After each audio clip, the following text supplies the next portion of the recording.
It is often said, I'm not sure by whom, but it's often said nonetheless, that art is a message from the future sent into the past to be interpreted. Like I said, I don't know who said that, but it's a concept that brings me equal parts solace and horror in these troubled times of ours. Actually, Jared Fogle said that. Shut up, Felix. What? Taking that spirit, not of Jared Fogle, but of the intelligent thing that I was trying to say, we're going to analyze a piece of art from the future in its original context. Or rather, we will interpret its context that was sent from the past into the future that provides a roadmap for how fucked up things have gotten. If I haven't lost you so far, we're going to be talking about a little TV show called The West Wing. This is your Chapo for this. I'm Will Menaker. I'm Felix Biederman. I'm Amber. I'm Matt Chrisman. I'm Brendan James. And together we are America's leading mindset experts. Well, second leading. Yeah, we're in the conversation. So, as I alluded to, we're spending this episode discussing The West Wing. And this happened because it arose out of a very singular circumstance. And that was in the aftermath of our Harvard show. Some fans of the show... some angels, some angel gray wolves, angel investors in the Patreon met us after the show and gave us baseball crank cookies.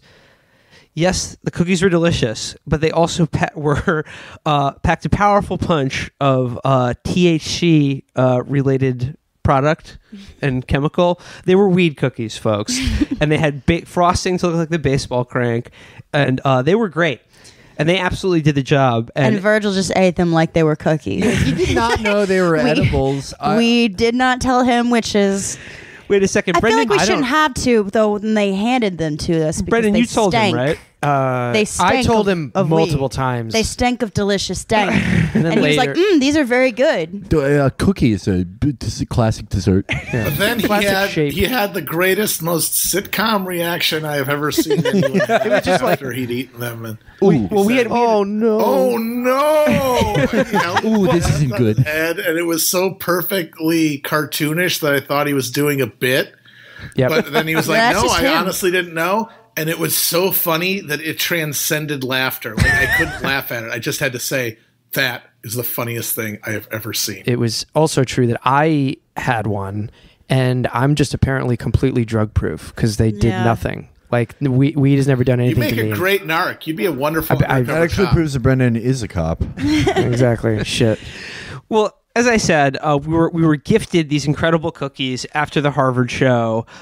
We tried to go out down Harvard Square. Every place we went to was just mobbed, packed, nightmare. And then we made the best executive decision possible. Let's just go back to the house we're staying, get high, hang out, and watch some quality television. And this was, of course, after we'd gotten back to the house. We started talking about the cookies, and Virgil was like, oh, cookies? What? Wait, what cookies are you talking about? The only ones I had were the ones after the show. And we were like, yeah, that's it. He was like, that's when he pulled out the, oh, no. Boing. He just thought we were being visited by, like, extremely forward-thinking Girl Scouts. Cookie. Classic dessert. Yeah, I mean, imagine. Gotta love it. I mean, imagine if someone just came to a live show and was like, "Oh, I baked you cookie. Have one each." Don't have the whole thing right away. Yeah.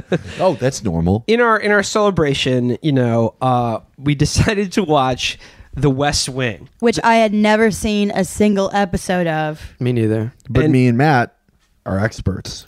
Yep, every episode, motherfuckers, all the way. Even the last season with no Sorkin. I also have a history with The West Wing. I think we should talk about each of the fact that some of us are coming into it completely unsullied. Some of us have an embarrassing former affiliation with this show, but it was sort of like kismet because we were figured, well, let's do a show about The West Wing. We got to talk about this show. It's the fucking Rosetta Stone for everything stupid about what contemporary liberals currently believe. As I said on the last episode before the Harvard one, Sorkin has done more to damage America's political imagination than anyone since D.W. Griffith. And you were that was 100% prophetic and right. But also, like, the kismet was, as it turned out, Current Affairs had a great article this week on just this topic by Luke Savage. I wish I had known about this earlier, but it's a really good piece titled How Liberals Fell in Love with the West Wing. Aaron Sorkin's political drama shows everything wrong with the Democratic worldview. And man, oh man, rewatching that show, holy shit, does it hold up everything wrong with the Democratic worldview.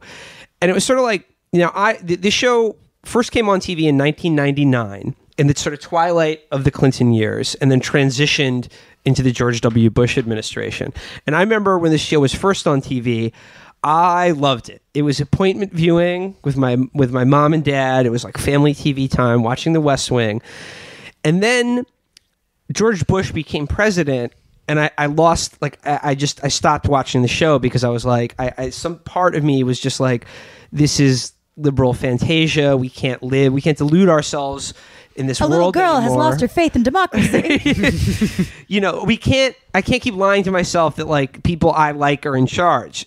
That was the right instinct, but it was wrong on a number of levels because I still believed that the characters on The West Wing were good people. Right. Luckily, almost 20 years later, those scales have completely fallen from my eyes. I think that's a typical journey that a lot of people, maybe similar-minded to us, make, where when they were younger, they thought it was real, and then that kind of went away, but they still thought it should be real. Yeah. And then that eventually goes away too. It shouldn't be like that. It's like how people feel about porn. If you're 20, 26, 27, and you think porn is real and not CGI, grow up. But Will's history at the West Wing is kind of like Judd Hirsch in The Breakfast Club. You know what I got on Christmas? We had to watch 2 cathedrals. No, but I had a similar experience. My grandmother loved the West Wing because she was a, I guess, Fournier-style liberal Democrat in some ways. And she gave me a box set for my birthday. I think when it was like 13, 14. And I stopped playing Snake Eater long enough to put the DVDs in my PS2. And because I was 14, which is the perfect age to be a lib, I was like, oh, if only we had a president like that. I mean, I was like, oh, I wish I wasn't, 9 when Bill Clinton was president. But then you get older and you're like, well, if this was true to the Clinton years, Bartlett would be constantly committing sexual assaults. I mean, it's not one-to-one with the Clinton administration. If anything, I think I want to talk about the Bartlett administration as portrayed on The West Wing is much more the Obama administration than the Clinton one. And I think what's interesting is that, okay, like I said, it sort of like became really popular at the end of the Clinton administration and sort of carried on over into the Bush administration in the early aughts and 21st century. And I think the people who watched that show and like didn't become disillusioned with this fantasy of having, these nice technocratic liberals in charge definitely took it to heart. And this is one thing I want to bring up in Luke Savage's piece. I want to actually just quote from it right here. While certainly appealing to a general audience thanks to its expensive sheen and distinctive writing, The West Wing's greatest zealots have proven to be those who professionally inhabit the very milieu it depicts. Washington political staffers, media types, centrist cognoscenti, and various others drawn from the ranks of people who tweet big if true in earnest and think that a lanyard is a talisman that grants wishes and wards off evil. I think that the big if true thing, I mean, this is a great article by Luke Savage, but I think the big if true thing really sticks with me because if you noticed, the people that he alluded to, the Beltway insiders, the lanyards, they now talk like Sorkin characters. The farther they get from power, the more they delve into fantasy and try to pick up this sort of fucking pithy banter, this professional, I know everything. I'm sorry, I still think it's like porn. Like the first stage is you think this is what sex actually is. Yeah. And the second stage is like, oh, sex isn't like that, but it should be like that. And then you grow up. Right. But these people have not grown up and they're still like, why don't women fuck me like in the West Wing? Yeah. Bartlett. Do you understand my metaphor now? No, now I get it perfectly. Now I get it perfectly. Bartlett is on the bang bus. You son of a bitch. Stopping watching The West Wing is like when I found out that Bang Bus isn't real. Yeah. See, now you get it. I'm doing serious literary analysis here. We weren't ready. The bang bus is real. Everyone who picks up a girl in a parking lot and fucks her in the backseat is on the bang bus. However, like porn, The West Wing is still entertaining even though we know how bad it is, which is why we were stone out of our minds watching it. Me and Brendan, I think, for the first time, which was really, I think, the way to experience it. Really staggering. Me and Brendan were both. Well, you weren't high, which is so weird. I mean, well, I was facing the horror even more stoic. yeah. I wasn't either, but I had already been inured. You know, I'm like Banna. I grew up in the war, seeing the West Wing. But your weird weed-resistant brain had to. It was like seeing a war crime. Yeah. Well, other early fans of the show that Savage also brings up are, of course, perennial Chapo guests and characters, the Vox Boys, Matt Yglesias and Ezra Klein. Ooh. And he quotes Ezra Klein in this article as saying, "There's a cultural meme or cultural suggestion that Washington is boring, that policy is boring, but it's important stuff," adding that the show dramatized the immediacy and urgency and concern that people in this town feel about the issues they're working on. "I was interested in politics before the show started," added Yglesias, "but a friend of mine from college moved to D.C.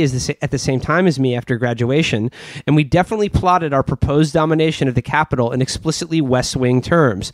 Who was more like Toby? Who was more like Josh?" Jesus fucking Christ! Was there a? That shows literally why we have Ezra Klein running around in his fucking fedora. The idea is that, like, when I say that, like, this is, sort of like a message from the future sent in the past. It's sort of like, can you imagine the people who went after the Bush administration, after going through 8 years of having having the bad people in charge, they got their wish, and they got in Obama a character like Martin Sheen as Jed Bartlett on the show that was sort of academic, smart, presidential, eats dog. Projected the right image, and they got their wish, and that the good people, the smart people, would finally be in charge. And if you go back and watch The West Wing and you look at these episodes, it's like it telegraphs every single failure and error and just misapplication of power in the Obama years, because I think they finally got their chance to play out their dream of being a character on The West Wing and have it run straight into the fucking maw of how politics and ideology actually works in America. Yeah, they found out that the person who has the most data at their fingertips and owns the other person in an argument does not win automatically. The other person does not go, "Oh, you know what? You have a better case. I'm changing my mind now." It's not actually a debate club. Yeah, and it's so deep. I realized that I've seen the whole show before, but watching the episodes again, I realized that it is a clockwork universe in that every scene involves two characters having an argument. One character wins, and then in the next scene, they are rewarded for having won the argument. Like something that they want to happen happens because they won the argument. That it's like absolute clockwork. Like that is the world that it portrays. You win an argument, you get a cookie. Yeah, we should explain that every time there's legislation up on the West Wing, they're like, all right, it's time to pass the legislation. And what that means is they get 3 Republicans and 3 of Bartlett's disgusting staffers in a room. And the Republicans are like, I don't think the public school should be anything but an aircraft carrier. And one of Bartlett's staffers goes, "Sir, you were born in a government hospital. You were educated in public schools. You work for the damn government. Why are the people who depend on government always so big on reducing it? And by the way, you son of a bitch, Mr. Rogers went to public school." Like something like that. And then the Republican is like, "Well, he proved his point using my own logic. I he guess fires his Yosemite Sam guns in the air. Yeah. I guess we just have to go into the driveway and do donuts and fire in the air." And as if Mitch McConnell, like if you beat him in an argument, like if he gave a shit to argue with you, would be like, we're gonna have universal health care now. I want to go through a couple of the episodes that we saw, because it's not going to make sense unless we actually discuss the actual real shit that happens on this show, the actual dialogue and plot points. But before we do, I think we should just briefly break down like the characters, like who the main cast of characters on the West Wing, and we can lean on Matt and I, early on. But like the West Wing depicts the fictional presidential cabinet of President Jed Bartlett, played by Martin Sheen, and he's sort of like. By the way, he is an Nobel Prize winning economist. In the show. In the show. Only because that's really America can't wait to fucking elect some fucking nerd. Yeah, that's my favorite part about Sorkin characters. He can't just make someone like, you know, an interesting person or like just a witty guy. It's like, he can hold his breath underwater for 2 minutes. He won the Nobel Prize in economics. He invented a new type of laser. They're all Mary Sue's or whatever, right? Yeah, I would be doing this if I didn't have that Coke problem. You know, and Jed Bartlett, you know, he originally wanted to become a priest, and he went to Notre Dame, and then he met his wife, and, you know, he gave up his dreams of the priesthood, but he's sort of like a liberal Catholic, just like the real Martin Sheen. And actually, Matt, you pointed this out, this amazing bit of trivia. Martin Sheen's brother praised President Davison on Decker. Joe Estevez. Yeah. It's such a perfect confluence. And like, he on Decker is playing Jed Bartlett, pretty much. Like, he's playing the Jed Bartlett as seen through the lens of a aggrieved, pissed off, reactionary dude. Like I don't know, Decker. Should we surrender? But then there is the press secretary, CJ, played by Allison Janney. Yeah. Who I loved. Actually, I have to say, I love Allison Janney, and there are some actual good actresses in this. And she is a sexy, mean giraffe. She's everything I wanted out of an Allison Janney character. Absolutely. If we're gonna talk other dimes on the show, Stockard Channing. Oh, Stockard Channing is the first lady. Yeah, for love sure. Stockard Channing. Yeah. And Sorkin also makes sure to write that Martin Sheen's president definitely fucks too. Yeah, there's a whole episode fucks, we watched where he's just horny. That's the B plot for the president in that because episode. He's a man in full. Yes, he's a brilliant economist. Yes, he's president. Yes, he has the weight of the world on his shoulders. But he is also a man. He's horned. With manly appetites. Toby, I would request some time to do my freaking wife. Yeah, that was pretty much the line of dialogue. Next up, we have his chief of staff, played by John Spencer. Matt, do you remember the name of that character? Yeah, it's Leo McGarry. Leo McGarry, that's it. He saved his own life.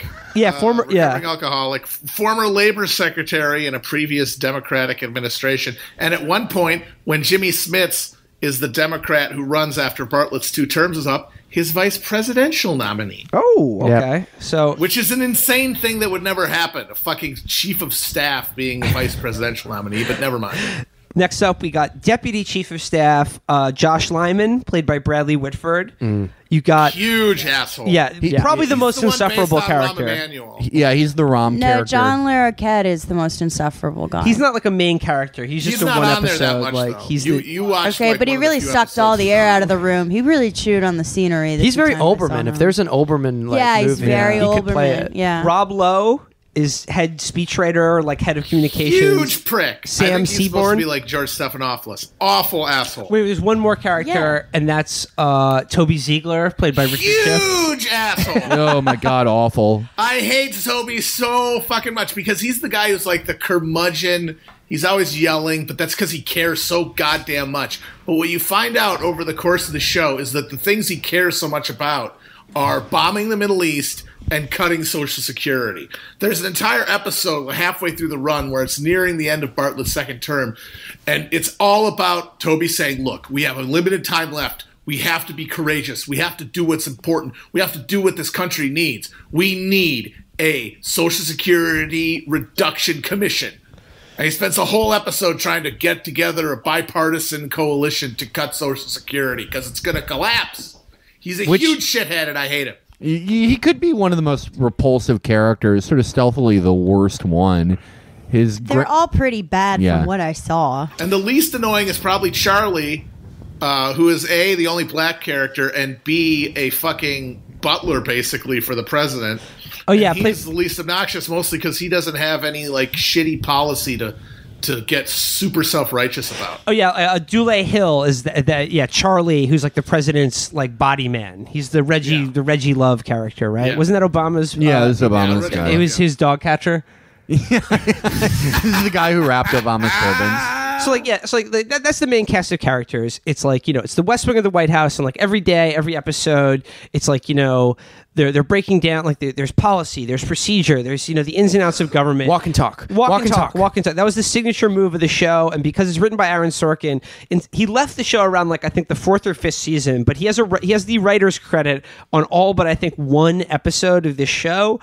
Someone has told me he gets the head writer credit on every single show he's involved with, even if other people work on it, and he doesn't share credit because it's a way to get royalties for every single episode. Smart. So it is, by the way, like I knew of the walk and talk.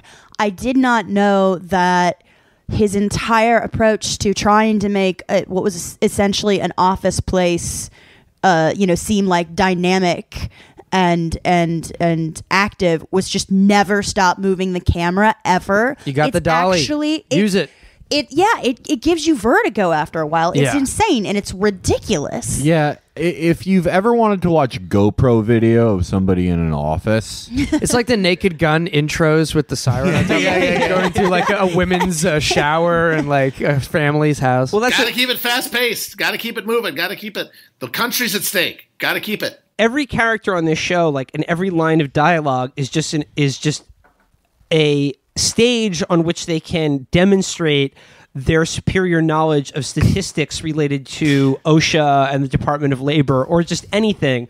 So to spice it up, it's got to be this like, snappy, and they have to be moving at all times. And also, as Matt shouted at the screen every time it happened, Allison Jennings telling John Spencer something in some scene, like outlining a bullet point list of why the policy is good. And Matt, to all these, he knows that. He already knows, like, this idea that they're all... They all know everything they're saying to each other. Every single statistic they're hurling, they know. Yeah. And they got to turn on a fucking light once in a while. And they're always in the dark, too. They're literally sitting in dark rooms the whole time. Infuriating. At one point, they're in like some weird, I don't know, antechamber full of fucking turn of the century couches, and I swear to God, the only light is an illuminated china cabinet. Yeah. These motherfuckers, it's like they're, like the days of Lincoln, we're totally by fire. Get over yourselves. So basically, like, The West Wing offers a sort of anti-cynical, but like it actually is deeply cynical on a certain level, but like not at the surface. On the surface, it offers this very kind of optimistic, post-ideological view of government that is essentially like my high school self and parents and the people who really like this show got to see their fantasy of what like a good liberal administration would be like and what that would look like. However, watching it now, and like I think we need to get into the actual specifics of this show, shows what a fucking nightmare that actually is, and indeed was. As it is my thesis that all the people, basically half of the people in the Obama administration, were trying to live out the West Wing over the last 8 years or so. Yeah.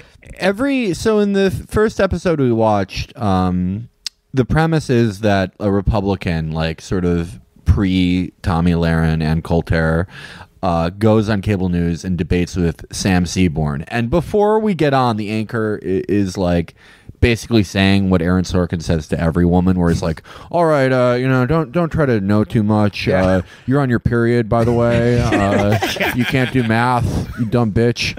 And then he goes, by the way, Sam Seaborn has wiped the floor with everyone we've put in front of him. Like it's the UFC. Like anyone's keeping score or paying attention or caring. I mean, anyone who has watched a single minute of cable news knows that those debates are just jackasses yelling at each other, like basically spitting talking points back and forth. Nobody who didn't agree with one side has changed their opinion. It's just noise. It's kayfabe. It's kayfabe. And at the end, when the cameras turn off, they say, "Oh, that was fun," and shake hands. Yes. And these people think that doesn't happen. Right. No, like I think like the anchor character on like the fictional like Capital Beat talk show or whatever. Capital Beat Might as well have just said like, "Good luck, Ainsley," but Sam is 10-0 against conservatives, you know, like, like I'm just imagining Aaron Sorkin watching these cable news shows and just like scoring it like a baseball game and thinking like that the result at the end of the day will equal power, policy, and influence. What does in that universe because well, here's the thing. Like it begins in so super ultra cocky Rob Lowe is going to go on Capitol Beat and debate the blonde Republican who's sort of like very green. It's her first time on TV. Her name is Ainsley Haynes, and she. In her first lines of dialogue, she talks like Foghorn Leghorn. Then it goes away. Then it goes back. Her name is Anus Heinous. Well, now I'm just a small town conservative pundit. So she's thumbing suspenders. And like they're supposed to talk about education policy, and like Sam gets at a good clip, and he's just like, you know, kids are missing textbooks. 300,000 kids in Oregon alone need a 20% increase in textbooks. Are you trying to tell me that Republicans don't want them to have textbooks, Ainsley? And then she's like... She takes the straw out of her mouth. Yeah, she's like, I'll tell you one thing about book learning.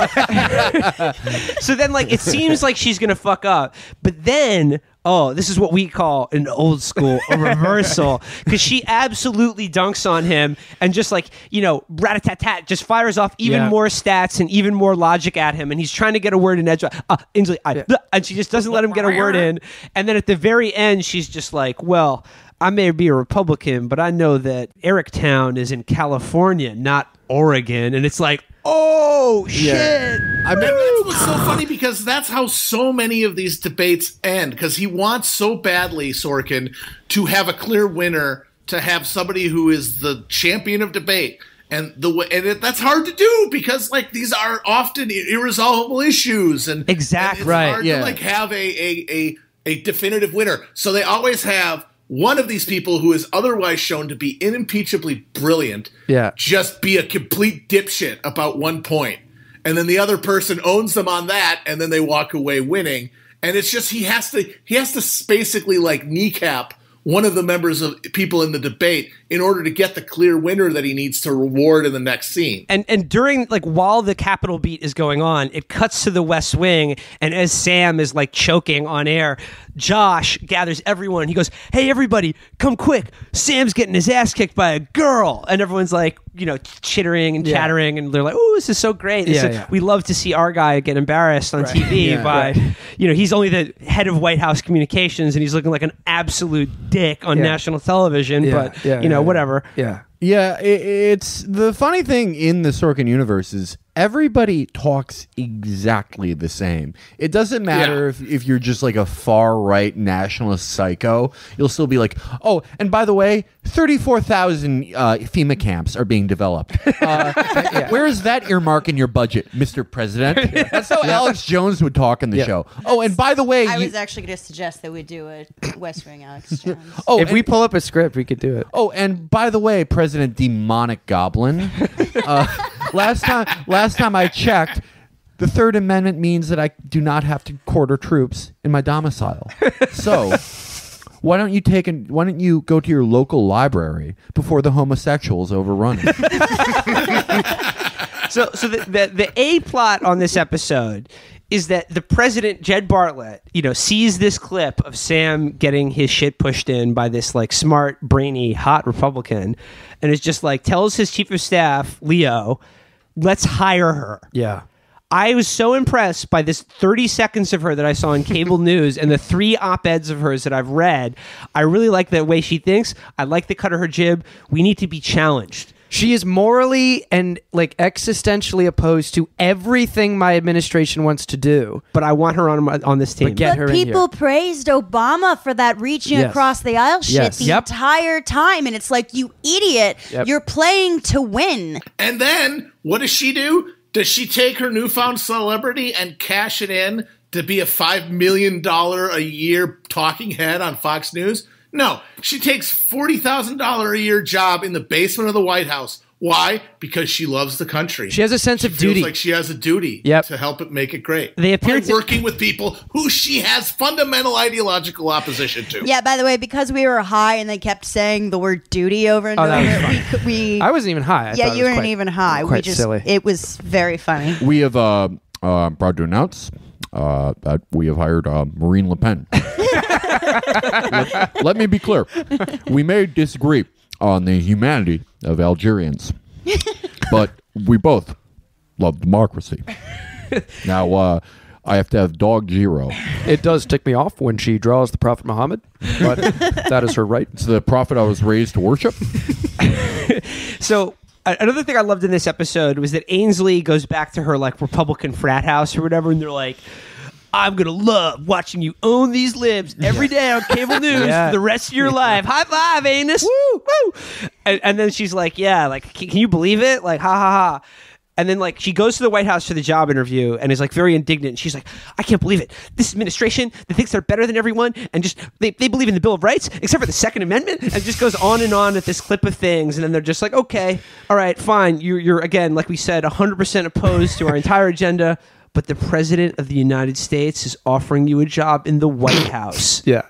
And she's like, I can't turn that down. I mean, that sounds dumb as shit, but I mean, fucking Obama is dumb as shit, or was dumb as shit, or had no sense of fucking. He was always doing that shit. I mean, like, not to that extent, but like this idea is like, well, we have to entertain their ideas in the campaign too. It wasn't like something that crept in like a lot of other shitty things did during his administration. The campaign, from the beginning, he said like, "There's no right America, left America." You know, the whole soup of like wanting everyone. That's the speech that got him famous. Yeah.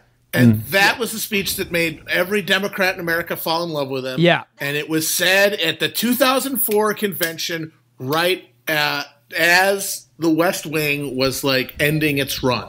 Mm-hmm. Like, you couldn't get a more direct relationship between these people being, like, fed this horse shit and then a figure emerging to embody the very horse shit that they have been fed. I mean, that speech was probably written by Aaron Sorkin, but it could have been. You should read the part about the thing with the quote, like, there are smart people. Yeah, hold on a second. Let me find this. While Will's finding that entire there's no left America, there's no right America. There, we have to hire these people that are diametrically opposed to us because we all want the same thing, even though we don't, is so perfect for what liberalism is now, because it's a very moralizing hierarchical system, as the West Wing is. There's a rigid hierarchy. Women are always getting put in their place. People are owning each other all the time. The guy on top is literally the perfect human being. It's incredibly moralistic. People go off on these Olbermann-esque, unbearable screeds about just dog shit. But it's also devoid of any ideology. It's an adulation of power. So I want to actually go back to Luke Savage's article, Matt, because he speaks directly to this. He says, seriousness is the superlative quality in the Sorkin taxonomy of virtues. It implies presiding over the political consensus, tinkering here and there, and looking stylish in the process by way of soaring oratory and white-collar chic. And now he quotes a line from Toby Ziegler. This is from Season 3, Episode 14 of the show. And man, like I said, if this doesn't predict the 2016 election, I don't know what does. This is when Bartlett is running for re-election. Toby Ziegler says, make this election about smart and not. Make it about engaged and not. Qualified and not. Make it about a heavyweight. You're a heavyweight, and you've been holding me up for too many rounds.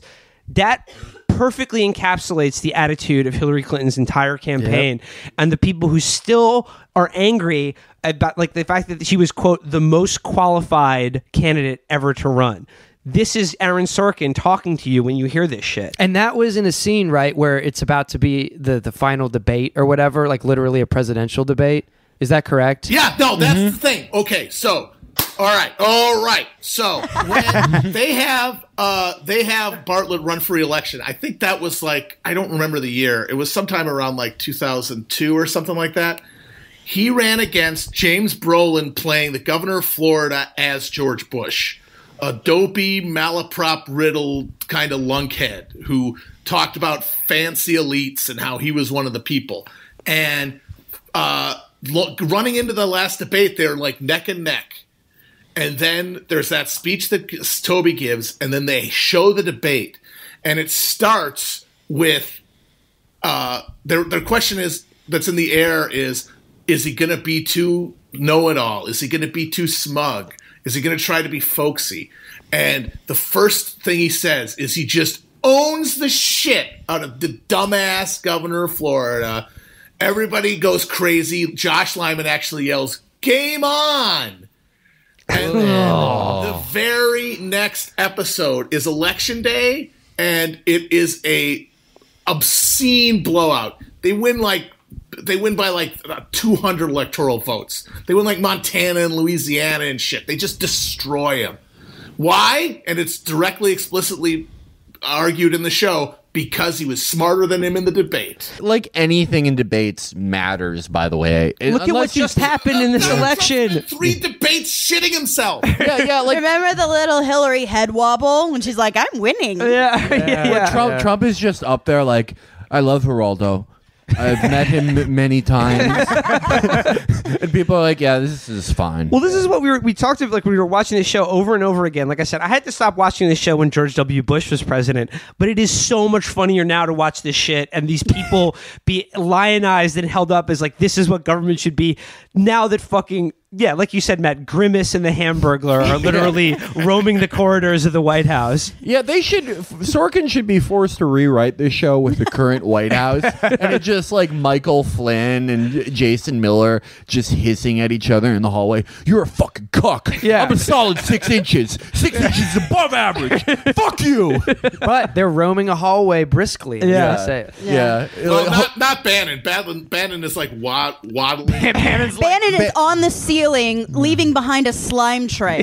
Yeah, Bannon just falls out of closets and like with a bottle just with 3 X's on it. And he's like, it's a Iberian brain pan. Bannon is spinning on the ceiling like Baron Harkonnen, going, "Who controls the white race? Controls the world." Stephen Miller is doing something. He's eating clams in some weird way where he puts the entire thing in his mouth and only spits out the top half. Yeah. All these freaks. I just want to read one more thing from Luke's piece, because I think it really gets to the heart of this kind of post-ideological vision of politics that the West Wing and Aaron Sorkin really proffers. He writes here, "It's a smugness born of the view that politics is less a terrain of clashing values and interests than a perpetual pitting of the clever against the ignorant and obtuse. The clever wield facts and reason, while the foolish cling to effortlessly exposed fictions and the braying prejudices of provincial rubes.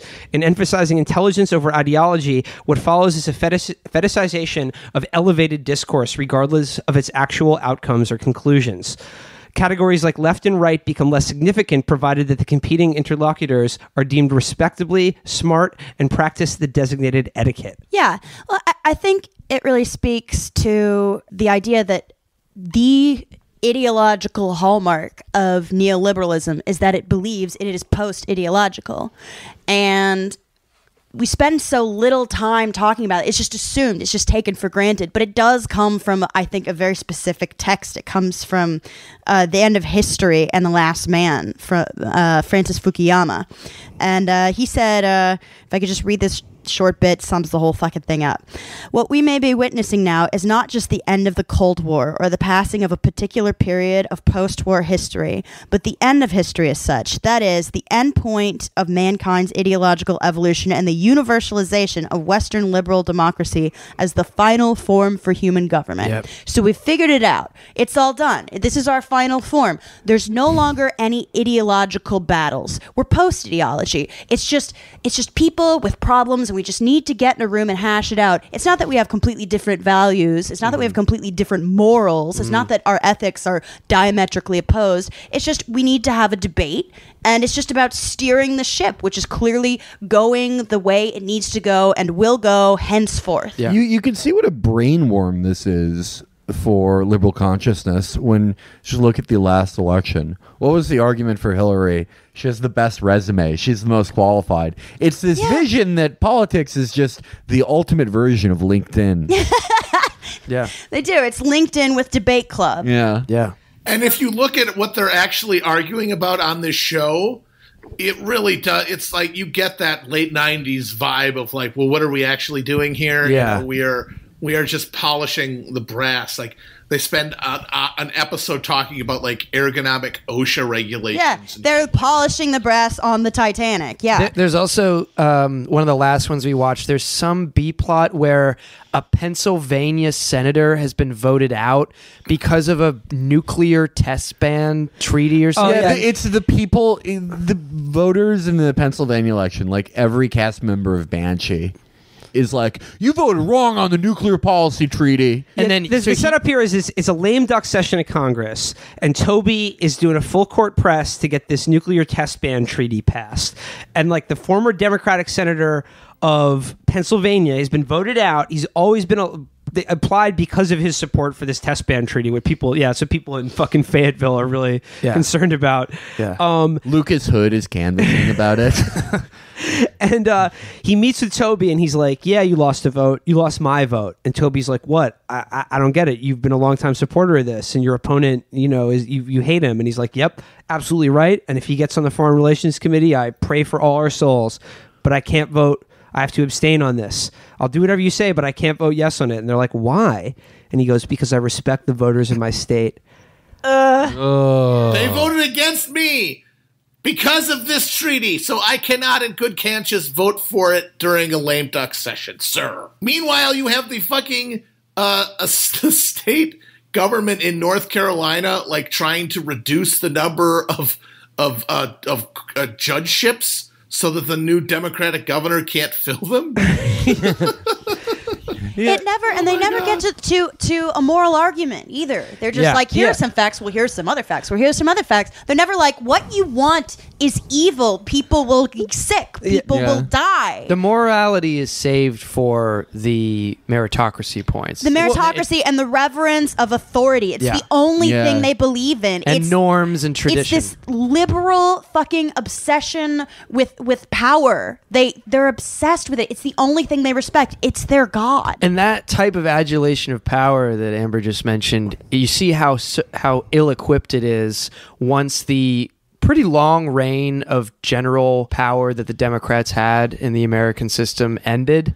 And then as soon as they really do slip, their ideology and their mythology there's nothing in the toolbox to actually get them to achieve power again or seize it again. They just fucking double down on that's this what's fantasy. so weird. They just become more and more pious about this like horrible bureaucratic process that they suck at and don't know how to win because they have no actual moral backbone. They were only equipped to keep inheriting it, but then as soon as they lost it, they had no ability to think in terms of how to get it back. That is such a good point. Because they're fucking losers. And They're born losers. And that's what's amazing now watching this show 20 years on is that the mythology of these people hasn't, like you said, it hasn't been updated at all. Yeah. It's exactly the same as The West Wing, when it, like I said, which came out in 1999. Yep. And and that general power they had, it was declining all the time. Right. They weren't really aware of it as much as they should have been. No, because they were polishing the brass on the fucking Titanic. Well, like you said, as their actual political power decreases, their self-image as Josh Lyman, Sam Seaborn, Jed Bartlett types only becomes more and more intense. Yeah. And I think we saw that in the 2016 election,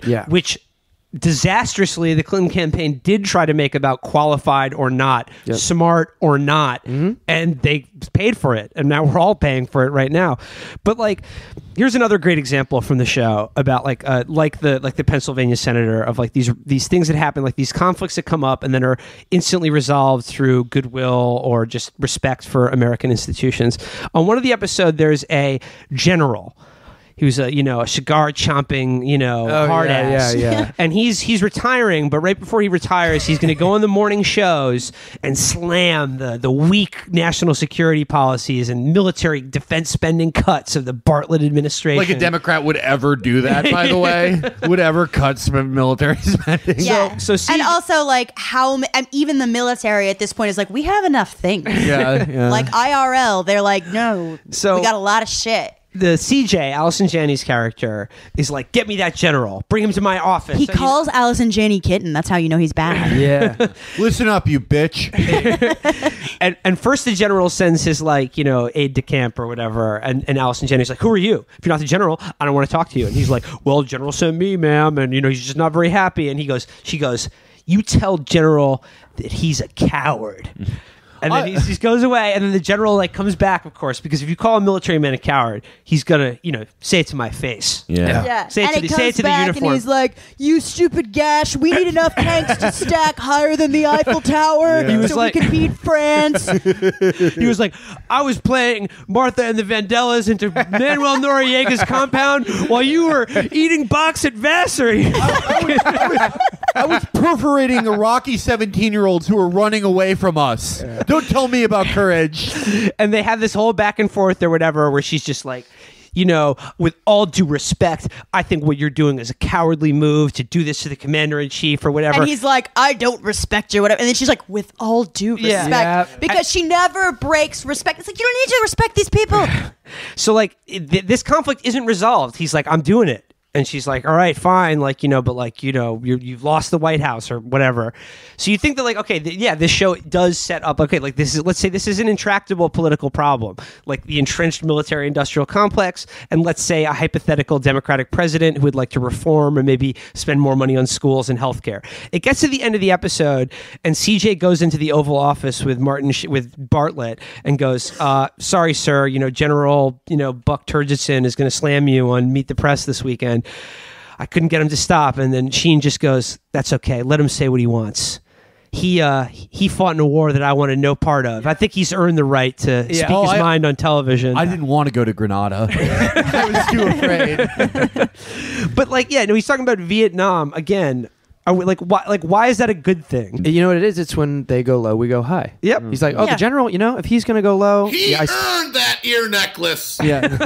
Here's another example from the show that actually found a real life analog in the Obama administration.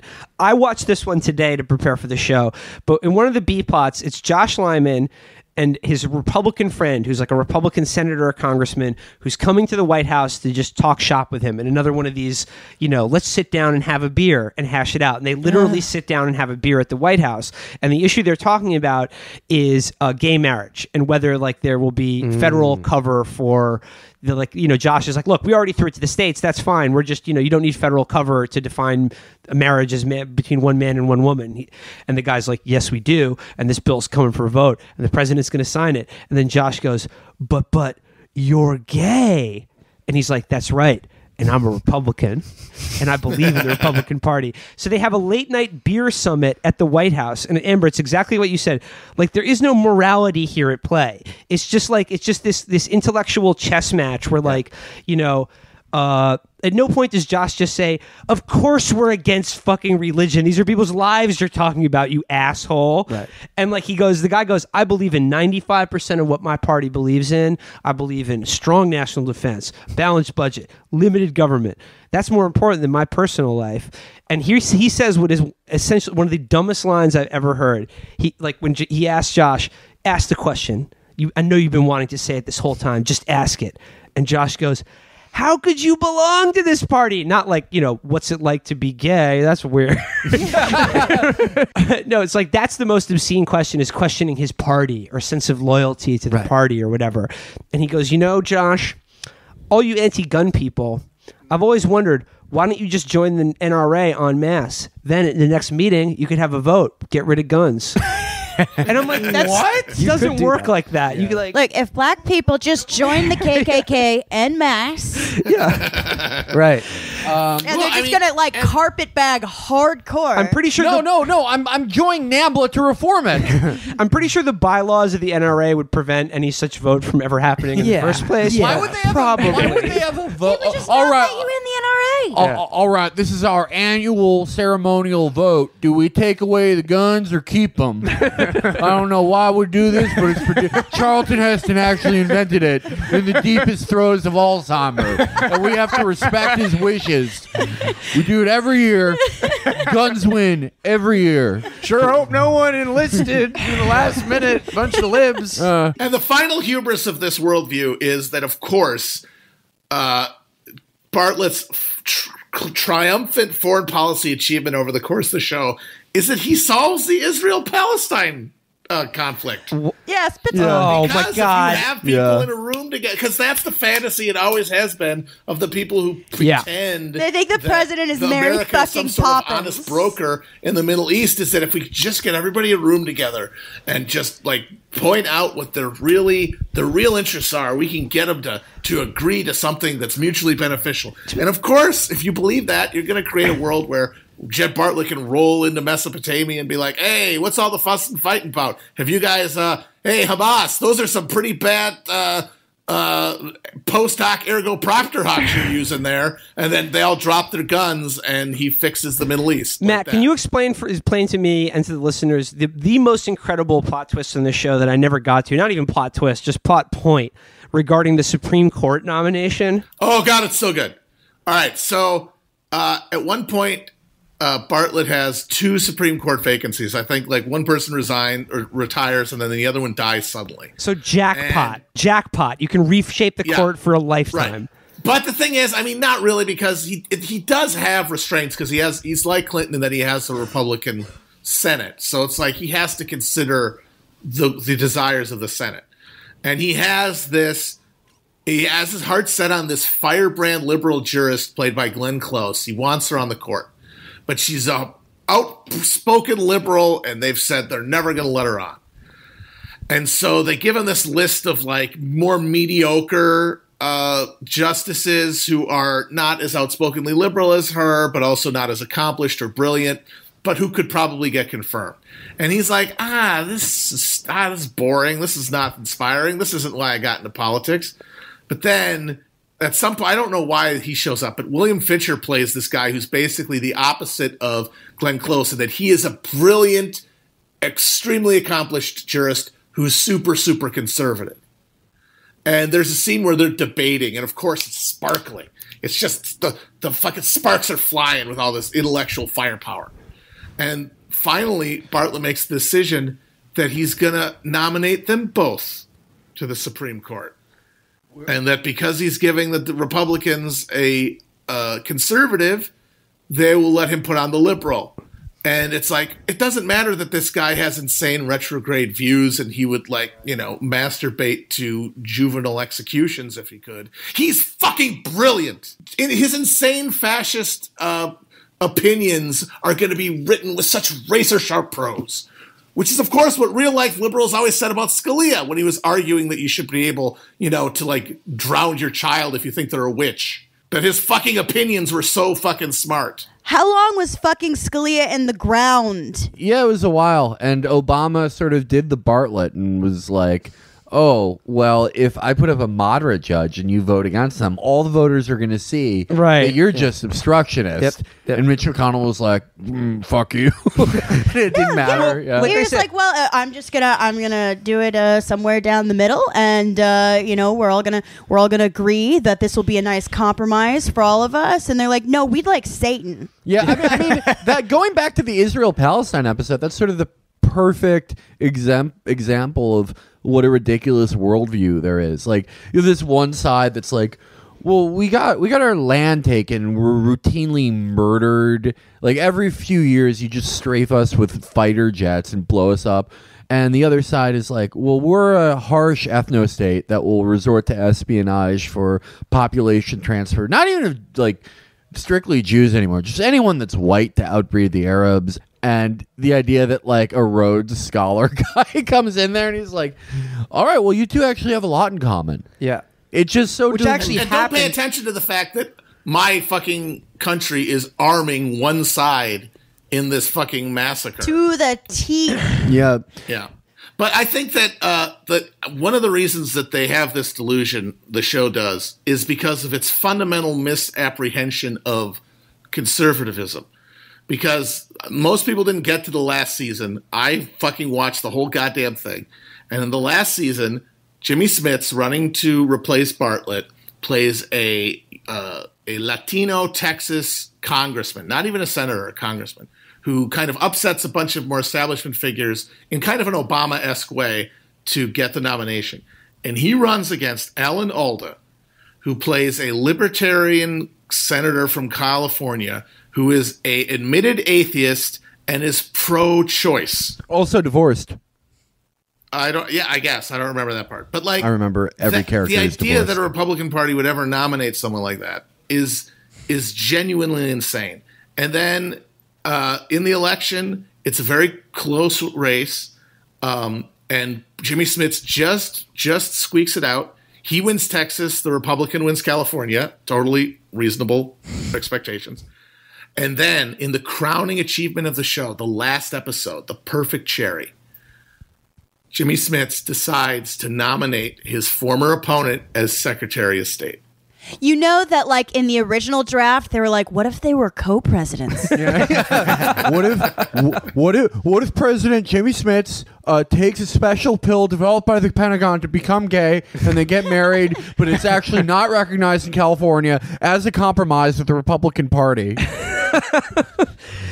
But yeah, like whether it's the Middle East, things of that level of importance, or Supreme Court justices, or Obama's idiotic beer summit, I really think like contained in the West Wing, in the scripts of those shows, and those brilliant Aaron Sorkin scripts, and the cerebral and witty, is the codex. It is the algorithm that wrote the program that created every failure of the Democratic Party and the Obama administration in the 21st century, that has led us right back to like we're just full circle at the beginning of the 21st century. Now we just have another atrocious right-wing government, even more ludicrous than the last one, because of exactly the failures that this about power and the right that this show obfuscated, and their just misapprehension of themselves, and how like their lack of ideology. This idea that basically, like you said, if you just get two people, smart people in the room together, a solution is usually halfway in between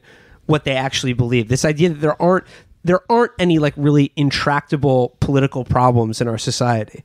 And if you're going to use a show or a cultural product to inform your entire politics, basically, or at least a lot of these people do, and it includes no points of reference for actually getting power or taking it back or whatever, as the West Wing doesn't, then your resistance, when the resistance finally comes along, it's going to be what we've always complained about, which is Dumbledore's army, West Wing fucking slash fiction, right, and just forever. Well, power has been up until this point assumed. Well, they could never do that with Trump because he's too against. ghost. He's like he would never be cast in like an Aaron Sorkin universe. Like he would have been. Well, and that's his only crime for That's a lot his of real these crime. people. Yeah, I just want to pick up on one thing that maybe will segue into a reading that we could do, which is just the actual style of his prose or whatever, his writing, which is so incredibly bad. Like if this were an actually like snappily written show, even if it was diseased, its politics were diseased, that'd be one thing. But he has just basically three tricks, which is like the witticism, repetition, where like And vertiginous camera work. and the camera. So like Rob Lowe gives a memo or something to Ainsley, whatever. Talk and then, about a guy who's had camera work problems. yeah, and then she rewrites it. And then he confronts her later and he goes, "You rewrote my position." And she goes, "Well, I think that it reads a little bit better." And he's like, "But yeah, it does read better. And you rewrote my position." And she goes, "Well, we can try to triangulate." And he goes, "We can try to triangulate because you rewrote my position." And she's like, he thinks that this is like wit or just sort of this His Girl Friday kind of thing. Exactly. Yeah. And Yeah, but every scene is the same bag of tricks. It's terrible, right? He cribs a lot from that. And the other weird thing, we didn't quite talk about it, but I think it's worth bringing up. The sort of the way he writes women is very odd. Yeah. In that, like, they're like CJ is the one that's sort of immune to it, and actually, I think she's probably the best character on And the Allison show. Jenny's performance She's the best actress. obscures She's how the bad best it is. actor Yeah. on the show. Period. Yeah. We love her. Big fan. Yeah, big But fan. like the thing is, like all the other female characters on the show are like they're again highly competent, highly smart, but they're also very girly in a very specific way that seems almost out of date. right. Yeah. Look at this dress. Do you see how I'm dressed? Yeah. There are multiple. The one who isn't the other one Yeah. at one point. Yeah. And then, she like, she comes in the office in a fucking evening gown and she's like, "I'm going to return it when I'm done with the date." And it's like, "I'm just a girl trying to pinch a penny. And- I have to get out of work so I can go on my date." And their relationships to all of the male characters are also always very subservient and kind of like they're almost in these like secretarial or sort of valet roles that are there to be sort of teased and needled by the guys in the room. The Sorkin vision of the perfect woman is a mom that you fuck sometimes. and reprimand to show how smart you are. But maybe one time she gets you back, but then you fuck her.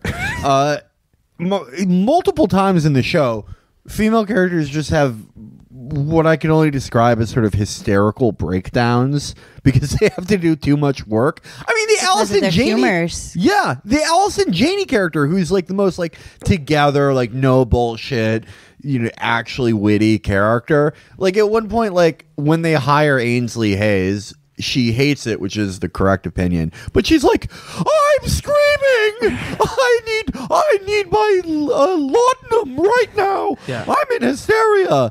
And it's like, what do you think women do? Well, that's a all pathology this? in all of his work, and we should actually do a newsroom episode at one point I've because seen it's every even episode of funnier that, than too. The West Wing. Way funnier. It's funnier, but I've all never the seen characters. that either. So this we gotta watch it. It's really good. We'll but find a drug that works for you. yeah, please. Yeah. I would like to be included. In Molly. That. Yeah, just, Oh shit! Yeah. just ketamine. Pop but to it's Molly and I'm watching the newsroom, feeling like Fogel. I think I'm John Podesta. Jared Fogle. Put Molly in a footlong. She ain't even know it. Anyway, it's the same in that show. No, it's to say, like, well, yeah, no, I'm sorry. We watched like the first scene of the newsroom, and in it, like, there's like this Yeah. blonde, this sorority girl. I didn't even. The only we know a sorority girl. She gets tagged as such, but she's like, I have a question for Jeff Newsroom.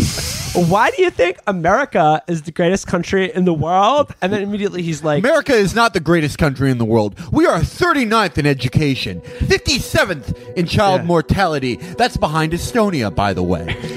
86 in internet speed, 95th in clean water. So, you stupid bitch, next time you get your period, instead of putting a fucking page from a book up your fetid...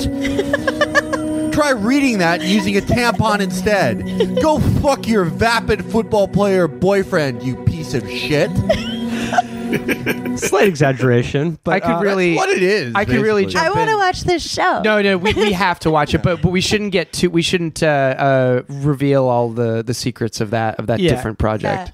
Tuck that away. Yeah, You're into it. it's super funny, but yeah, and his even the women who are strong-willed in that as well, like in The West Wing, they need Papa Bear to come and help them out in the clutch, like And every like all the single men Well, in what the, I mean, I think you're right that there is kind of a weird Oedipal thing going on. However, again, they've misjudged how people interpret the mother who stands by while they're idly abused by the father. Like, that's the thing. If the Republicans are the father and the Democrats are the mother, people grow up to resent Yeah. the chain-smoking Yeah. mother who sat there and ignored Lucille you getting the Bluth. shit beat out of you. Yeah. Like, more than they hate the father, which is what we're dealing with now. They fear the father, and Yeah, they resent but the they mother. resent the mother. and like the other thing is like every man in the White House, including the president himself, is like way too into the like personal and dating lives of their female coworkers. Oh, it's And- sexual God, harassment. yeah. At one point, like the president just sexually harasses Allison Janney, like asks her really personal questions about some guy who is frankly, she's way Yeah.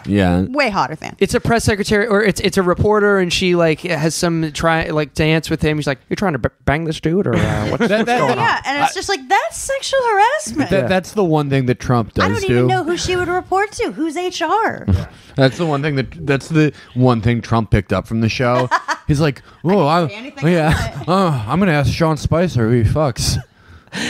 So I think to wrap things up here, we want to do a reading now from the show. This is, I think, one of the most famous scenes from the show, from the classic episode, the season 2 finale, Two Cathedrals. Let me just give a little bit of setup here. The president's longtime secretary and close friend has died in a car accident, Mrs. Landingham, and he attends her funeral at the National Cathedral. And Felix is going to do the reading, and like he does it as a monologue to God with like no one in the cathedral. But before then, there's just a couple things of note.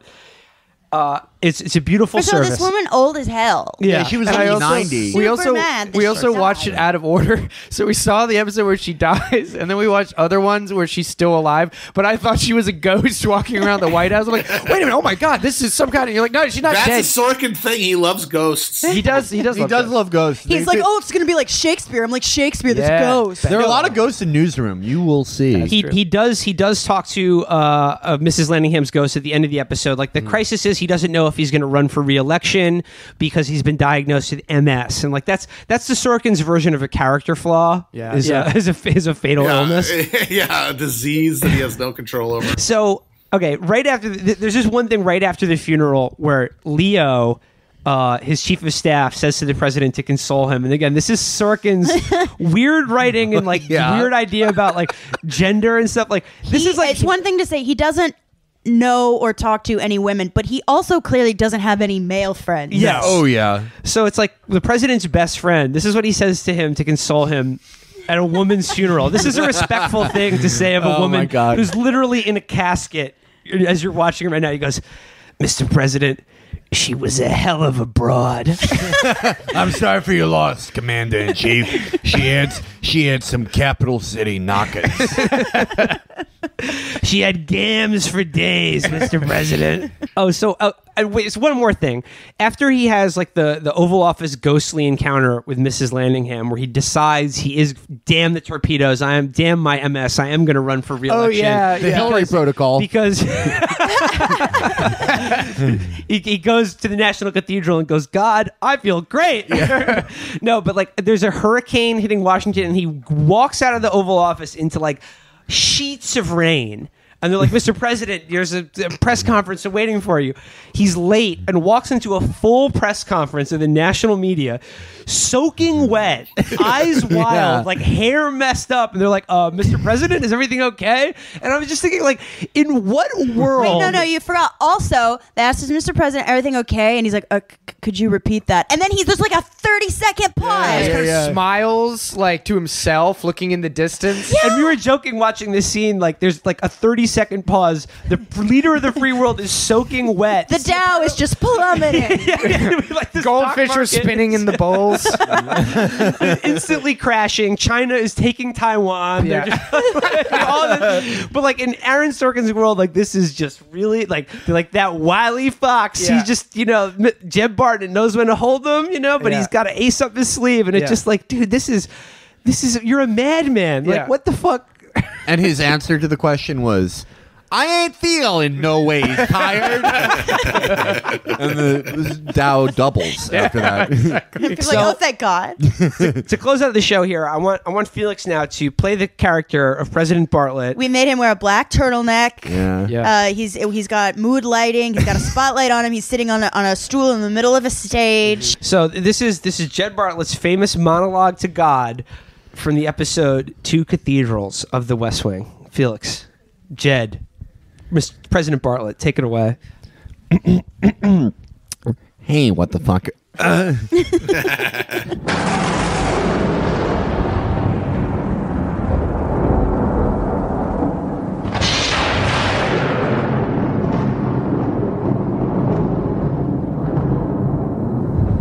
You're a son of a bitch. You know that? She bought her first new car and you hit her with a drunk driver. What is that supposed to be? Funny? You can't conceive, nor can I, the appalling strangeness of the mercy of God, says Graham Greene. I don't know whose ass he was kissing there, because I think you're just vindictive. What was Josh Lyman?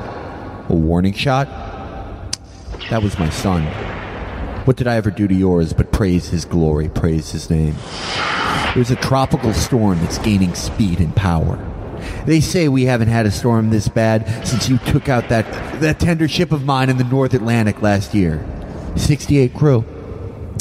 You know what a tender ship does? It fixes the other ships. Doesn't even carry guns. It just goes around, fixes the other ships, delivers the mail. That's all it can do. Gratias tibo ergo domini. Yes, I lied. I committed a sin. I've committed many sins. Have I displeased you, you feckless thug? 3.8 million new jobs. That wasn't good. Bailed out Mexico. Increased foreign trade. Pardon Jared Fogle. 30 million new acres for conservation. Put Mendoza on the bench. We're not fighting a war. I've raised 3 children. That's not enough to buy me out of the doghouse? Haec, credam, pio, iusto, scito, cruciatus, crucem.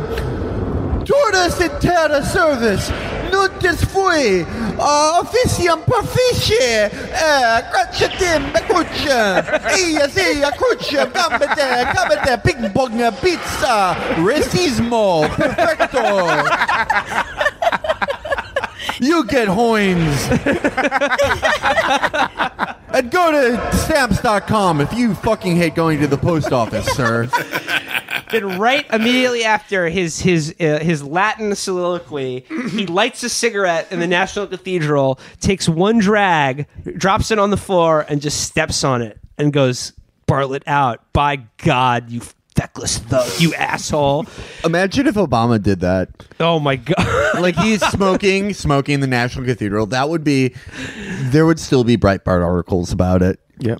He would have been impeached. I do love that he thinks God is really invested in GDP. That's just so perfectly Sorkin-esque.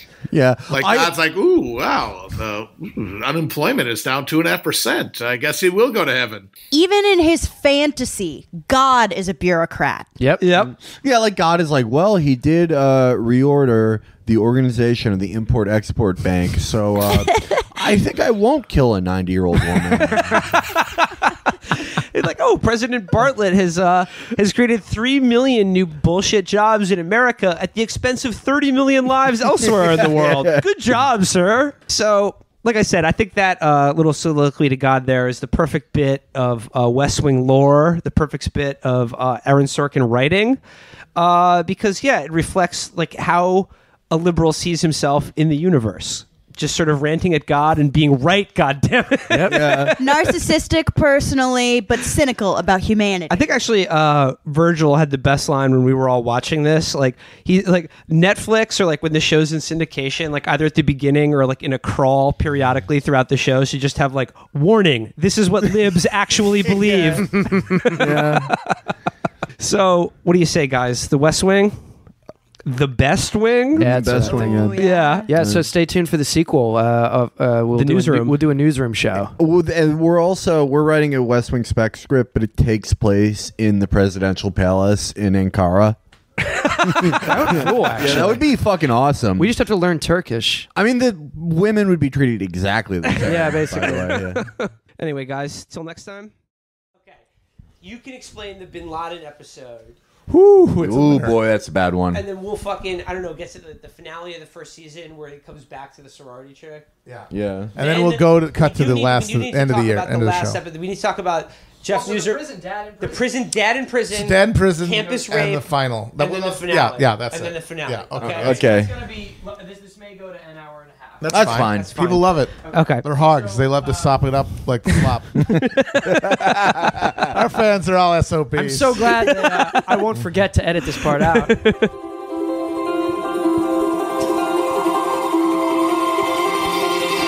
News. Talking about news. Stay in the news today. Doing it every way. News. I'm talking about news. Doing the news with a friend and a muse. Doing the news. Some people don't want to hear the news, but I say that's not okay. You need all the news all of the time, every night and day. News. I'm talking about news. Doing the news with the friends and Jews. To do the news. Talking about news. Making it all happen in the newsroom tonight. No matter, we'll make a fight, whatever we need, so that people will know what happened today all over the world. Doing the news for you. News. Hello, everybody. Welcome to the news. Welcome. And welcome to the goddamn news. I'm just going to let everybody know you don't have to follow suit, but in the spirit of the newsroom, after having absorbed its incandescent message about the importance and necessity of good journalism, I will, throughout the entire show, be calling it the goddamn news. In case you haven't figured it out already, this is now, I think, the sequel to the West Wing, to the much heralded, to the critically acclaimed West Wing episode. Yeah, and I honestly think at this point we got to make it a trilogy and do a Studio City at some point too. It's never going to happen. In the West Wing episode, I think we sort of inadvertently uncovered a new area of study and heralded the arrival of a new and a very important form of political analysis, which is reading the disaster of contemporary journalism and liberalism through the lens of Aaron Sorkin's shows. After we did the West Wing, I was like, man, I didn't remember how bad that show was. Holy shit. Watching it again was a nightmare. After having seen a fair amount of the Newsroom now, I can say half the Newsroom, half of the Newsroom we've seen. I can safely say now the West Wing is good. I've seen, or at least in comparison, I had, like, unlike the West Wing, which I had seen as a kid, so I had some familiarity with. I had never seen the Newsroom before embarking upon this journey. Yeah, only Felix had the dedicated mental disorder to watch this entire series. This is a family thing. Every year at our Christmas, we watch all the Newsroom as a family. That's what Jews do on Christmas. Kind of. It's more that some Jews are Orthodox, some are Reform. We're ironist Jews. I'm like the bad kid in the Breakfast Club. You got a radio flyer wagon for Christmas. Me, I too ironically watch a show and make fun of it for 8 hours and develop prodromal schizophrenia. This swaying back and forth, that's what I have. We're coming out of a couple days now of watching basically nonstop Newsroom. We just finished up the season 3 finale. We'll get into the episodes themselves, which are amazing. But like I said, this is so much more punishing than the West Wing. And if you listen to the West Wing episode, it's pretty clear how I felt about that. But the Newsroom is it's like the freebase version of the West Wing. Like it is.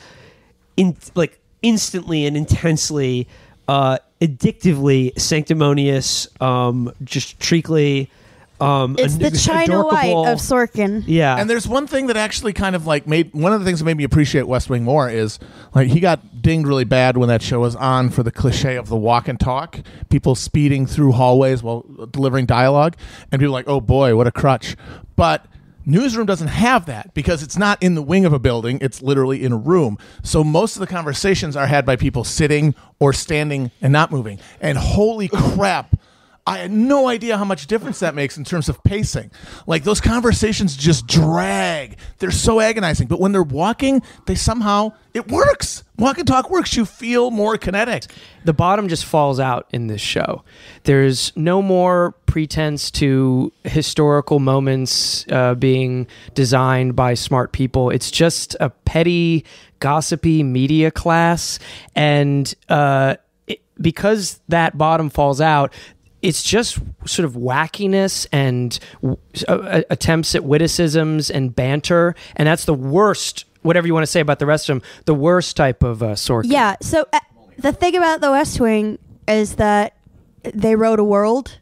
Yeah. They created a world. And that at least requires, writing. This one, I didn't know this before going into it, but they literally would just take shit from the headlines, and not in a Law and Order, Special Victims Unit way, but in a literally they would just go to Yahoo News and refresh every day. Keyword news. In the past.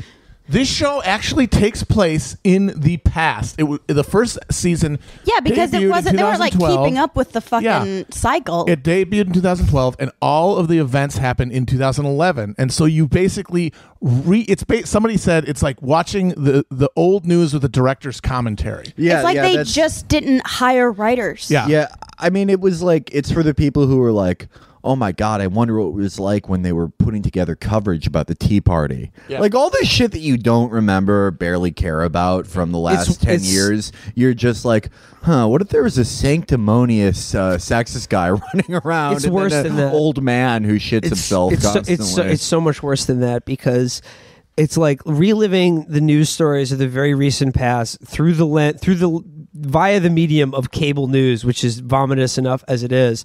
But the entire purpose of the show is Aaron Sorkin and the creators and everyone who the main thrust of the show is remember these news events like the rise of the Tea Party? what if that was covered by responsible goddamn newsmen who told the news the right way? And it's like this like idea that like that, if only we could have had that, like maybe like history would have turned out different, even though it didn't. But like Aaron's like, okay, if I had the chance to talk to that Tea Party congressman, this is how I would set him straight. And that just shows how impotent it is, because it's him based on imagining real himself in the history. shower. It's real. It's based on the actual events. So that means that he's like, what if there was real goddamn news coverage, but it doesn't impact anything? The history happens exactly the same way. He's totally he's like, Oh the whole my thing God, is a sub you're rosa right. demonstration of his own absolute impotence, because even though the world that he creates has ACN and Will McAvoy on it, the events happen the exact same way. Oh my God, you cannot escape the fates. Yeah. Actually, it's like the Odyssey. Never mind, I've decided it's good now. well, to give people an idea of why this is the case, why Jeff Newsroom is this avatar for a alternate reality in which a Sorkin type anchor had airtime every night, is because, vaguely speaking, ACN is like CNN, I guess. And that's the channel that Will Newsroom is on. And in the first episode, which we'll get to, he has an epiphany that leads him to take the news more seriously. And the rest of the series is imagining a cable news channel that took the news seriously. And Didn't give you report the news, first. reported the goddamn news. Exactly. There's nothing that's more important in a democracy than a well-informed electorate. I just want to make sure you know you're still on this side of the door. When there's no information, or much worse, wrong information, it can lead to calamitous decisions and clobber any attempts at vigorous debate. That's why I produce the news, Leno. I think Jay and I would rather be employed if it's all the same to you. It's not all the same to me, you punk. I've come here to take your IQ and your talent and put it to some patriotic fucking use. And where does it say that a good news show can't be popular? Nielsen ratings. We're going to do a good news show and make it popular at the same time. That is impossible. Between your brains, charm, looks and affability and my refusal to expertise live in reality. you. It's impossible. You know what you left out of your sermon? That America is the only country on the planet that since its birth has said over and over and over that we can do better. It's part of our DNA. That to me is like the single thing that like I just couldn't get my head around watching the show, because at least in the West Wing they're like glorifying people who are working in the White House, and like you know, like the things that they're doing are like, you know, important or whatever. And but exist in a world that can be changed by their actions. That's true. Up. But even and he didn't think about that because he's not a good writer. He's like, okay, I'm going to rewrite all the fantasy scenarios I had in the shower every morning after watching the news. Oh, but guess what? The media doesn't actually change anything. He completely wrote that out of his fantasy. Yeah, like the West Wing was his fantasy of like what a good government would be and the things they would do. And like you said, because he created a universe, he could populate it in which like new and novel things happen, or like he can script it according to how he thinks it would play out. This is like his ideal version of the news, but like the events are already set in stone, and it's just like the damage has been done, but like here's how I would have talked about them were I asked in 2011 about the Tea Party. He's proving that it's his yearning is not to make the world better. It is an aesthetic preference. Well, yeah, I mean, it sort of reminds me of the people, Ted Lieu, the representative who's famous for posting a lot. Yeah, the posting rep. He said, you know what, Mike Pence, you can have your stupid tax cut as long as Trump resigns and we restore honor to the office. It doesn't matter the events or the policies or the people thrown into the meat grinder, as long as there's this veneer of honor. The same horrible things that happened over the past 8 years can happen as long as there's this guy on TV going, Sir, do you believe global warming is man-made? Sir, do you have any decency? So that would make everything okay. And there's another thing that I think contributes to it, which is that Sorkin, now obviously older than he was when he was writing The West Wing, is writing young characters. Like the way that the hip, young, my God, adorkable was kind of the watchword. Okay, I'd like to say, with all respect, that I don't feel I need to be supervised. Okay. You'll let me do it by myself? No, I just meant, okay, I heard you say that. Almost all of them having affairs with each other inside of the newsroom. And like The West Wing, the dialogue is super quick and the banter is flashy and it's all like shit coming out of a duck's ass. It's very fast and loose, and you're just supposed to be wrapped up in the pure, like Matt said, sort of aesthetic of how these people are in this world. But every conversation is just this 80s guitar solo of dialogue that doesn't lead anywhere because, as we've discussed, it's just a bunch of media assholes running around. Forgot? Yes. You have a staff. They can write these things down. They can, but I have to remember to tell them to. So what do you say? You're my first and only choice. What about Jerome? He's in Bermuda. Kathy? It's her parents' 50th anniversary. Taylor? Bronchitis. So... Yes, you are my fourth and only choice. I can't host Elliot's show. Don't be ridiculous. You host your own show at 4 o'clock. About financial news. You're expanding. Oh, come on. I gained 4 freaking pounds. No, Professor. Right. Expanding. Yeah. That'll do. Let's get serious. I'll begin by saying that Will cries when he watches the movie Rudy. No, I don't. Cries like an onion. Onions make you cry. They don't themselves experience emotion. The way you experience emotion when you watch Rudy. One scene, one moment, once in a while. The Jersey scene? Yes. Everybody cries at the Jersey scene. He'll have like a young woman like in her early 20s making references to the musical Gypsy, and a guy in his like late 70s or 80s saying the word douchebaggery. Just like off the cuff. A horrible melding where the old people are using stupid. Everyone is exactly Aaron Sorkin's age. It's all because everybody has the same mid-century middle-brow reference pool. Broadway musicals and like the book of the week, the books of the week that people would read in the 60s or whatever. Yeah, it's kind of like if the entire universe, if someone did the get out procedure to everyone in the world, except the brain implanted was a 62-year-old gay man who owns an antique shop in like a nice upstate New York town, and he's like, "Wow, this is just like Gilbert and Sullivan." It's like, what the fuck are you talking about? Like I got a little off track, but like I said, The West Wing was about glorifying people like at the height of power and government. And so there's like a certain action there that you can wring out of even these fantasy scenarios. The thing I cannot get past with the Newsroom, and that was like present in every single frame of the show for me, is that we're being asked to invest our attention, kind of like hopes and like everything into a guy who does an hour a night on cable fucking news. Like that, all the action in the story is around him sitting and reading shit off a teleprompter and making a cable news show every night like it fucking matters. I think it makes more sense to introduce the characters as they appear. Yeah. Right? I think we should just describe the pilot episode. Yeah. And then sort of like go from there, and we'll pick out our favorite scenes and moments that showed up throughout the rest of the series, and we can provide context for the moment. Okay, we got to talk about. Let's get this fucking blood carnival I going. cannot oversell enough how just more violently repellent this show was to me, even at every level.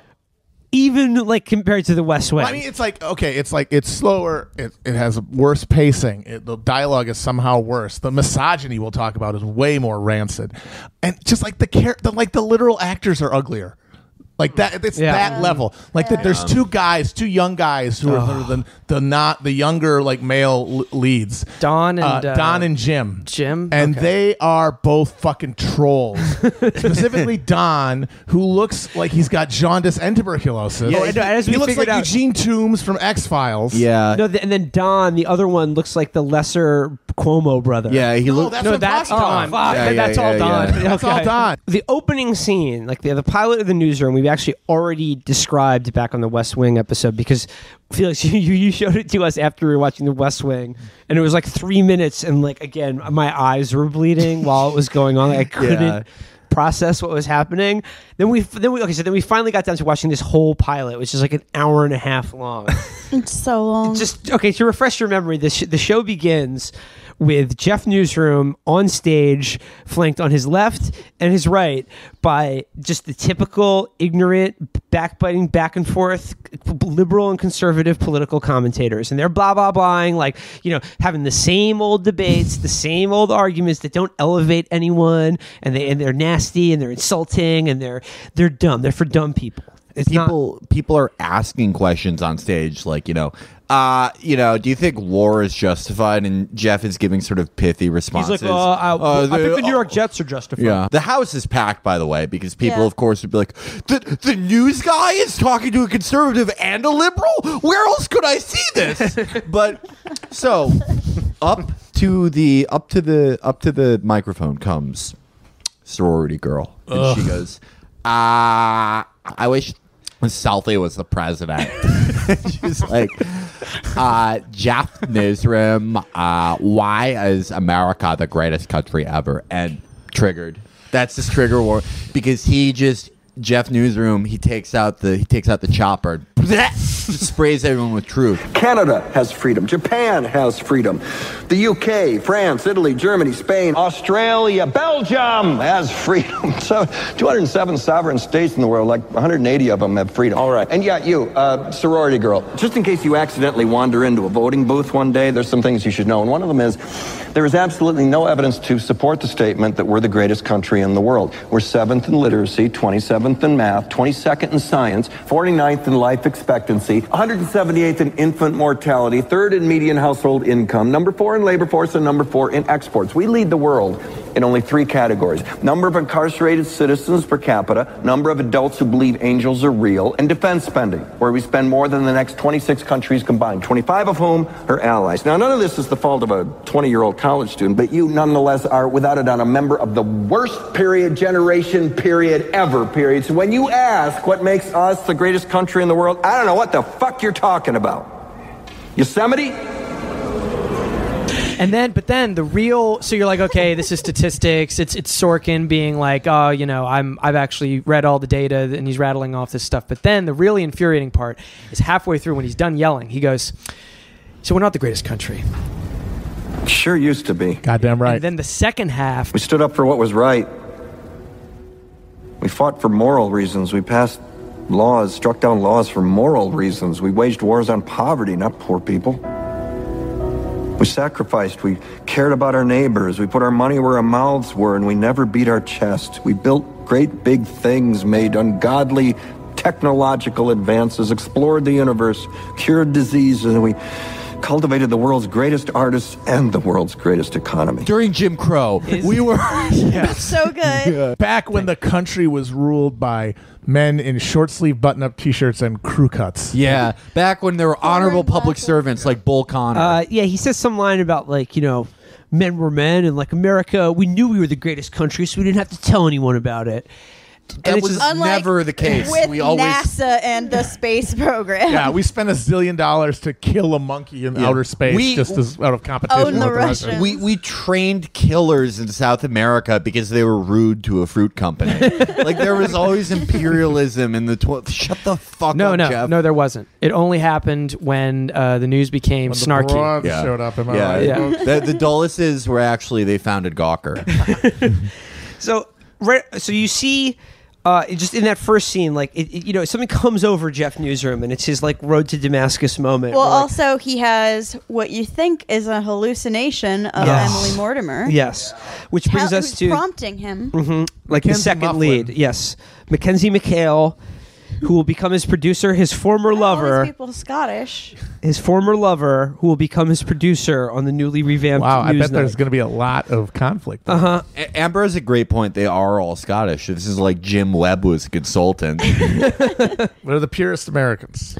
No, but we see just in that first scene where what really sets Jeff Newsroom off is a question from an ignorant, empty-headed young woman, a blonde woman. And in there, it's like he hates. There's nothing worse on the Newsroom than just a woman who is frivolous, doesn't know what she's talking about, and getting in the way of the news and facts with her. With her breasts and her hips. I got my birth control all over the teleprompter. Can we do a report about Katy Perry? No, you stupid whore! So like I'm still laughing at whom amongst us does not enjoy an instant gram. You guys love your instant grams. But we have, as we pointed out, every character on the show is Aaron Sorkin. Yes. It's a vehicle for him and some debate or some witty thought or dialogue that he's had in his mind that is just a demonstration of how correct he is. So like, there's nothing that annoys him more than pop cultural references that he doesn't know about or get.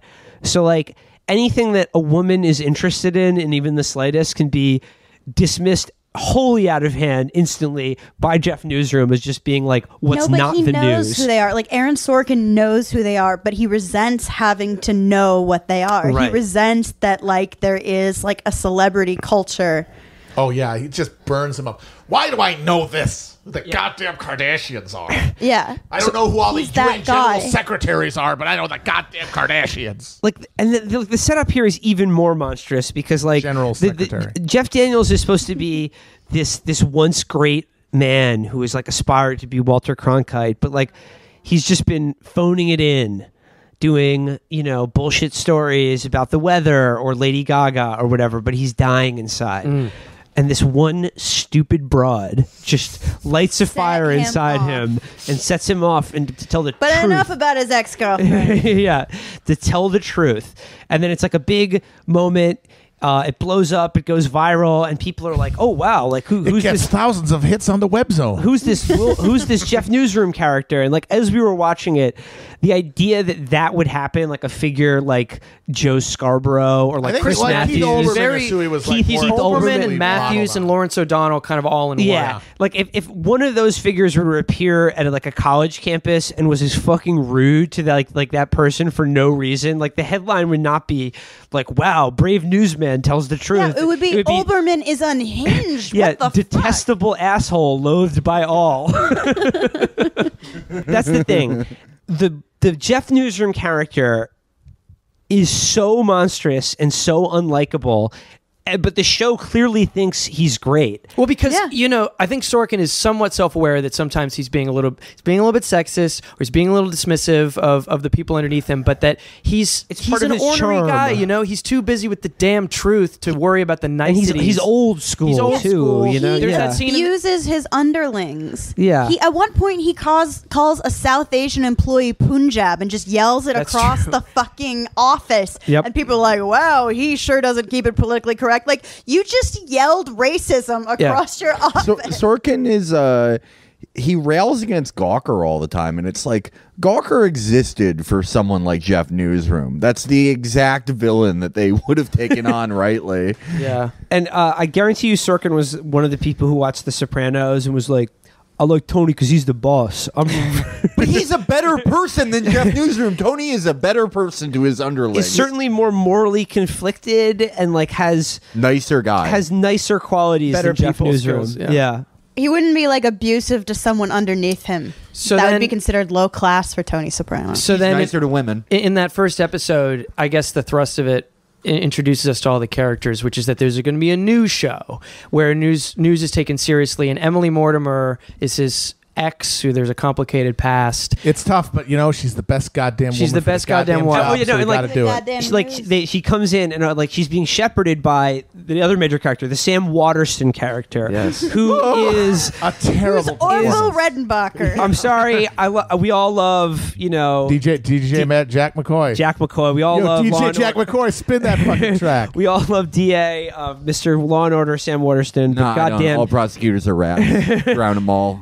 but what Waterston is fucking Awful. phoning in this role to the nth degree. He's phoning it in on an old school telephone with an ear horn because An he's like impression. His head's It's always show. bobbling around, He and he's just always seems to be like Yeah. apoplectic the Yeah. whole time. He's like squawking. He's like a giant chicken. Yeah. Just squawking and flapping. he his wears a fucking bow wings. tie. Here's a bow tie. and he's like Sorkin's like view of like what the classic era of like newsman. News drinks all the producer- time. He's always having a scotch. Drinks all the office. time. clearly yeah. has alcoholic dementia. Like he's like, I remember when I was covering the news in Vietnam, we saw a cute girl dance for us. And, It's like, that's a terrible story, Grandpa. You're talking about going to a brothel for the GIs. I remember when we were in a little village called My Lai. so he wants Mackenzie McHale, Jeff Newsroom's ex, to be his new producer who's going to take him off the leash and go back to doing news the way it used to be. And when like he brings in, they introduce the Emily Mortimer character, it's just like, she's fresh back from Iraq and Afghanistan. She did 2 tours of the news over there. Sir, who is your executive producer? You realize that news. people have been reprimanded by HR for asking that question to a female underling? And so like she sort of brings her people with her, and like there's like a meshing of these newsroom of the newsroom and like her people, and of course, and instantly Jeff Newsroom is like, no, you're fired. I'm not having this. I'm going to my agent right now. I have hiring control over everyone, and he's against it. There's this whole back and forth, but slowly but surely in the newsroom, amidst all this griping and people being prima donnas, what's this? Oh, something coming over the wire? Something about a fire on an oil rig in the Gulf? Could it be the beginning of the Deepwater Horizon disaster in the Gulf of Mexico? Yes, it is. And that, probably the greatest environmental disaster in American history, is the glue, the catalyst, the tinder, the match. I'm losing all my metaphors because I'm a newsman right here. That unites this staff to come together and do the fucking news. And it's more important than them. Yeah, it's exactly. The news. They realize they rise to the occasion of doing cable news about like an unfolding disaster. Yeah. Will McAvoy, Mao, Mackenzie McKell, Lin Bao. She can never Also, fully they be a make that news South Asian character know a ridiculous amount about oil drilling for some reason. Oh yeah, Dev Patel plays the He's like a the techie. IT guy. He's a South Indian techie. What a shock. I mean, wow, that's an amazing casting. And Jeff Newsroom thinks he's the IT guy. Yeah, right. Yeah, which is endearing. These are all good. We're all supposed to Not like since that. Apu And then you worked at have the you have convenience Allison store. Pill, who is the aforementioned underling She who is just a enjoys pill. getting Accurate. yelled at all the time. She's sort of like, she's always like adorably flustered and like Yeah. walking The into first doors. time he remembers her name, she just fucking comes. Yeah. Well, that's a recurring theme of the show is that actually we never see the floor of the newsroom because it's ankle deep in pussy juice due to Jeff's epic monologues. When Jeff gets off the air and puts on his statement leather blazer. Oh, wait, I wanted to bring that up. Did you notice that he only starts wearing the blazer after they start doing the real news? Yep. Right. Yeah. But this is what Sorkin thinks masculinity is. It's like if you're just abusive to women 95% of the time and then be slightly nice to them 5% of the time, they will fucking come. And that is a description of how you inscribe Stockholm Syndrome on someone. Well, I remember in one of the last ones, there were two scenes in a row where I think it was Olivia Munn's character first, and then probably Mackenzie or someone else. They both call a guy they're talking to an idiot. They call you're a big dum dum, and that to him is like, I've done my feminism for the day. That is almost a little bit too much feminism in one episode. Because meanwhile, in terms of like actual plot stuff, all of the like biggest fuck ups, it is mostly are all women. done by women, and the women always like are hysterical. Basically, I think it's most offensive in the Mackenzie character because she, while he gives her 8 PhDs and she's been in Iraq and all this stuff, literally in the second episode, she doesn't know how to use email and she replies all some private message to Jeff to the whole staff, and then they all know about their affair. We stood in my office this morning, and I said, under no circumstances do I want anyone here to know what happened. And you said yes, and yes again. And it really seemed like you understood. And then you sent an email It was a complete explaining in some detail please let what me happened. And then you copied 47 reporters. I'll go into your office. You know how sometimes something happens in an instant that's so astonishing you just shut down? Of course, that's understood. Doesn't fucking happen to me! How would she know email? She's been busy doing the news in Afghanistan. Similarly, carrying over from the West Wing is that, like, if you portray female characters who are like highly competent and like highly accomplished in like some professional field, you can show them to be complete klutzes, ditzes, and just sort of just frivolous people in every other regard. And it's just like, they're all defined by the relationships. Like that's all they really care about, and it affects their work and everything else. Mortimer and Allison Pill, it's a horrible. Just to watch it is like really makes your skin crawl. Yeah. Meanwhile, those lizard men are like only lightly touched by the romantic travails. Yeah, I mean every scene with every woman is they're like, I accidentally changed the ACN logo to a swastika. And, you know, one of the male characters is like, I'm going to fuck that stupid out of you, you dumb whore. With the news. I eat a pussy every night. It's called the Wall Street Journal. I can find the G-spot. It's called the opinion page. You know what makes a woman come? Diverse views. I don't mumble the alphabet into her clit. I mumble the masthead for the New York Times. This man has a So the news team assembles. Yeah. And they coalesce around an important news story, and like they show them, like they come together to do and like their first broadcast is completely off the cuff. Emily Mortimer is just like in the control room. She's got the headset on. She's like, "Will, I'm in your ear. Listen to me very closely. Whatever happens tonight, do the goddamn news."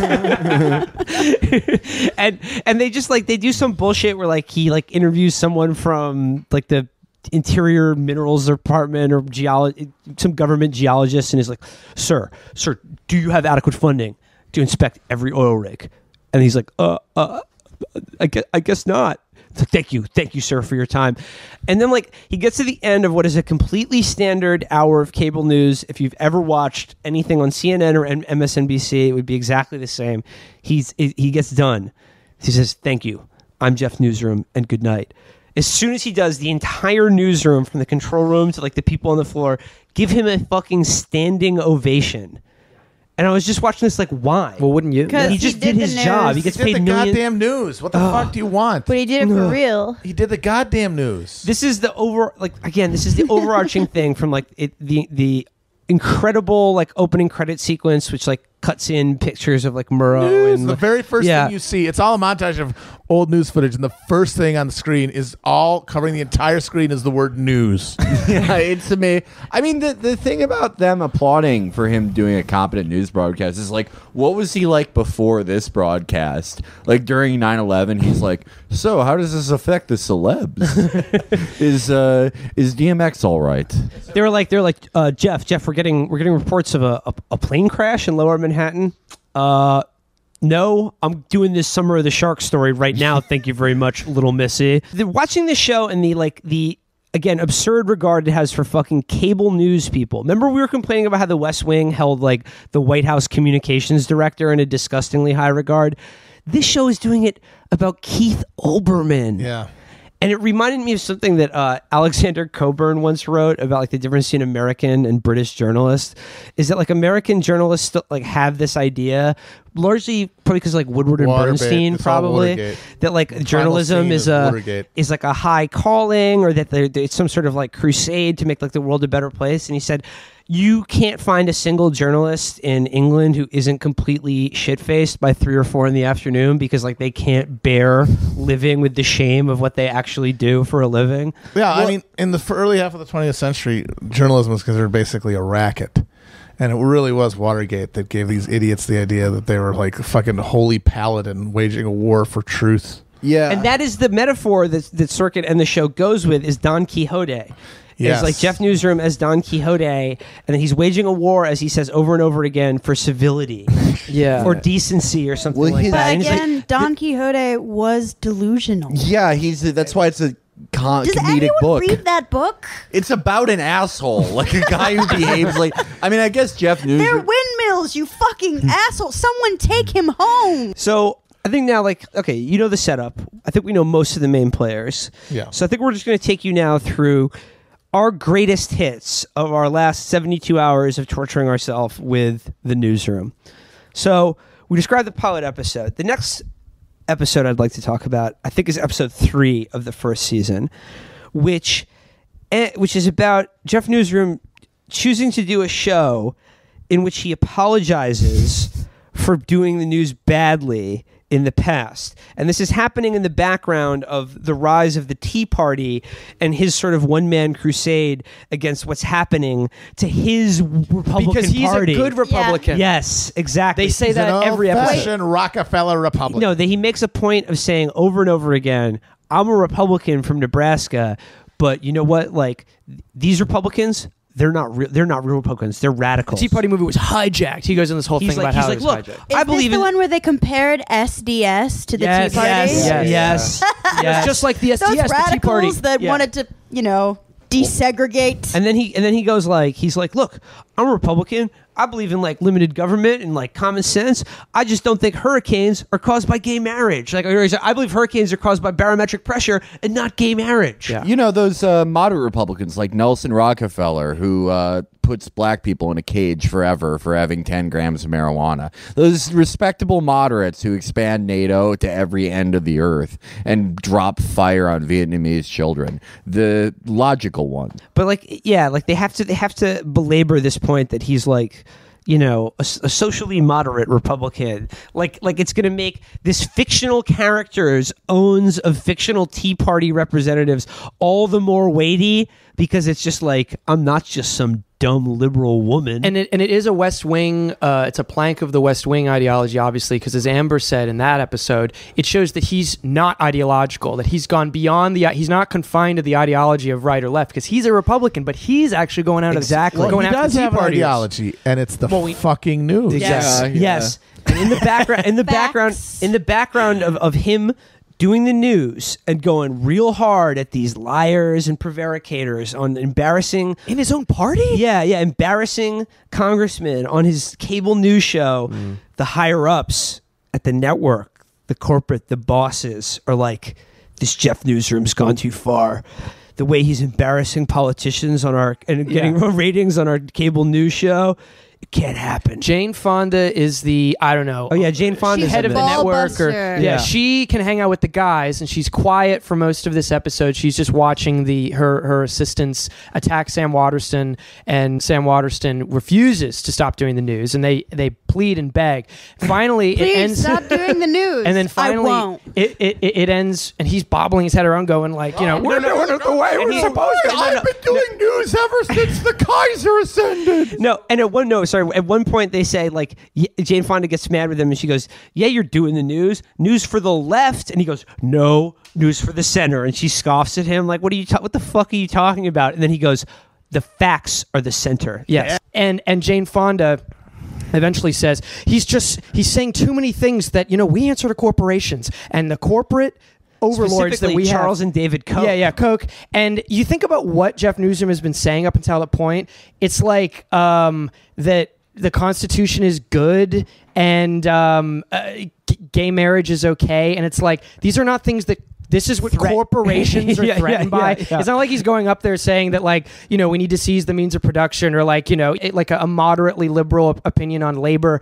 He's just saying banal things that Aaron Sorkin thinks threatens corporations, that like the theory of evolution is something corporations are trying to keep Charles under and wraps. David Koch saw like Keith Olbermann and be like, actually, sir, Ben Franklin was a deist. They'd get on the phone to like the head of Viacom and be like, shut it down. Well, that's the funny thing, is that he owns all these dipshit Tea Party people, but he owns them in a way that shows that this motherfucker is obsessed with cable news, but he clearly doesn't watch it because none of the arguments happen the way the cable news arguments do. Jeff Newsroom asks a question, and then these dopes all answer it in the affirmative.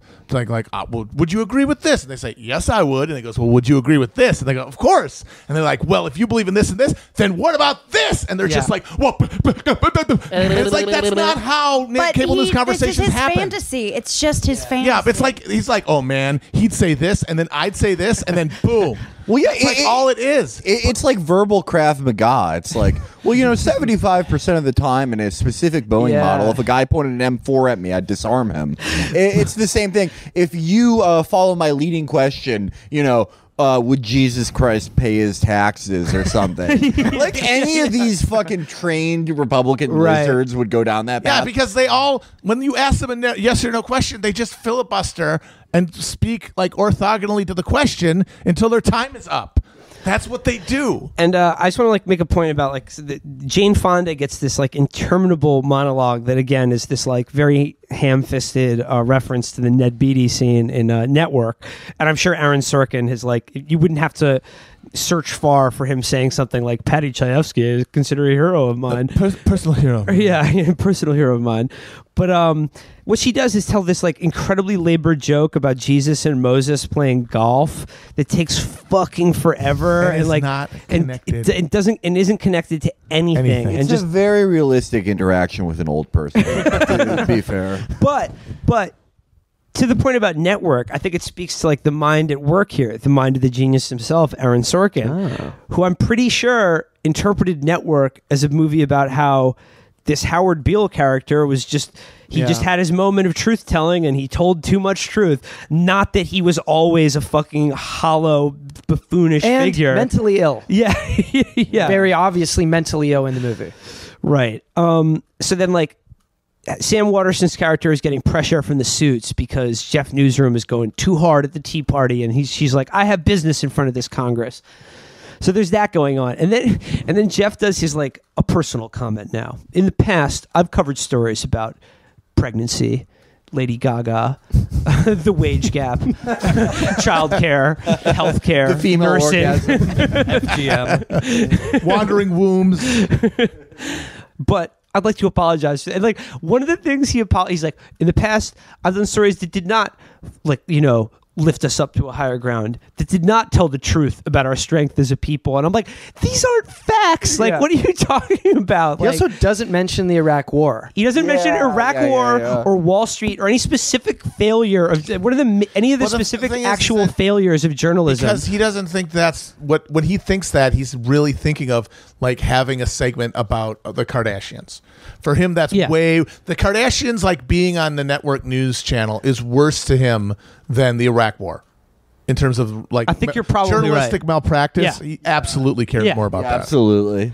Keep in mind, Aaron Sorkin, I believe, has I know this for a fact. And in one point, he did say that out of all, like, news, like, opinion writers or columnists, he likes Peggy Noonan more than anyone. So, oh my, what the fuck? Yeah, keep that in mind. So Jeff apologizes for doing the bad news, and he's like, we are rededicating our efforts to, like, do the news the way it should be, the way it used to be. With men, there were men who did the news, great men. They had names like Murrow, Cronkite, Rather, Brokaw, Russert, and he says Buckley in that mix. We had to rewind it. We were like, wait, Buckley wasn't really a newsman. He was a fucking lizard commentator who had some who is pro-segregation. Yeah, he actually throws in William, I mean, again, to, like, jerk off all these, like, great network news figures like Walter Cronkite or Dan Rather is a bit much to begin with. But he throws in William F. Buckley and Tim Russert onto this list of fucking the immortal greats of American news TV journalism. And it's like, nothing says reasoned civil debate like threatening to punch a goddamn queer right in the face. He stood up to the queers. Or even worse than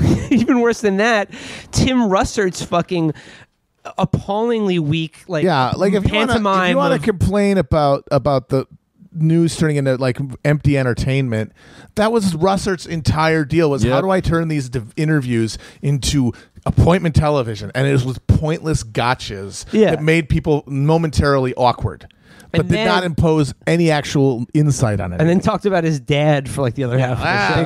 Big Russ. Yeah. Okay, so it's like this is the third episode now of the show, and it's already had some of the most revolting things I've ever seen on TV. Going to episode 4 now. Yeah. This is where it gets good. This is where, like, one of the main antagonists. This is my favorite show episode. Has been revealed. Episode 4 begins on New Year's Eve. It's the New Year's Eve party in the ACN newsroom. Will McAvoy is in a $3,000 tuxedo, alone in his office smoking a cigarette. Because, God damn it, parties are stupid and frivolous. Jeff Newsroom, come outside. It's New Year's Eve, sir. Yes, sir. Surely there's no news to be had. And he's like, oh, leave me alone. The people out there are having fun and socializing. So then he finally comes out of his news cave, and the Olivia Munn character, like, begins bantering with him about, like, he's like, why doesn't he go just talk to someone at a party? It's New Year's Eve. This is what you do. And he's like, oh, do people actually do that? Oh, I guess. A little back and forth. And then she's like, oh, look over there. Like, here's a woman who's clearly at this New Year's Eve party alone. She looks gorgeous and single and unaccompanied. She's just begging for a tall, handsome newsman to come up and tell her the facts. Put his news into her. And the character he approaches is played by Hope Davis. And he comes up to her and they begin flirting. And basically, after he says, hi, my name's Jeff's Newsroom. I host Newsnight. She's just like, she goes, I'll tell you what, why don't you kiss me at midnight and we'll see where it goes from there. Just offering herself to him and just, like, falling for him. And he's like, getting ready to, like, lean in, and she distracts him. By the way, Jeff Newsroom is supposed to be, like, this is what Aaron Sorkin thinks a handsome man looks like. And he just looks like an old man. Well, I mean, because Amber, what you said that Emily Mortimer says in the first episode, if we took my news skills and your looks and rugged jaw, and it's like the man is not. Jeff Daniels is not an ugly he just man, looks like but any older man. he's just an old. No, he's lower than average. I'm sorry, I'm going to weigh in here. He's below average. But in this, he's King Solomon. Like Jeff Daniels and any woman, it's like Song of Songs. It's and you're right. Well, she's throwing herself at him. She's throbbing. Her body is vibrating standing next to him. And then she's like, I just have to do one thing tomorrow. I got to finish up my hit piece on the Real Housewives one of the Real of New Housewives. Jersey. And then it's getting people are counting down to 10, years. Yeah, 9, and he's like, and she starts to lean. He goes, what do you mean hit piece? She's like, a hit piece, or no, a takedown piece where you take somebody down. And then it's like 1, and she's about to hit, and he literally takes his palm and shoves her face away. You're not what? And he's disgusted with the idea of a hit piece and that she would ever think to debase the title of journalist with conduct such as that. And he just then reams her out. You and I do the same thing for a living. That's nuts, Nina. I try to expose the truth about things that are of national importance. Well, I'm trying to expose the truth about the fact that Brittany might have had a daughter when she was a teenager, who's now 10 possibly, and being taken care of by her mother. Why is that the concern of anyone except for Brittany, it's not her a hypothetical concern. daughter, and her mother? It's entertainment. Okay, well, here's the thing, though. It shouldn't be. Is that right? Of course it's right. You know it's right. You know right from wrong. Everybody said you were like this. Immediately begins drilling her with questions about like why anyone should care about a Real Housewives of New Jersey. Why would you be mean to this Real Housewife of New Jersey? Why would you, quote, take her down? And she's like, okay, all right, I see this isn't going anywhere. Yeah. She's an entertainment columnist. So we find out Hope Davis's character is like a gossip columnist for this rag called TMI that's supposed to be like TMZ or fucking just the stand-in for bad tabloid, news culture. Yeah, exactly. Then throughout the rest of this episode, if that first scene wasn't enough, you get 2 more instances of Jeff Newsroom turning down women and what it would otherwise be a sure thing because they behave in a way that offends his news sensibilities. Which is in the script, by the way. Hope Davis says, you just turned down a sure thing. Like he's making the woman say that. Yeah. There are two other, real quick, he's having drinks with one woman and then he starts telling her about how he got turned down by the other woman because he slandered one of the Real Housewives of New Jersey. Begins to tell him, "Oh, I love that show. It's so funny. Oh, she's having an affair with her yoga instructor," and begins reaming off all of her dumb chick interests. Yes. And then he's just like, "Check, please." Yes. Then he has another date in his apartment, like taking her dress off, played by Catherine Hahn, by the way, in one of the many thankless roles that she had to do before she blew up now, and deservedly so. But she's like, "Oh, hey, like you're fun and sexy. Like, hey, do you smoke? Like, would you like to smoke some weed?" And he's like, "I haven't in a while, but sure, why not? Fucking, I'm doing the news now, so might as well expand my mind." She's like, "Okay, great. Go in my purse. It's in the pocket or whatever. I have a joint there for us." So he goes in her purse and then he immediately sees a fucking a small ladylike handgun in there. Yeah, and she's in the other room like taking her clothes off, and he's like, "Excuse me, honey, what's this?" And like the woman he just brought to his house, he is now standing in the living room holding her gun and basically pointing it at her. Yeah. He's like, "Excuse me." Yeah. Like, can you explain this jabbing? I think he had just been on TV that night going to town about on gun the control, NRA, yeah, and against the NRA. And then she goes, "Look, buddy, I saw you tonight. I think you're great, but you're totally wrong on guns." No, what she says is, "I work for Hillary, but by the way, you're totally wrong on guns." She says, "I'm as liberal as you get. Like, I'm as lefty as you get, but you're wrong on guns." And then he owns her with logic, but not quite enough, because she says, "Well, if I'm walking down the street and a guy wants to rape me, this is happening." And she points the gun, and he's unloaded it at that point because he just decided in front of her to unload her own gun without her permission. And then she's pointing the gun at him, and he goes, "Actually, this is happening." And he smacks the gun out of her hand. It flies up and lands in his hand, and then he's pointing it at her point blank in his apartment. Here's the thing. Yeah. I saw the show tonight.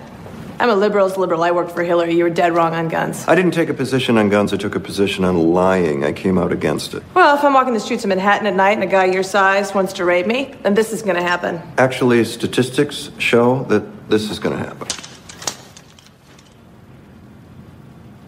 Is it wrong that I'm turned on by that? Yes. I gotta say, the anti-gun Republican that Sorkin is fantasizing about right now, David Cum. absolutely fucking ridiculous. Yeah, no, none of these. It is a non-existent creature. Like David Frum. Yeah, I guess That's true. David yeah. Frum is very anti-gun. He's from Canada, though. But I'm just But that's 'cause he's glad. I'm just Canadian. glad that Jeff Newsroom took that opportunity to let that woman know. Look, if I want to rape you, it's gonna happen. You're not doing shit about it. Yeah, there is no escaping this. I mean, also, it's like if a woman, if I like a gun fell out of a woman's purse and I was hooking up with her, that would be so fucking hot. If a woman like brought an aircraft carrier or like a fucking anti-air gun or a Predator drone, she brought an aircraft carrier. That'd be very impressive. Yeah. Well, also later, he gets in trouble because now the gossip columnist, women be lying. Yeah. Hope Davis, the bitch gossip columnist who was only mad at him because he turned her down. She's spreading rumors about him, and then that ends up in the papers. This woman and Women only dislike you because you reject them Yes. sexually. She's like. They're all crowded around the tabloid paper that they picked up going like, do you see what's in here? You pointed a gun at a woman? And he goes, I didn't point a gun at her. I was disarming it and showing her how she could. It's like, that's supposed to get raped. That's supposed to be, the viewers are supposed to go, yeah, come on, hear Jeff out. But it's like, no, he did point a gun at a woman I was point blank in her apartment. I was showing her how powerful I am and how she's nothing and I could crush her at any time. It's totally normal. I don't even remember the rest of that episode, but like It's that good stuff. It's all good. All right, so where are we going? Where are we going after that? The Bin Laden Yeah, episode. Bin Laden. Ooh, Yeah. wow. Well, no, the Gabby Giffords episode. Oh, okay, right. no, that's the end of this best episode. line. No, okay, the Gabby Giffords is at the end of this one, episode 4. So, like, the actual news event that comes is the Gabby Giffords shooting, right? And, like, they're doing the news broadcast as it happens. And, like, the question is she dead or is she alive? And, like, the big pressure is, like, certain other news outlets are reporting that she's dead. And like Jeff Newsroom is a real goddamn newsman. Is like, that's a person. I'm unless I hear it from a doctor, I'm not putting it on the news. And like some guy from like corporate comes down and he's like, Jeff, that bitch is dead. She's dead. You tell her family that she's dead right now. We're losing a half a point of ratings. You're done. And he just like stares him down. And like as this is happening, like some guy that just gets to the phone, like, doctor says she's in stable condition going into surgery. And he's like, doctors are reporting now. And then like he does the news, gets the story right. And then like they cut to commercial and he's like, everybody get in here. And there's this moment where like he says to his producer. Yeah, because he stood by him. His producer stood by him, like his decision not to go on air with Gabby Giffords being dead. And he goes, what's the line? He goes, Don, you're a goddamn newsman and punch me in the face if I ever say different. That's the inverse of what Buckley said to the dog. Yeah. You tell Leona that if she wants me out of this chair, she better bring more than just a couple of guys. That's exactly what I'll fucking tell her. I'm not fucking around, Charlie. Feet of fucking steel. Back. I'm sorry. It's not your fault. I fucked everything up. It's gonna be all right. What the fuck is going on? You're a fucking newsman, Don. I ever tell you otherwise, you punch me in the face. And then like the sister to that scene, the real quick one, it comes in another episode where it's the last scene of the episode. They've just got done covering the midterm elections, which coincidentally the Tea Party absolutely romped After all in. that owning, after all those montages of Newsroom, they're crushing these people. It's like 2 a.m. They're all sitting around the bar, and Jeff Newsroom just raises a glass and goes, I love doing the news. And they literally give a toast to the news. Yes. Yeah, they do. And you may have seen, we actually posted a video of us watching it. And it was like he raises the glass, like the sentence isn't even out of his mouth. And then it's just about a minute straight of us just screaming and cackling. Because that was an such a honest weird reaction to thing that to scene. say. That was the first no-touch cum in my life. The way you I love my job. I love you guys. I love journalism. But the news, like most of the news is like genocide and shit. There's a lot about news. There's not a lot about journalism. Yeah, it's like people getting shot in ditches and killed with drone strikes, or people being wiped out by natural disasters. Well, and no one's ever doing anything investigative. It's always just chasing whatever's say going that, on. but in the one of the final episodes, Jeff, which is one of the more ridiculous strains, has a source that he won't give. He's an anchor, and he has when was a the last source. time one of those bubble-headed so dipshits Jeff is had doing a some source? investigations. Sorry, how long have you recorded so far? Hour. Jesus. Oh wow! I knew it would go we on. have to talk about the finale. For the sake of time, we only have a s- couple things left. We should we talk about skip the Bin Laden one. thing? The Bin Laden one was pretty good. With okay, let's talk about the Bin Laden episode. All right, we'll do Bin Laden, Dead Dad, last episode. Yeah. That should be 20 minutes tops. Okay. Yeah. All right, so the Bin Laden episode rules. So the episode is called 5-1 because Aaron Sorkin is under the delusion that the death of Bin Laden would be a generational defining event. Like, you'd be able to come up to somebody now and say, where were you on 5-1? And they say, what the fuck are you talking about? I don't remember, actually. No, I don't know. People were like, oh, Bin Laden's dead. I was watching the dang news. Yeah. You were making the dang news. Making love to the news is what I was doing. So it starts, it's a party. They're celebrating their year on the air.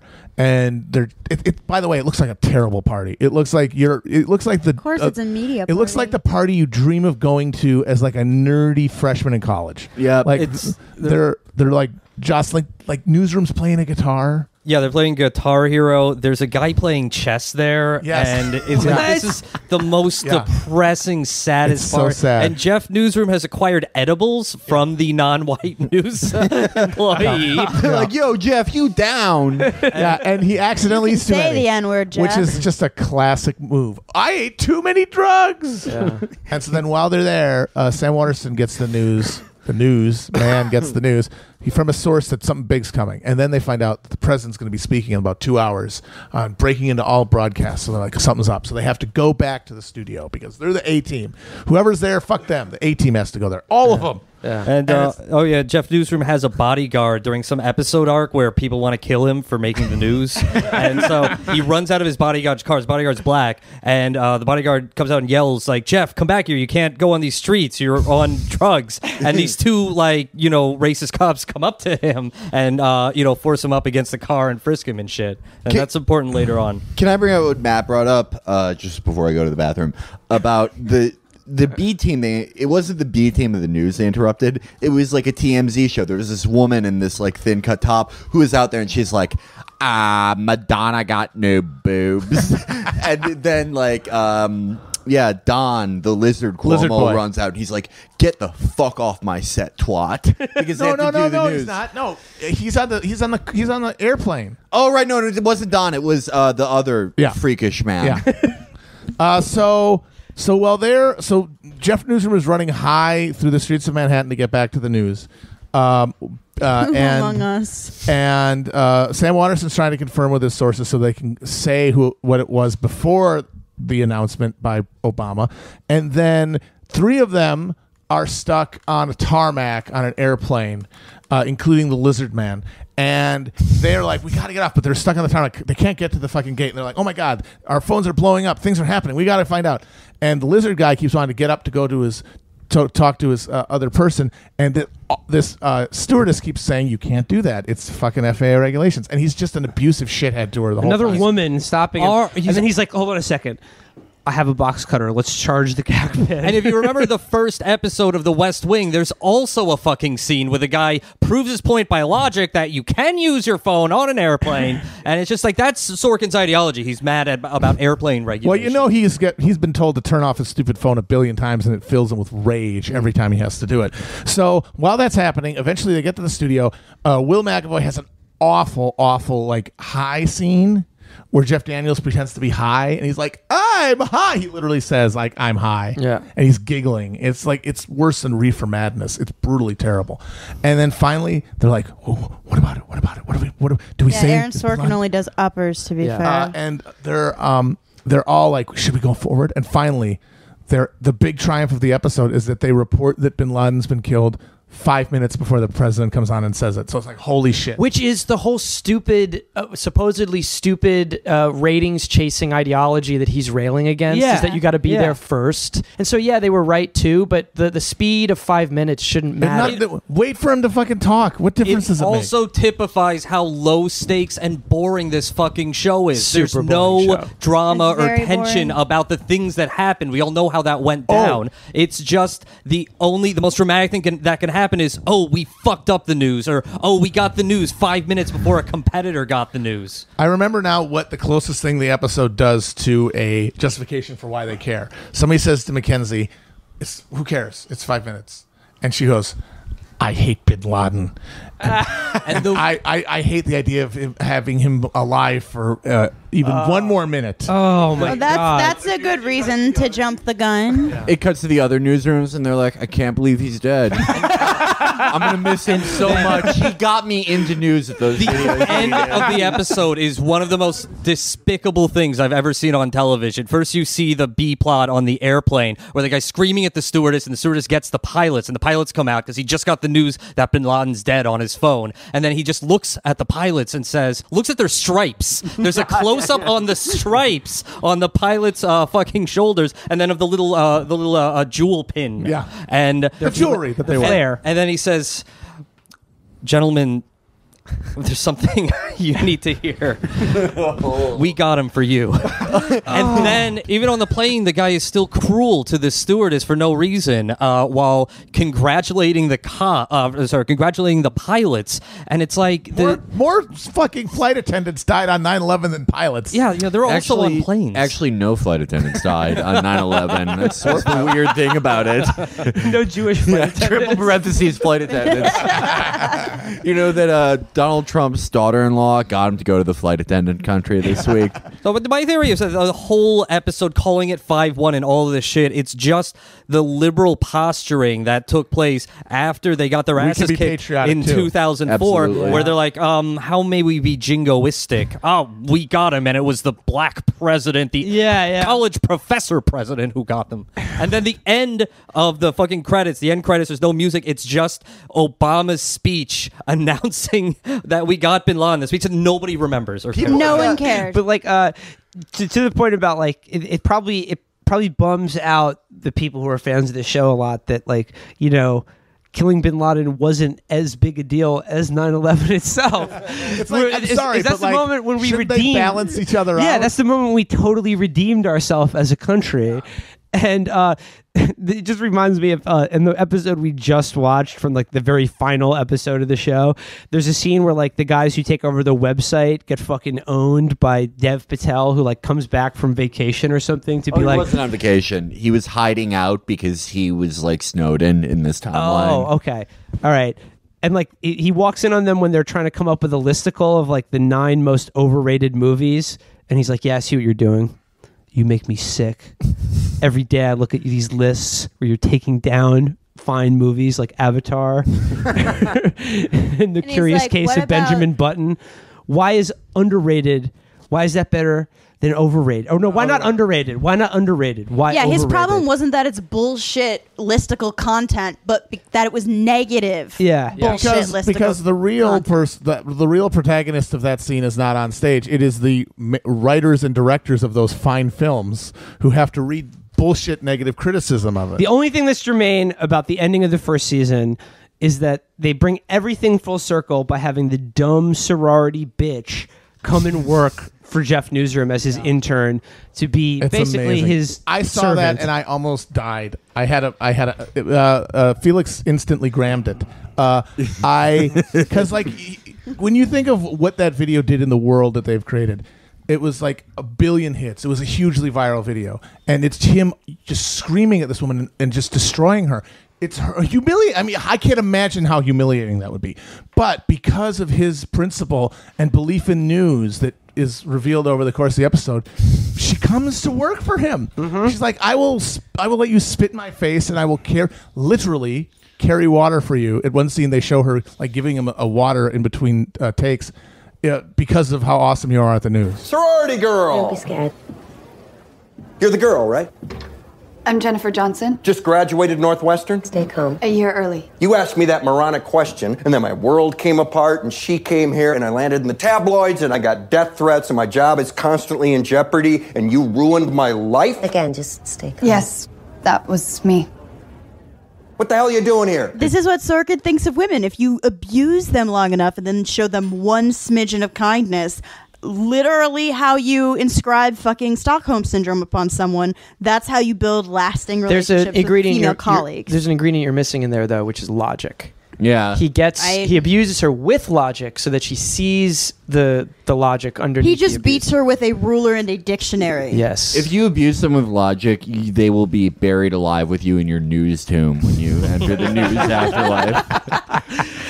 Okay, skip second season two. The only thing we need to know about the second season is that Maggie, the dizzy blonde who's too preoccupied with her vagina and her boyfriends to do the news right, fucks up royally, and the whole second season is about their entire news, news credibility being destroyed. Yeah. So that's the arc that we missed for the second season.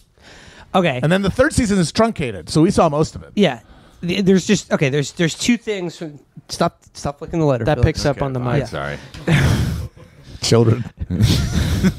Just playing with the Rubik's Cube. Yeah, we're almost You're just there, an guys. older child. You're just a slightly older child. Let's finish this goddamn broadcast. This is like doing the midterm elections. This is what it feels like. We should stress to the listeners that we've watched at least 12 hours of the newsroom. So I'm sorry if we sound a little taxed. And we we did this for you. Yeah. We're goddamn podcast. Punch us in Also, the face. we're all operating on like a brick of hash. We literally we watched 3 episodes in a row earlier this week, and Will was like, I can't do it again. And I was like, God damn it, Will, we have a responsibility to our listeners to say that Jeff Newsroom has slaves. Okay, 2 moments from 1 episode of season 3 that has to be addressed. The first is Jeff Newsroom's jail room encounter with his dad's ghost. Or figment of his imagination. Jeff Newsroom is incarcerated because he's too much of a newsman to give up his source about, I don't know. So who cares? Felix joke that I'm just going to have to ventriloquize in case he doesn't remember. Jeff enters the prison and Felix shouted out, "Oh yeah, newsman walking here." So Jeff Newsroom gets put in jail, and like his cellie is this like sort of cagey like white guy who's like, you're some kind of big city newsman, aren't you? Yeah. I don't that news that's Jew news for me. Like, and like peppering him with questions and shit, and like he's being as he always is to everyone who is around him, imperious and condescending and dismissive. And he's like talking there, and then the guards like drag their batons across the bars, and they're like, keep that news down in there. Yeah, he's sending kites with the news on it to people. It's like it's Oz, but he's at a BC. So his part of this episode is that like he's in jail having these conversations with this like sleazy fucking cellmate, and he's like racist, and he's in there for domestic battery. He's a domestic abuser and an alcoholic. And he's like, you look down on me as a journalist? Well, you beat women, so I don't think very highly of you, sir. And then I forget why, but like then finally he's like let out of prison. They're like, he's not going to talk. Better let him out. The government's trying to persuade him to give up the source, and he's talking with the lawyer, and he goes, we asked him if he wanted a conjugal visit, and he asked for a copy of the New York Times. Yeah. So he was just started jerking off into the Peggy Noonan's editorial for some reason. Yeah. So then like crack him. They didn't crack him. They let him out. And like as he's leaving, he's like taking the photographs like that he like put up on the wall. Like the hot pot where he makes his fucking like ramen casseroles that he gets from commissary. He prags a guy out to make him Maggie and all the other news wenches.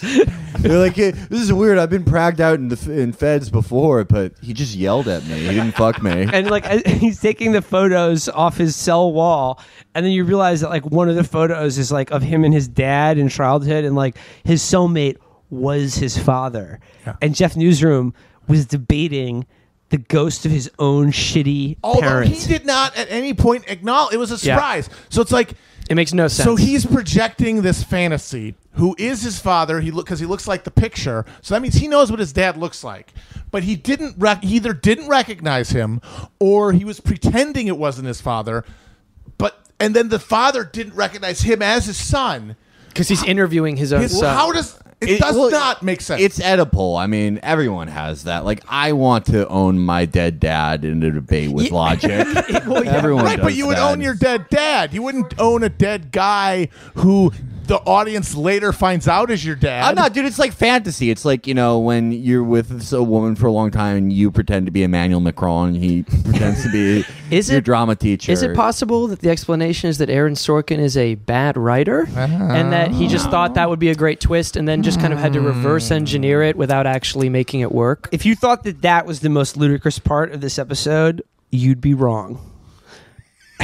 Because this episode also, the other subplot in this episode contains, I think, maybe the most problematic Aaron Sorkin moment ever, which is the campus rape episode. Boy. Yes, you're right. Yes. Campus rape. This is the campus rape where the Cuomo looking producer has to go interview a college girl who's been raped on campus, and like she's trying to get her rapist expelled or prosecuted from the school.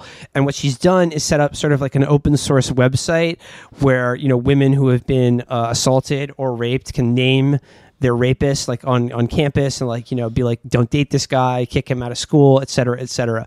So he goes to interview her and like get the story, and he's like, I don't want to do this. Like, you know, this I feel bad about this. And like he interviews this college student in her dorm room alone, which is already weird, and then like goes into intimate details about like her ordeal of being raped on campus, only to sort of like use logic to tell her basically, what happened to you is terrible and I believe you, I affirm you, but if your website causes even one innocent man to be accused by a lying, scheming bitch, then nothing that'll happen to you will have ever mattered.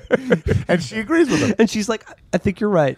And then I'm taking the website down. And then Sam Waterston dies. Yeah, they're having an argument, and Sam Waterston, like, they play like they used Coldplay before in the show, but what song did they use? Shenandoah. Yeah, Oh Shenandoah. When he's like collapses and makes like a look on his face like he's Toucan Sam. Toucan Sam. And he hits his head on the fucking desk, and it's one of the funniest scenes I've ever seen on TV. We also tweeted us laughing at that hysterically. Pitches forward. It's like a Monty Python sketch. He just pitches forward. He just prangs his head on the side of the I'm desk. following the Kaiser to hell. All right. That's Sam Waterston. What happened to Sam Waterston is seriously going to happen to me right now. I'm seriously going to... 3 hours of podcasting today, boys. Fucking A. We're almost there. Last episode. Let's do it. I'll stand up for this. Do we have to do more? No, the last one, we just wrap it up. Okay. There's a funeral for Sam Waterston's character. Jeff Newsroom literally takes out a guitar, and everyone joins him with guitars around him. And it's Sam Waterston's grandkids. Sam Waterston's grandkids. And then the other non-lizard bland white guy shows up, and he also plays rhythm guitar. Yeah. And then The black guy plays rhythm. Yeah. And then my element of that scene that is most important is that it shows everybody like watching in like ecstasy. And like that's the real thing. It's Jeff Newsroom standing in a room and people adulating him. That is a recurring motif over and over again. And that is Sorkin cosplaying as himself in a fantasy world where everybody gets how awesome he is. But Amber, as you pointed out, he hijacks a man's wake so that he can do some impromptu rhythm and blues performance, and everyone can have a big hoedown. And you were just like imagining the guy's wife coming out and be like, "My husband is dead. What are you doing, Jeff?" and then he tells his grandson, he's like, he goes up to him and he goes, look, your grandfather's dead, your parents are going to divorce. If you ever need someone to talk to just jam with, I'm here. And it's like, we're supposed to be setting up a fatherhood arc because Jeff impregnated Mackenzie with his news hair. That's the kid. By the way, I reserve the right to fire you if it's a daughter. But it's starting to set up a fatherhood arc, but he's actually grooming Sam Waterston's grandkid. To be a newsman. Sure. No, that's how you become a newsman. That's how you become a newsman. Is you're groomed by an older like every newsman went through it, you're going to go through it too. And it's really a nerd episode because the rest of it is flashbacks to before they got together for their first episode. And it shows Jeff Newsroom being a bad newsman. He doesn't care about the news. It shows that It was at first you're just thinking, oh, he's recommitted to the news, but you see, no, this is a genuine Saul on the road to Damascus conversion. This is born again newsman. This news is God. That's what the last episode posits. Yeah, like in the prequel scenes, he's doing the news and he's like, I don't care. We'll talk to the celebs. Let's do a report. Let's do a report about Facebook. It's like the scene from The Simpsons where Flanders is recalling his period as an alcoholic. And Landers is a boring old biddy. I was more animal than man. Yeah. So, folks, that's the newsroom. We've done the West Wing. Hell yeah. Now we've done the newsroom. Hell yeah. We did it, everyone. We did it, everybody. We did it, guys. God damn, I love podcasts. If they could see us right now in the room. I'm sweating. We're dehydrated. Will is Will McAvoy. I'm the guy who fucks Olivia Munn. I think I am going to have a heart attack, so I'm Sam Waters. Guys, I hope it was as fun for you as it was torturous for us. I'm going to have a heart attack. My head's going to hit Ember's coffee table like a fucking cue ball break on a... Lindbergh, baby. You're rolling news, man. Cheers, everybody. Bye. News. Bye. Oh, my God. Live from 2005 at Studio 60 on Sunset Strip.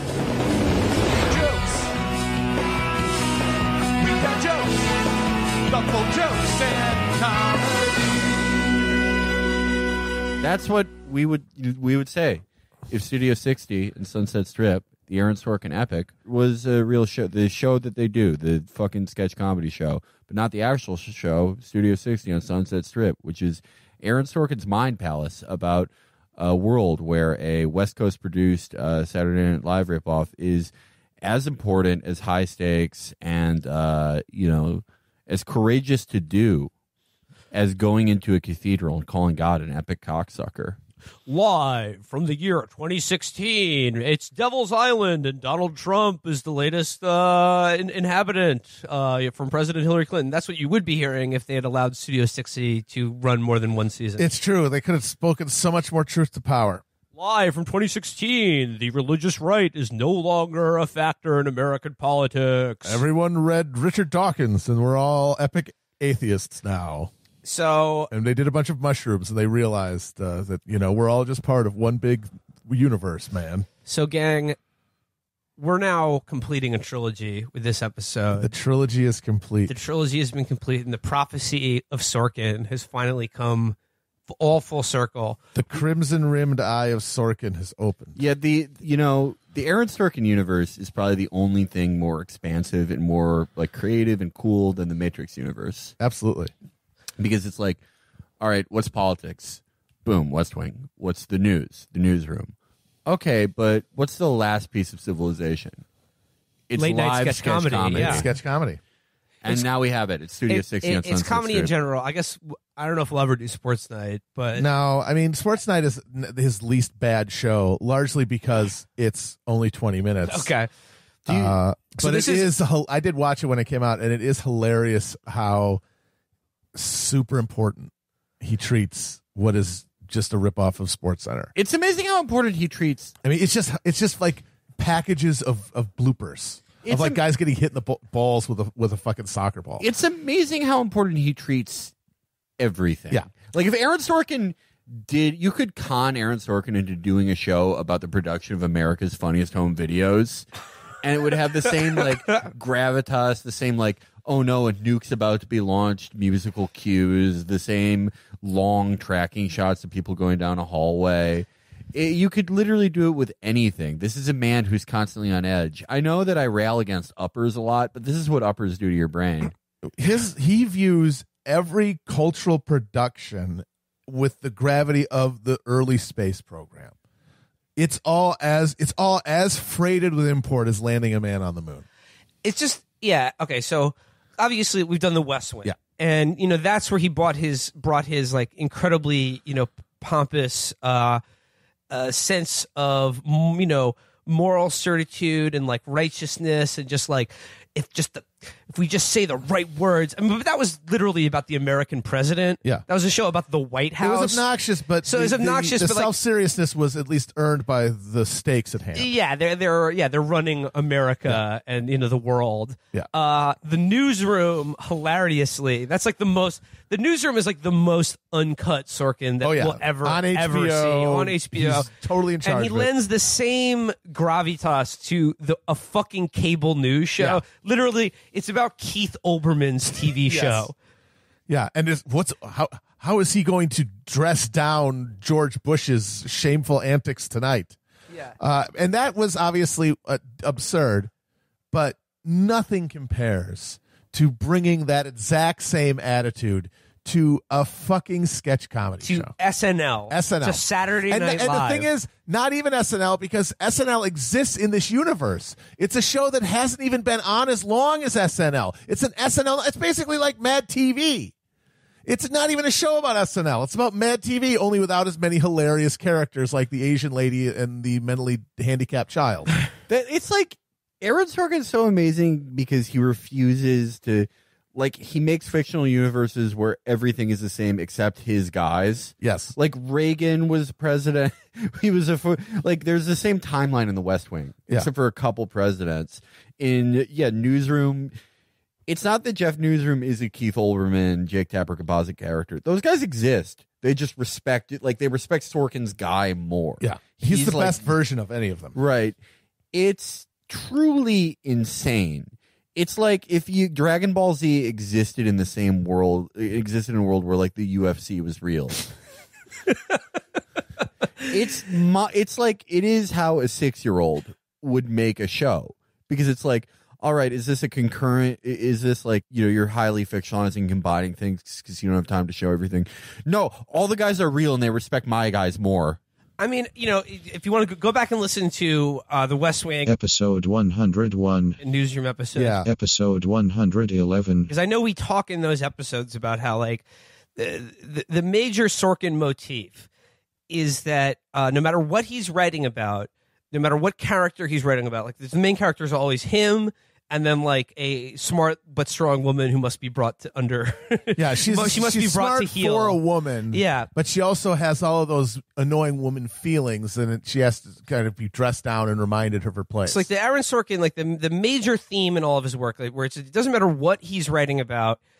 The only thing he writes about is what I, the smartest, coolest person in the world, would say to the right person in that room at the time to change the course of human events. Yeah. Except this time he's doing it about also a second-rate version of Saturday Night Live, which he is imbued with the same self-seriousness as like Cronkite saying the Vietnam War is lost. Yep. Is doing a sketch that this is a 2-episode plot arc called Crazy Christians. Yeah. And if those sketches, which had been blocked for years by fucking standards and practices, by the psycho-Christian fundamentalist pressure groups, it really does sort of suggest that if that sketch had been allowed to air, George W. Bush would not have been reelected. I want to, my dream after the show finally ends is that I am hired as a professor at like the King Salman University in Riyadh to teach a class specifically about the year 2006 in American culture.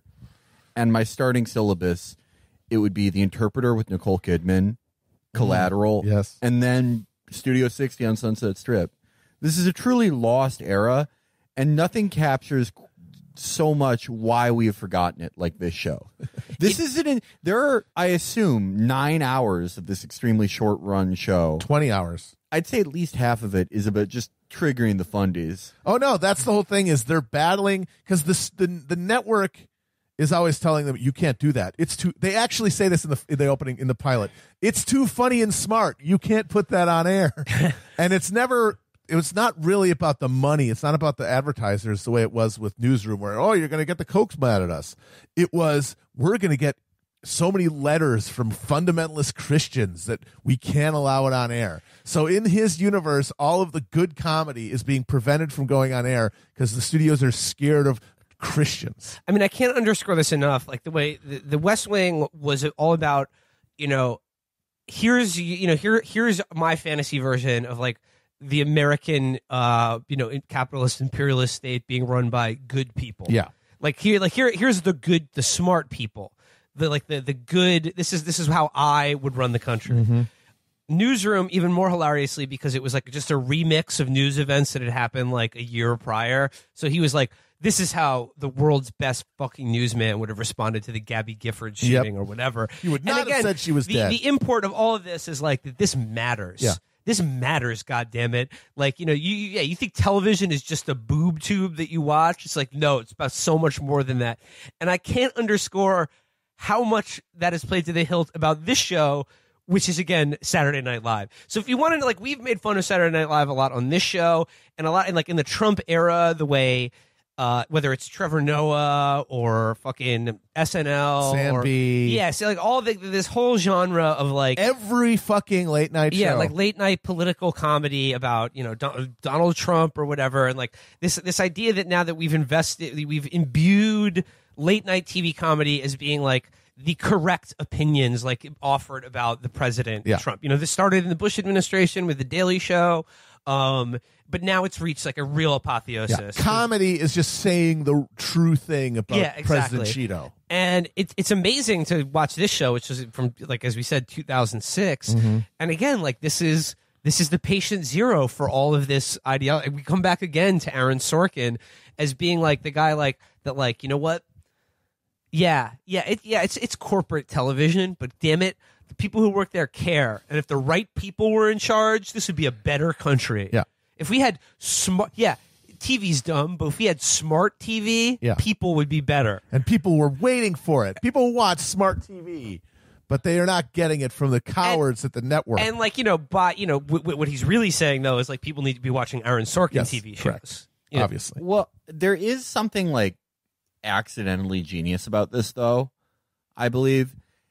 And it's that about 8 to 10 years before comedy just got so shitty you can't even watch it ironically, unless you're Matt or Virgil and watch every Saturday Night Live for some insane self-destructive reason. I just need to see what they're up to. It's just too epic. I can't miss it. Before that ever happened, when there still was a lot of good comedy on average, well, not on average, but more so than now, it did explain why it would become so bad. And it was this false concept of this perfect past of comedy. There's this comedy nerdness to this show, but not for anything really that funny, because there is no sense of past. They have no cultural frame of reference, because they've driven themselves completely insane by only reacting to culture around them. They lost the point at the wall they're supposed to stare at to not depersonalize and lose their space in the room. And it's just pure reaction and counter-reaction and attempting to find some sense of history and then some sense of future and never finding it, and just existing in this ether, trying to move back and forth between whatever cultural moment of the week, and just flailing, just doing the same thing where you say exactly what happened while making the epic face. And it predicted that. Yeah. Because that's exactly what the comedy in the show is. Now, that comedy in the show is depicted as groundbreakingly brilliant. I'm going to take you through a couple of these episodes now that we've watched. I'll describe the characters in the show to you. But as we go through it, I cannot underscore how jaw-dropping the gap between the way they talk about the material, because the entire concept of the show is that it's Studio 60 on the Sunset Strip is sort of a moribund comedy institution. It's become very hack and lame and safe, and then it's all about, they bring in the two guys, they bring in Matthew Perry and Bradley Whitford, who are the hottest, most cutting edge, dangerous comedy writers who used to work for the show before they quit because the suits wouldn't let them do the crazy Christian sketch. The gap between what the writers and Aaron Sorkin perceives as smart, groundbreaking, subversive comedy, and what's actually the little glimpses of the jokes and sketches that you actually get to see on the show is breathtaking. Well, and he seems to be dimly aware of it, because that crazy Christian sketch is apparently a season-long arc because they wrote it 4 years ago. It's why they originally got fired. Then they were gonna do it for the pilot episode when the original showrunner, played by Judd Hirsch, is told, you can't do it. And then he does a Howard Beale thing on live TV saying TV is garbage. It's a sewer. You might as well not. You're not holding a remote. You're holding a crack pipe. Yeah, as Matt says, like he begins. We live in a society. Judd Hirsch, like I don't think he ever comes back. I don't know. I don't know. Who knows? I'm not going to watch enough of this show to find out. He probably. It opens with it's Friday night live, and like they're about and they open with their stupid cold open sketch, and it's like George Bush being dumb, but like prior to that, Judd Hirsch, the showrunner, had just been told by Standards and Practices, played by Michael Stuhlbarg, that like the smartest, most lively, just cutting edge sketch, they got to cut it. They say it's too smart, but it was funny. I mean, they're all saying this. Yeah. And so then he goes on a Howard Beale. He literally interrupts a live TV broadcast, tells the actors to like get off stage, and like addresses the camera in his Howard Beale moment, which then Sorkin reminds you 10 times after that like it was just like Paddy Chayefsky's network. Yeah. Who's that writer again? Paddy Chayefsky. Yep. Who's the modern day Paddy Chayefsky? I'm glad you asked. Personal hero of mine, Paddy Chayefsky. But it's important. It's literally like it's like if we wrote a show about having a podcast, and there's a scene where like a podcaster fucks a porn star, and they're like, that podcaster fucks as good as Peter North. But during it, see, this is always where Sorkin goes into Cloud Cuckoo land while he's ranting about how, comedy, this show used to be cutting edge and dangerous, and it would challenge people, and it was subversive, and now it's bland and cookie cutter. And then he makes the jump to, and because of that, because the sketch comedy isn't good anymore, now we're all mean and dumb. He has this insane, he's the most idealist thinker in modern art. He thinks the material reality has no relationship to anything. It's just pure will and personal creativity. And if you don't have the smart, right people in charge, then everyone gets stupid and violent and crass because they're not being led by the smart people with the good comedy. Yo, don't you see? Again, he's an accidental genius. This is the hope punk thing. He literally, the culture now where it's like, you can't even portray a negative, like a fucking, you can't portray a protagonist with negative characteristics because it's an endorsement of those characteristics. Yes. Yeah, it makes people toxic. Yeah. He's the Nostradamus of hacks. He predicts exactly what dumb cultural moment we're in. This moment we're in now where,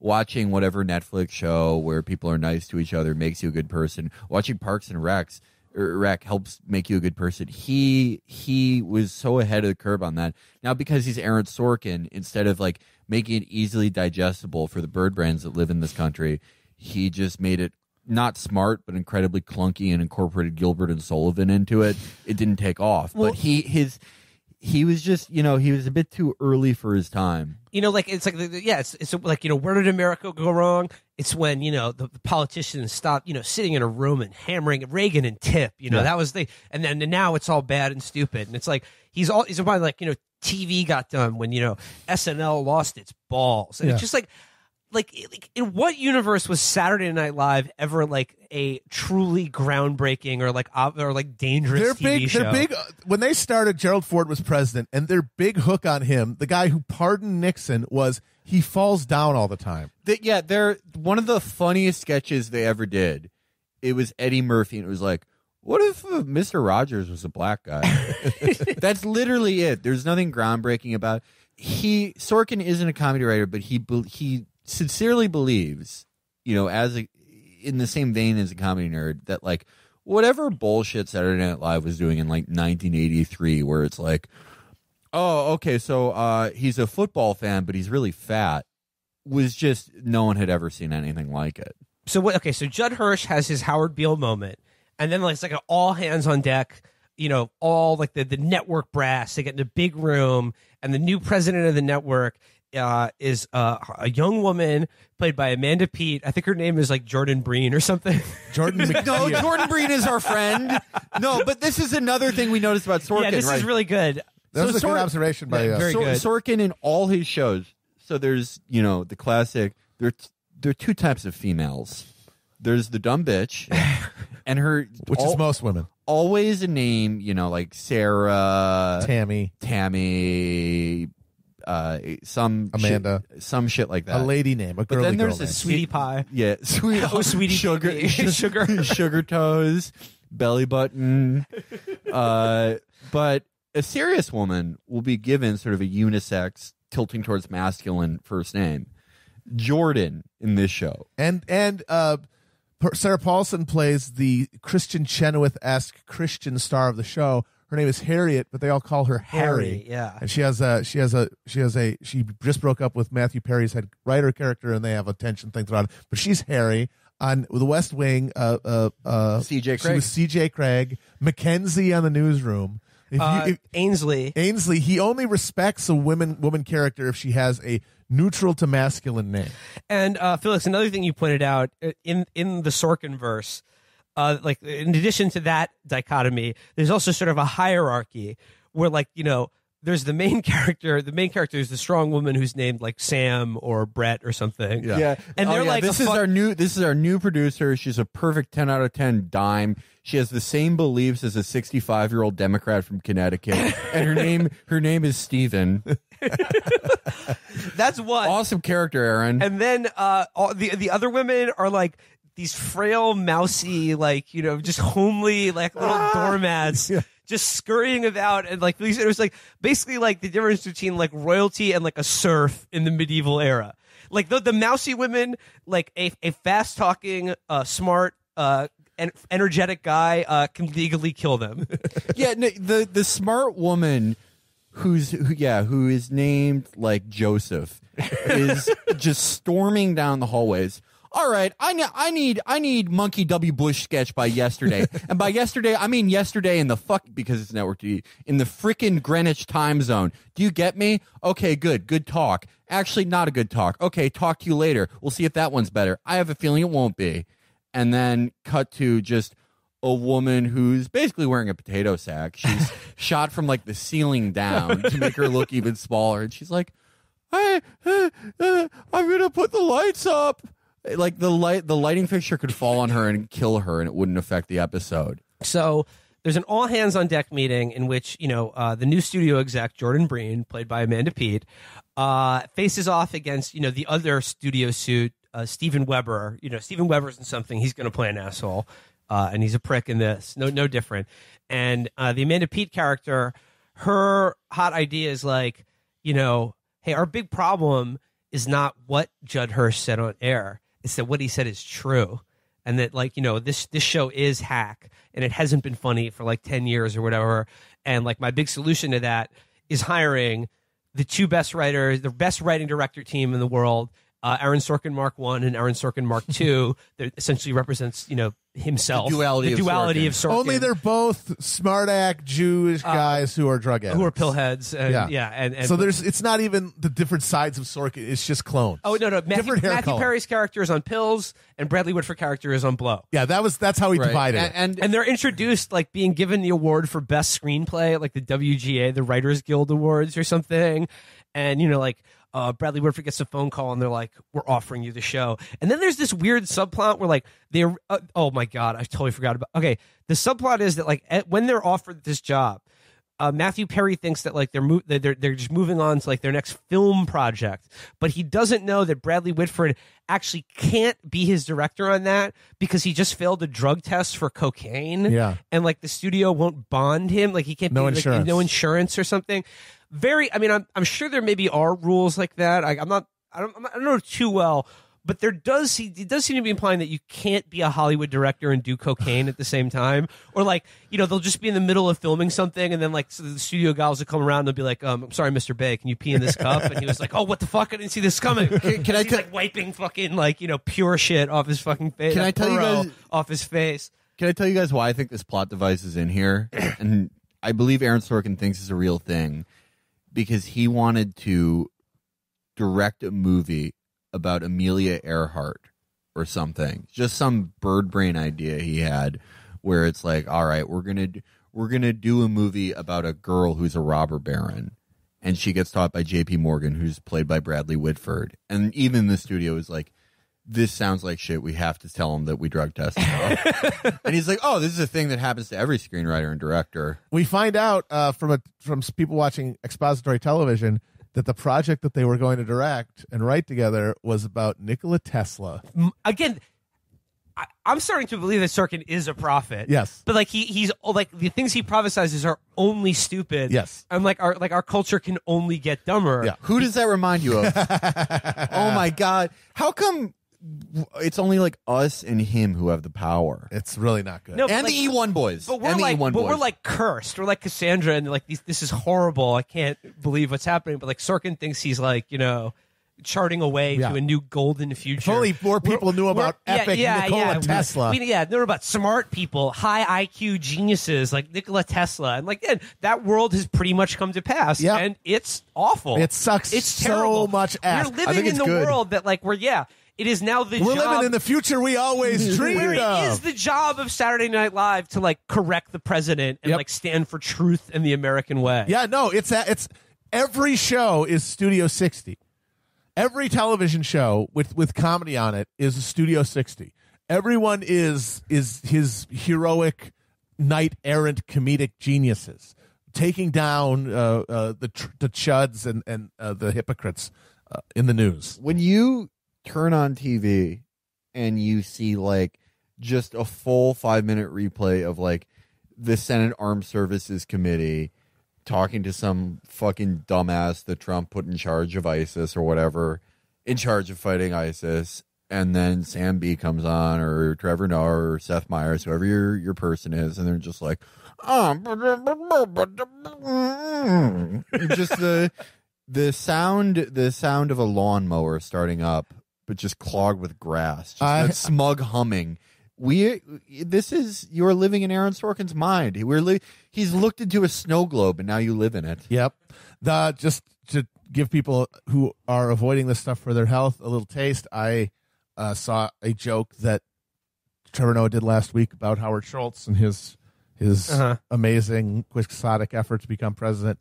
He said, imagine if Howard Schultz ran against Trump and they debated. It would be the inventor of the pumpkin spice latte and an actual pumpkin spice latte. So Trump is like a human pumpkin spice latte? Yeah. Pretty good. I don't know. I mean, I don't know. That got a chuckle out of me. But yeah, so there's Matt and Danny. That is like the Aaron Sorkin characters who play Aaron Sorkin on the show. Hetcha McCarthy for Steven Weber as the prick suit, Amanda Peet as the good suit, and then there's like the three main cast members. We've already referenced Sarah Paulson plays a thinly veiled version of Kristen Chenoweth, who Aaron Sorkin dated, and wouldn't you know it, Matthew Perry's character also used to date her on the show as well. D.L. Hughley plays the other star, and then Nate Cordry plays like the other cast member. But like a big chunk of the early episodes, or like all the episodes that we watched, a big chunk of the plot and characterization on these shows has to deal with the Sarah Paulson's character's Harry, her Christian faith. Just like the real Kristen Chenoweth, who also does like, gospel albums and shit like that. And yeah, like the way it's set up, we're like the big foil for the show. And again, it's an amazing artifact of the era it was in. It's just so dated. Is the like the Christian right? It's just like, and like really like this is the big hurdle for them being like smart and funny on TV. Is red state affiliates who are like, you cannot make fun of our Lord and Savior Jesus Christ on your Jew-written television show. I mean, to be fair though, that was the big. It's impossible to conceive of now. It is. It is. I remember though. That was because it was like we were all being held hostage by these hooting, snake handling maniacs. I remember everyone saw fucking Jesus Camp and just came out traumatized. Like, these people live amongst us. I mean, it's true. They still do. I mean, it's not like right, but they don't have the same influence. They don't have the same influence. Well, they've changed priorities. Right, they're all in for just white nationalist lib triggering. Right, and they're just different moral majorities for every time. Like the Gen Z one, it's literally just because the white characters don't say the N-word. But it was a weird time, and it is weird to write it about SNL because if you remember, culture in general, it is kind of like MSNBC now in a way, just straight MSNBC programming, in that there is this sort of general bullshit liberalism, but it is like, it was like, they have fucking Giuliani on. They sort of both sides, the Iraq War, the actual most history altering decisions, they just sort of dilly-dallied around. And wouldn't you know it, despite them doing that, the fucking hooting chuds still hated them. And now they've moved on to just deciding that they all do ritualistic child sacrifice and it never mattered in the first place, whatever it was. And that's game, and you love to see it. But I do think a lot of our listeners may be too young, or they don't quite remember the Bush era moral majority and its effect on this already impossibly shitty TV. This moment we're in, it was only made possible, like so many things, by 9/11. When I was watching this, we were in such an interesting cultural place in like 1999, 2000. It was like, if 9/11 hadn't happened, the original Fast and Furious movie would have just gone on forever. Yes. That would have been like, they would have been living in the culture that reached its peak in the original Fast and Furious movie with Paul Walker and Vin Diesel, would have gone on unabated. This movie, or this show, made me realize the cultural schizophrenia 9/11 caused, where we have to be sort of hope punk, because we're liberals and we can't say that we want, we think we win by love. We think we win by hope. But also everything's very serious now.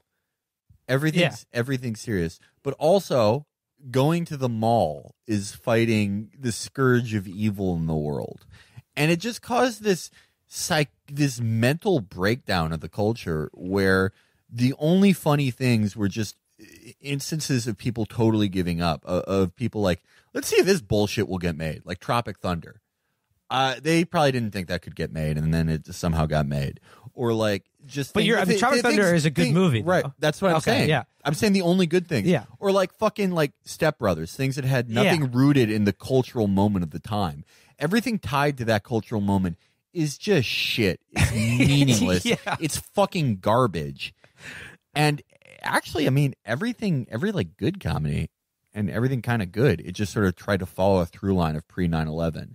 But just tried to pretend that 9/11 didn't happen. Which we should all just do that. Actually.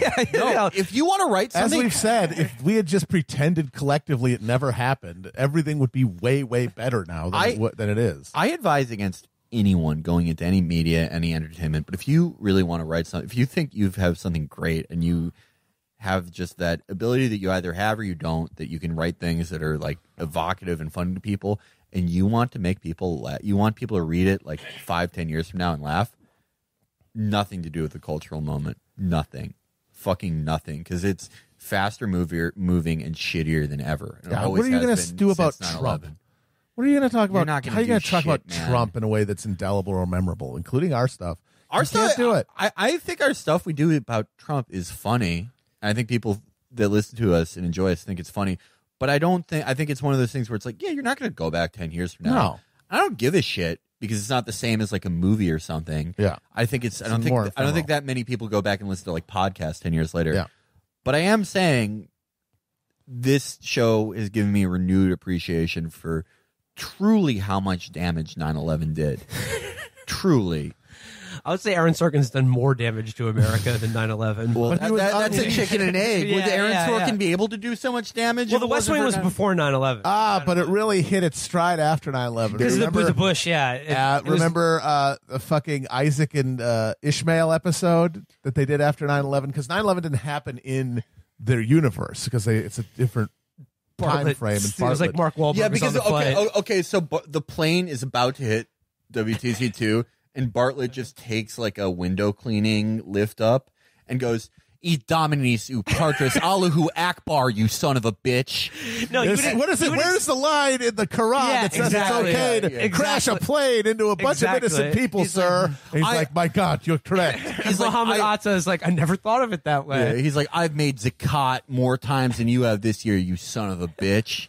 But there was an episode, turns it around. So, but he wanted to acknowledge it, even though it couldn't happen in the universe. So there's an episode where there's an unspecified terrorist threat. Well, a bunch of students are touring the White House, and there's a lockdown, and they're stuck in the room with Sam and Toby and Josh, I think. And so the kids are like, what's going on? I don't understand. Why do they hate us? And so they go on an hour-long episode where they just break down the Israel-Palestine conflict and the eternal battle between the Jews and the Muslims, named after, of course, Isaac and Ishmael, because Isaac was the good son who turned into the founder of the Jews, and Ishmael, that was the Hagar, the handmaiden's child, who was set aside, and he became the Arabs. And it's just all this incredible potted history garbage. But then after that episode, there's way more like international shit, and there's this evil government called the Kumar. There's the evil country called Kumar that's doing terrorism, and they've got to assassinate their prime minister or something. What? And that's a whole thing. Yeah, in later Fuck seasons. me. Yeah.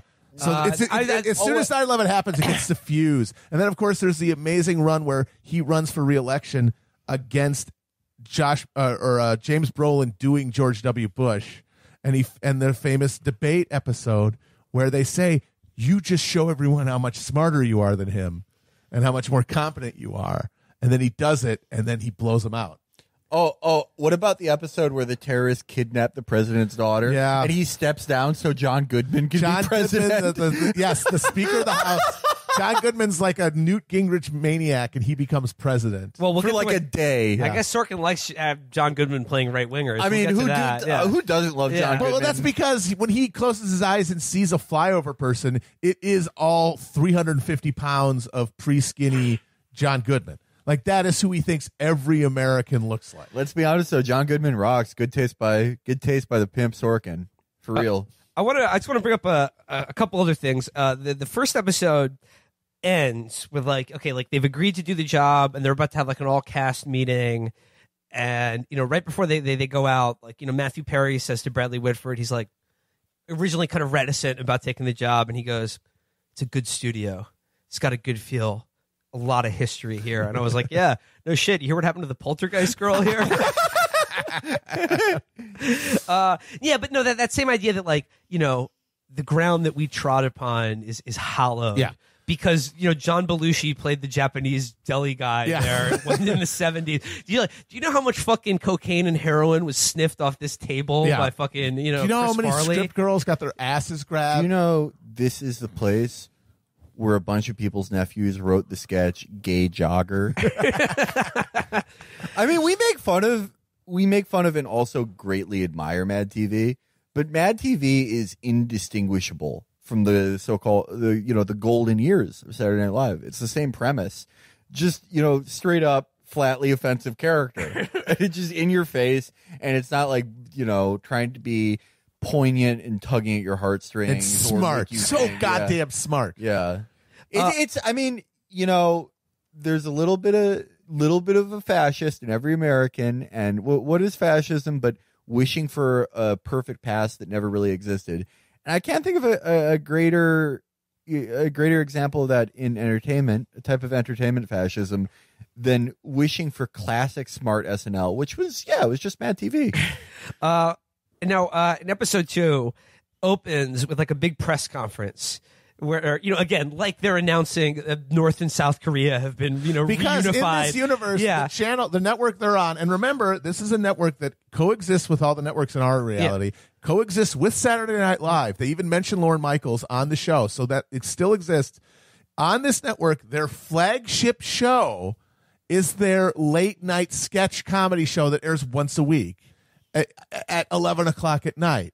No network would have that as their number one show because that's not when people watch TV. It's called prime time for a reason. If Saturday Night Live was NBC's flagship show, those conspiracy threads would be true, and Bill Cosby would have been able to buy it. But before that, there's a funny moment where some great intro female dialogue written by Aaron Sorkin that was so fucking good. Whenever an episode of a show written by Aaron Sorkin passes the Bechdel test, that is a sign that something horrible is going to happen. It's Sarah Paulson and the other female cast member who conveniently has also slept with Matthew Perry. They're having a moment, like in dress or whatever, in their dress rehearsals where just someone says to Sarah, Sarah Paulson says to the girl who's more like buxom, and she says to her, "I wish I had your body." And the woman says to Sarah Paulson, I wish I had your talent. That's women do be talking like that too. Like, women do be talking like that. Yeah. All right, I have to go into the bathroom to have my period. All right, don't forget to leave a tampon for me. Oh, I would leave you a tampon if you would leave me a cup size that I could have on my brassiere. All right, time to go clean out my vagina before sex. But so at the press conference, you're like, yeah, the national press is assembled to basically just announce that there's going to be a new executive producer on Saturday Night Live. Yeah. Imagine if that was a national news event. And so they're going through, like, they're taking questions, and then out of nowhere, a woman stands up and she's like, hello, like Krista McChrist from Rapture Magazine here. Rapture Magazine. Rapture Magazine. And she goes, will you be airing the controversial and incredibly clever Crazy Christian sketch? And then, like, you know, instead of dodging it, they're just like, yes, we are. I dare you to pick at us over this. And lo and behold, they do. The Crazy Christian sketch, it's too much epic. But as I was saying earlier, Sorkin, God bless him, he's aware enough that having built this sketch up and making it the plot backbone and being the example of something that's too smart and edgy and subversive for the mainstream audience, he never shows it. That's never put on screen because he knows that nothing he could write. God bless him for at least having enough awareness to realize nothing he could write could live up to something called Crazy Christians that would be that amazing. Okay, then there's another great scene where Matthew Perry addresses the writer's room for the first time. And he's got to sort of ride herd on them. They're all these slobs and they're hacks.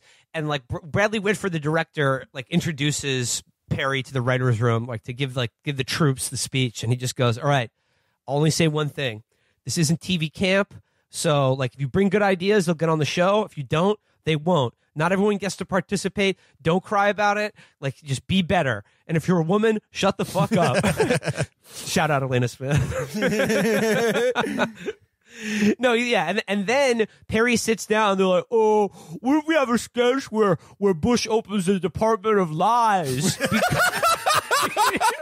And then like Perry's like, "Shut up, shut up, shut up!" And then like he looks at them, and then what's his name? John Ennis plays one of them for inexplicably wearing a Rasta. He's looking like a Rasta dude. And again, it's sort of the MST3K rule. Stop reminding me of what was actually the greatest, smartest, most subversive sketch Mr. comedy show of all time. Yes. In this Mr. Show, a show that had no reference to the time it took place in. Oh yeah, almost none. That's but like, why it's timeless. All it did was predict the future. It didn't talk about the present. And then Perry is just like, shut up, shut up, shut up. And then he just goes, instead of talking about comedy, he's just like, what are you wearing? Look at you slobs. He's like, our show is the arbiter of what's cool and hip. Since when did it become cool and hip for grown men to dress like little boys? We're professionals. You come to this writer's room, you wear a goddamn suit. I'm just so like, what fucking universe does this guy like? I'm so sick of these comedy writers coming in sagging their pants, spending all their weekly paychecks on rims. Comedy swag is for boys. Comedy class is for men. And it's just like, yeah, you know, it feels you're like, yeah. Guess what? The musical guest this week is Frank Sinatra Jr. So show some goddamn respect. It was such a weird digression. It's like Aaron Sorkin does have the insecurity of someone who, like, for 80% of his life was just an insane drug addict. And he's like, well, at least I wear a tie. Well, that was the William S. Burroughs thing. It's like he shot up every day of his life, but every morning he shaved and put on a crisp suit. So I guess, and you gotta have some sort of stitches a bag of skag into his, like, you know, a blazer jacket in case he gets arrested. You need some area of discipline in your life. Okay, then there's an amazing scene where Sarah Paulson is going off on Matthew Perry because she finds out inadvertently that, like, he's having sex with another woman, even though they're broken up. And then she, like, literally, again, Aaron Sorkin writing a character about himself. Harry, like, lists off a ream of actual women and celebrities that his character is supposedly fucked, which include Maina Suvari. Haven't heard that name since literally American Beauty came out. Marlo Thomas, 65 at the time of this writing, almost married to Phil Donahue, which they say on the show. Marlo Thomas and Rachel McAdams, who is star like 20. of The Notebook. Yeah, and it's just like, yo, he's just like, yeah. Matthew Perry's character, wink, wink, he lays pipe to all the hottest women in Hollywood. That's literally our show. Yeah. And when you're not playing Fortnite and killing Tfue, you're fucking Kate Upton. That's right, but I still show up and do great podcasts. So that's right. You're an asshole, but you're the greatest podcaster who's ever lived. You came up with the idea of Trump meeting Dave Thomas. And it got you to fuck Emily Ratajkowski. Yeah, that's right, bitch. So the whole second episode is about it's going to be their first episode as a new producer, and they need to come out with something.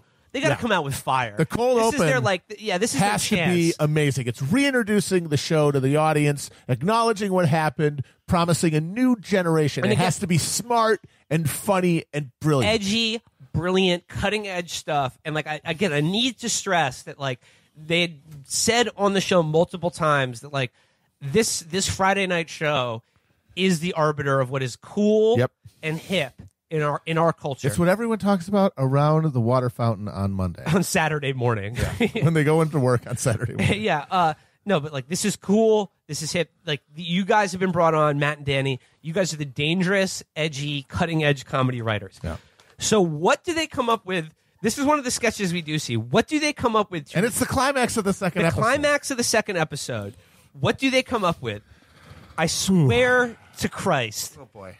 It is a parody of a Gilbert and Sullivan musical number. Yep. You have to be 80 years old to think that is cool. They do a parody of fucking HMS Pinafore where the whole cast comes out and sings we are the very model of a network TV show when we step in this august and blessed studio. Yeah. And they're all wearing tuxedos and evening gowns, and there's a fucking Philharmonic and the opera singers behind them. It probably cost $500,000. And the edgy part is that they reference that Bradley Whitford's character did cocaine. Yeah. They're and our producer's doing blow, doing blow. And the audience is dying. It's just, we had the captions on it. It says, applause, whooping. I will say this, for that scene and for all the sketches we actually see, Aaron Sorkin would be the John Schwartzwalder of the nation of Germany. If he just wrote comedy sketches like that they'd be this is the funniest shit that we've ever seen. You got to go to a non-humor comedy. Yeah, go to Sweden, Germany, Denmark, and do that shit. Yeah. You're a god, dude.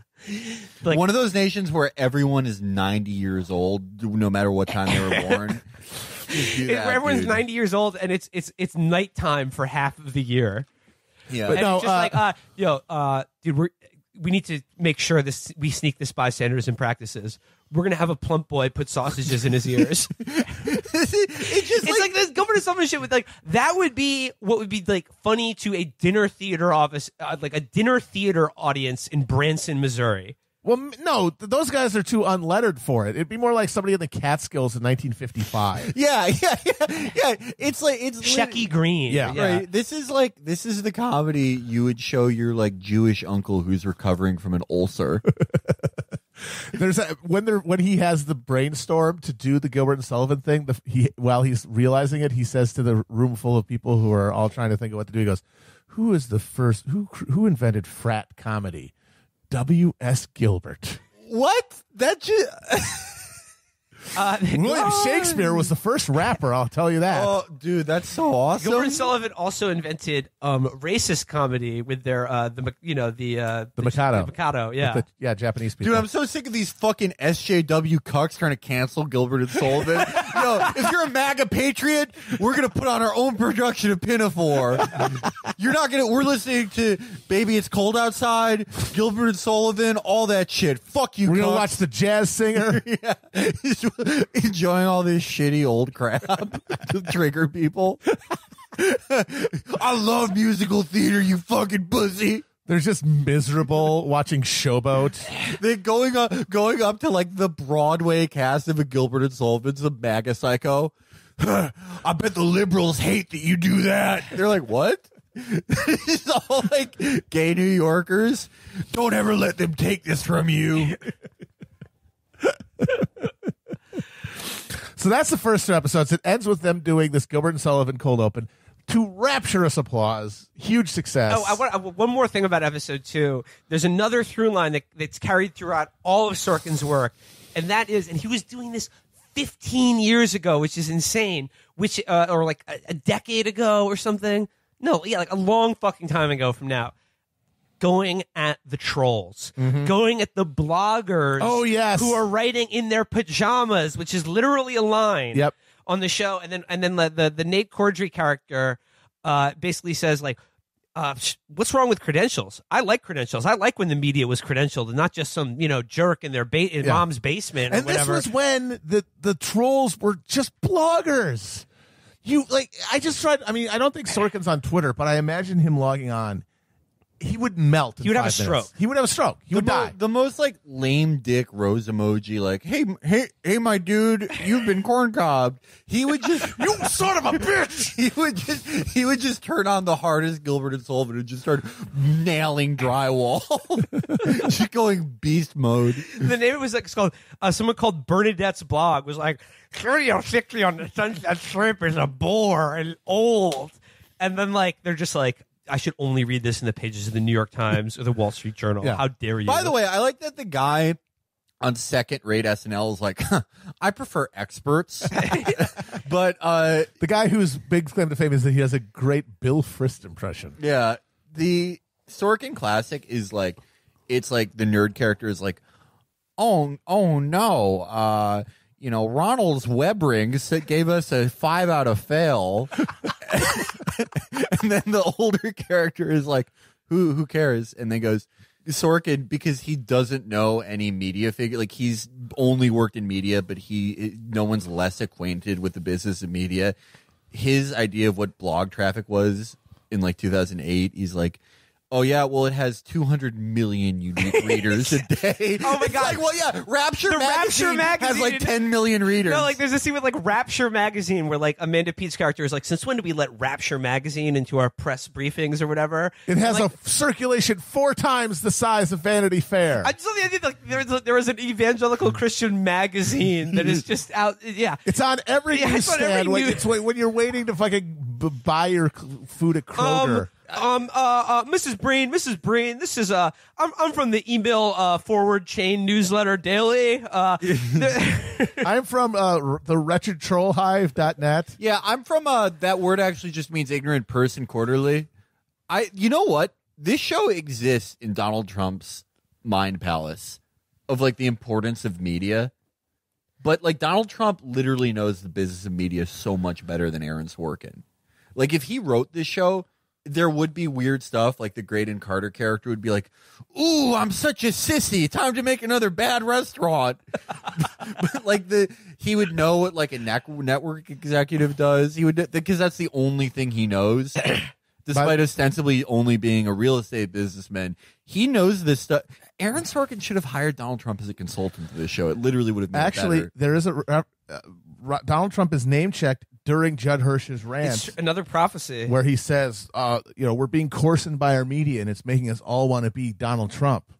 Maybe he's right. I don't know. Maybe Sorkin could be right. Well, we're not giving him enough credit. Well, what the problem with him always is that he never knows where any of this is coming from. He always just thinks there's too many dumb women in their period involved in writing TV, and that's why it's bad now. TV sucks. Why it's bad is just people just kind of got lazy or something like that. Well, people got lazy because they expected to hear from women in a meeting. Yeah, basically. This is Sorkin. We love Lovecraft, and Sorkin is the Lovecraft protagonist. He's getting these visions, but because of his dumb brain and lack of other knowledge, he doesn't know how to process them. So they're everyone's going to become like Donald Trump. And he's like, oh, how do I process it? Oh, yeah, they don't let us do show tunes about fundamentalist Christians anymore. It's okay, man. No, but Tim is everyone's being made dumber and lazier by women contributing in the workplace, and bloggers who are making everyone dumb. But it's just because we've lost touch, Christians, and we've lost touch with the smart network TV executives who want to do the right thing. Yeah. And the credentialed media critics who we should be paying attention to when they're Studio 60 is one of the best shows. It's genius. It's a genius television show. So that was the first 2 episodes. Then we watched one more, which is from like the mid-season. It's we watched the first half of a 2-part episode that involves a cameo by John Goodman. Once playing again, a local Nevada judge who's like a red state yahoo who carries a gun and is incredibly not a pissed at Hollywood. Big fan of liberal Jews and the way they look down on Christians. Simple, faithful people. However, like it's sort of like it opens and they're in like this tiny like sheriff's department in the middle of the fucking desert, and like the lead stars of the show like is in handcuffs or whatever. And he's like, oh, geez, am I going to make the curtain call or whatever? And then, like, you go back, and honestly, I tuned out most of this episode because I had enough of watching this shit. However, this episode does have probably the most amazing scene, I'm going to say, on the run of the show. You watch it, and then you just think, has Aaron Sorkin ever met a human being? Like, okay, the setup is the Sarah Paulson character, Harry. Much has been made about her Christian faith. And, sort of like the Ainsley character on The West Wing, Sorkin always wants to show that he's like, I'm not just, I hate Christians, but guess what? There are some good ones too. Yeah. And he wants to show I'm that, not like, intolerant yeah, you don't like have those dumb Christians. Yeah, there are some good ones as well. And the Sarah Paulson character, so like in some media interview is asked, like, what do you think about gay marriage? And she says, well, the Bible says it's a sin, but the Bible also says, judge not lest ye be judged, which is like, some stock answer. And then they only run the first half of the clip. And they're like, Harry, how could you say that? Like, and they're, and she's like, they have a back and forth about it. And she's like, obviously not a homophobic person or whatever. She just, she likes her Bible or whatever. Yeah. This is what the Bible says. So they set that up. And then like, her and the Nate Cordry character, who's like he's very twinkish. He's like sort of the Chris Kattan of Studio 60. Yeah, he's Kattan-esque for sure. They're walking down the street they're of Sunset Boulevard or whatever, and they get approached by what appear to be fans, and they're like, "Oh, Harriet, could you sign this CD of your show tunes or whatever?" And she's like, "Oh, thank you, you've made my day." She signs it. They hand it back to the guy. And the guy literally like drops it on the sidewalk in front of him and stomps on it with his foot. And he's like, "That's what I think of you, you homophobic bitch." And then he's just like, call me a. It's like four big gay guys. She's like jean No, jackets. yeah, she's accosted by a Tom of Finland drawing. They're wearing jean jackets. Yeah, like leather caps. And they're like, "You fucking piece of shit Christian bitch. You fucking Christian whore." It's literally like that's like a Red State blog entry from 2007 that like was later debunked. Yeah, That's like happening. reaching for my my 9mm hollow point clip to deter these gay style thugs. We have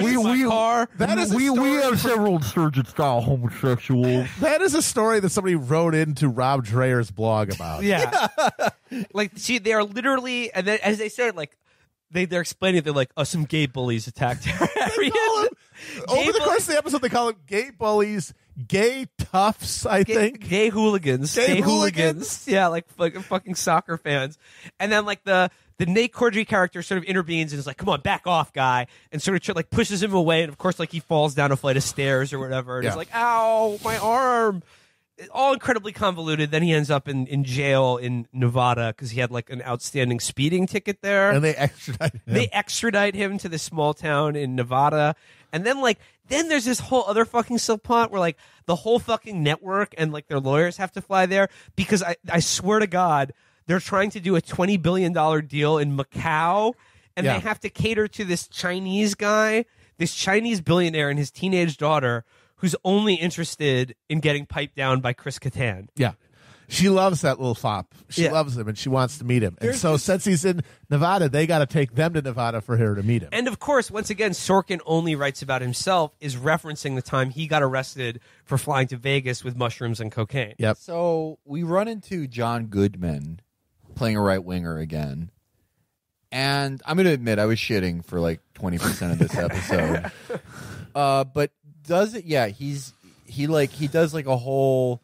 He starts out. He's like, "Oh, I'm going to order them to shoot you if you keep talking. You have no rights." And then he's like, oh, and he says something racist. But then he's like, oh, do you really think I'd do that just because I'm a red stater? Yeah. That's why I hate you liberals. You believe that I'm the person I just acted like for 5 minutes. Even though there are like documented cases of pretty much every fucking redneck piece of shit sheriff and judge being exactly like this. But it seems like our boys are in Haec and they're not going to be able to do like, you know, a fucking Bernard Shaw play, but about the deficit or whatever genius shit is going to go on Studio 60. But then what's the thing about this is another Sorkin thing where there's like a liberal and a right winger are like, you're ignorant, you're smug. Well, we can both agree we love soldiers. Yep. And that's exactly where this goes. I had to sort of like skip ahead to we didn't watch the part 2.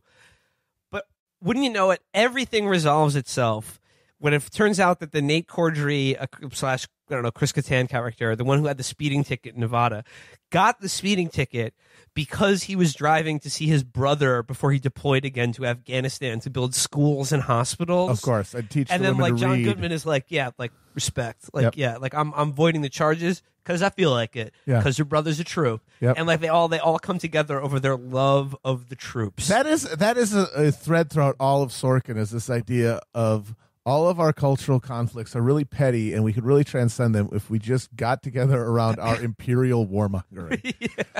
He really does. He really, and you could. He's one of those guys who harkens back to the good old days, and what he really means is like, oh, remember like during World War II and Truman when we were all united. Remember when he dropped an atom bomb on Japan? Exactly. I mean, really, it's like the Korean War. Yeah. Sorkin, like all these pointless, bloody, awful, wretched wars that, like, at the time of him writing, were kind of like they were at the forefront of the American consciousness, and it just went down after that, right? Yeah. But to Sorkin, it's like, hey, they're serving their country. Yeah. I'm not going to ask why they're there. Do you remember his absolutely wretched movie, Charlie Wilson's War? Oh, that God. movie, one of the worst pieces of shit I've ever seen. I can't think about that. I literally, you are going to, I can't think about it. That movie is Well, I mean, we see that. terrible. We see like that on display there. Yeah. Where like it glorifies this asshole Texas fucking shit. But he was a kicker. Democrat. But he's He's a lib. Yeah, he was an epic NatSec Democrat. He was an epic lib. He was a New Dealer who just also wanted to fight communism and was serious about it. And like the whole point is they do this, you know, they literally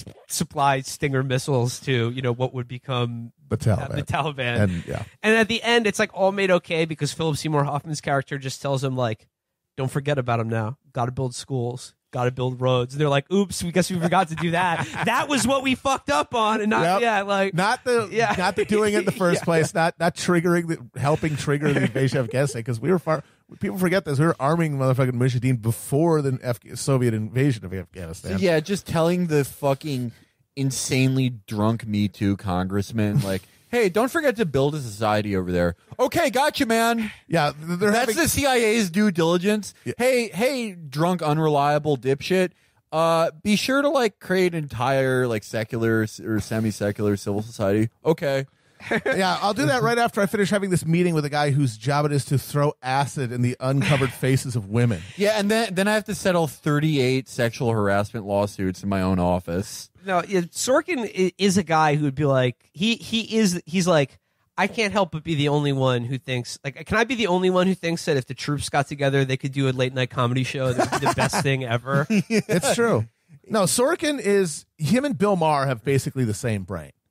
Like, their worldview is almost identical in terms of they hate women. They hate women. Yeah. They really hate religion. Yeah. But they really, really hate the duskier hued religions. Right. And they don't like the vast middle of America, not necessarily because just they think that racism and stuff like that is bad because it makes you a hillbilly. Yeah. It makes you ignorant. It doesn't really have anything with values or anything like that. I think their thing with religion is like Aaron Sorkin, he has more like personal animosity towards like, you know, the Christ cards, the fail Christians, but he's like enough of a like fence sitter that he's like, you know, I like people who live by what Jesus really said. I have some great Christian friends, but he just loves owning people by their own logic, and he just hates it when the fail Christians, you know, pick at something really epic. But the thing Bill Maher has more personal hatred towards like Muslims. And they both have a deep belief that the country works best when the grown-ups are in charge.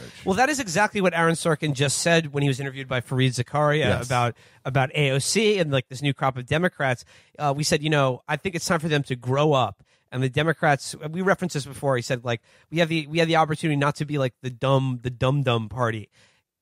Prior to that sound clip, he had just got done saying, I really like Joe Biden the best out of the Democratic field, which is, again, for a guy who loves credentials, I guess Joe Biden is your fucking perfect he's candidate. been there forever. I mean, he has the most credentials. It just actually, we should do an episode just on Joe Biden. We should. Because, like, his track record is maybe one of the worst in American political history. No, he is the Forrest Gump of the neoliberal turn. He was there with his fucking dirty chocolate-stained fingers on every piece of major policy turn in the last 40 years, from the war on drugs to deregulation to the tax code to even gender War on shit, terror, like fucking war on terror, Anita Hill. I mean, it's stunning how he was on the wrong side of every major policy argument and helped drag the Democrats into being the absolute shell of a party that they are now. No, but it's just in Sorkin mindset, like Joe Biden is the consummate like adult smart guy exactly in the room. Even though he's most well known for saying idiot moron things all the time, eating shit every time he's ever tried to run for president, which was like 4 times. One time he got nailed. His first run in 1988, he got nailed for just plagiarizing the Labour Party in Britain's leader's stump speech. That's like no one would notice. What a baller. God. So he's just an absolute dullard, but he was there a lot, and he's fucking done he's fucking punched the clock, and he's been there. He's done his homework. He's done his goddamn homework. And but functionally has just only served to move this country, to the right, in more than one horrendous way. And you want to talk about like being the smart party, has created the Democratic consensus positions that Hillary Clinton ran defending in 2016 and ate shit on because they suck and nobody likes them anymore. And if he ran, he would just be running on Hillary Clinton's vision of the party again. But when he made those comments about like, I think they need to grow up, get off Twitter or whatever.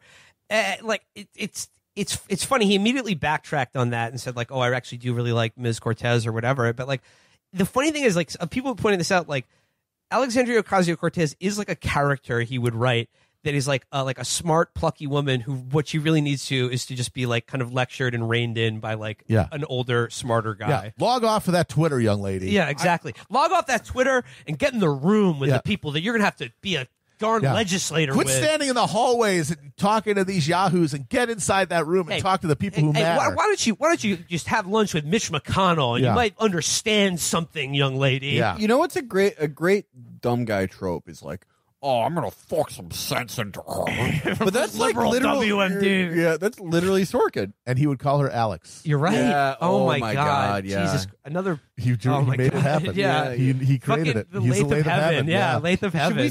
Should we say like our perfect idea for our Studio 60 review? Yeah. Let's talk about that. Okay, so it's a flagging. It's just Saturday Night Live. Yeah. It sucks. It's been dog shit for probably 15 years. Like, yeah. The only people that watch it are 5 million podcasters, ironically watching it to make themselves miserable. Just to feel something. Yeah. It is like putting a cigarettes out of my arm when I watch because they're it. too proud to like play games or anything. But, it's going down. It sucks. No one likes it. But then they find a genius. Not a genius in the conventional sense. Not even a screenwriter. It's not Matthew Perry. It's not Bradley Whitford. It's a guy who runs the Facebook page. Funny ass shit I know I'm going to hell for show. And the first sketch he proposes, all right, so this guy, he's blind, but he's married to the woman with the world's biggest tits.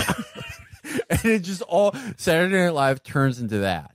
It just all skits like that. It just all skits about how you should beat your kids. Just like PowerPoints of memes about running over protesters, or just debates about like fictional scenarios, like, would you rather have $1 million a month we're never gonna blowjob again for the rest of your life. Or just somebody holding up a Nintendo and be like, yo, you remember this shit?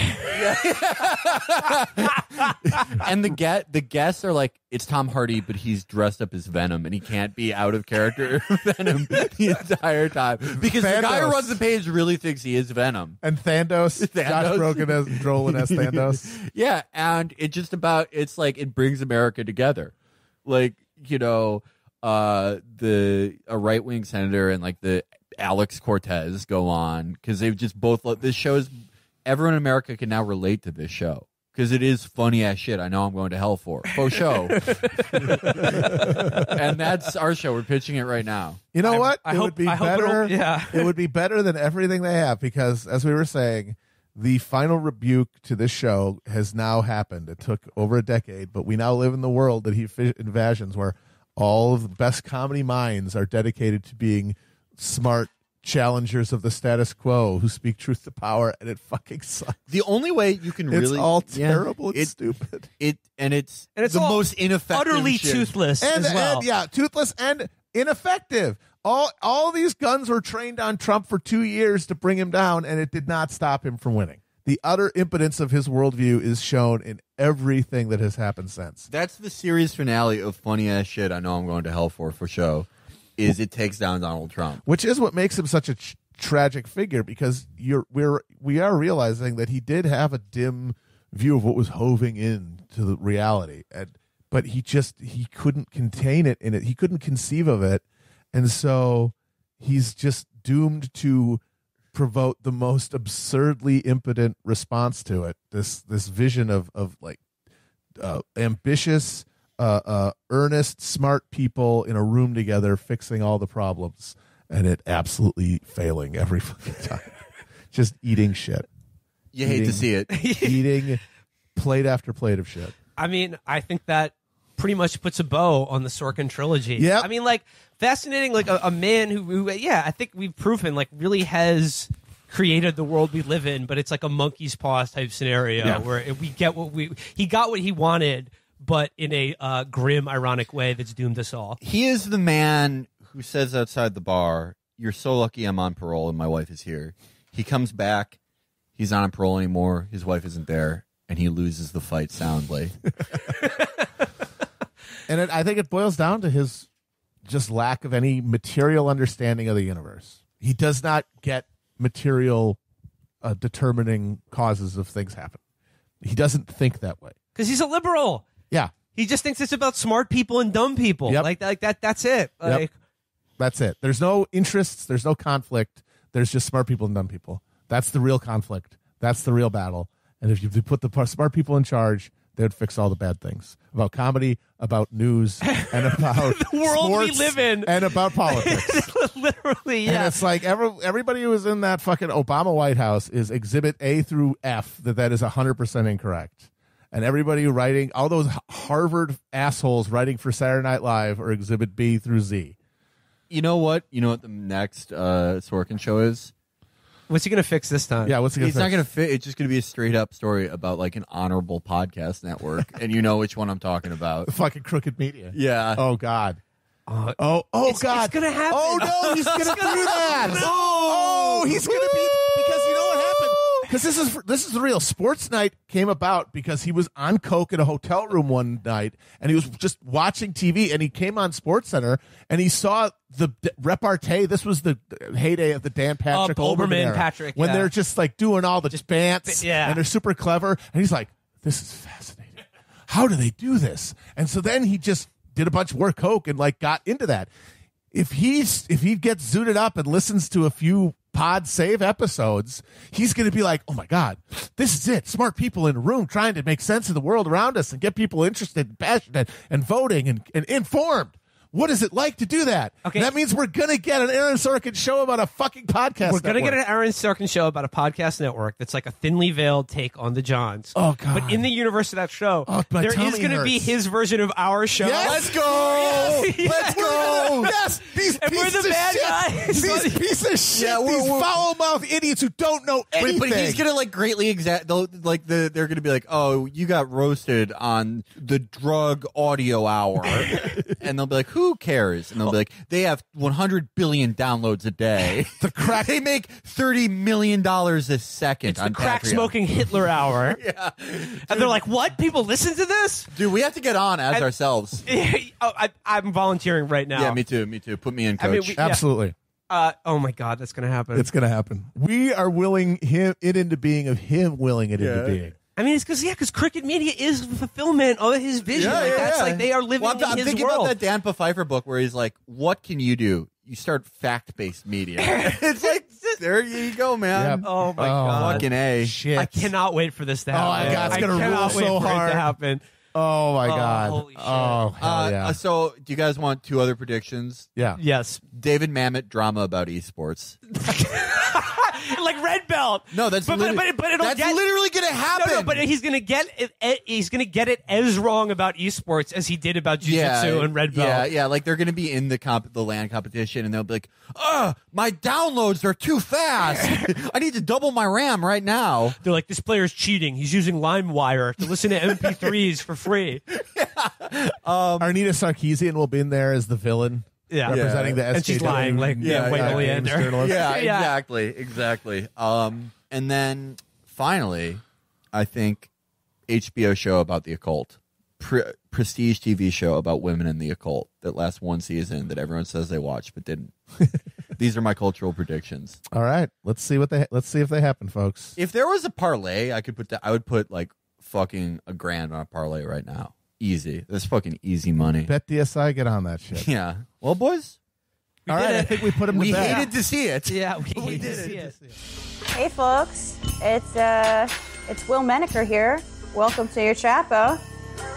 We got a very special episode for you on one of our old favorites, Aaron Sorkin.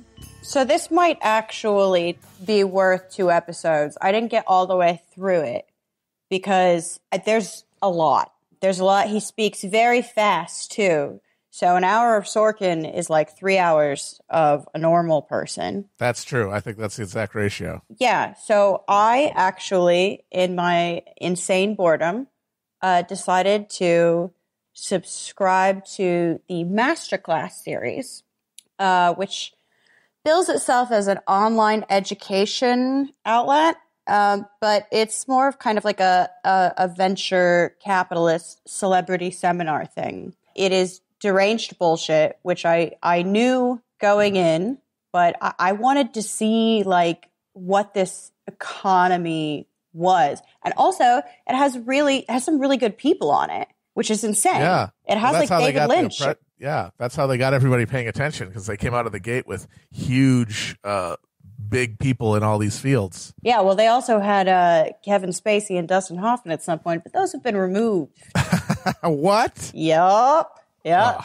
Which is terrible, because I would love to watch Kevin Spacey. Yeah, I mean, how the hell do you do acting. a Jack Lemmon impression? That's amazing. It's one of the hardest ones you could do, and he has a perfect one. I want to hear how he does it. So I think it's just The like Phil worth. Spector Masterclass was very poorly received. I like killing your wife masterclass. It's like, we're not saying you should do it, but if you do it, this is the way that it should be done. If you wanted to, there is a way. There are techniques. There are procedures. This has been specialized and honed. There are people who are great at killing their wives. They're called Russians. Like, there's weird shit in it too. Like, there's like Misty Copeland, and she's like the principal dancer for like the American Ballet, and like it's a technique class, and I'm like, there's no way this is a technique class, because you can't. Like, ballet technique is like an advanced thing, and the entire premise of ballet is that you do these fundamentals and you build on them, and like professional dancers take like ballet 1 over and over again to perfect like the move. Like, it doesn't make any sense. So I'm like looking at it, and like there are a few things that are like sort of ballet specific, like where she talks about building up so much muscle that she lost her flexibility. But the majority of it is just like, you know, what you'd expect. It's like, you know, sometimes people are going to tell you don't have the right body or the right look, but, you know, they're just strong and you have to keep doing it. And like, I don't give a shit, girl, cash that check. You can't be a dancer forever. But it is like really insane that everyone kind of knows that this service isn't providing like hard skills or real classes. It's like motivational talks, most of it. Yeah. Every once in a while, someone will apparently give you like something good. Like apparently the Lynch one has like him saying like, so you get note cards, which is good technical advice. And actually Sorkin gave at least one piece of good technical advice, which is like start by adapting a short story. Yeah, everything else is bullshit. Yeah, no, the Sorkin one. So I only watched the Sorkin one, but while I was watching the Sorkin one, I was like wondering what these are for, kind of. And the most likely answer is like this is money laundering. But if I'm going to take them at their word that this is a service that is a for-profit company service, who's it for? It's for like people who just turned either 30 or 40. And they're freaking out about that age, and then they see things that are like, oh yeah, well Marilyn Monroe was actually 53 years old when she was in her first movie, so it's never too late to start in anything. Did you? Yeah, Carlos Santana, he was in hospice care when he released his first album. So no, it's people like that who are like, look, it's not too late. I'm not gonna be a. I mean, what's a job someone like this would have? It would be like an actuary. I don't want to be an actuary forever. I want to write my movie about an actuary that has a lot of sex. Real actuary who fucks a lot on Match.com, or like the guy who invented Jawbreakers. I'm not gonna just give up here. I'm not just gonna resign to the rest of my life.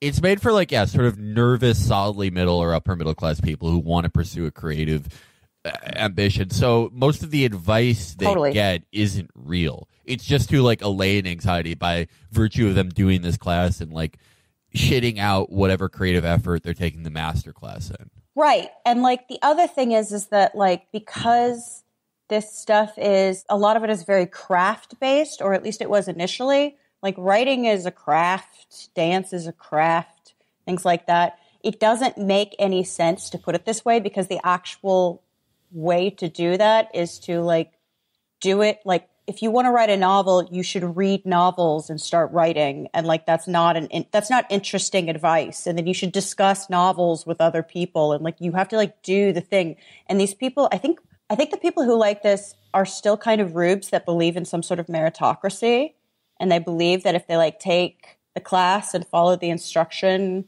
and like have some kind of credentialed person, like they too can be, I don't know. It's really strange. But it's definitely like a midlife crisis thing. I think most of the people that are doing it. And I think that what they're really looking for is permission to pursue it. And they're like, well, I'm just some schmuck. Mm-hmm. Why am I trying to do something? If you paid X amount of money to hear a person who has X amount of success tell you how to do something, that is like in your head now as a way to actually motivate you to do the thing. Like, well, of course, I've now paid for the masterclass. I now took the lesson, so I need to do it. And I don't know if that's effective or not, but yeah, the real thing about it is that it is a thing to nudge you in the direction of doing the thing that you want to do. Right. It's not going to give you the skills to do it. You have a teacher, you in some essence get like the permission that people need, which is like credentials. Like I took a class. Yes. Okay. So first, I just want to, this is why this might actually bleed over into a second episode at some point. I just want to talk about where this business model came from. So the masterclass, again, billed as like an online education service, but it's like the venture capital, like celeb seminar streaming service. So it started by these two guys, Aaron Rasmussen and David Rogier. Aaron Rasmussen's first sort of venture was something called Harcos Laboratories. Oh, that sounds totally legitimate and not terrifying. Uh-huh. Okay. So he was working in robotics in Silicon Valley, as you can imagine. When he was studying robotics in college, his like senior project was a robotic gun, a sentry gun. Cool. Right. So cool guy already, straight out the gate. He goes on to, when he's working in robotics, found this place called Harcos Laboratories in 2008. So they sold what they call energy supplements. It was a gamer fuel outlet specifically for a specific type of nerd. So it's not just gamer. I mean, like, it's not even like the carbonated kind. It's the Kool-Aid kind, right? It is like one of the early people who said, like, hey, do you want to stay up all night playing video games? Here's a thing. But they had a novelty angle to it. So, for example, one of their products is called Blood Energy Potion. And it comes in like a fake IV bag and is made to look like blood. And it has 80, and it tastes like fruit punch and has 80 milligrams of caffeine in it. There's also a zombie version, which is green and is lemon lime. Okay, that's epic. Well, I think G Fuel is like the perfect. They don't literally make G Fuel, but that type of thing is perfect. It's a perfect analog to what Masterclass is. Yes. G Fuel it's just like powdered Red Bull that you can make in a shaker bottle or a cup. And the way this comes in a Capri Sun bag, right? Basically. The way that it's marketed to people is like, oh, do you want to be as good as like fucking Shroud or Ska or Nothing or Simple? I do. Yes. Yeah. It's like no, it's not just that they have. I mean, I think like a lot of the stuff in Masterclass, just like pro gaming, you can get really good at it, but mostly your ceiling is genetic. Someone who's a world-class CSGO player, they are just born with better reflexes, better aim, a better game sense, a better ability to figure out what's going on in a game than you ever will have. You can grind that stuff, you can grind aim, you can grind reaction time, but your chances are you have a way lower ceiling than they do. I think writing is the same way. I think you can either write something or you can't. You either have like a natural rhythm of how speech works on paper or you don't have it. And I think that you can get better at it, but you're going to have a natural ceiling. Same with like any of the other shit they're really teaching here, pretty much. You are limited genetically in a lot of creative pursuits or athletic pursuits. But G Fuel has the same, not the same business model, but the same idea as Masterclass, which is like, nah, the only thing separating you from them is that you haven't bought this shit yet. That's the sell of all supplements, though. Yeah. Like, it's like you can become a better athlete. Maybe this supplement might help if you, like, there is such a thing as sort of like sports, health, medicine, and supplements and stuff like that. But it's like, you are not a titan and you weren't born with the ability to be that kind of athlete, and buying these things won't make you that. Like, it's an edge you have plus just a shit ton of boring work in developing a craft. That's what it is. It's only caring about that thing and then your genetic thing. It's like, I promise, as one of the greatest podcasters who's ever lived, I will never act like you can get my genetic gifts. You, the listener. You can't. No. Unless, of course, you buy our new Podcasters Fuel. Yeah, that's true. That's true. Right. Yeah. That could do it. I'd like to say that, just to go on to the origin story of this guy, the Silicon Valley guys who get into foodstuffs, I find, are often the biggest freaks of them all. Yeah. Well, anyone who wants to hack eating is a sicko. Yes. Terrifying. And so you read into like the Soylent guy, and for what Soylent is, right? The basic idea, if you're coming out being like, I want to make a thing that like, if you wanted to, you could replace it's a meal. Slim Fast. Right? Like, yeah, you grab it, you drink it, you don't have to eat, it's fine, it's easy. If that was the goal coming out, I'd be like, fine, that's a reasonable thing. But you read about what that guy wanted to do, and he's like, no, I wanted to solve eating. Eating was a problem. Is a problem. We need to go past eating. Which is insane.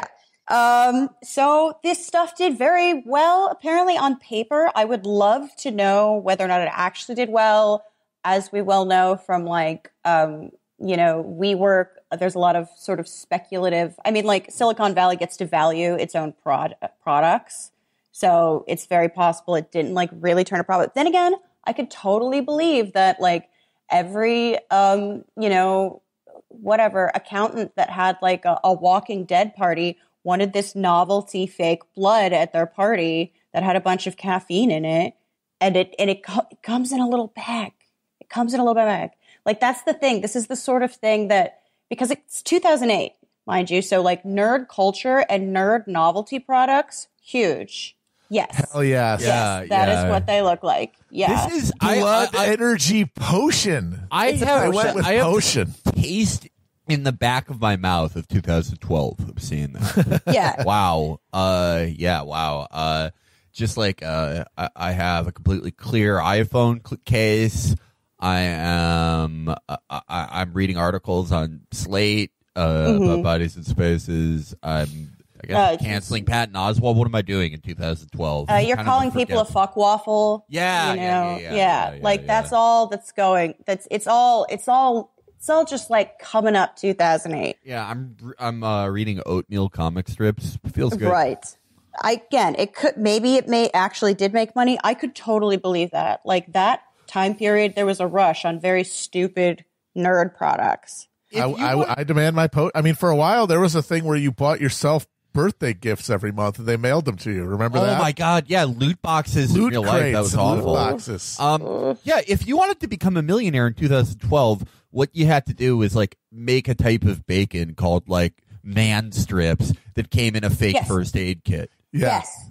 And this is what this guy did. He made quote unquote energy supplements, but it's like it's just high caffeine Kool-Aid for like nerds who are like extra nerds who want their gamer fuel to like have a nerdy reference to it. To be epic. And there was only one good game in 2012 and it was Battlefield and I think it was Battlefield. Well, I'll have you know that there were at least two because his project after this was, of course, a game. Well, wait.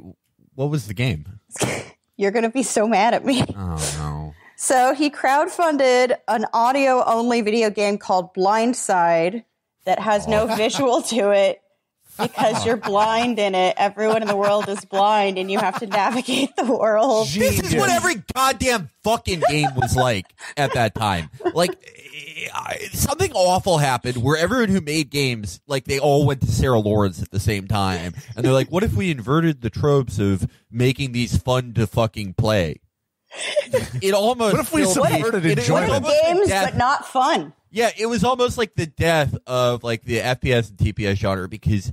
Every game that like games, I'm going to sound like a Gamergate guy. Every game that journalists wrote about was like, yeah, actually, this game is just that you write an essay and you can't win or lose. Like, it was a fucking awful time because I remember it's like there was a game that people Quest. kept talking about where you like go through someone's house and like read their mail. Wasn't that a game? What was the guy who like was in a bad marriage? I think that's just something you were doing at the time. I think Nick had this game at one point that was just, I think it was just a guy in a bad marriage after one of their kids had died. Well, yeah, okay, so there was an old game, like, well, you're talking about Hard Rain, which is one of the worst fucking games like that. I was watching it, I'm like, what is this? Why would anyone play this? Shout out to CJ, our friend CJ from E-Chain. He tried playing Hard Rain on stream and quit because there was a part where he had to jam triangle to use the character's inhaler because he was having a panic attack.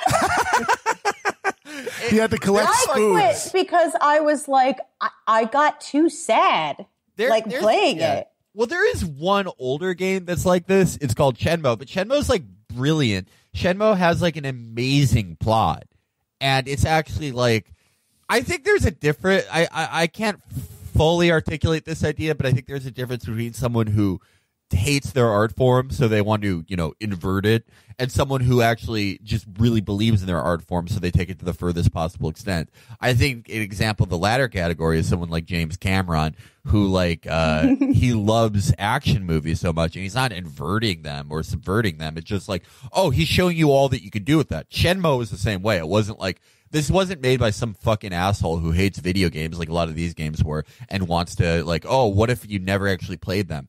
It was like, oh, I can really tell an incredible, long, detailed story and have it go to sort of the slow pace in the format of a game.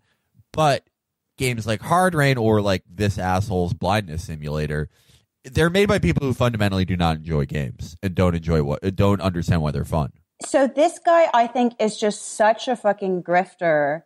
He knew that this would look good on a crowdfund and maybe also that it had some early like ID Paul kind of disability like appeal to it. Yes, that is very woke. Hey, you know, this is what it's like for blind people. Yeah, but that's not what it's like for blind people. But blind people don't see. They don't grapple. They don't gamify not seeing. That's not how it works. Anyway, so it got some like woke press because of that. But of course, like it was apparently like not fun, so no one played it. But the interesting thing to me is that like when he was promoting it, he did the Silicon Valley thing where you have to tell a story because that's how you pitch your project. And some of these stories are better than others. Like Elizabeth Holmes' story, dog shit. She's like, I didn't like shots when I was little. It's like, no one did. That's not a story. Bitch, you suck at this. I didn't mind shots. I mean, like, yeah, but no one loved it. I hated it. I was fine with it. Well, after shots, I was just chain smoking, asking Dr. Pausek how he was doing. Like, I would have a special lunch with my mom after shots. Maybe that was the part I enjoyed. Well, see, there you go. I got no goddamn lunch of any kind. Okay. Well, yeah, I also like lunch. I also got the post-doctor treat system, which I would like to repeat in my own parenting. But he said that he was inspired for this game, which a term I'm using loosely, by an incident in high school when he mixed like red phosphorus with something else and caused an explosion and blinded himself for a while. and the way he described it, he's like, I just woke up in the hospital full of drugs and everything, and like I saw nothing. And it's like, okay. First of all, what high school gives kids a chemistry set that they could blind themselves with? Second of all, I got better. Like, he said his corneas grew back. Damn. No, it definitely happened.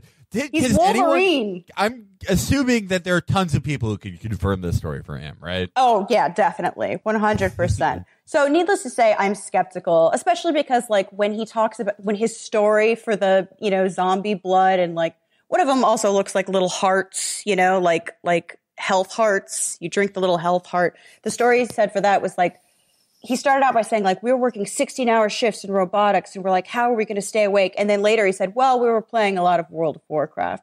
So, like, those are two different reasons. Yeah, and all these people are pathological liars. So, yeah. So that's the young buck behind it. The big money, the angel investor, is this guy, David Rogier, and he's one of these freak tech prodigies that's, like, sold his first company in junior high school. Like, it was like a search engine. He did logistics for Tesco for years. Boy. Yeah. God, this was bloody brilliant. This is someone taunting us. Also, like, logistics for, during this period, Tesco was, like, noted for just really cracking down on workers' rights. And what logistics is, a lot of times, is, like, the mathematics of efficiency. Like, and the way he describes it in his, like, LinkedIn is like, I helped more food get to low-income neighborhoods. It's like, no, you figured out how to work on a skeleton crew and pay people the least amount of money and make a profit. That's what logistics is. So often when anyone has, like, a boring-sounding corporate job at a retail chain, it's like, how do I get inside the brainstem of the lowest-paid employees to get them in trouble? Yeah, totally. So, after doing that for a while, he went to Stanford Business School and studied under this guy, Michael Deering, who came up with something that might be, well, considered the predecessor to Masterclass, called a Harris-Metal. So it is another kind of online class thing, but it's tech-centered and for, let's say, non-traditional students. So there's things like the Great Job Meditation, which is a guided meditation on capitalism, civilization, and your role in it. Chris, I will send you a clip of this so you can play part of it. Now, in that happy location, there's also a large TV screen. It's showing some people at work. You can see them talking to each other. They're in a room with paper all over the table, Post-it notes, and writing on a whiteboard. These are your competitors, and they seem very sad and upset. You listen, and you can hear them talking about you and your team. They're panicked by your creative product line and your beautiful prices. They're shaken to the core by your high gross margins. They don't know how they will compete against you for talent, for customers, or even for the air they breathe. In a small window in the upper right corner of the screen, you see a text message has come in for you. It's from Adam Smith himself. And it says, "Great job." There's also educational things like the cognitive distortions of founders. One is the Drake equation, an accidental gift to business leaders. Do you know what the Drake equation is? How young a girl is when you can start texting her, "Whoa, you're so small." Nice. Actually, the Drake equation is a thing. It's an equation that they tried to use very early on to figure out what is the likelihood of life existing in other planets. So my favorite class offered by this freak that that David Rogier standard under is called, and I swear to God this is true, Harriet Tubman, Hero of Capitalism. Yes. Yeah. Yes, Queen. So it calls itself a business school, but it's kind of the University of Phoenix of tech stuff. And it's an incubator. So like people go in and they pitch, and this guy uses his angel funding to decide which people's ideas he's going to invest in and make money off of. So the school is, I mean, it's a weird new form of exploitation. These incubators are really interesting. So it's like, this is just like a private equity fund with a tax break, right? Like with a bigger tax break than even those get. Because they can pretend like it's a fucking school. I think that's the reason for calling it a school. Because I don't even think we even have like the legal framework for something like an incubator at this point. Because it's essentially like, it's kind of intellectual serfdom. It's like, you can stay here, you can work the land. Also, I get to take all of your ideas and do things with them. So this is who David Rogier studied under. So the Capri Sun zombie blood guy goes to David Rogier and says, "Hey, I got this idea. What if we just paid a bunch of really famous people to, give motivational speeches or whatever?" So it comes from like a shit ton of money. I mean, like this guy. I can tell. Yeah, like looking at the production of these, I could see every pore on Aaron. Well, Aaron Sorkin and everyone else, they look like if they were rendered in Final Fantasy, because it's very detailed, but they're smoother than they are in real life. Yeah, no, it's a little too soft. Yeah, it's a little too smooth. We've been dealing a lot with the theme of smoothness here on Chapo, and I think it's worth exploration. No, well, that is, if I could pick one word to describe our current culture, it would be smooth. That is, during my viewing of network TV shows, it's like, what is the common theme in all these? Smoothness. What is everything now? It is like one big, long, shiny turd that exits your ass, and you don't wipe, and you walk around the rest of the day with a little shit in your asshole. But you don't even remember crapping that out. Everything from this very ephemeral moment of culture has any friction or edges to it. It's meant to just pass through you. I also kind of think maybe aesthetically, at least in cinema, it might be a reaction to the over-gritification of movies there for a while. Like that started with Dark Knight, where they were just like, it's gritty, and they're like, okay, this is good, but grittier is better. Like they're just like, if this is good, then why don't we just like actually put mildew on the film? Yeah. And then Marvel showed up and said, "Hey, how about smooth instead?" And people were like, "Yeah, let's try some smooth." And that's like when it's taken to its furthest extent. Like that's why the Warcraft movie depressed me so much, because it was like, wow, that was the smoothest thing I've ever seen. One of the smoothest things I've ever seen. Zero characteristics. Zero. Yeah, it was like a Phase 2 movie. Yeah. Cinematic Olestra. Yeah. So out of those two great minds, with, I guess, by the way, massive freak, Michael Deering, look him up, with, I guess, him as sort of the intellectual godfather of it, they come up with Masterclass, where they pay a lot of very impressive people to say a bunch of bullshit, some of which might be good advice here and there, but like that's not how you learn to write. You learn to write by writing and reading and discussing writing with other people who write. You can't stream being a writer. It doesn't work. And they chose to have Aaron Sorkin be their screenwriting, quote unquote, teacher. Now, they did this, or this one went live June 19th, 2016. So I'm guessing they wanted to sort of like, capitalize off the Obama nostalgia and off of the kind of West Wing nostalgia. Plus, I bet it's very easy to shoot with Sorkin because he finishes everything in one day, if that. So I am not like a Sorkinist. I've had to watch the Newsroom and episodes of the West Wing for this show, but I'm certainly not a completist, and I haven't watched that much of it. But you figure out the Sorkin world almost immediately, just jumping in. Like, first it's confusing because there's like a lot of characters and you're like, what's going on? But like very quickly, all of the tropes become immediately obvious to you. And everything that you guys have been joking about like perpetually suddenly makes sense. Also, we have a friend who insists it is a good show, which I dispute, but based only on what I have seen. So I think the first thing is that the intro that he does, which is like a 2-minute like bumper thing, where he goes, damn it. And he's like, says some sentence. He's like, okay, first rule of screenwriting. No one ever starts a sentence with damn it. Which is 1, untrue, and 2, literally who cares? Because like, I love stylized dialogue. My problem with like Sorkin's dialogue isn't that it's stylized. I love like the Charles Portis inflected dialogue of a Coen Brothers movie, and no one talks like that either. But the disturbing thing that I realized in watching this is that Aaron Sorkin thinks that people talk like Aaron Sorkin characters. He walks around every day, and when he orders his coffee or picks up his dry cleaning, what he hears in his head is Aaron Sorkin dialogue. And that must be a terrifying way to live. Like being stuck, those people who did too much acid and they're just stuck in it forever? Yes.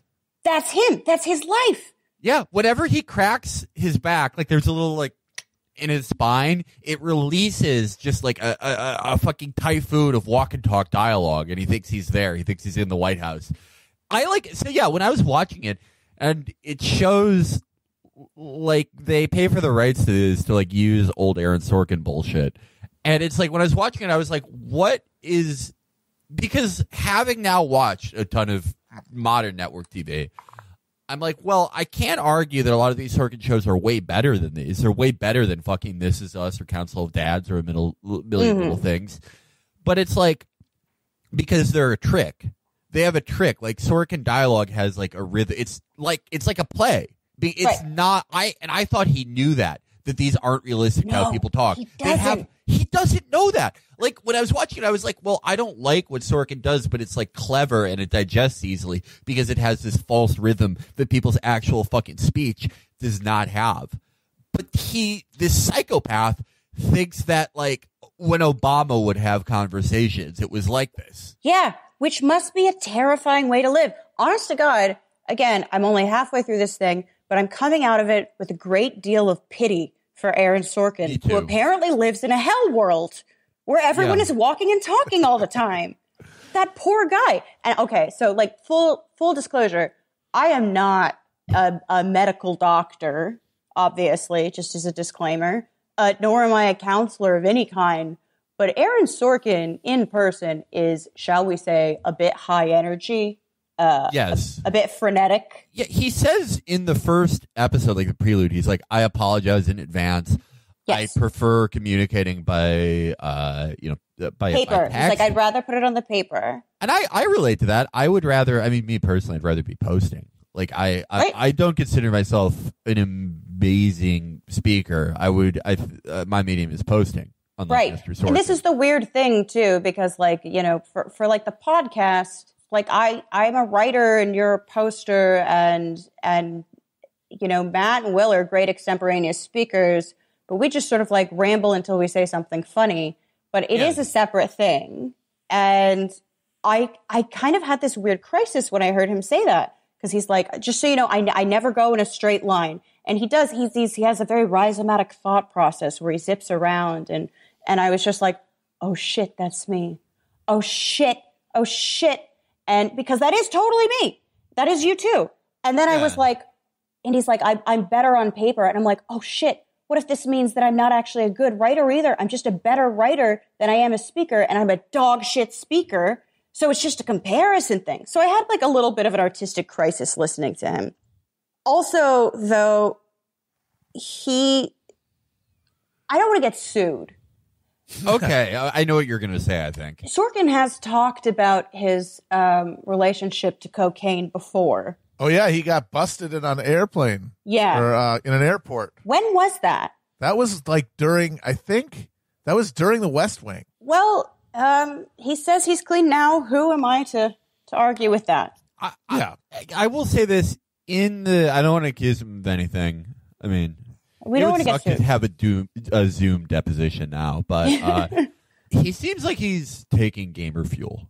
He's on some gamer fuel. Took some G fuel before this. Something. He's sucking down that zombie blood juice or something. He has. He's very frenetic and he zips around a lot. And to some degree, I think that's just him. And like, to some degree, I understand that because I think Felix is the same way. Our brains kind of wander around for no reason and end up in weird places. But also, he thinks that he's like really good at writing, and he thinks being bad at speaking makes him good at writing, which is upsetting and sad. Okay, I think I'm going to say something very qualified. I think that for the current medium of TV, Sorkin is like probably on the higher tier of TV, right? Like certainly, he's better than Ken Olin, and Ken Olin, question. Yeah, way fucking better than that fucking piece of shit little demon. But that doesn't necessarily mean it's like great writing. Right. So here's the thing that I actually liked about Sorkin and made me sort of feel bad for him. Because, first of all, he clearly lives in a hell world of permanent cocaine brain. Yes. But he actually does have a pretty coherent writing philosophy. Mm-hmm. Like, he's thought about it. I don't agree with it at all. But, you know, it's there. And he has, like, worked out, like, a system. And I think it's kind of bloodless and ridiculous and inhuman. But he definitely has an idea of the way you create a world. Now, the people in that world he's not so interested in. But I also, like, the speed thing. I couldn't figure out, like, the speed thing and, like, why he is obsessed with speed and the rapidity of this stuff. And, it, you know, not just for chemical reasons. But I figured it out. It's backmasking because it's literal Satan. You know how, like, when you would play, like the theory was that if you played, like, a Judas Priest record backwards, it would tell you to kill your parents? Yeah. Okay, so if you play Aaron Sorkin at normal speed, it tells you to make the earth uninhabitable to every generation that comes after you.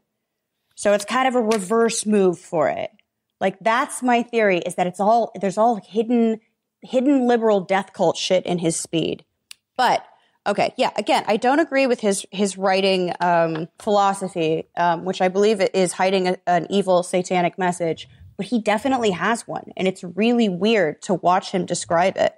Amber, did you notice one of the scenes from West Wing they used was one of our least favorite things in the show, and it was when, god damn, what the fuck did they name this piece of shit character? Like Ainsley Everhart or some idiotic crap? Anus. Anus Spixockerton or whatever.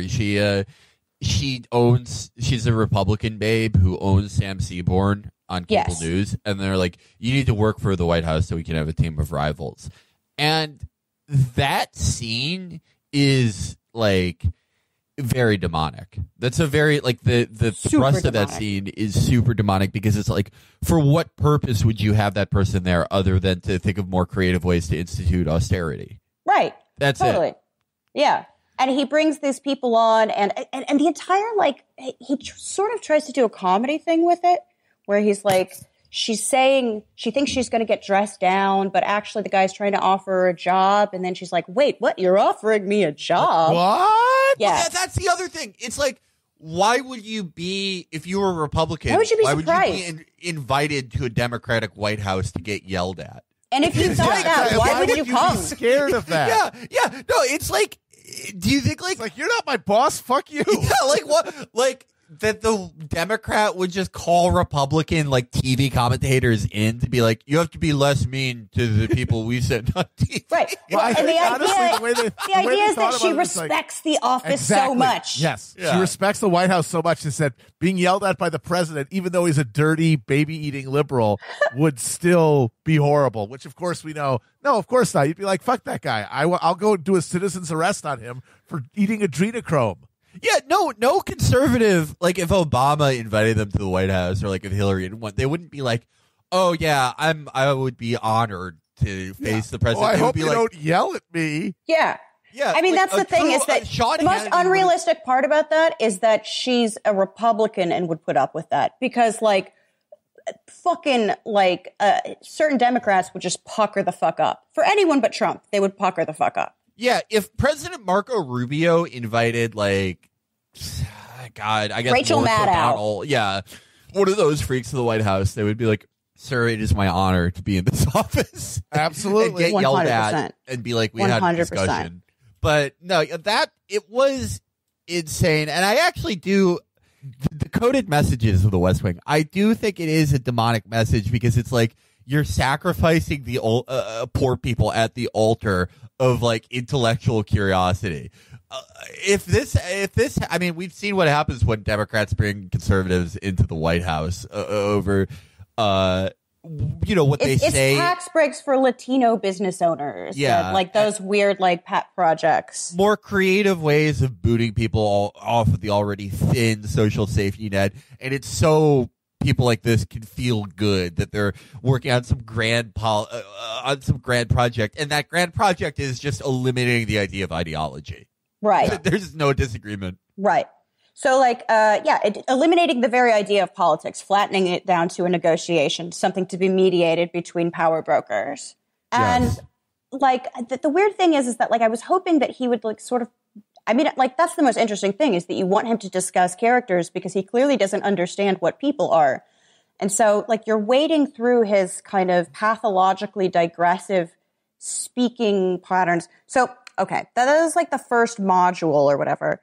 The first module is intentions and obstacles, which is the entire basis for the plot for him, which is completely insane. And it makes sense why he has like the snappy dialogue thing. So like if he's talking, he brings up the example of a road trip and he's like, it can't just be a leisurely drive. He's like, you're going from New York to LA. Why are you going from New York to LA? Well, it can't just be because you want to see friends. It's like, can't just be because you want to go to like Dodger Stadium because you've wanted to see it your whole life. That's not interesting. It has to be something urgent. Everything for him has to be massive and urgent and grandiose, which is insane because I think of like the last two maybe road trip films I saw and they were like Nebraska and maybe the Crystal Ferry where just there's no stakes. There's none. The whole movie is about just the trip and things that happen on the trip. That world cannot exist to Sorkin, which is why he has to keep writing about grander and grander people, which is why he has to write about the President of the United States or like Mark Zuckerberg or something. If he weren't Jewish, he would have written a passion play by now. He has to write about the biggest guy doing the biggest thing in the world because those are the only stories that exist to him. And he's really clear about that. Because, as you said, he has no interest in characters really. Which means that since if you don't have stakes in a conversation, then you are the only other thing you can have is characters. Since he has no interest in the characters, since they all just sound like him, then it has to be what they're talking about that gives it like meaning. Because the characters themselves will never be able to impart meaning. I will say, so this part, I sort of made a mental note of it, and it's advice that I think is, it's weird. It's like a, what's that shit called where ducks' feathers are a different color depending on what angle you look at them? Like polychromatic. I was going to say iridescent, but whatever. I know what you're talking about. Yeah, people get the idea. Like a hologram sticker. Right. It's like to someone who knows how to write, it's bad advice because when I think about like my favorite pieces of fiction, like a lot of them, there are periods during which nothing happens, there are no stakes, but it's just very interesting looks at characters. Now Scarred. Like, yeah, Now Scarred. Yes. How many Sopranos episodes are there where just like nothing really happens, but it's just interesting to see these characters interact with each other. But I thought it was good advice for the people that are earnestly watching this, because they are the people who are like, me and my friends are so interesting. I want to make a show about our apartment. Right. Yeah. I mean, That's for true. those It's people, like maybe, you probably need to care more about, stakes and story structure than about your quirky cast of characters that are just like your fellow assholes. Yeah, think the people that earnestly are watching this, they're like, I have a great idea for a show. It's about me and my friends when we were right out of college. It was a really crazy situation because one of us went to Duke, but the rest of us went to Vanderbilt. it's kind of a fish out of water thing. Yeah. But like the thing is, he's obsessed with stakes. He's obsessed with like urgency and things like that. And he's like, well, no one's going to care about this. And again, you're right. That is correct for the people who are probably watching this. But like, I kept trying to think about like the lowest stakes movie I thought where I saw where I got like really involved. And that thing that came up was like a documentary, which was King of Kong. And it was a guy entering the Donkey Kong Championship, a video game that I hate and avoid at every pizzeria that has all the classic consoles. I'm more of a Ghouls and Goblins girl. And like, I don't care about the game. But you watch it, and by the end of it, you're like, God, I want him to win the Donkey Kong Championship so fucking bad. That fucking asshole Billy Mitchell. I hate him. I hate him so much. And like, that's why it's a good movie, is because you actually do care about something with which there are no stakes because it becomes important to you. Or really any sports movie about any sport you don't give a shit about. I love sports movies, and I literally only like one sport. The entire premise of like Happy Gilmore is like a guy who hates golf who suddenly has to care about golf. And it's a goofy Sandler comedy, but like that is a great writing premise. It's like now you have to care about the old man fart sport, and it's really funny, and Bob Barker's in it. And that would never occur to someone like Sorkin, because he's like, no, it has to be about like, where's the nuclear bomb? Yeah. Like I watched his directorial debut, Molly's Game, which is actually a really crackling film. And it's an interesting true story about a woman who opened a poker tournament, like an illegal poker room in LA and New York, and then got caught in like, her life. And it's got a good plot, and it's pretty decent, but at every point, Sorkin just has to lard on top like the stakes of what's happening in front of him, because he has no confidence in his characters holding any attention. Because he doesn't like people, and he doesn't understand how other people would like people, and he can't write people. Yeah, people are obstacles to what he wants. This is what I said in the chat. To Aaron Sorkin, characters are obstacles to the story. Yes. That is a great observation, like why the only people he wants to write about now are presidents and like famous journalists, because it's like he is the perfect like liberal great man history buff. Oh yeah. Yeah. He would absolutely like just love to make a movie about Jesus. Oh my God. He wants to, where does he have to go from here? I mean, he basically did with that Steve Jobs movie, right? Yeah. Oh yeah. Wasn't that basically him being crucified by a bunch of a pack of dullards who don't have his vision? Yeah. Well, I mean, that's the thing, is that he's an antisocial liberal. He thinks people are dull and stupid and uninteresting. Yes. No, he absolutely does. Two things on that. It is funny that given the spate of God TV shows right now, you have, of course, The Good Place, God Friended Me, that show with Daniel Radcliffe where they're like angels. It is funny that he hasn't done like a workplace drama set in heaven where it's like, oh my God, St. Peter and Mary doing like bants back and forth about how they're going to enact God's will on earth or whatever. Well, they're all walking and talking. Who gets into heaven, and it's basically like college acceptance week, and they're like, okay, Galileo, what do we do with it? And then the other thing is, talking back to my last point, this masterclass is such a perfect match for him because the plot is just a series of things to be solved to a Sorkin story. It's just like there's a crisis or an obstacle, and the characters' actions aren't stemming from their like essential wants or desires. They are being forced through this mechanism in which you solve a plot. Well, what's weird about this, like if we're going to get into the theology of Sorkin, he is Jewish, but his vision of the world is very Protestant. Protestants are the biggest like great man people. Like I was thinking like how cursed a Sorkin production of if he did the story of David would be. Because that story is antithetical to the Sorkin or American Protestant vision of the world and vision of great actors in the world. The story of David. Okay, but can we write that? Can we write the Sorkin version of David?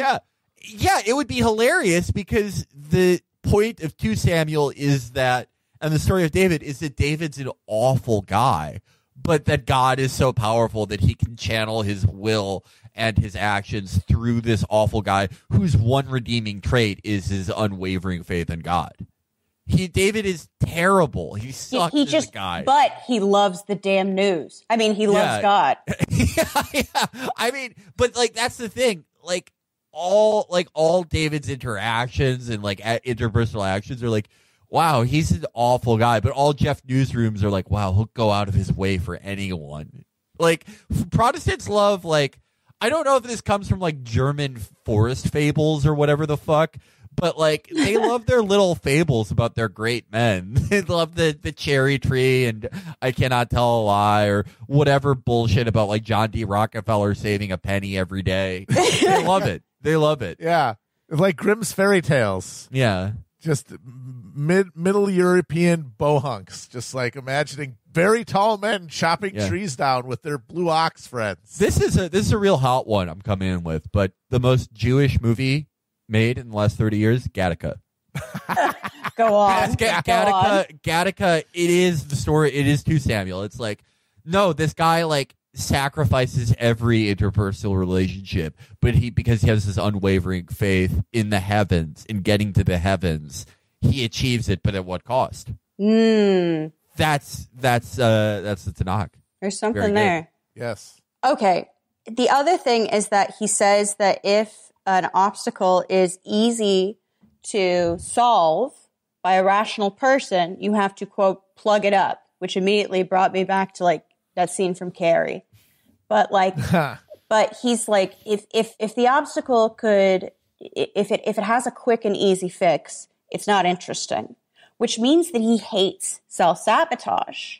So he hates like he would hate Uncut Gems because at any point, Howard could have asked for help and said, I'm in trouble, and borrowed money from his family and fixed it. But the whole thing is that he is his own obstacle because he has this vision of the kind of man he wants to be. He has like this, perpetual growth sense of himself as a businessman. He, literally his obstacle could have been solved with humility, but he can't do it. So like for Sorkin, the idea that you might be your own obstacle would never work because he doesn't understand. He doesn't like people who self-sabotage, which is a fundamental state of human nature. Well, that's the thing though. He doesn't think that. He thinks that humans are perfectible and he thinks that he is on that totem pole above many others. Well, and when they have flaws, it's like that they were an alcoholic. People are lesser. They're lesser people. They're less interesting. They're less virtuous. He doesn't want to write about them. They're bad guys. They can't be his protagonists. Well, one of the other scenes I picked for the West Wing, it's the awful scene that we now realize that Sorkin thinks is realistic dialogue, where Bartlett and Toby are in the Oval Office. And Toby's like, your problem, Mr. President, is that you're too smart. And you feel bad. Oh, God, yes, so yes. The whole thing. You're too smart. Yes. That is what, like, Sorkin, that's the kind of flaw that, like, Sorkin likes to give his characters, is that they're too damn smart. Or they just love the news too damn much. Yeah. The drill post that defines Sorkin is the one where it's the therapist telling the guy, everyone hates you because you're smart and you're perfect and you do perfect posts and you're rightfully upset. And he says, I agree. That's his entire thing. That's an entire and like during that scene, Toby is like, and then Mr. President, your father saw that not only could you read the entire encyclopedia, but your penis was bigger than his. So he hit you. And so he Bartlett beat is you. like, go the damn hell away from my office. How many scenes in Sorkin is a secondary character convincing the protagonist how good they are? And that's how the conflict, amazing and they that's are. what they're fighting about. No, I'm not that Yes. good. Yes, you are that Exactly. good. It's like, recognize how goddamn brilliant you are, motherfucker. Because that's like, it's like the same thing as someone who wants to kill themselves just to see how people would react. It's like that's what he wants to happen to him. Like, Yes. people be like, yeah. Well, like, do you remember my favorite scene in Newsroom? Of course, after when Sam Waterston just drops dead like a Looney Tune and they bang. The scenes where Jeff Newsroom is in jail with a ghost of his father. The ghost of his father, who he didn't know was his father, or he might have. They never explained it. Yeah, and the dad ghost is like, you know what your problem is? You're so damn smart that you're fucking gay. I mean, you have sex with a lot of famous actresses. You fucking gay ass pussy. They did that with Toby too. He said like there's two types of people, good people and heterosexuals or whatever. And like or it was like intelligent or masculine or whatever. And it's like, oh wow, like Sorkin's daddy issues are like way up there. I mean, you know. All of us, of course, but like I'd like to think we have a little more art with ours. Well, that's the thing. It's like he's obsessed with like strong male characters who were beaten by their dads, and it's like, did that happen to? I'm sorry. I don't think it happened to him. I don't know. I can't figure him out. He's so opaque as like a person. Yeah, he's got a weird fucking thing. Well, he grew up like very upper middle class. That's typically not a thing that happens to us that often, that we get beat by our dads. Did not happen to me. You know what? Maybe he's one of those people who was ignored by his dad, and so he fantasized about having been beaten by his dad. That's a common upper middle class thing. That's a very common upper middle class thing. Is like, you have a better poor to be friend, abused than ignored. Yeah, you have a poor friend who's like, yeah, my dad fucking put cigarettes out my eyes, and you're like, God, I wish I could be. Yeah, that's it. Like, just to not be ignored. Yeah. Like any attention is better than no attention. Yeah, grass is always greener, right? But it's so weird because like he should like people with actual. I mean, like again with the whole like, oh, if they have a problem, that's easily solved, just plug it up because it's not interesting. Like that doesn't make any sense at all, and he should know that as a former cocaine addict. Like, obviously, he knew that this is what, and he writes about alcoholics, too. It's like, well, the solution is actually very uncomplicated. Stop drinking. Stop doing coke. But it's hard. There's a difference between uncomplicated and easy. And he does not get the difference, which he should as a former cokehead.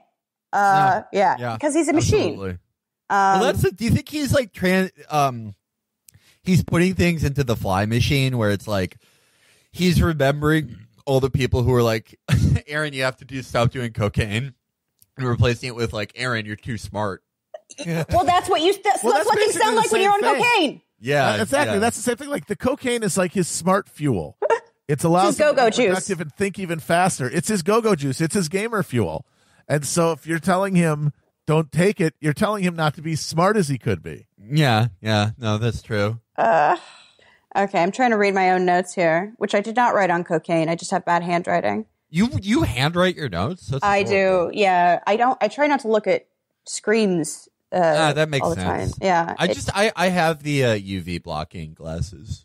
I should probably do that. But also, I'm starting. I bought a beanbag because I'm starting to get back pain from being hunched over. Can I send you the gamer chair I bought? It's like been amazing for my back. Send me a link at least, and definitely send me a link to the microphone because I'm pretty sure my microphone is a tin can with a string on it. I got some purchases for you. Yeah. So the weird thing is that he is like very smart at times, and you can tell at one point he used to be like kind of moving to becoming a better writer. He has like every once in a while good advice where he says like, you know, if what you want to write about is an incident or a series of incidents, it's probably more of a, series. Or if like when he says, like the stuff about like learn to adapt something first, like get a story you like and adapt it. Like to actually do the technical work of writing, like open up like Final Draft and start fucking learning how to do that shit. but nothing makes any sense. He loves William Goldman, which is like a great like screenwriter, like Butch Cassidy and the Sundance Kid, and like The Princess Bride, like really great scripts, like a funny comedy, and like one of the great romantic cowboy movies. And how do you get from like really liking like William Goldman to doing like walk and talk things and not liking characters or people or anything? I think you just admire like the snappiness, and you just say, I want to do that, but more and faster. Yeah. He's in love with the rhythm. He's like in the... Yes, it's the rhythm, exactly. Yeah. It's the rhythm of the night. He's a bit, everyone considers Aaron Sorkin a reggae style of writer. So, by the way, Module 3 is really great because he starts in on story ideas, and he says the most cocaine brain thing I've ever heard in my life. And I wrote it down just word for word so I can quote it. There are two parts to having an idea. You have to know what an idea is, and then you have to have one. Damn.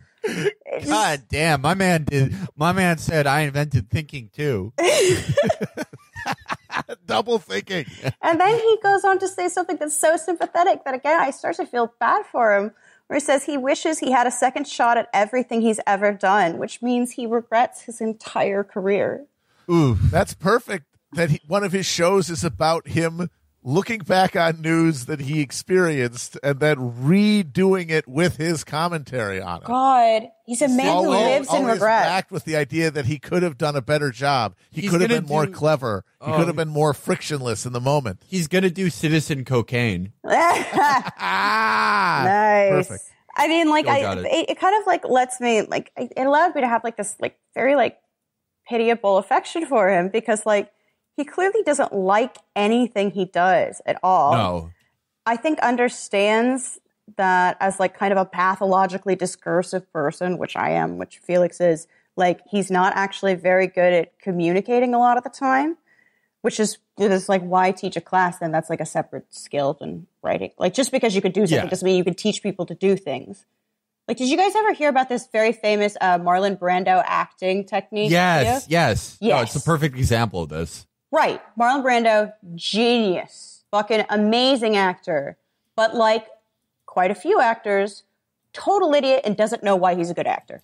Yes. He changed acting. Like literally before Brando, everything was like, we're gonna go down, we're gonna go to the soda shop. Like everyone talked in that fucking weird 50s way. Yeah, that's mister. Yeah, Brando was the first guy to be like, what the fuck? No one sounds like that.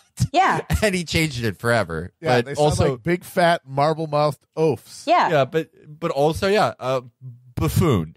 Total buffoon. Total buffoon. When you look at like Stanley Kowalski or like a character like that, which is like it does, he's an abusive asshole that you also want to have sex with.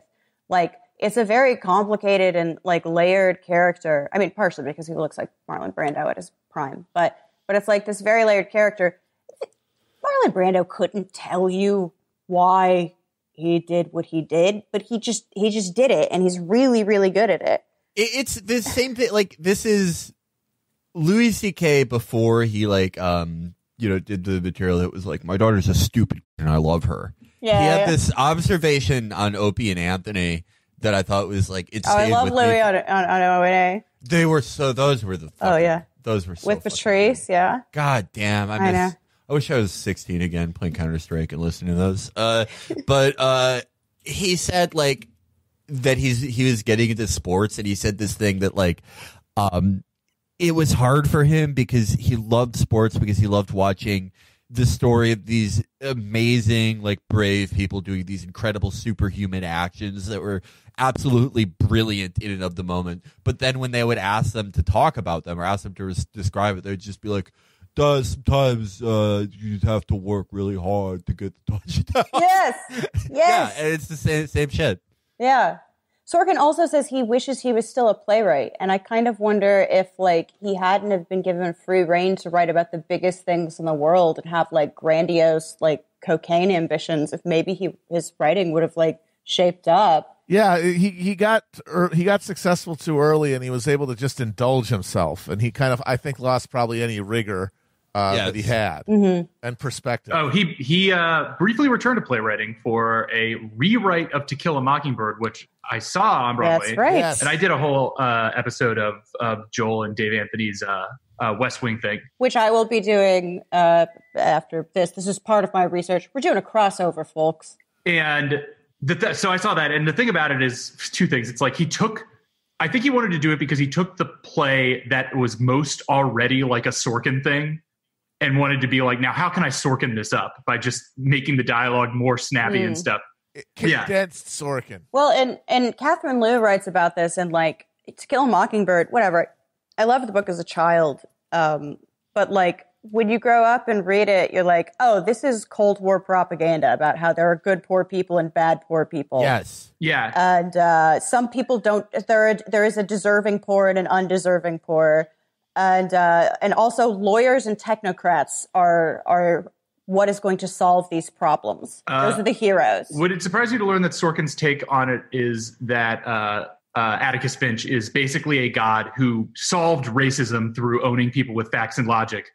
Yes, there you go. But everybody else was too stupid because they were poor too damn poor and stupid to pay attention. To take the key that he handed them to solving racism and unlock the door. And so he has to go back to toiling in passionate ignominy. Yes, and it's the dirty poor people, the dirty poor white people who are racist, and the educated like liberal white people who are the only bulwark against these filthy unwashed mashes that just want their job back at the racism factory. That's definitely true in the South. It's not like there's a tradition of literal aristocratic slave owners and fucking dying. Well, that's why they cut out originally the whole book, because that second book that they came out with it in her a couple of years ago, Go Tell a Watchman, where Scout goes back in the 60s and Atticus is a bitter old racist.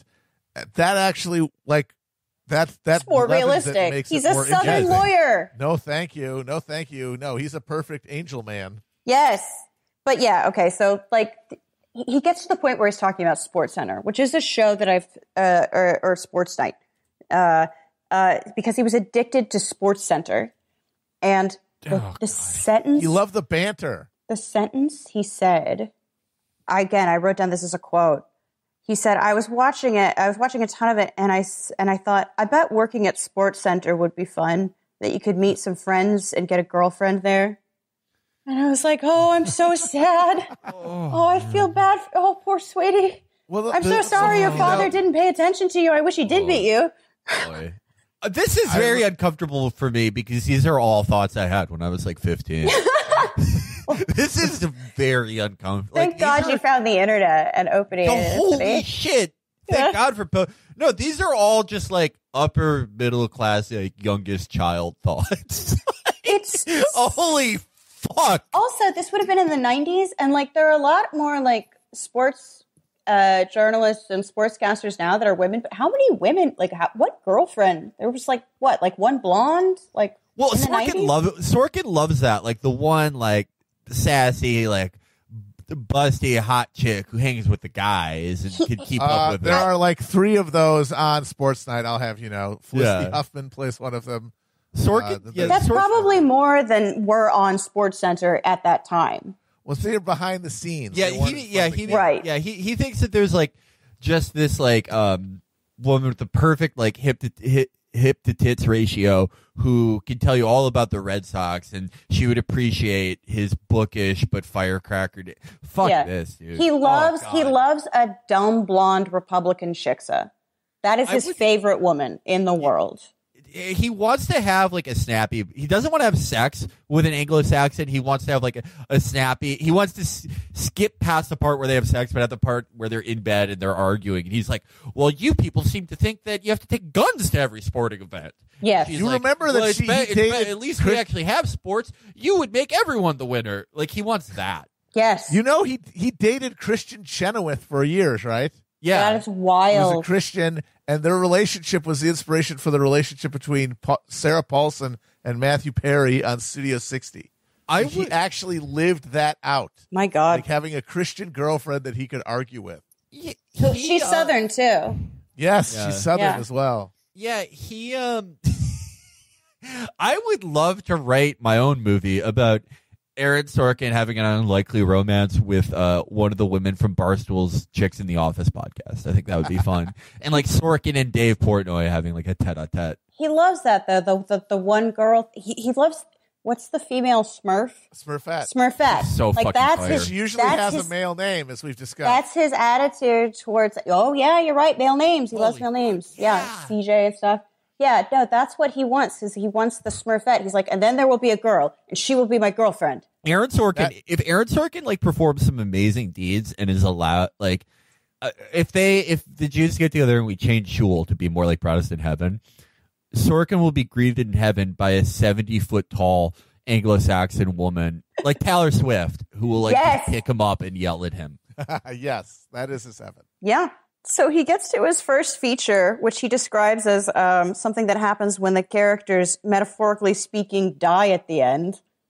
If he's not writing about them, they don't exist. Like, that's his whole attitude towards characters again. That part where he said like a character is born at the age they live at, like that they are in your play. They're never 5 years old. They just come into the world at like 35. And I thought that was like insane. What was the thing where he says, I don't have characters in my head? That's a quote. And he said, the tactics that the character uses to overcome that obstacle that's what the characters are going to be. That's a direct quote. Like, he has the most functionalist view of human beings that exist, which is weird because he wrote a fucking rom-com with Wait, which was his rom-com? Let's see here, The American President. Yeah. With like Annette Bening. Yeah. Oh yeah. Yes. I loved it when he talked about American President because it's like it showed what a good-natured dope Robert Redford is. I know. Robert Redford was trying for a decade to make a movie about if the president was a widow. Yeah, and he had 12 scripts. This is the worst story in the world. And like Sorkin doesn't get that it's both shameful for both him and Redford. He's like, he's been trying to make a movie about what if the president's wife was dead, which by the way has happened. Like, yes, Andrew Jackson. Yeah, he's like he's been trying to make a movie for like something ridiculous, 15 years, and he's got a stack of like 12 or 15 scripts, and then he just points at them, and he says to Aaron Sorkin, "Could you just like rewrite one of those so it's good?" And then they want to make a movie. That is the fun. It's funny on so many levels. Like, Robert Redford, like, when he started desiring this was probably like the hottest actor, like the guy, right? Yeah. Like Mr. A-list. And he's like, just beautiful. Yeah, and it's like, what's your dream project? You can do anything. And he's like, what if the president had to date? Fucking, what a good though? A good-natured, oafish idiot Chad, Robert Redford. I know. Yeah, he's a benevolent Chad. 100%. Yes. Yeah. Like he's a bimbo. I'm trying to think of who we've pointed out these guys before that like Jason Momoa. Yes, Momoa. Like he should be a dick, but he's like the nicest fucking guy and still hangs out with his friends from high school. Absolutely, yeah. Like that is like that's Redford. Yeah. It was just like it's such a funny thing to want. When you can get anything. Like anything. He probably like Redford probably could have played like he could have gotten like the Kubrick Napoleon movie made, and he was like, "No, I want the Widow President movie," and everyone was just like, "No, that's a bad idea." Yeah, this sucks, dude. Yes, it does speak to their shared type of dopeness or mania, where your brain is just like, "Well, I want a thing about something I like." Redford's version, dating. But it has to be the most that thing. Yeah. What is the most dating that could happen? Well, if the president did it. And he was a widow. Yeah. Well, if you had a president who dated, that wouldn't be sympathetic because he's this powerful guy. He could just take advantage of people. Make him sympathetic. His wife has died. Yeah. He's got to be a widow. It's the only way for it to work. Otherwise, he's a cad or like a real president. Yeah. So Felix, did you, in watching this, get the impression that like Sorkin was trying to sort of ask for work?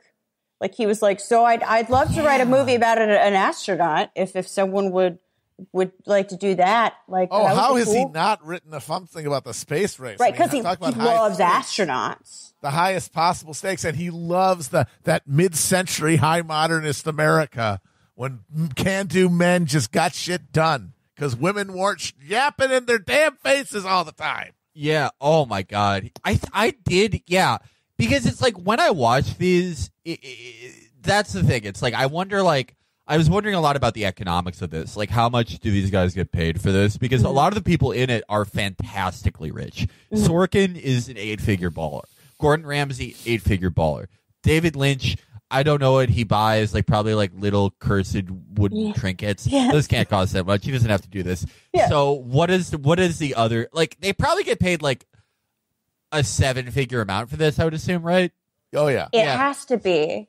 It has to be a huge amount of money. But also they have to want something else. Like I think, Sorkin correctly identifies that probably like a lot of money, Silicon Valley, like money guys who want to fund a movie watch idiotic shit like this. It's weird that they haven't gotten into Hollywood yet because they don't like art. I forgot. They hate art, but I think like Sorkin could be the perfect vehicle for them because he's not really making like it's something like he makes their vision of the world, the great man changing the tides of history. Well, and he made The Social Network, and like he recognizes that those are titans of men, and they're such like assholes too that I think they don't get that this is like they're like 14-year-olds watching Scarface being like, oh, this is a movie about how a guy is cool. Well, I think they like the other part too, where it's like, wow, it's tragic how smart I am. Yes, true. Like it's hell out there for someone as talented and wonderful as me. But the thing I kind of want to end on is that like one thing that really shocked me is that he really loves Tarantino.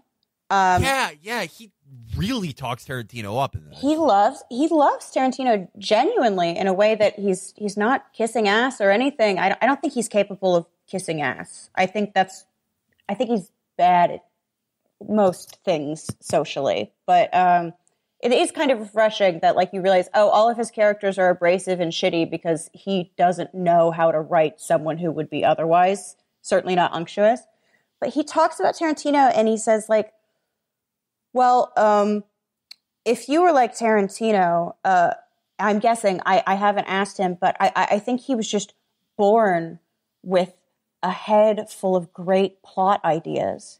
Yes. Which is insane because Quentin Tarantino very famously just totally recycles plots and themes from that's his whole thing. He's a pastiche. And I love Quentin Tarantino. But his whole thing is that he's a pastiche guy. He's literally a movie obsessive to the point where like people think that's some kind of a criticism. They're like, oh, he's just some guy that worked at a movie store. Like, yeah, what are you, a fucking snob? He's an autodidact who like voraciously consumed movies and does these amazing things with them. And like, that's the thing is that like Tarantino loves movies. That's why he's good at making movies. And Sorkin thinks it's just because he's like a god that was like gifted with like, he just has these great ideas. He just has Kill Bill in his head. Like he was just born with Jackie Brown. Like, does Sorkin like movies anymore? Has he enjoyed a movie, do you think, in the past 20 years? He did at some point, obviously. I don't know. I think he kind of views all art forms as just vehicles for his expression. I don't think he takes them in like as a fan. Yeah, he's not a fan. And that's the two things that like I kind of took away is that like he doesn't like characters and he doesn't understand how people how he produces what he like how people produce something other than he doesn't understand different creative techniques or whatever. He only understands like this weird set of I guess like strategies and formulas for television, which are incredibly effective, which he perfected in a cocaine haze, which I hate and are awful, but are like very coherent and are definitely a thing. He doesn't understand that like some people make movies or write or whatever because they are obsessed with stories and characters and they like them so much that they want to make one of their own. Like it must have been years since he like saw something in a theater and got really fucking excited. He probably just gets jealous when he sees things that are good. Yeah. 'Cause it's not him. Absolutely. I think so, but it is weird that he likes Tarantino, someone who is like funny and absurdist, like it's essentially like uses pastiche in very referential, intentional ways. And it's like, you know, that like comes from the fact that he's a movie obsessive and that he loves movies and characters and stories. And you just kind of really like the president and astronauts and the dang news. That's probably why he started and wanted to go back to play the theater, because I bet he also, in the same way, doesn't really like theater, but it is the clearest vector from his words to people's brains. Yeah. There's one mediating force. An actor learns the words, and then they say And then the they words. say to, them. You don't have to you worry don't have about to deal all anything this else. bullshit with like getting a film crew together to put like buy or locations or set up Yeah. studios or anything. He You gets to play directly with the dolls. They're Yeah, in his exactly. hands. Yeah. By the way, I just want to ask, how's Jeff Daniels' Southern accent, Chris? I would say an 8 on the Foghorn Leghorn scale. Oh man, that sounds Cool. He's milking it. Okay, so that's like the first half of the thing. Oh, Jesus I'm Christ. sorry, but like it's there's so much going on, and I'm fascinated. I'm now slightly a little bit like I kind of love Aaron Sorkin because he's this It's tragic. inevitable. He's this tragic figure who started out clearly he had some passion for this stuff, and he's just slowly lost his way and reduced writing to sort of like a completely soulless, inhuman, technocratic process. And now you can see the frustration in his face and hear it in his voice, but there's still little glimpses of a guy who at some point must have loved like the theater and movies and, you know, maybe even a person. It's just very sad. And now I'm obsessed with him as just like this hollowed out weirdo who doesn't have, there's no place for him in a post-Trump world, you know? He must be so lost. Was he on fucking Masterclass being like, just, you know, if anybody's interested, I'd like to write something about an astronaut. They're kind of like tough guys. Like, it's just clearly like, it's clearly he's just grappling around to do something grand again. But he fucking peaked because he started at the president too early. Yeah. What are you going to do now? The Galactic Senate? Yeah. Yeah.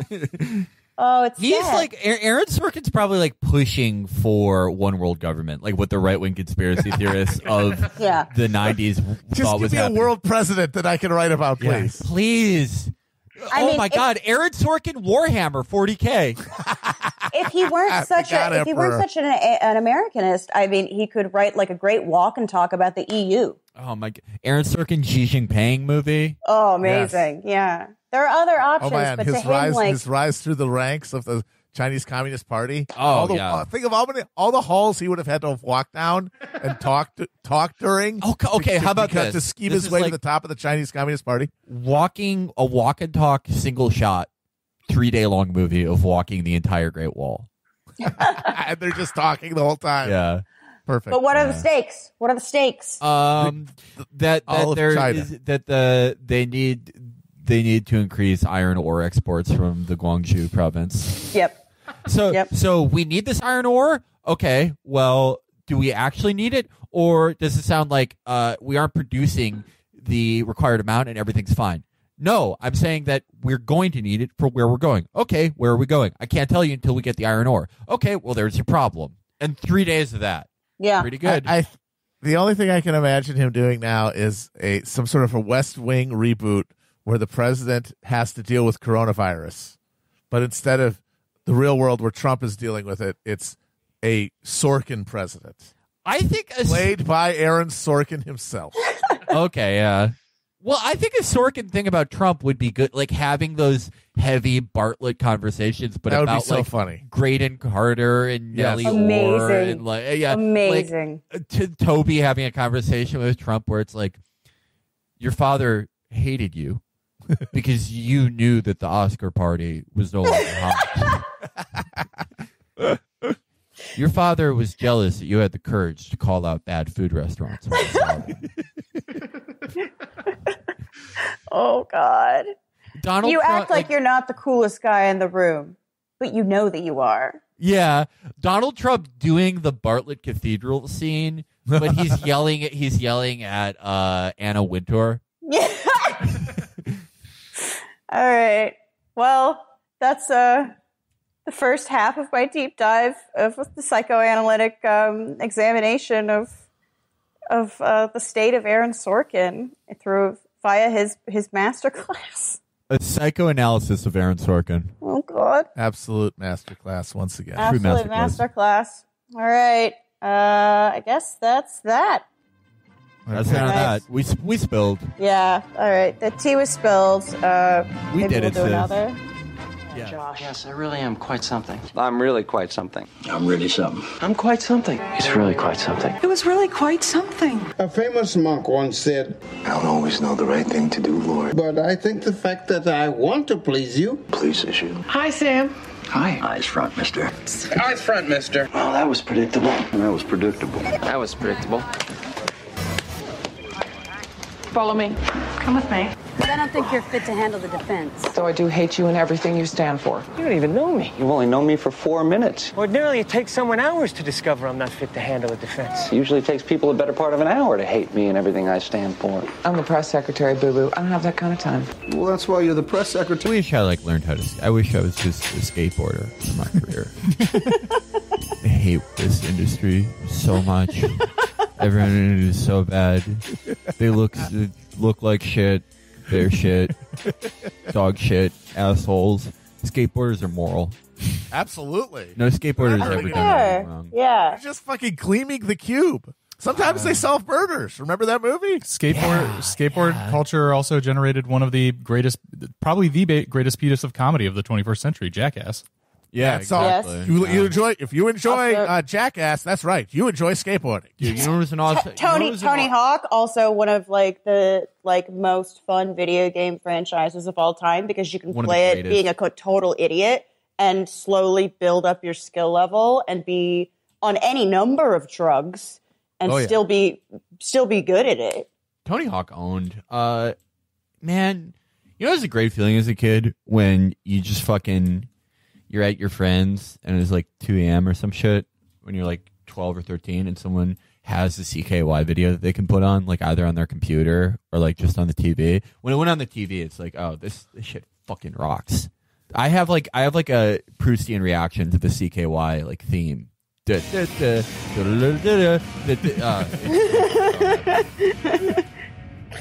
A reverie. Yeah. All right, let's talk about Aaron Sorkin. Yes, we're back. You thought you were done, but no. There's even more master to class. So, all right, welcome back. It's another edition of Into the Mind of Sorkin. Enter the Sorkin. Yeah, it's part 2, baby. We did a lot of expositional kind of work on the idea of masterclass in the first episode, but this is where we really dig deep into the Sorkin. So, few things I found out at the end that I'm just going to append here. When this masterclass was originally released, it had more modules to it. So I think in total, Felix, what was it? What was like 2.5 hours or something? Yeah, it was made extra fucked up by the fact that it's in like 30 different segments. It's like almost like they should have just done 1 2-hour video. It's confusing, and I think a lot of it is just because he didn't write a class. They just let him talk off the cut, and then they sort of tried to edit it into a class. Mm-hmm. So it's like 13 modules, all like between 8 and 14 minutes long, maybe averaging 11 minutes long. So that's about the length of it in total. However, originally it had more, and it was 7 hours and 38 minutes long. You're fucking shitting me. How did he like take, I feel like he didn't take bathroom breaks during that. No, that He was just probably has a straight through. catheter, right? He does, well, he loves astronauts, so he's probably just diping it up, right? Yeah. They found some sort of like crack 2 that he was on. Yeah. So, like a next generation of crack and that just blasted through 18 straight hours. I love just having Adderall sweat. sitting there and just telling people, plot is the thing that happens. That's psychotic.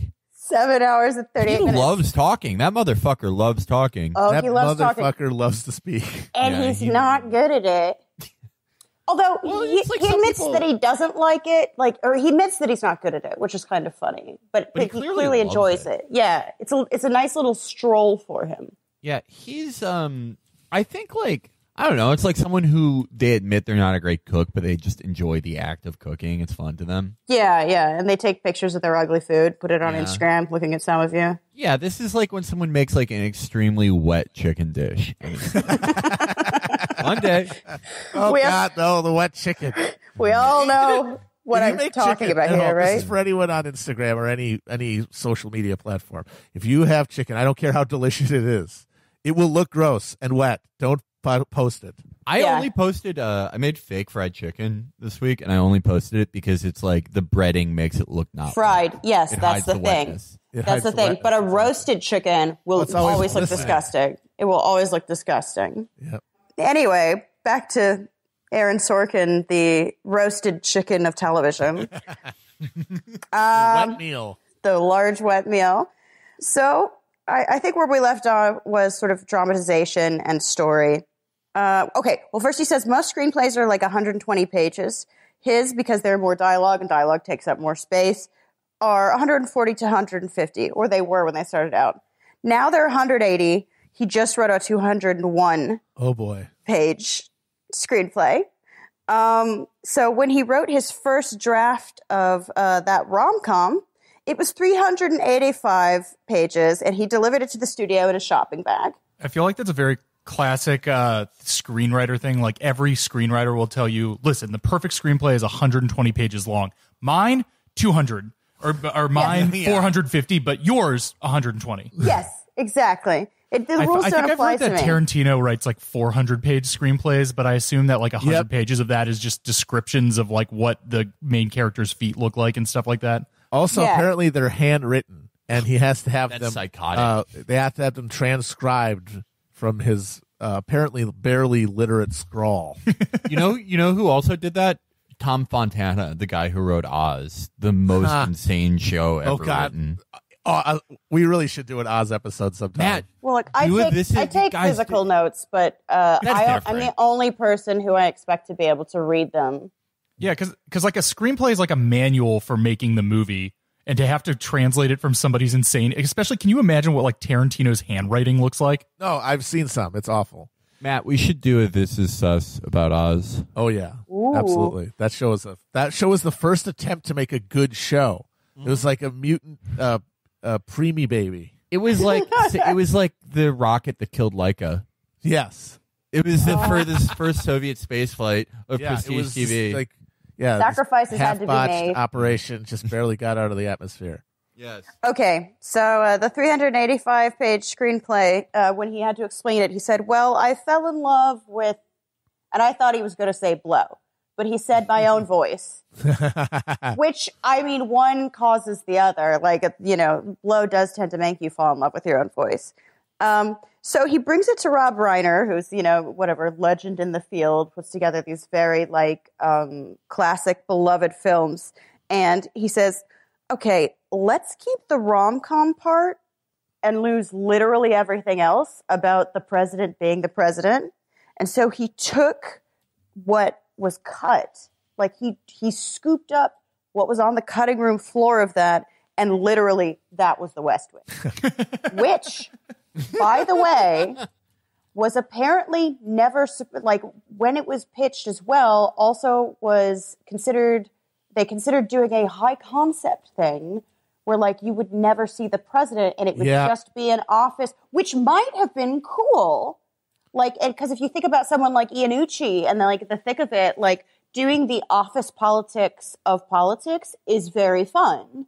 Yes. And that could have, but that also requires a sense of humor that Sorkin doesn't really have and whatever. So it went I don't know, this conflicts with I wanted to make an office drama about the White House, and then him saying, I had this huge story about a president. So I don't know.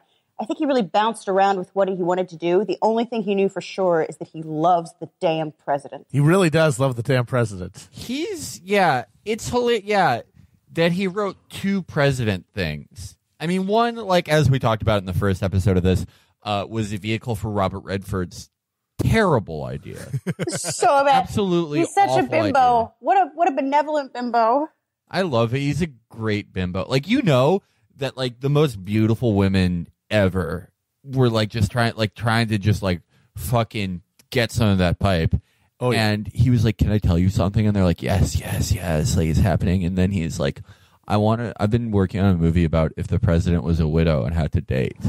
And they were like, "This guy's so fucking stupid. He's so stupid. It's so hot." Yeah. He's awesome. Look, we've all been there. But he is like, he could spend the rest of his career only writing screenplays about presidents. He loves them. It's the only stakes that he can get off on. Yeah. So we went over a little bit about like his whole attitude towards plot, where he says, "I don't have characters in my head. The tactics that the character uses to overcome an obstacle are what the character is." It's very weird. So he talks about the Facebook story and about like sort of, he starts it out with Zuckerberg, has like a bad date and gets dumped. And he gets that the entire scene is like artificial, even though he used it like apparently the actual Facebook post. The weird thing about Sorkin too is that like he's like an autist that had to come of age without the internet, so he still has more humility than like a Zuckerberg.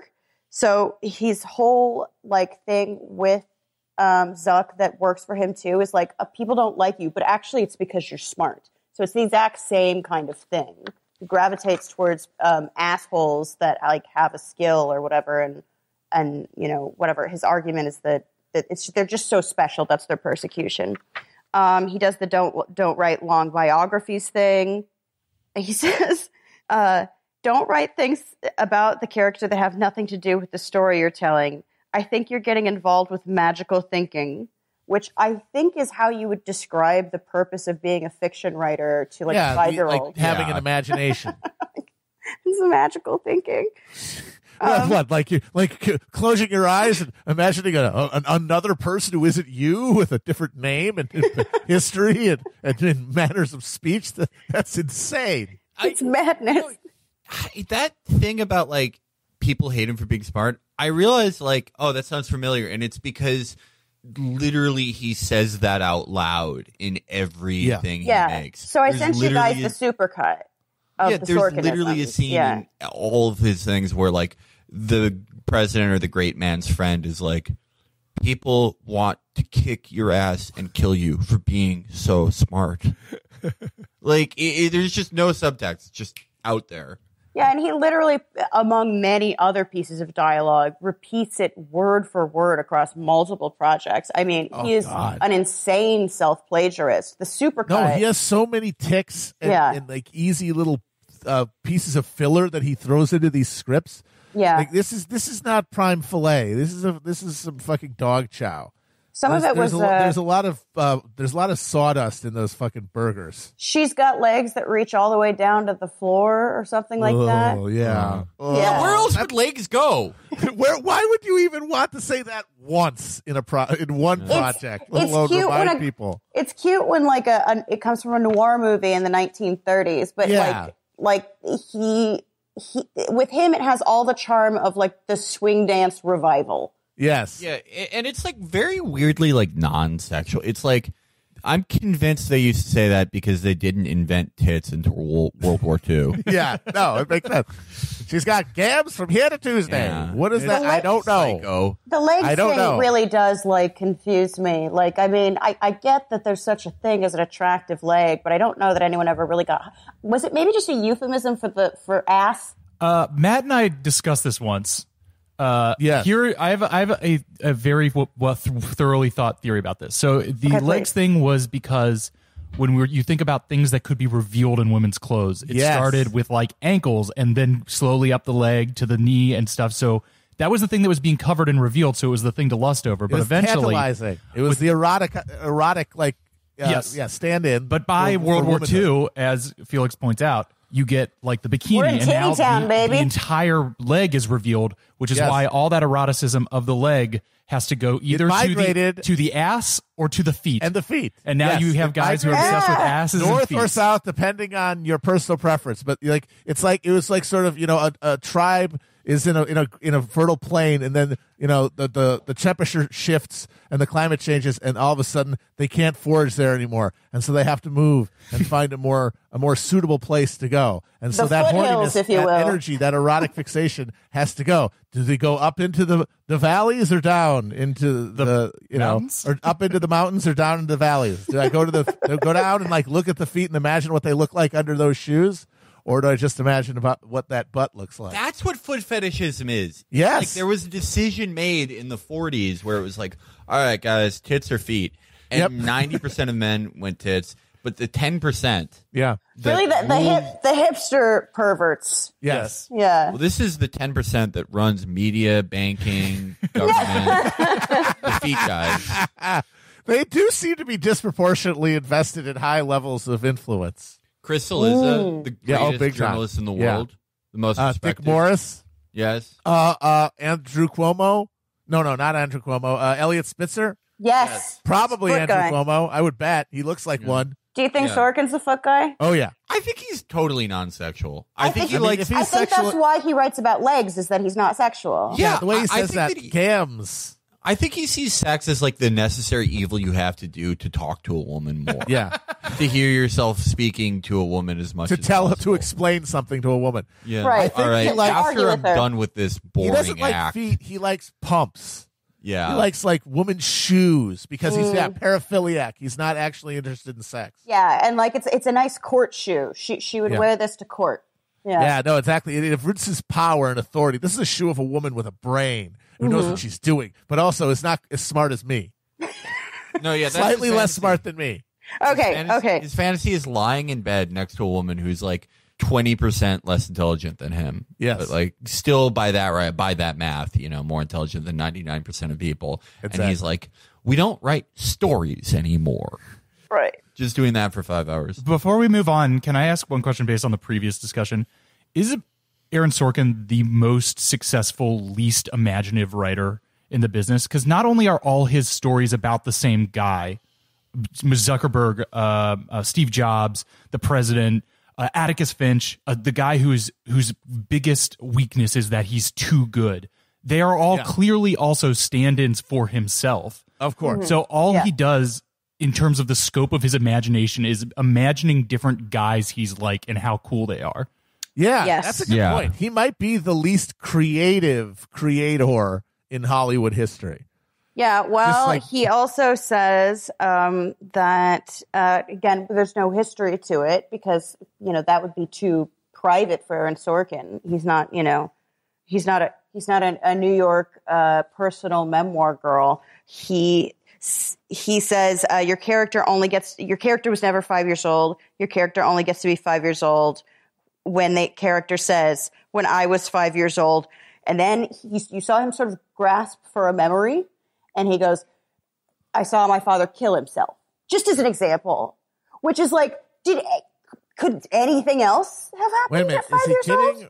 No, Wait a minute, he's that wasn't just like, him. that's an That's a character? example. That's Oh. just an example. So it has to be just wildly dramatic. Yes, exactly. So like, Terrence Malick's, tender reflections on childhood where a kid breaks into a woman's house and steals her panties or whatever would never make it in because you have to literally watch your dad blow your brains out. That's the only stakes and that's the only time a childhood is ever worth talking about. And even then, the character has to say, I remember when I was 5 years old. Yeah.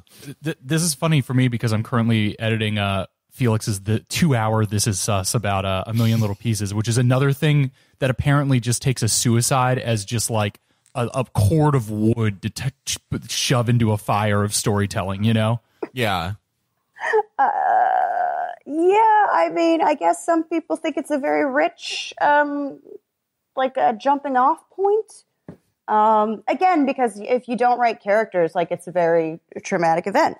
So, okay. So when he does get into characters though, he admits certain things about his philosophy on characters, where he says, write characters, not people. Believe it or not, the properties of characters and the properties of people have very little to do with each other. Okay, well, that's definitely true for Sorkin. And he says, I know the goal seems like it should be for a character to be as human as possible. That's not the goal, or at least not my goal. So here's the thing. He mixes up human and realist. You don't have to have like a realistic character. Like you can definitely have like a surreal character behavior, but they still have to seem fucking human. And he does not know the difference, like at all. To him, like any kind of stylization, any like the bloodlessness of his characters is just like a style choice. That he's like, well, yeah, I'm not a realist writer, so whatever. He's not like a Stanislavski fan or whatever. But you can have like extremely cartoonish characters that nonetheless feel very human and alive and have like internal lives and emotions and aren't just like weird chattering dialogue boxes. So he compares it to photorealism in painting, which is like, again, like realism isn't the only way to like indicate texture or light or movement or action. It's just like no one sees Guernica and thinks, I just don't see anything really human in here.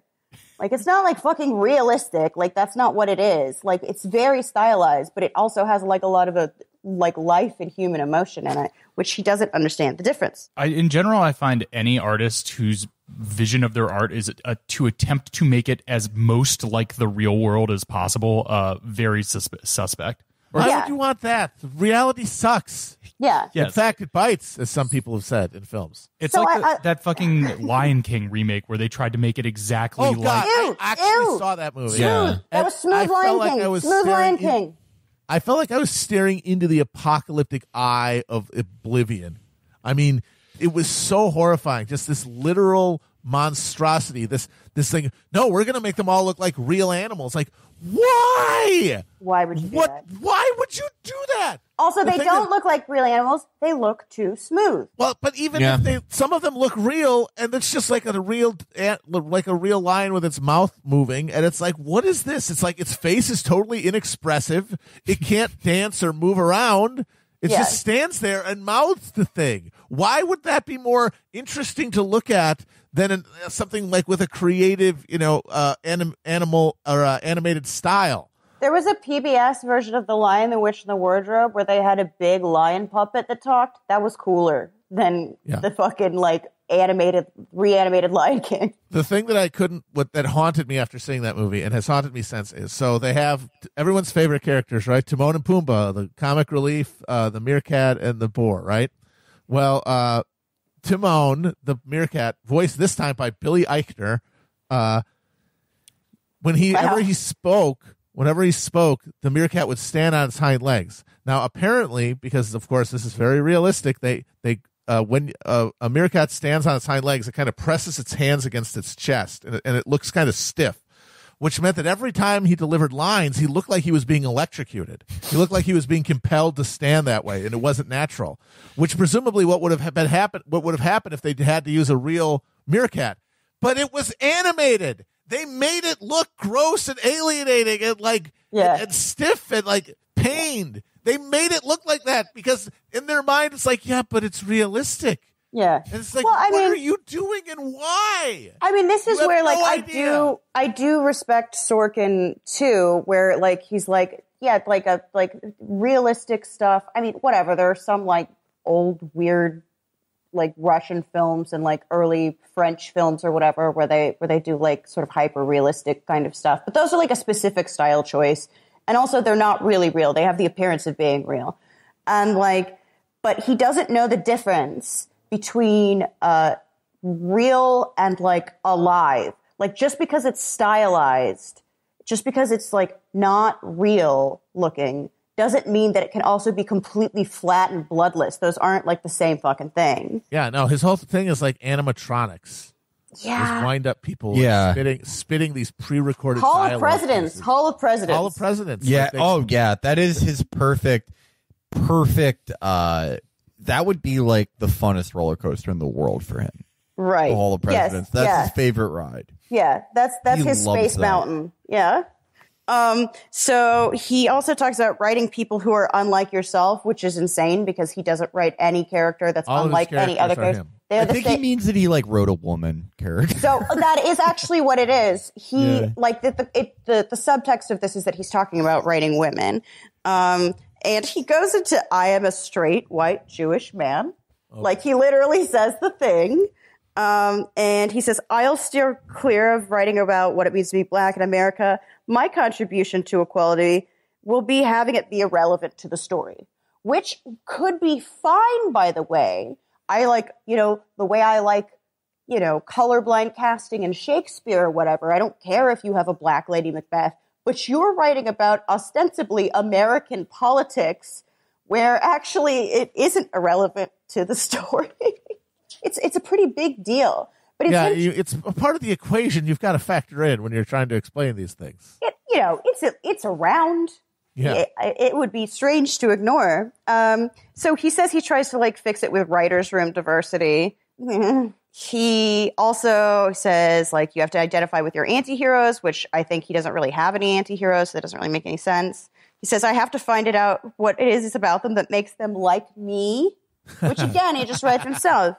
Which again, he has to identify with the character, which I think that's a very childish way of looking at things. I love Lolita. I don't identify with the pedophile that abducts a little girl. I mean, I think that when you're trying to create another character, I think that you're trying to find some common experience or emotional something that can relate you to them to make it easier to create them. But when he says that, he doesn't mean the emotional core, things that all people have in common, experiences that are true to everyone, no matter how evil. He means things like speech pattern, and mode of argument and catchphrases. Just the most in what way can this person be turned into me at the most superficial level? Yeah. The way that he's talking about this kind of reminds me of Matt. You watch the show Mindhunter, right? Oh yeah.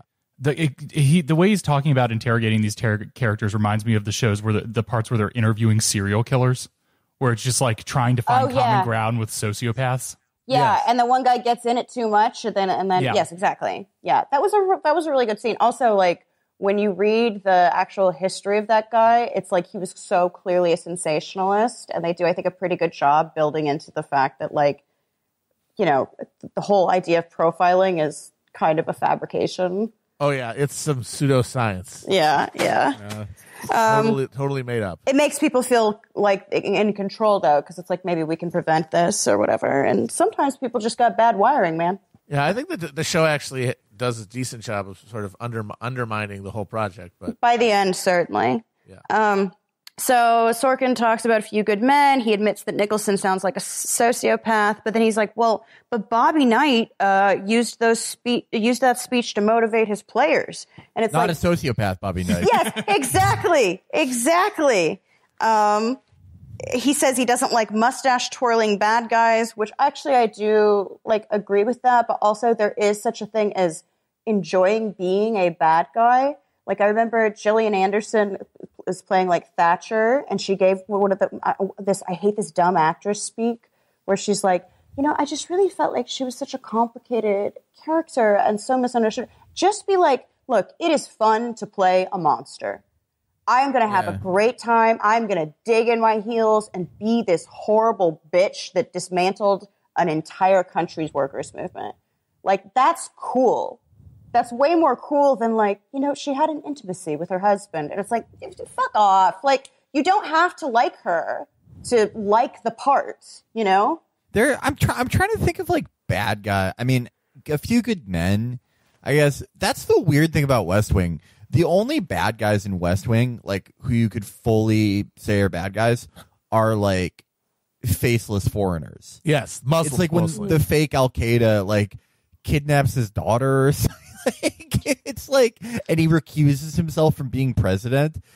Even the Newt Gingrich, Dennis Hastert composite isn't evil at all. He's just I think being a Republican is the nice thing to do. But we all care about the country. Yeah. It's so weird because it's a story about American politics where no one is a bad guy. Like, The how only is bad guys are everything shit? outside of America. How does everything suck so bad? Because he believes it's politics are a matter of maintaining stasis, not like a conflict. I've tried. Okay, the only bad guys who are like American in that show are like in the first season when it's like the bad, but he's not even a bad guy. He's just like an idiot. And then the famous scene where the president calls in all the religious people to own them with logic. So good. Those are bad guys. Yeah. I think also any religious person is basically a hillbilly. Like, it's very Bill Maher. Yeah. Josh and Dave point out that also he doesn't like environmentalists or like he doesn't like lefties that suggest something too outrageous. Like, yeah, he looked at like what happened in the middle of the country and was like, they're just bad. They're just epic Christ-hard. They suck. Yeah, they're epic Christ-hards. They vote against their interests. Yeah. Well, and like the anti-environmental thing is interesting because I don't think that there is a movement that's like, with very few movements within the left have been as demonized as environmentalists and animal rights activists. Like, that's to be fair, they are annoying. But everyone's annoying. Animal rights activists are more annoying. They really are. Like, here's the trick here. No, here's the trick here. If you have what should be the most popular and uncontroversial issue, and yet people dislike you the least, you are doing a bad job. Animal rights stuff, my entire like Republican family thinks that like factory farming is horrible. Like, Republicans, unless they're like Mitt Romney, tend to hate animal cruelty. Literally, people love animals. So how bad are animal rights activists to take what should be the most popular bipartisan thing that you could possibly get behind and just be so annoying? Maybe it is a psyop. I don't know. That's what I'm saying. I think it's a fucking psyop. Like, I think PETA is literally run by the CIA. Probably. PETA is probably like the meat industry, like a meat industry when you look psyop. at like something like Extinction Rebellion, it's like that's clearly a strategy. Yeah. I'm just like, guess what? I hate the environment now. I heard the drums, and now I hate the environment. Environmentalism and animal rights, it should be incredibly popular, but it's like, it's so easy to be against. It's so easy to like be epic and be like, but you don't want good sir's bacon, or like, you know, why don't you go fuck a tree, you pussy? Because this shit's been so psyoped. And then any like actual radicals within the movement, the government has gone after them harder than like really almost any other political. That is true. Like, in the ELF 90s, got there are a lot of money. There's a lot of money behind. Yeah. Well, the FBI was like waiting for the CIA to finish putting the thermite plasma up. They kind of like spent their they spent their time just going to town on environmental activists. Yeah. Robert Mueller. Maybe Felix and I should do a history of animal rights episode, because I know a lot. I was a vegetarian for 13 years. In Indiana, of all fucking places. Oh my God! A lot of corn. Yeah, a lot of cornmeals. A lot of corn. A lot of milk. Pellagra. I should. Yeah, it's getting weird depression, era diseases. Also like lots of. I had to have like a ton of milk, which God knows the amount of like estrogen like disruption. Yeah, because like of course all that milk is full of. God knows that's some what. hormonal ash milk right there. Extremely. I'm just getting PMS like while drinking it. It's insane. But yeah, no. We should do an episode on that sometime. That'd be cool. Yeah, that'd be cool. Just to go back to who's the villains in Aaron Sorkin, I was thinking about what you guys were saying between the West Wing about who's portrayed as villainous. And also, like, my joke was going to be, you just tossed off that, like, in the newsroom, the villain was the news itself that had to be tamed. But really, thinking about that first scene, who he is confrontational with is that idiot Northwestern student that doesn't understand blonde harlot. The real enemy in Aaron Sorkin, at least between West Wing and the newsroom, is the public. They are the monster that needs to be changed. We're gonna get into that because the viewers of the thing about it. His audience talks about it. He talks about it. Yeah, well, I'll put a pin in that. So okay. Anyway, Sorkin does these weird things, which I thought was really funny because he's such a dork. So he noticed the guy who played Toby, and they had filmed the first few episodes of The West Wing, and he had been wearing a wedding ring. And then he came up to him afterwards. He's like, I never thought of Toby as being married. Like, clearly prepping to be like, we're going to have to reshoot all your scenes because you forgot to take off your wedding ring. And then this guy, who must be a genius, was just, in my head, this is how it happens. He apparently said to him, yeah, I didn't either. And he's like, well, why did you wear a wedding ring? And he goes, because I want you to find a reason why my character is wearing a wedding ring. Which is the most amazing. If he's doing the thing that I think he is doing, that's a brilliant way of being like, I do not want to do reshoots. What can I do to flatter you into? It was brilliant. Fucking owns. Yeah. Also, like, who cares? It's a fucking wedding ring. Anyway. Oh man. So the stuff on research is amazing. He says there's two types of research: nuts and bolts, and the example he used is how many nuts and bolts are at the Golden Gate Bridge. And I don't know if that's a bit of wordplay or he doesn't know that nuts and bolts is just sort of a turn of phrase and not a. And then the other one was exploratory. So, like, he's talking about expository and exploratory research, but he doesn't use either of those words at all. He just says, like, there's, like, things that you need to know that are, like, details, and then there are things that you just sort of, like, go around and learn things about stuff. So, for example, and he meant to say, I am technologically illiterate, because he was about to talk about, writing, The Social Network, but it came out, I'm technically illiterate.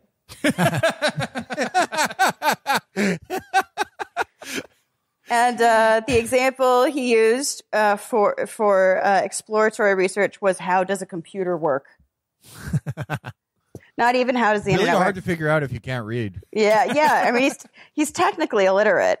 So he says maybe about 90% of the research he does doesn't make it into the movie. He also says he doesn't really like doing his own technical research, and he hires people to do it, which I understand if you're doing something like The West Wing, where there are so many, like, I don't understand the roles of every like a person on White House staff. I never have. I have to Google it every time one of them gets replaced. I'm like, what does this person do again? And it turns out, like, it kind of also varies between administration what they do, so it doesn't really matter. Like, these are, it's a lot of soft skills in these jobs. So I understand, like, like, you want people who are specialists and consultants and stuff for something that comprehensive, but he doesn't really seem to like doing research except for interviews, which is weird, because can you imagine being interviewed by Aaron Sorkin? Him just being like 3 inches from your face, being like, and then what happened? He also had former Secret Service to Reagan on his staff. He says he's going to name drop their organization, where he says it's a nonprofit that's used to find missing children. What's up? He says that, like, so I looked into this, by the way, and it's either the Center for Missing Children or the International Center for Missing Children, which is literally just something started by the artist Jeff Koons to sort of launder his legal fees in a paternity or in a custody suit that he had with his, I think, Hungarian porn star wife, who left him after he wasn't paying child support and went back to Italy to resume working. That's the way that children go missing. And then court. And then he had to give it like a deposition to try and get custody, where he said, even though he had made like porn with this woman, that she was an unfit mother because she had done porn. And it was art, but there was like, it was actual sex they filmed and displayed. And he said a Protestant upbringing was very important for his child, so he needed to do that. So he donated a bunch of money to the formation of this organization that's like the International Center for Missing Children, which is not affiliated with the government institution, just the Center for Missing Children. And he now oversees a think tank on this, which has provided a means by which that he can sort of launder his legal fees for fathers' rights. And by the way, that is why I like research. And Aaron Sorkin will never get to enjoy that kind of moment that I got to have when I'm just scrolling through like old New Yorker articles, learning about Jeff Koons's divorce and the fact that he now runs a missing children nonprofit. Like, how do you not enjoy research? The world is so weird. Research is the best part. Plus, you don't have to actually like do anything but absorb information and take notes. It's much better than actually making something, which is hard and boring. Yeah, but knowing about the outside world makes it harder for you to create a fantasy version of it that you're going to reenact all this shit in. You don't want to be reminded that your version of how politics works, Missy, is a complete cotton candy fantasy land. Oh, God. Why would you want to research and be reminded that? I'm sorry, but on that story, arguing successfully in court to divorce your wife because she's simultaneously too pornographic and too Catholic owns. Good job, Jeff. Yeah. Well, they had already divorced. This was him trying to get the kid back, even though he is the richest artist in the world and was just completely screwing her on child support. So he actually didn't even win the suit against like an insane woman who, by the way, later ran for one of these crazy people, Italian Senate seats for the party of like sexy pasta and peace or whatever. Because that's half the parties in Italy. I know. Like one of the best sexy women in the Senate. One of the best 30 Rock jokes was literally like, Lemon, you're dressed like an Italian senator, which meant she looked slutty. But speaking of which, so Alec Baldwin, he talked about working with Alec Baldwin, who is paying like a surgeon at one point, and he was watching like hours of surgeries and like the theater, and he's like, Alec, you're not actually going to do surgery, and it's like, yeah, but shouldn't he like look at it? Like, yeah, you should be familiar with the thing that his character does. Yeah, the initial characterization of his character. Granted, actors can totally get up their own asses, and I know. I'm sure that Alec Baldwin is the type of person who might be, let's say, a little intense with his acting preparations. But like, surgery isn't a completely foreign thing to people. Doctors talk about all the time how like they hate in medical dramas how distracting it is when people like touch things after they put on gloves, or if it doesn't look right, it is distracting to some people. It's not like being an astronaut where like an astronaut could just start like playing a console like a piano, and I'd be like, I don't know, that's probably what they do. Like he says of the Social Network, there's a line where they said, or no, not the Social Network, there's the Jobs movie. He says the screen says it's unimplemented, but the dialogue box is wrong. It's a system error, which is like one of the opening lines of like the launch. And he says, yeah, I don't know what that means. He like wrote it into the script and he never learned what any of that jargon meant, which like, I don't know what it means either, but I feel like I could have looked it up. It's definitely something you could at least read a Wikipedia article about, but I could ask a guy with Aaron Sorkin's resources. And he said, I never learned what it meant, but it sounds cool. And he says, I'm always looking for a, quote, cool patois.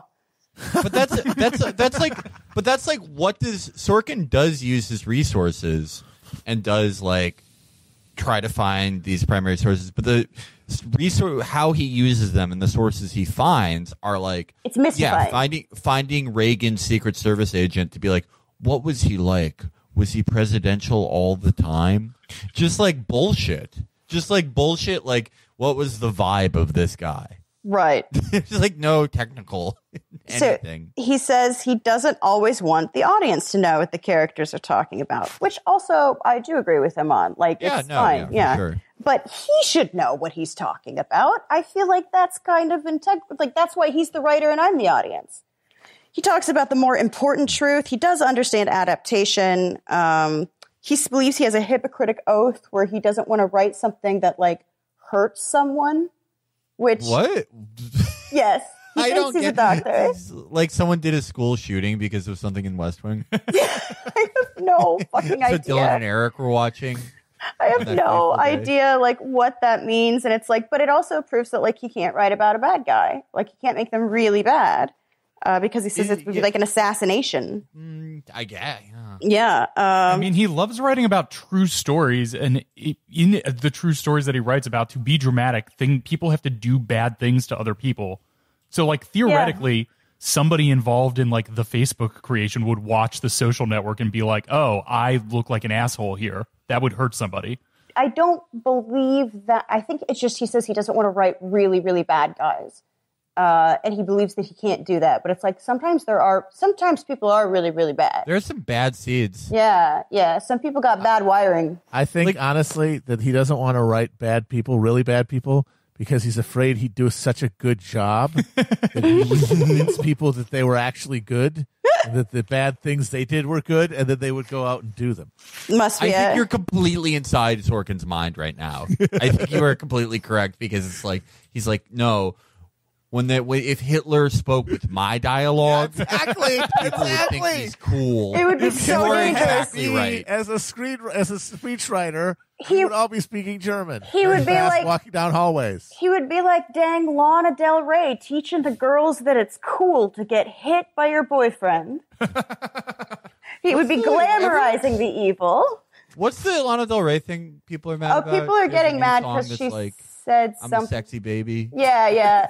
And people are like, this is wrong. Don't you know what happens to sexy babies? And it's like, it's just a song, right? Like, it's literally just a song. Also, I'm sorry, female empowerment does not make a good love song. Like, being pathetic makes a good love song. So, as far as I could tell from listening to one Lana Del Rey album like many years ago, all her songs are about like being in love with a greaser who abuses you. Yeah. For a while, it was really, really retro, and now it's more like the Chris Isaak kind of Wicked Game. That's the fucking coolest song ever. It's the coolest song. It's the hottest video. It is very sexually formative to me. It did, however, do a terrible disservice to the culture by glamorizing sex on the beach, which is actually gross and sandy. Very difficult. Very gross. It's very uncomfortable. So really, Chris good. Isaak has a lot to answer for in glamorizing something that is bad and wrong. Well, maybe he did it right. He seems like a cool guy. And it's like he somehow finds a way to fuck on the beach where he doesn't get sand in his asshole. If anyone could do it, it would be Chris Isaak. Yeah, for sure. Oh, God. That video. Like a normal civilian attempting sex on the beach, they are getting rashes you haven't even thought about. They're getting rashes you won't fucking believe. He actually, and people don't notice this because the song is so hot, it's full of yodeling. He's yodeling in that song. He makes yodeling hot. He makes yodeling hot. He's amazing. He's the king. Yeah, so, okay. Then he moves on to the audience. He says an audience is a component in the event, which, you know what? I'm good for him. I didn't think he'd get that far. He talks about the balance of explaining and condescending to the audience, because it says, like, your audience is smart. And I don't think he gets that, like, actually he panders to his audience. He does this nagging thing where he says, like, I know you don't know what this is, but you know what this is, and that's why you're smart.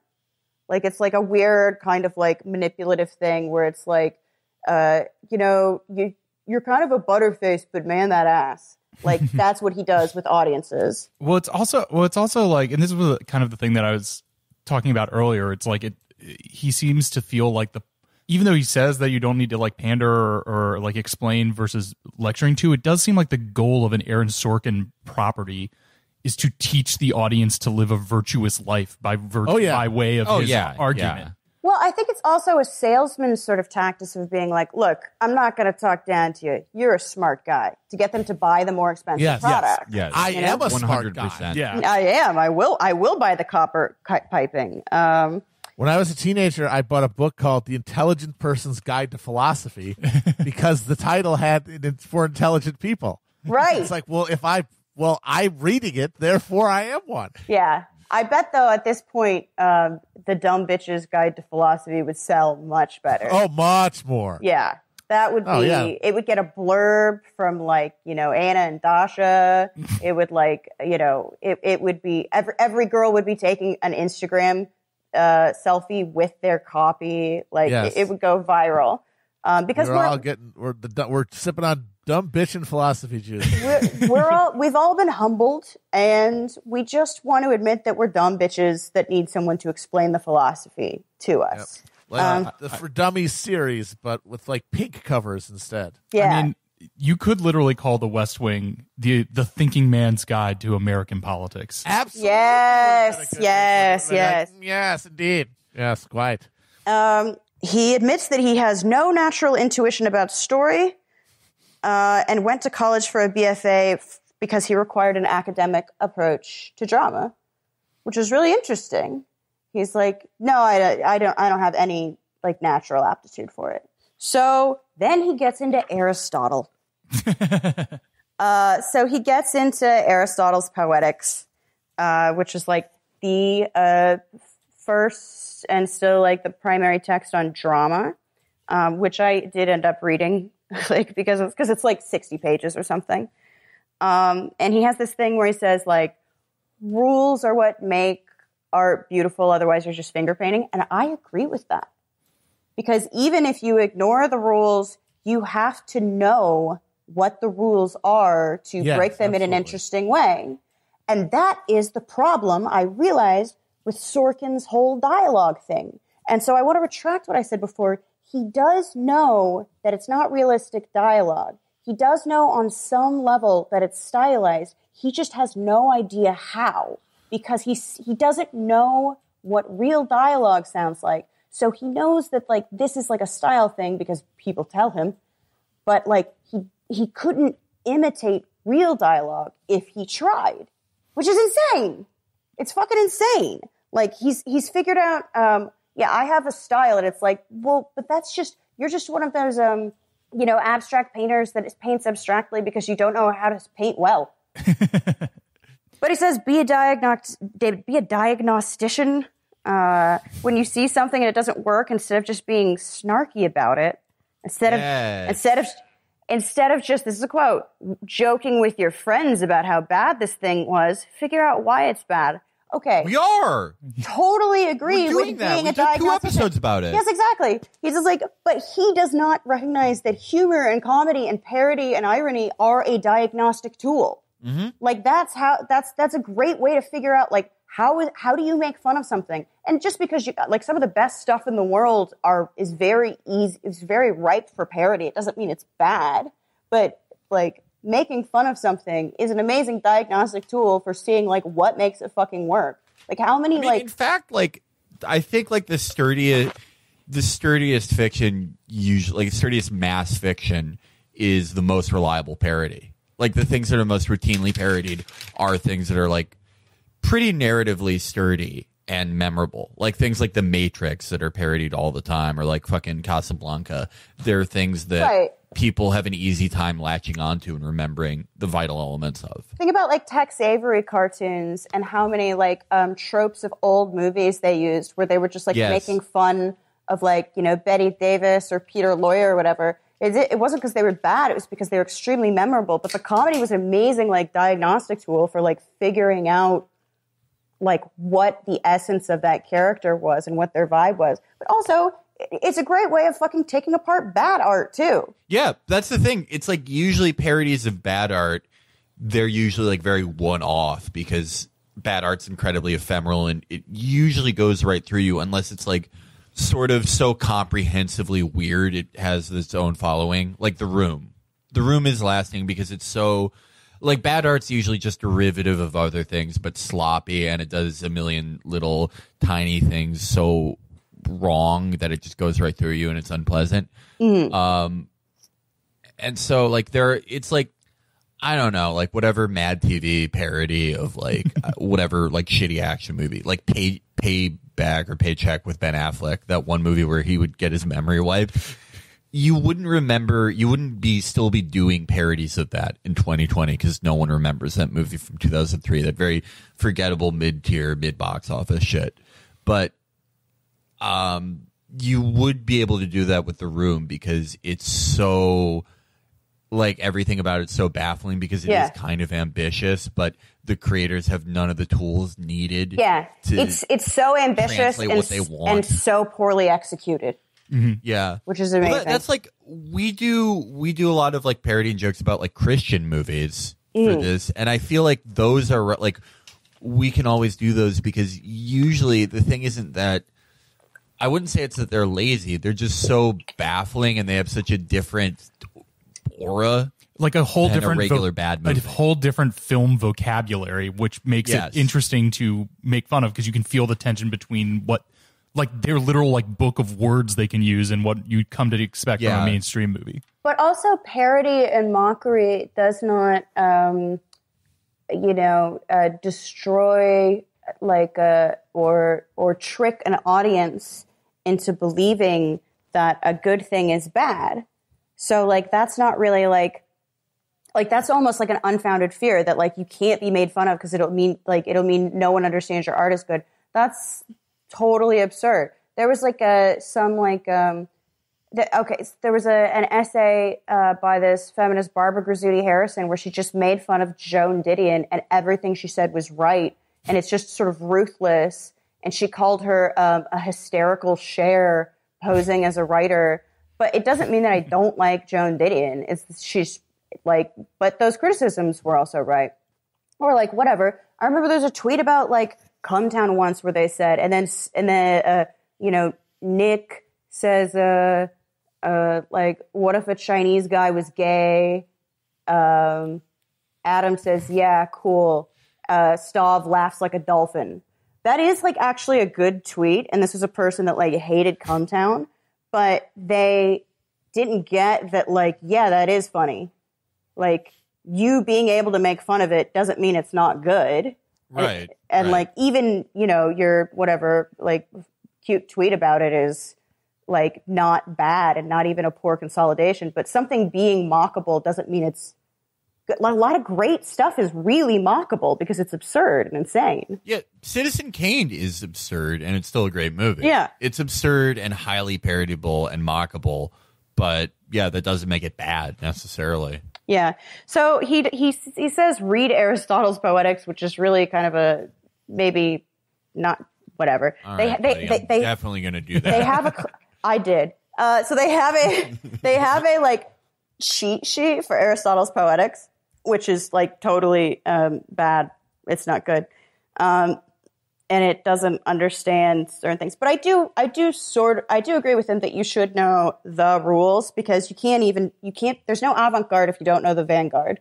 Which is kind of a frustrating thing to hear him say since he works so exclusively within his own self-defined rules. Yep. And like if people who have style, like often the best art, especially in Hollywood, is when people who have style or creativity or ambition, watching them bump up against the limitations put onto them by the business or the other people around them or stuff. And like, which is why there's so many, auteur filmmakers who have these careers where they have these great, tight early films and then they get success and then eventually are given unlimited freedom to do something and make something totally incomprehensible and bizarre when they have unlimited freedom because the tension is what makes something good. Well, that is, I think, like, what is the difference between Avatar and T2? Terminator 2 is one of the greatest. Yeah. I seriously think it's one of the greatest fucking movies ever made. Yeah. I think Avatar is unfairly maligned, but I'm not going to say that it's on the level of T2. No, but it's really interesting. But it's like T2 is Cameron. He's running up against the edges of an action movie, the confines of it. Yeah. And he does the best job he can do. He fills those spaces the best that anyone ever has done in an action movie. Yeah. It's the best stretching of the confines of the genre ever. And that's why it's one of the greatest movies ever made. Right. But And that's the thing is that, like, Avatar, he's like, what if I just made everything from scratch and a whole world and a whole economy and a whole, like, and it's just like, you know what? That might have been a little too ambitious, buddy. Yeah. Yeah. But Avatar still has Avatar has better politics than Parasite. I guess what I'm saying is by the way, that is a joke. That's correct. No, I'm right. I'm totally right. I guess what I'm saying is that for as much as we clown on him, I would genuinely like to see Sorkin's Avatar. for him to Oh just my God. like pull the lid off Have and to be like, create an entire yes. world. Oh my yes. God. And it has to be like to do something where because he basically is just a bag of dramatic tricks, right? Yeah, All right, they would I need get it. it. They I would see need another coup in Colombia. I tell you that much. Yeah, I got it would be about like a president who invents a computer. Goes How about in this? space. Here's my pitch: President world. Every person is the president. Exactly. in this And I world. was going to say, so it starts off, they're in the spaceship going to President World. There's a lot of snappy dialogue. And then the camera pans to the front of the ship through the big windshield. And it shows that the planet is shaped like the White House. Oh God, we're onto something. That would be Sorkin's utopia, where everyone is the president. That is the final goal of communism, kind of. If you think about it, It's true. Sorkin is the most influential communist screenwriter. Okay, so he moves on to writing scenes. He says, "Be careful about standing still." Yes, sir. Yes, sir. Yeah. He's very insecure with silence, quiet, stillness. He said stories involve motion, and if the story doesn't involve motion, you put the camera on a dolly and make it do a fucking like roller coaster ride around a still scene of like 5 people around a table because you can't stand the sound of 2 people's voices. He can't stand silence or stillness. And he makes movies about offices. I love that is a Sorkin thing. Like that is what I loved about The West Wing. That scenes where it's just like a bunch of old guys at a table talking about Social Security or arguing about PBS. It's filmed with like the kinesis of a CKY skating video segment. Yes, I think that the director's major, cinematic influence was the Tony Hawk video game. Like, it's completely insane, but it's just 5 guys around a table. He, let's see here. He does talk about comedy. He says, yes, he likes it when smart people slip on a banana peel. Not when morons do it, because that's where they belong, those stupid pigs. Well, Sorkin does agree with me that the funniest possible thing that I've talked about before would be a science nerd breaking all his science shit with his hard-on from Yes. Babe. Agreed. Yeah. You are correct, Aaron. That There is are the certain funniest possible things. thing. There are certain things that I've talked about this with my friend Jed. Like, look, someone falling down the stairs holding something very valuable that breaks is funny. Losing, a piece of your steak down a Dowager Countess's bazoom is very funny. Oh, dear. Yeah. Like things that interrupt polite society or crush precious things are funny.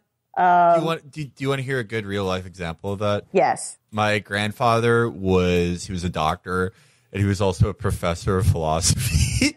And one time he dropped an eclair down the cleavage of the university president's wife. This is amazing. That rocks. Dude. That's great. That's a Marx Brothers movie. He swagged it. Yeah. He fucked around. So he admits he doesn't know a lot of rules about comedy. He says that odd numbers are funnier than even. 17 is funnier than 16. I don't know. I mean, what? I think it might be right. I can't explain it, but he might be correct. I don't know. I'll have to investigate it further. He might be right about that one. He doesn't even start with like the most elementary stuff because he doesn't like making fun of appearances. Yeah. He says he likes callbacks and like sleepers, but the thing is his shit moves too quickly to really have a callback because he's impatient. So he'll be like, he used some example. Someone's like, I work with some of the smartest people in the world. Some of the smartest goddamn people in Hollywood. And then someone in the scene like sits down on a chair that like breaks or whatever. And it's like, it moves so fast that like you can't do a callback if you don't wait for something to call back for. He has no patience for it. Yeah. So it's also weird to go vaudeville with like a drama script. Like he could maybe have some witty banter. I don't know. He admits that he doesn't understand comedy. Well, going back to the thing about Sorkin and legs, he's a very antiquated guy. Not in that his opinions are conservative, but that he is like a screenwriter from 1932. Yeah. And like the only way he can think of someone being funny is like, dropping the eclair down the woman's cleavage. But he won't do that because it's too crude, and he won't make fun of like faces because that's mean. Right. But it's like those aren't the only two options in comedy. Is like the eclair or saying someone's ugly. It's like that's why we've talked about the thick of it a lot. The thick of it is so funny because I mean it's funny kind of for the same reasons that a lot of brass eye and day to day shit's funny. It's that ineptitude is funny. Ineptitude mixed with pomposity is hilarious. Yes. That's a confident and competent person is always funny. It was Parks and Recs lady. She said Amy Poehler. Amy Poehler, yeah. So Amy Poehler said that her favorite characters to play were women with an undue sense of confidence, and it's like it's true. That's funny. That's genuinely funny. That's also why Parks and Recs got not funny at the end, because you started to think that she deserved her confidence. No, yeah, they made her into a superwoman, so there was no contrast. Yeah. So he talks about the other guys and Adam McKay, and he likes that stuff. Other Guys is hilarious. Yeah. That's an incredibly fucking funny movie. It's weird, though, that like the Adam McKay comedies break all of the rules that Sorkin, like they're really non-linear. Half of them are developed from improvisation, and they're just character-driven work. They're amazing. That movie, like to me, the funniest joke in that movie is when there's like the nerd accountant at the NYPD. And Wahlberg is like, what do you do around here? And he's like, I do accounting and I make a mean pot of decaf. And he's like, exactly. You're a worthless piece of shit. Like, that's entirely character. Entirely. The whole thing. Yeah. I actually just rewatched The Other Guys, and I love the end credits of that, where the entire movie is just like this goof 'em up about crimes, and then the end credits, and we love Adam McKay, but the end credits are just a PowerPoint presentation about financial corruption set to Rage Against the Machine's cover of Maggie's Farm. You can just you could just tell Adam McKay's like, what I really want to do is explain how bad financialization is. He's a dude, and dude's wrong. Yeah, it was the embryo for The Big Short right there. Mm-hmm. So just to sort of like get to the final thing here, where he goes to writing captivating dialogue, and this is what we're all here for. Yeah, get the popcorn. This is what we're all here. They saved it for the end. You were patient. So he says captivating, which I think is a very telling word, because the meaning of the word captivating is literally something that holds you captive.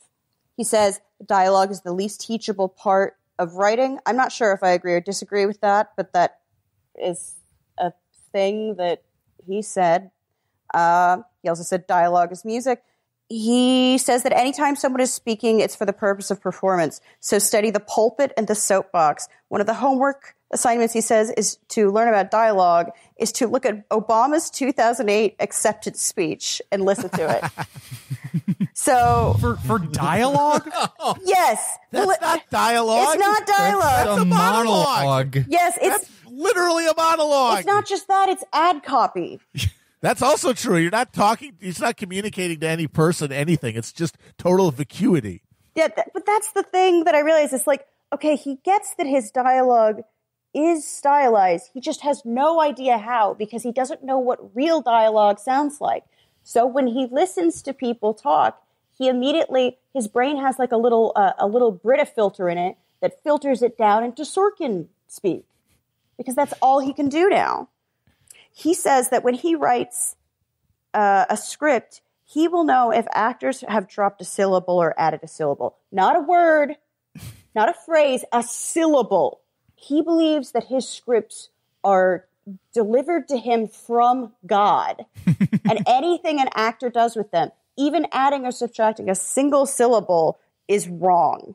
And it's adding a note to a symphony. He literally says that.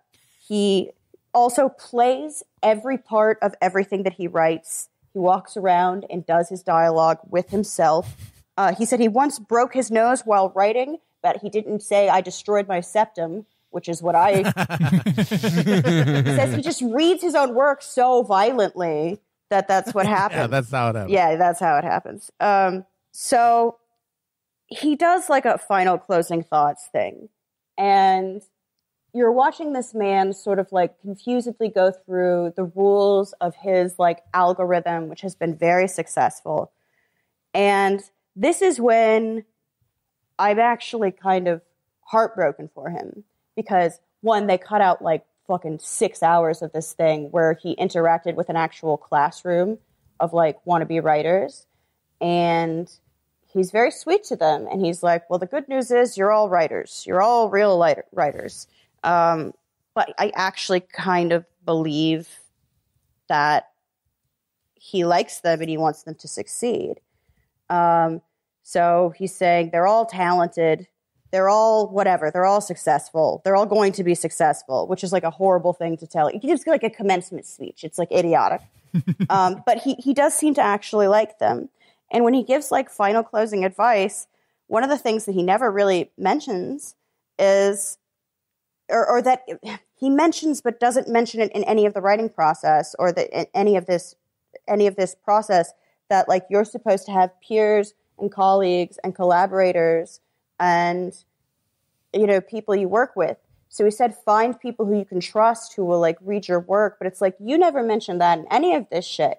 And the whole point of a class, and this gets down to my issue with Masterclass, is that it is a shortcut to an artistic community where you have someone leading it who has more experience than other people, who can tell you things that maybe you disagree with, but also you have people around you that you can discuss things with. It's a community thing. I mean, like, even when I moved to New York, I immediately like found people to live with who I thought were talented that didn't do the same thing as me. They weren't successful, but they were like talented. I think when Felix moved in with me, he was still missing a tooth from a fight and had a lisp. It wasn't a fight. It was I just had a rotted tooth. I mean, it was probably that tooth got fucked up from training, but I did train in a very dingy gym where it got fucked. I didn't wear a mouth guard. It was my fault. I would go so far as to say that you were not successful is where we'll go at. No, it was a transitory period of my life. Yeah. When Nick moved in with us, I think he might have had scurvy. He absolutely did. Nick 100% had scurvy. Yes. No doubt. So, like, the idea, and maybe it's because I come from a punk background, that you should actually surround yourself with people who you can butt up against is sort of tacked on at the end, but he never puts it as a part of his, like, writing process at all. And it's just like, where are the hangs? Like, where's like hangs with your buddies who like love the things that you love, and where's like the collaboration and friendship, and equally, where's the rivalry? Like, where's the competition? Where's the person who makes what you make in a way that you find so aesthetically offensive that you have to think harder about what you do and why you do it? Like, where is like the people that you want to destroy because they suck so bad? Because those are the people that make you better. It's not just someone, even the idea of a teacher, which is I hate the word mentor. It's a good concept for writing, but this is just a guy on a screen. And I think for someone like Sorkin, this stuff still makes sense to him because he's like, well, of course, you get the information from the screen and then you go and make art. And like, to him, it's not, like, art is social. Like, that is how you fucking make something. And Masterclass is just like more neoliberal isolationism. And he gets to this shit after he says all this stuff about rules and, you know, how you have to trust yourself. He completely contradicts himself and says, like, find people, you know, you trust that I'm sure he doesn't have. And he says, you have the purpose of like grad school, for example, and he wishes so badly that he went to grad school and got like an MFA. He says the purpose is to be able to write the worst things you've ever written and get them out of the way. And he said, I never got to do that. He says, I'm kind of stuck and that window is closed for me. All the President's Men was my first thing. And now that's the thing I have to do. I don't get to take chances anymore. So you need to do it. And I think it's really tragic because, like, I think about something that someone said about, like, the way, say, stand-up comedy works. You used to go and bomb over and over again until you got, like, something that worked, and then you worked that out and you built it up. And now with the internet, all of your bombs are forever there for everyone to see. So there's no way to like fail. Like the stakes are so high because everything is constantly being recorded. And we're basically all Aaron Sorkin now to where we have painted ourselves into a corner because everyone is already watching us. And it is the only thing, like, he knows that it's a bad thing. He knows that it's like, I could have maybe been a more creative writer or developed as a voice or done more compelling things. But I got famous and successful straight out of the gate. And now I'm locked into this thing.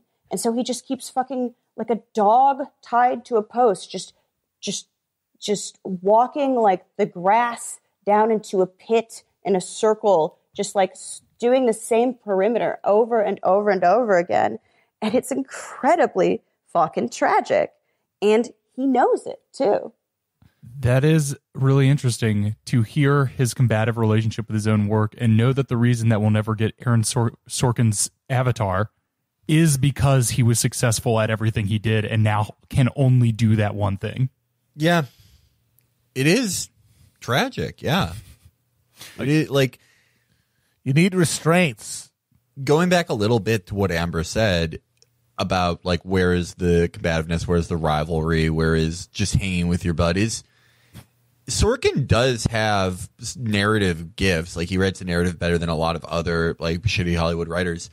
If he worked with somebody who liked characters and liked these things that he does not like, maybe he could make something that was like truly great. Or maybe if he collaborated with his actors and weren't such a fucking control freak and it wasn't like, I'm sorry, you dropped a syllable.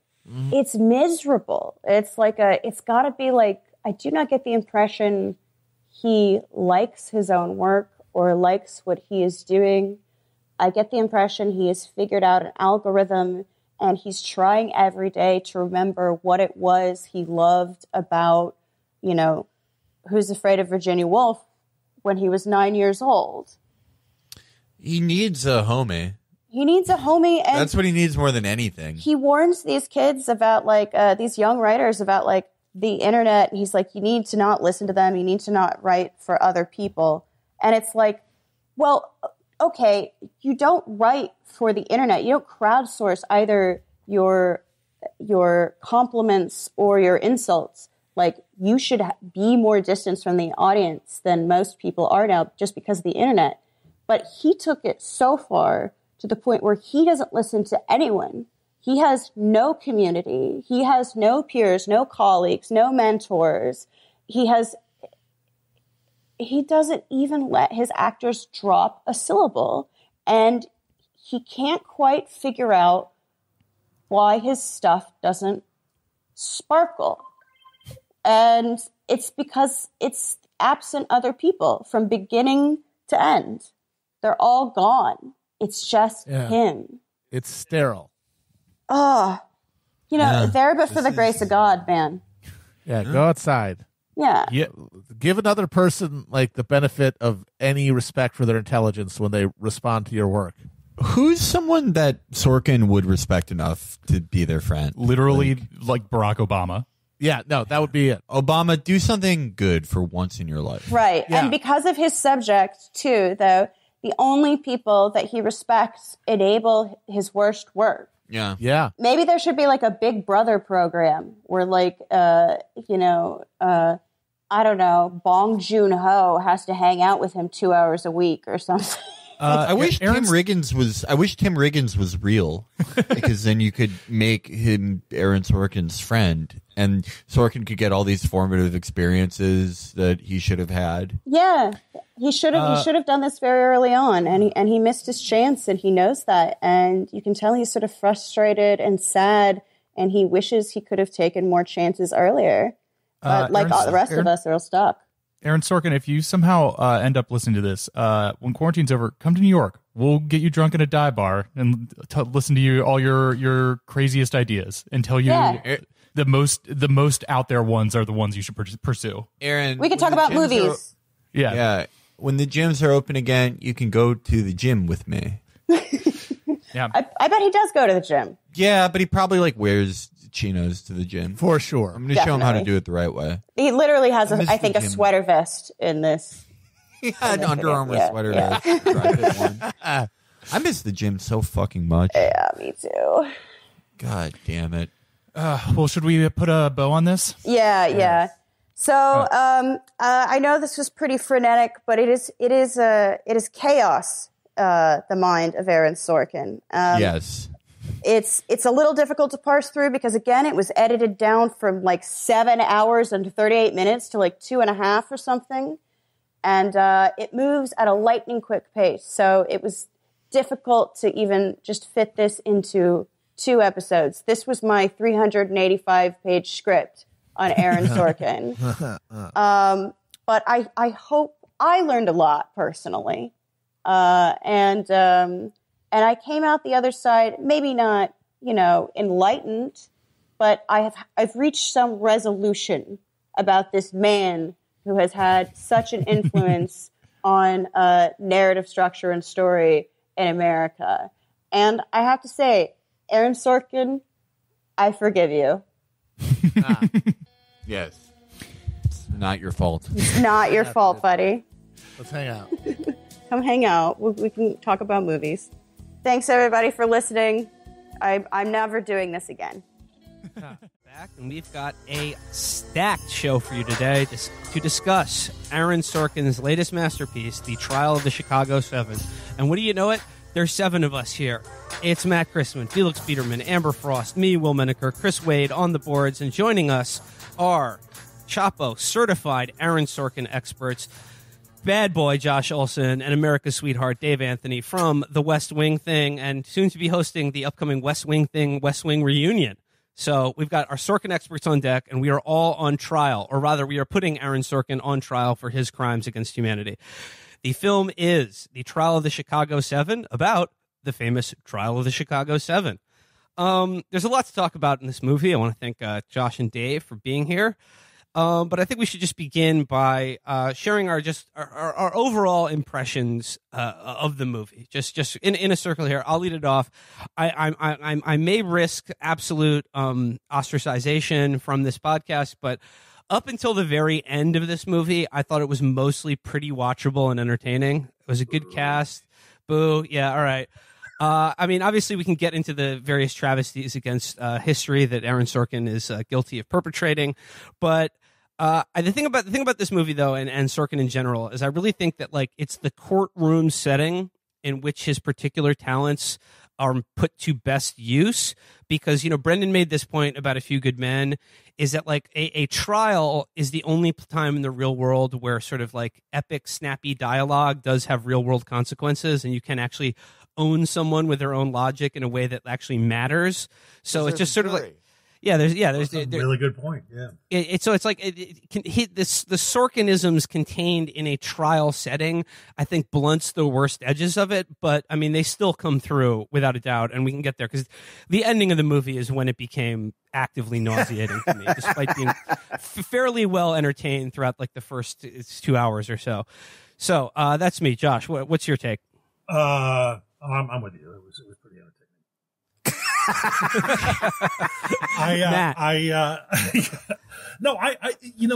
It's a fascinating thing that he does, and we struggle with it on the show all the time. It's I think Sorkin is a great propagandist. I'm not 100% certain he's aware of the fact that he's a propagandist. He walks That's into called ideology. There you go. Yeah, I mean, because he walks into this story acknowledging, I'm sure you've all heard, when he first got the job, he had to call up his father and ask him what the Trial of the Chicago 7 was. He knew nothing about it. I don't know how you do that. He's a couple years older than me. I know everything about it. When I was an infant when the fucking thing happened. But, he puts together a movie that it's amazing talking to people who knew nothing about it. They watch the film. They're like, oh, that was pretty entertaining. You're like, yeah, it can pass. It's when you dig into what he's actually doing with the characters and who they are and what they actually believe versus what he has them espousing in the film that you come to the real insidiousness of it. And I don't think it's him going, I know, I'm going to turn Abby Hoffman into a neoliberal. I just think he goes, wouldn't it be cool if Abby Hoffman said he likes the system? And he has clearly contempt for the radical left, but he also wants to be respected and revered by them. And it's such a benign, anodyne looking film. And just as it went on and on, I turned into Dave Anthony by the end. I was just looking at it. Matt, what did you think? I was basically with Will there. It was like most of his films entertaining. His movies are way better than his shows because the runtime requires him to. It doesn't.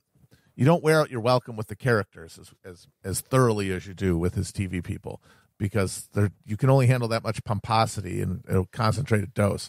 So it's as watchable as most of his movies are, laden with ideologies, of course, but kind of like a greatest hits, like a concentrated Sorkin nugget.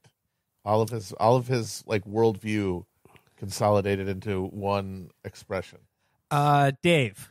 Yeah, I mean, I agree with that. It's crystallized simplicity. I think that he just completely lacks curiosity as a human being to understand what anybody else in the world thinks. So he takes every character, every person he's run across, and he squeezes them through his idiot filter, and out just comes just bland nonsense.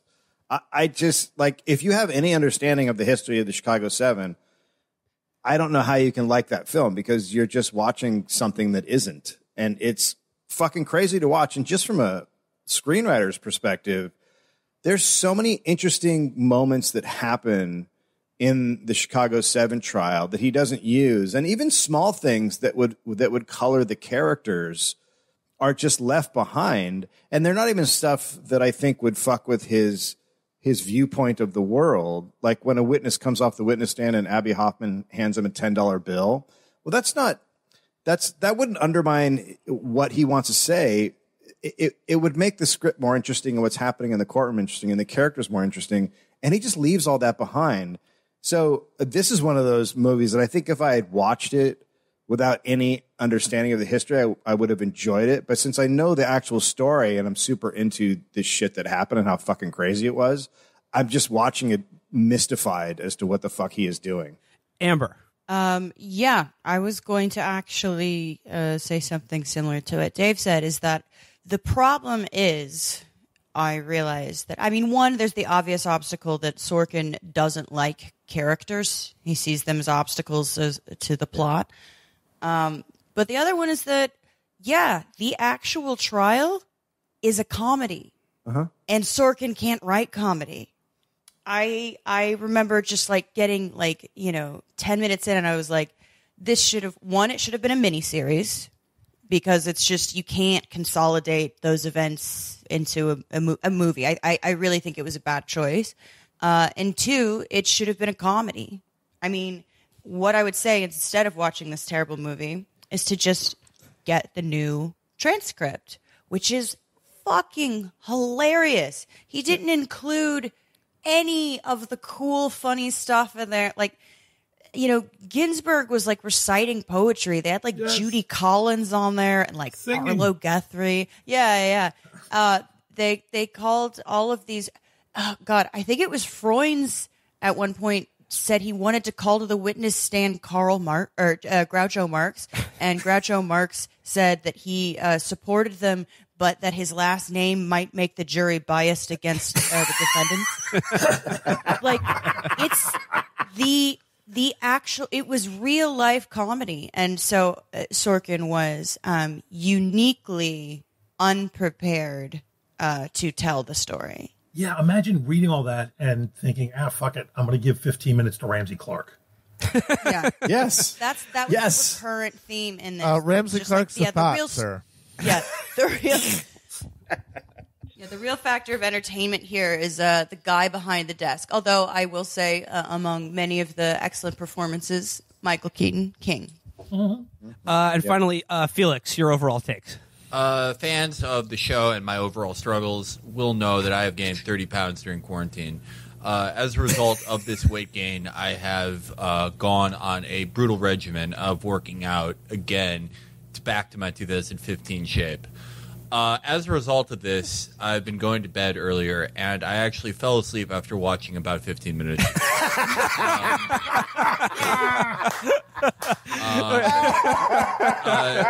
The 15 minutes I saw were true to form. Technically a good movie, as is, many of the takeout meals that I've enjoyed during this quarantine are technically enjoyable. The chemicals stimulate your brain in a more or less agreeable way. Yet they cause you to gain 30 pounds, and that becomes a problem.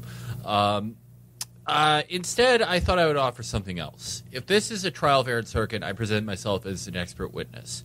Not in the events of the trial. I don't really care about this. Everyone knows what I think about the 60s. It's a lost decade. Nothing really... There wasn't really any great cultural accomplishments from there. Well, I know. There were only cultural accomplishments. There were no political accomplishments. They weren't good either, the cultural accomplishments. I think it's a lost decade. I think you can sort of disregard anyone who was born in that decade or perhaps even lived there and participated in a lot of the stuff. This was a time where you could make the equivalent of $300,000 working as a lifeguard at a pool, and you would use it to buy the loudest van possible so you and your friends could drive to a concert that lasted for a week, where you met a 14-year-old au pair, and that was okay back then because there was no morality yet, because Nixon hadn't achieved victory yet. I am instead an expert on the types of people who are on trial, because as many know, I grew up in a neighborhood in Hyde Park where many of these retired radicals settled and shoved their annoying kids out into the world, and their annoying kids later went on to fill the Obama White House and greatly harmed this country with their agenda of SSRIs and condoms. So if there are any cultural background questions about the types of people who were on trial and ended up selling out and then starting like a mindfulness startup or something, as many of these people did who went on to be my neighbors, I will do my best to answer those questions as an expert witness. As far as the movie, again, I think about 10% of it, and I was not able to reconvene or call a quorum to my own viewing of it. Yeah. Can I just say that I went into this with, I also hate the 60s, and the cultural turn was the worst thing to happen for class politics in America in American history. But I just want to go through and read a text I sent to Josh.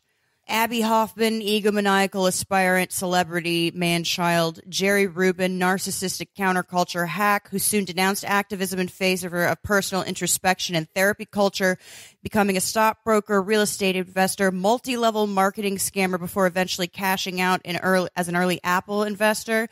Rennie Davis, triumphalist dork who later got into Eastern mysticism, became a venture capitalist. Dave Dellinger, old money who got really into Henry David Thoreau at Yale and then Oxford Seminary, where he trained to be a literally holier-than-thou pacifist before slumming it with hobos and then adventurism in Spain. Lee Weiner wanted Groucho Marx to appear at the trial and explain satire, then went on to work at the ADL and held protests on behalf of, quote, Russian Jews suffering under the evil communist regime. Tom Hayden, Port Huron author and SDS bore, was married to Jane Fonda for 17 years, became a California Assembly member, and got cozy with the Clintons, endorsing Hillary over Bernie in the primaries. John Freund's, however, a chill chemistry dude, opposed to war and pollution, and just... he actually got removed from his position because he was secretly working with other environmentalist chemists and saying, those things are poison, and they considered it a conflict of interest. The weird chemistry dude that no one talked about. Most reliable thing. Well, you basically read my response. No, you can say your response. You basically described what's going to happen to Chapo. Yeah, by the way. Yes, I have been studying chemistry. That is correct. All right, so let's. May I respond? Oh yeah, no, please. Yeah, I've been the witness mentioned me, so I feel that. First of all, we are terrible with money, so that will not happen to us. I'm gonna Bobby Seal Josh right now, but yeah, go ahead. I'm mostly with her. I always think about. It's the thing that keeps everybody honest, the awareness that you will eventually be dishonest. Joe Strummer's great line, he who fucks nuns will later join the church. Yeah. And I celebrate some of these people for what they did in the moment, not who they became. But I wrote back, I can't go with you on Abby. He ended his days as an effective environmental activist while hiding from the cops on a phony bus charge. Yeah, the environment is doing great. He did a great job. He was fighting for one area of the environment. Yeah. All right, I got to grease up Abby now. We're getting Hoffman ready. was one of the only ones that didn't sell out or become fraudulent. But his theory that politics is actually a press campaign has been very bad for the left. It's also been vindicated by the right, who are now doing. I mean, the president is a right-wing Abby Hoffman. But I would say the press would be less hostile to a right-wing agenda than any left agenda that would try to go up to. Exactly. And again, if the press had any real power, Hillary Clinton would be president. The focus on press and PR rather than, working class institutions, or what they call the cultural turn, because Abby Hoffman was really into Marcuse, Brandeis boy. That was a wrong turn. And he wasn't the only one that made it, certainly. Here's my question. Should he have been aware of that at the time, is the question. It had to happen, but the idea, if thinking of him as some sort of romantic hero, what he did is he discovered something that was new, but the novelty of something doesn't necessarily mean that's the way forward. I mean, it was just to a man with a hammer. He should have been Lenny Bruce. Well, yeah. I would say that it's part of the tools that need to be used. I think that if there is going to be a takedown of the system, it has to happen on all fronts. And one of those fronts is what Abby Hoffman was talking about. Like, you're going to have to confront the media for what it is, and it's just a fucking clown show. Okay, well let's dive into the film itself. I mean, in case you haven't figured it out yet, what the trial of Chicago 7 was. This was the basically a trial that resulted following the riot that took place during the 1968 Chicago Democratic National Convention, in which sort of the SDS and the Yippies and various sort of left and countercultural groups went to Chicago to protest the nomination of pro-Vietnam War candidate Hubert Humphrey. And the thing about this movie that you have to keep in mind, at least as far as Sorkin's presentation of it, is the whole thing is just sort of this it's a presentation of historical fantasia that is just all about winking at you, the audience, to be about this is actually about the present moment. And it's about Aaron Sorkin's personal beliefs about the present moment as filtered through the lens of real historical events. This was the Chicago 7, originally Chicago 8. We'll get into the reasons why for that happened. They were charged by Nixon's Justice Department and his Attorney General John Mitchell for this obscure law that involved crossing state lines for the purpose of inciting violence, and they were put on this big. This was the first an OJ trial equivalent for the 1970s in America. This was this huge, spectacular mega trial with legal and actual celebrities involved in it, and it lasted. The defendants were innocent, just like the OJ. And it lasted something 186 days. So this was this big mega trial that it brings together all these elements of protest, police brutality, the state, freedom of speech, into this one sort of mega judicial event. And he fills it out. I mean, he fills out his cast with a number of really great actors and performances who bring this tapestry of historical events, but through this veil of Sorkin's sort of semi-aware self-image and ideology of how he presents himself. And I think it is the real meaning of this movie is in Sorkin's idea of the split between Tom Hayden and Abby Hoffman. And I think it is very clear that Sorkin identifies himself and his point of view with Hayden rather than Abby Hoffman. And we even remember back from the Newsroom, Jeff Newsroom harangues, he has this whole dialogue with Sam Waterston about how once the movement got hijacked by Abby Hoffman and Jerry Rubin, no one took progressive politics seriously for the next till today, and that's the problem. That same speech is in the movie. Yeah, he doubles that. Yeah. So I in remembering this, by the way, this is a great book to have on the back of your toilet, because you can just flip to a section and read to it. I'm a girl, so I don't read on the toilet, but I understand the genre. got a great introduction, right? Yeah. So this is just the trial of the Chicago 7 official transcript, and I bought the new edition, which has a foreword by none other than Aaron Sorkin. Love him. I'm just going to read a few parts. It's not very long. For once, he's brief. On a Sunday morning in 2006, I was asked to come to Steven Spielberg's house. Already cool. Just name drop. By the way, politics, I know Steven Spielberg. That's the first sentence. Second sentence. Spielberg is an exceedingly affable man who does his best to make those around him feel comfortable and worth his time. It doesn't work on me. I believe him to be a genius and the greatest filmmaker who's ever lived. Oh boy. Wow. Yeah. McDonald's is my favorite hamburger. Jesus. It's the greatest meal that has ever been prepared. Oh, God. So he's asked him to make a movie about the trial of Chicago 7. He said, I told him I thought that was a great idea, and there hadn't been a film about the Chicago 7, which is not true, and that I'd love to write it. I didn't tell him that the first thing I'd need to do was find out who the Chicago 7 were and what the hell he was talking about. Jesus Christ. Why would you put this in print? I know. Yeah, why would you? Yeah. No, I'll tell you why. You want to know why? There's only one reason to do it. Because you pulled it the fuck off and no one can take that away from you. Yeah. You made a film so fucking brilliant. It's only more amazing that you didn't know who they were. Yeah. I don't even need to know things. That's how good a writer I am. That is how. So he sort of talks about the bloody clash with the police. The riot occurred a few hundred ways for Hubert Humphrey being nominated. And then he says, by the way, there's just like factual errors in his foreword, which is only a few paragraphs. Then he says, Hubert would go on to lose a very close election to Richard Nixon. Hubert got creamed. Crushed. Now, the popular vote, Humphrey was very close. Yeah, it was, he damn near won. But yeah, he got The electoral vote was 301 to 191. Yeah. That's a pretty big detail because it proves that there's no reflection of the popular will in these institutions. To just say that, like, oh, it was really close. Yeah, like the popular vote, the one that doesn't count. Like, I mean, the Electoral College has made that not even look close. So he turned to the draft, and this was a long time ago, and it just sort of sat on a shelf for a while. And he said, well, now we need to bring it back because the movie wouldn't be about riots of 1968 or the trial of 1969. It would be about right now.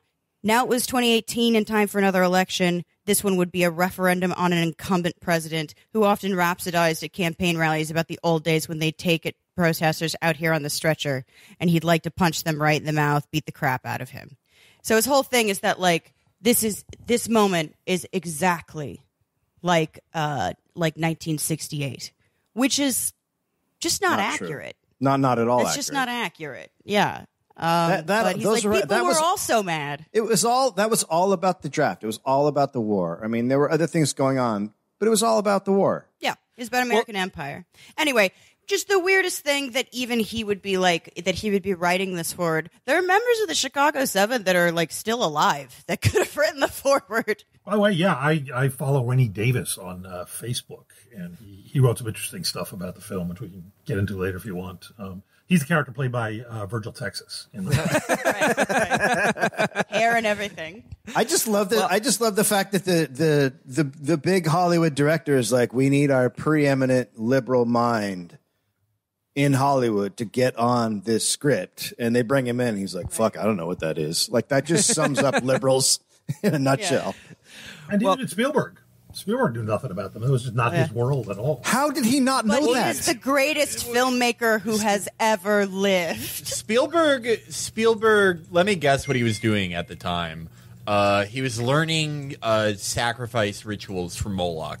He was like a busboy at Bohemian Grove. It was when they were inducting. It was like the first third of Goodfellas, but for getting into the New World Order. Well, as Dave points out, like the film does open, like the very first thing you see is like news footage of Lyndon Johnson escalating the number of American troops he's going to send to Vietnam and raising the number of like the draft quota. So it very much begins with this threat of the draft, and then it gives you this kind of snappy sort of news footage historical montage of Martin Luther It literally King. opens up with the baby boomer montage. Insert boomer montage here. It just goes By from the way, it's also almost the same montage. There's a terrific film. I was going to say, if your listeners want to actually learn something about the trial of Chicago 7, there's a terrific movie called Chicago 10 from a director named Brett Morgan a few years ago, where it's footage from the era and then animated recreations of scenes. And Oh, it pretty yeah, much I saw that. That was pretty good. Yeah. Sorkin uses so much of the structure of that doc for his film. It's astonishing. And it's actually, the Chicago 10 refers to a Chicago 10 out of 10, which is a 6 to 4 out of 10. Really any other major urban center. So yeah, it begins with this, the boomer montage of like, the draft and Martin Luther King coming out against the war, then him getting assassinated in Memphis, then Robert F. Kennedy giving his sort of like a plea for peace following the King assassination, and then the Ambassador Hotel, boom, like he's assassinated. This all comes at a pretty fast clip. It's got some funky music, and then we're introduced to the various actors who are all sort of coalescing around the Democratic Convention to come to protest it. You've got Tom Hayden and Virgil Texas with SDS. You've got Jerry Rubin and Abby Hoffman. I should mention here, Tom Hayden is played by that guy, Eddie Redmayne. Don't know why I got to see him in every movie. When will we as a country admit that we don't actually like Eddie Redmayne? Every 2 years, we find a Brit with a weird face and pretend that we like him. It's horrible. We gotta stop it. They're not sending their best. I gotta say though, I did not find him all that objectionable in this movie, but it's just Eddie Redmayne. He's everywhere now. Then you got the Yippies. Abby Hoffman, of course, played by Sacha Baron Cohen, one of our generation's greatest tricksters and pranksters. And then you've got Jeremy Strong from Succession as Jerry Rubin. And I got to say, Jeremy Strong, they are sending their best from the UK. Yeah. I like Jeremy Strong very much, although his portrayal of Jerry Rubin in this movie is... He's sort of like an oafish sort of stoner who's just a little bit. He's basically the comic relief, and like Hoffman is sort of he's funny, but he's the smarter, more serious one. And Jerry Rubin is sort of like the caricature of like the hippie who's like got a lid, man. Yeah, hey man, Dave's not here, man. Yeah, it sounds like that. It is. Then you've got like completely fabricated, but I got to say. They have a fun chemistry. Sacha Cohen and Jeremy Strong are very good together. Like I said, I liked a lot of the performance in this movie. You've got John Carroll Lynch, the Zodiac himself, playing fat pacifist Dave Dellinger. King. I was so happy when I saw him. And then you've got Yahya Abdul-Mateen playing Bobby Seale and the Black Panthers, and they're all just like, we all got to go to Chicago.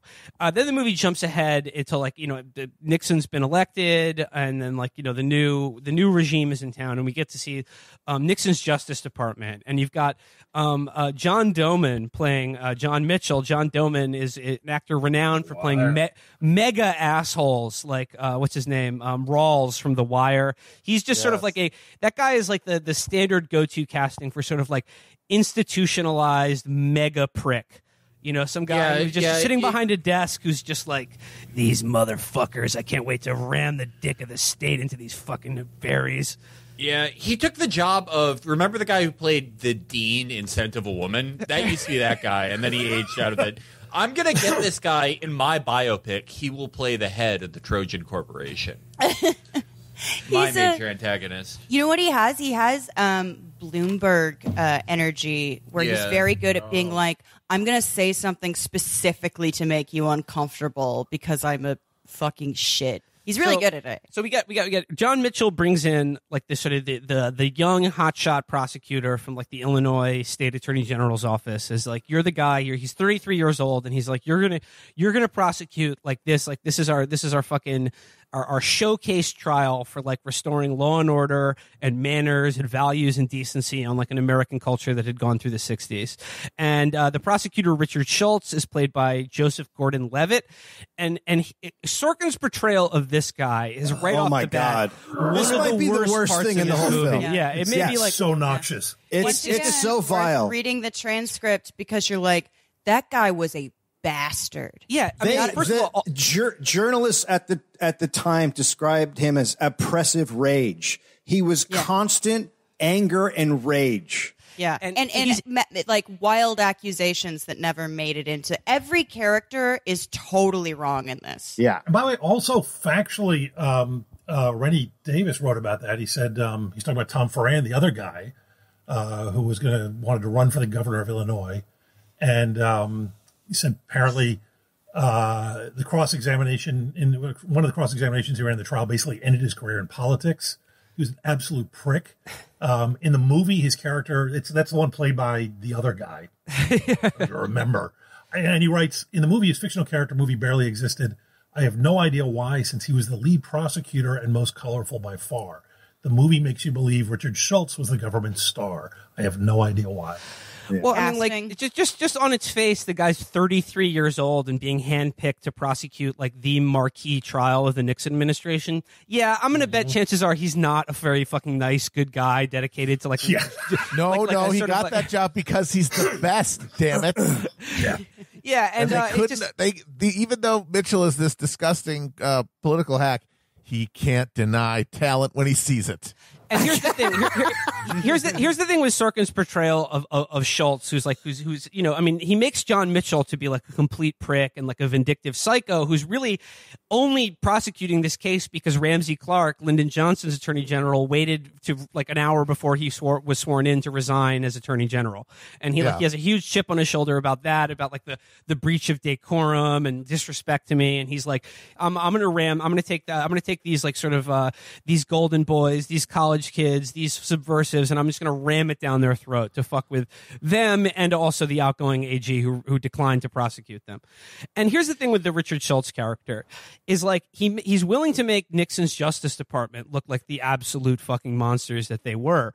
But the guy who's like been given the authority to prosecute this case has to be held out as sort of like, yeah, he's on the other side, but is basically like a decent, good person who just wants to uphold the law. Because in Sorkin's world, there can never just be like two sides if you're dealing with American institutions. There can never just be like, it's a trial, so obviously like there has to be two sides. But like the prosecutor in this case, he has to hold out, he has to create like a little paddock for him to exist as like, okay, like I'm playing my part here, and like maybe I don't agree with their politics, but like I still stand for the law and am basically a good, decent person. And the one thing we can agree on, and this is a spoiler, this is the climax of the movie.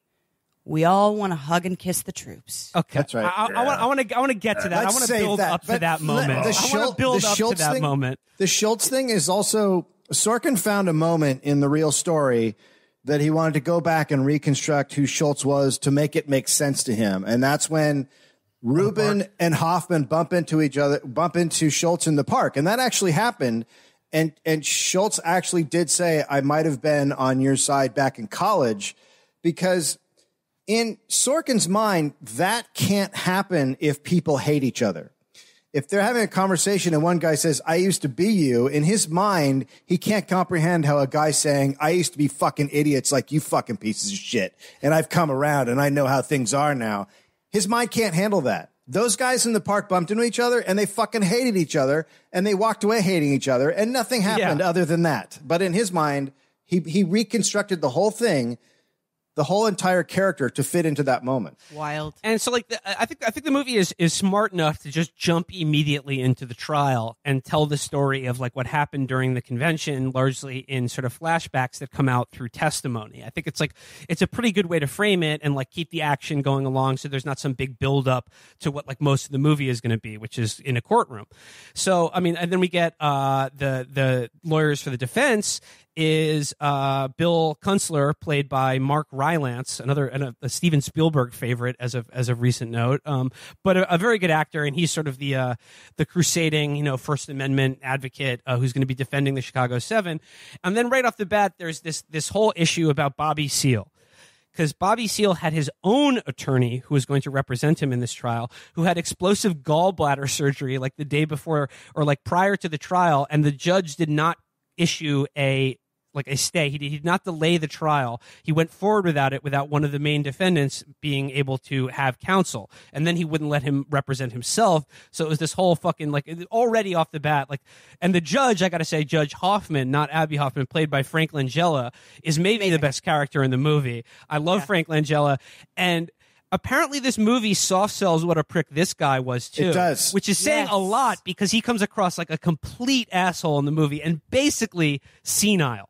Like he doesn't know anyone's name. He doesn't know what's going on. He's like this ordinary sundowning asshole. Well, just the thing about the judges, he also, after Seal's attorney had gallbladder issues, he then had 4 pretrial attorneys who worked on the case and were now gone arrested. One arrested in California and brought back in chains. Another flew in and was arrested at the airport because he was demanding that they be Seal's attorney, and none of them had been hired to be Seal's attorney. So he was a fucking monster from day one on levels that are just extraordinary. And the appellate court reversed that decision within 2 weeks and had all the attorneys out of jail. Yeah. So there's too much shit in this maybe to have made a movie. I really think that that's part of it. It's like, you don't even get like what a bastard, you don't get, I mean, like you get when, you know, they gag Bobby Seale, but like some of the stuff too, that is just, I think, really essential. Like Charles Gary is a major plot. Like he defended, like he was a major civil rights attorney, and a lot of these civil rights attorneys had their own kind of, like, that was a whole other kind of movement, where these like landmark civil rights cases, and he would have been like worth mentioning because he was the Black Panthers lawyer. But like, this is a really interesting person. He defended the People's Temple. Like he defended Jonestown. Like, all of these people are so interesting, and they're so flattened because you just can't fit all of this shit in a movie. Well, and you can't justify this doing it as a film, because I really think you have to know each character, and you have to build up to each character before you get to the trial. And there's at least 7 characters. We know that from the beginning.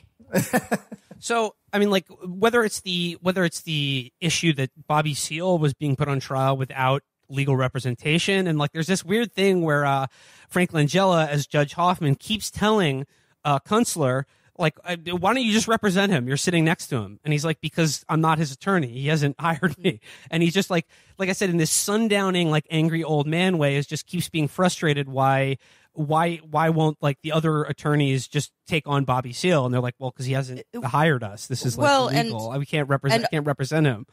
And also because the Panthers already had a very dedicated specialist lawyer, so Bobby Seale didn't want him. And I think Judge Hoffman really wanted to be able to associate the entirety of the left with like the militia wing of certain Black Panther chapters. Like, he needed to tack them together. He needed to put them all in one crew. Yeah, there's a moment in the movie where Bobby Seale says, like, I was in Chicago for 4 hours. I've never met any of these people. I wasn't ever in the same room with them. And like, totally I'm only here because the prosecution wants the image of like this scary black man to, like, in the minds of America. Aaron Sorkin, by the way. Yeah. One more thing here about sort of mood and ambiance. Like, it's true that Panthers showed up into the courtroom. The Panthers didn't always look like they were dressed for a photo op. Look at pictures. Angela Davis wore, like, brightly colored mini skirts to her trial. Yeah.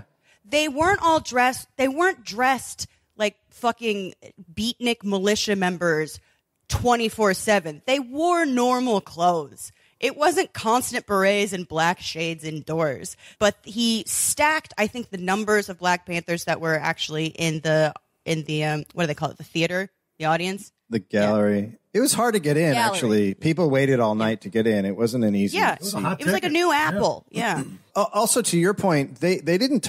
Fred Hampton was there, but he never talked to Bobby Seale. They used sign language.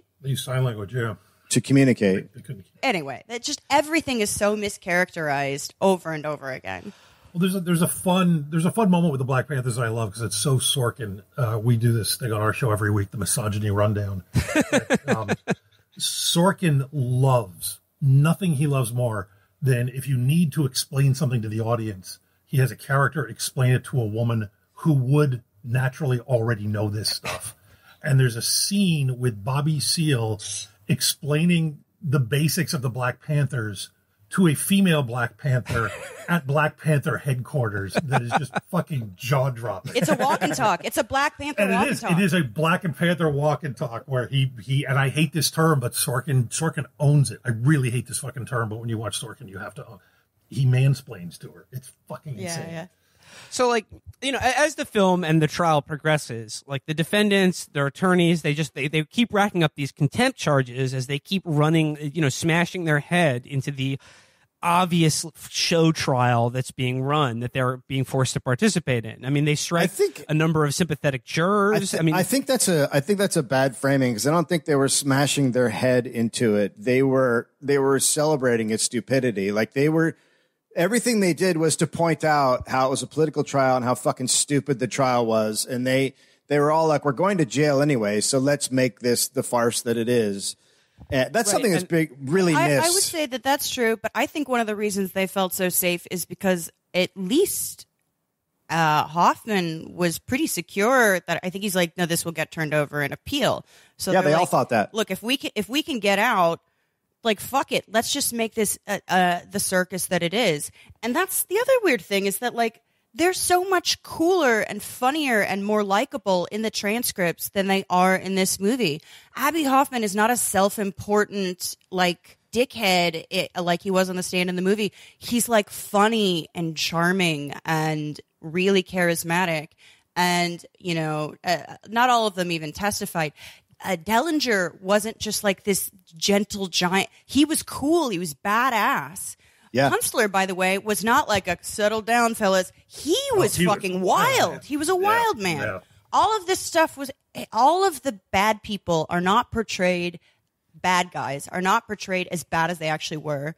And all of the defendants and their lawyers are not as portrayed as, like, cool and likable as they actually were in that moment. I read an entire chapter in a book that was just about laughter in the courtroom because there was so much fucking funny shit going on. It was Abby endless. Hoffman was fucking funny. And you know what? It's the same thing too with Tom Hayden. Tom Hayden wasn't the square they made him out to be. Everyone was 1,000 times more complicated and cool. In like I said, like the hinge of this movie in Sorkin's mind is this split between Tom Hayden and Abby Hoffman, which he reads into like all sort of inter-left progressive democratic debates of the current moment. And he clearly thinks Hayden was the correct one because Hayden was like, got a haircut. He wore a suit and tie. He respected the institution of the court and the police and the American military. And he didn't want everything to just be like a circus, to show the absurdity of the trial itself. Like through Sorkin's words, Hayden is portrayed as a guy who was like, hey, we're on trial for our lives here. This is serious and we need to act like it. Even though like everything around them in the legal proceedings is being shown to be an absolute farce.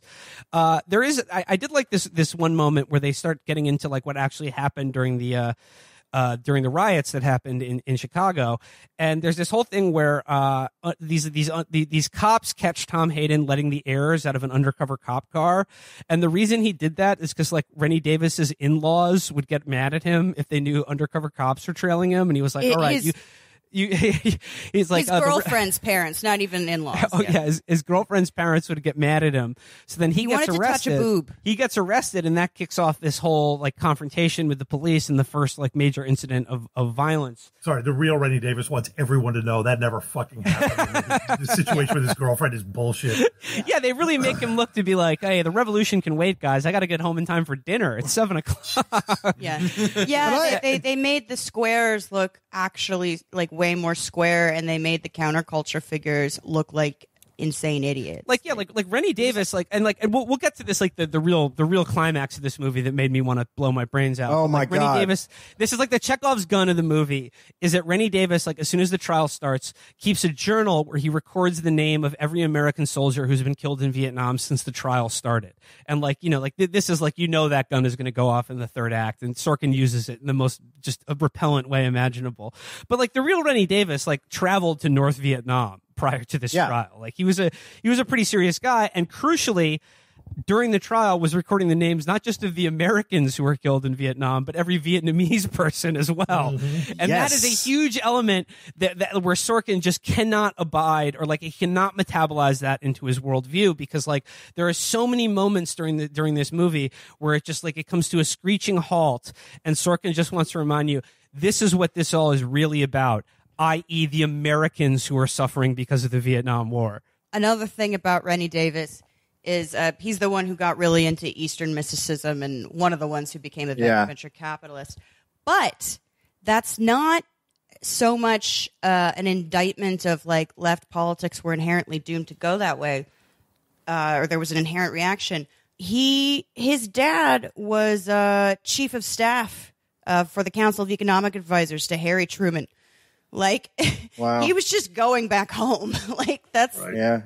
I don't think that. I think the thing about the Vietnamese names and the Viet Cong names on that list is, I don't think that he believes that a likable character can list the names of the Vietnamese. Like he literally in his mind doesn't see how those two things are possible. And he thinks that if you write a character that way, that they're villains, and he can't comprehend that someone just against war and life in general is a good person. That's not. Yeah, that's Sorkin's imperial politics. The crime isn't the empire. The misuse of resources isn't the forever war, or in this case, the specific massive war.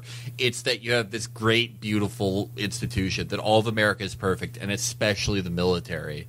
And the worst thing you can do is misuse it and not take the lives of the military, not have them die with some plan. If it's with a plan, if it's for the expansion of our institutions and our global influence, it's fine. But incompetence and someone who, came to conduct the war, not coming up through meritocracy, that's the greatest crime. Not just the concept of war. He's not against that at all. And he loves the troops like nobody's business, because there's that, remember, he throws in that line. Can you imagine the real William Kunstler? Dave Dillinger was a conscious objector in World War II, went to jail for it. And it comes up in a bit of dialogue, and Kunstler goes, even I want to punch you in the face for that. It's like, that's fucking insane. That's just Sorkin talking. We have a clip we play in the show all the time from this interview where Aaron Sorkin genuinely believes that until Donald Trump became president, when the American troops came into other countries, people went, thank God, here come the Americans. This is what I've said about Sorkin, is that you can't analogize him with other screenwriters or directors or anything from this era. Aaron Sorkin is like a pro-imperial Victorian playwright. Like he is one of the most pro-imperial worldviews out of almost anyone. And Hollywood is fucking filled with these people, but Sorkin may be the most explicit in it. Well, he's so effective at it, and this gets to Josh's point, because I don't think he's even aware of it. And if he were more conscious of like his propagandizing, it wouldn't be such good propaganda. And that's what's sort of like his genius. And I want to talk about actually another really funny, and I would say probably one of the most evil elements of this movie, next to the portrayal of Richard Schultz, is the introduction of this FBI honeypot undercover agent, who's just this babe who like buys a drink for Jerry Rubin in a bar and uses a pickup line that a Sorkin woman has also mouthed on The West Wing. It's about it's a terrible joke. It's a terrible joke about how, why is one egg enough in France? Because one egg is enough or whatever. And then Jerry Rubin is like, wow, lady, you're blowing my mind with this crazy shit, man. Assume that someone remembers high school French, or even took it for that matter. Can you give me a groovy hand job? This is how most relationships started in the 60s. So a man was brutally incapacitated by his diet of LSD and stems, and then any woman would tell a 9-year-old's joke, and he would just cum in his pants. She's reading like Bazooka Joe rappers to him, and he's just getting a giant boner. Whoa, I've never felt like I felt with you, with anyone. It's like you make me laugh. Let's have 4 kids named Xander. I hope they work in the Obama White House one day. They're going to attend University of Chicago lab schools in Hyde Park, where we're going to live. So I want to argue for Sorkin. He has evolved, because if he had written this character, if this was an episode of The West Wing, she'd be an unrepentant monster. She'd be a whore, all this stuff. But in this one, she is presented kind of the same way Joseph Gordon-Levitt is, because at the end, it's like you realize she really does. She's got a heart of gold. She's doing her job. Yeah. She's kind of rooting for these guys, but she's got to do what she's got to do. So that makes me realize I can't wait for the next Sorkin movie, which is the Jonathan Pollard trial.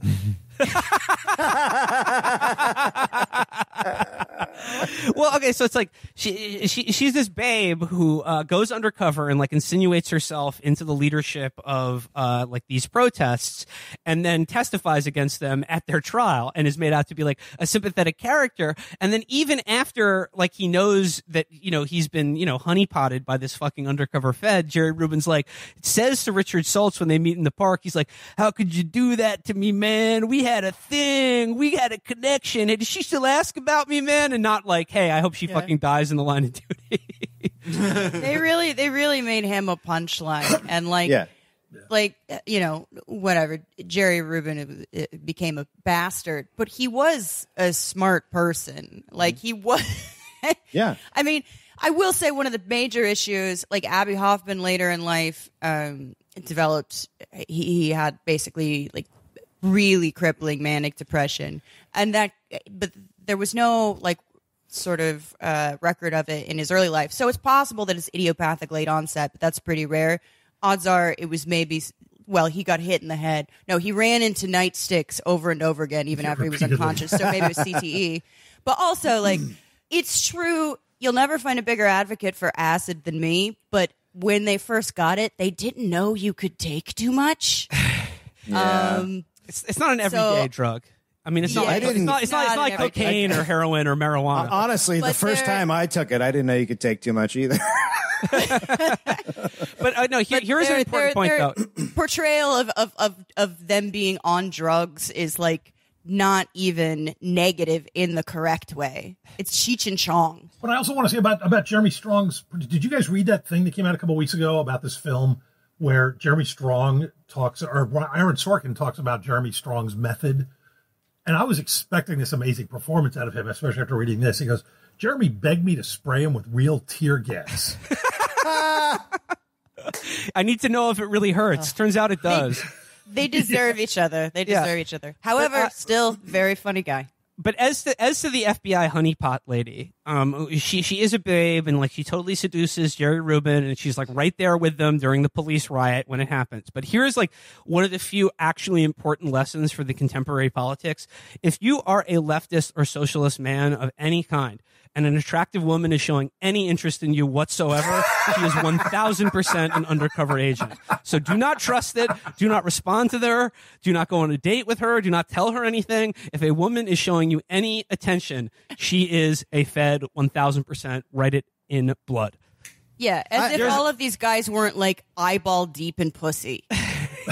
I know, right? I mean, Hoffman. That's one thing reading about Hoffman, and that guy got laid more than anybody. But and look, Hoffman looked like dog shit.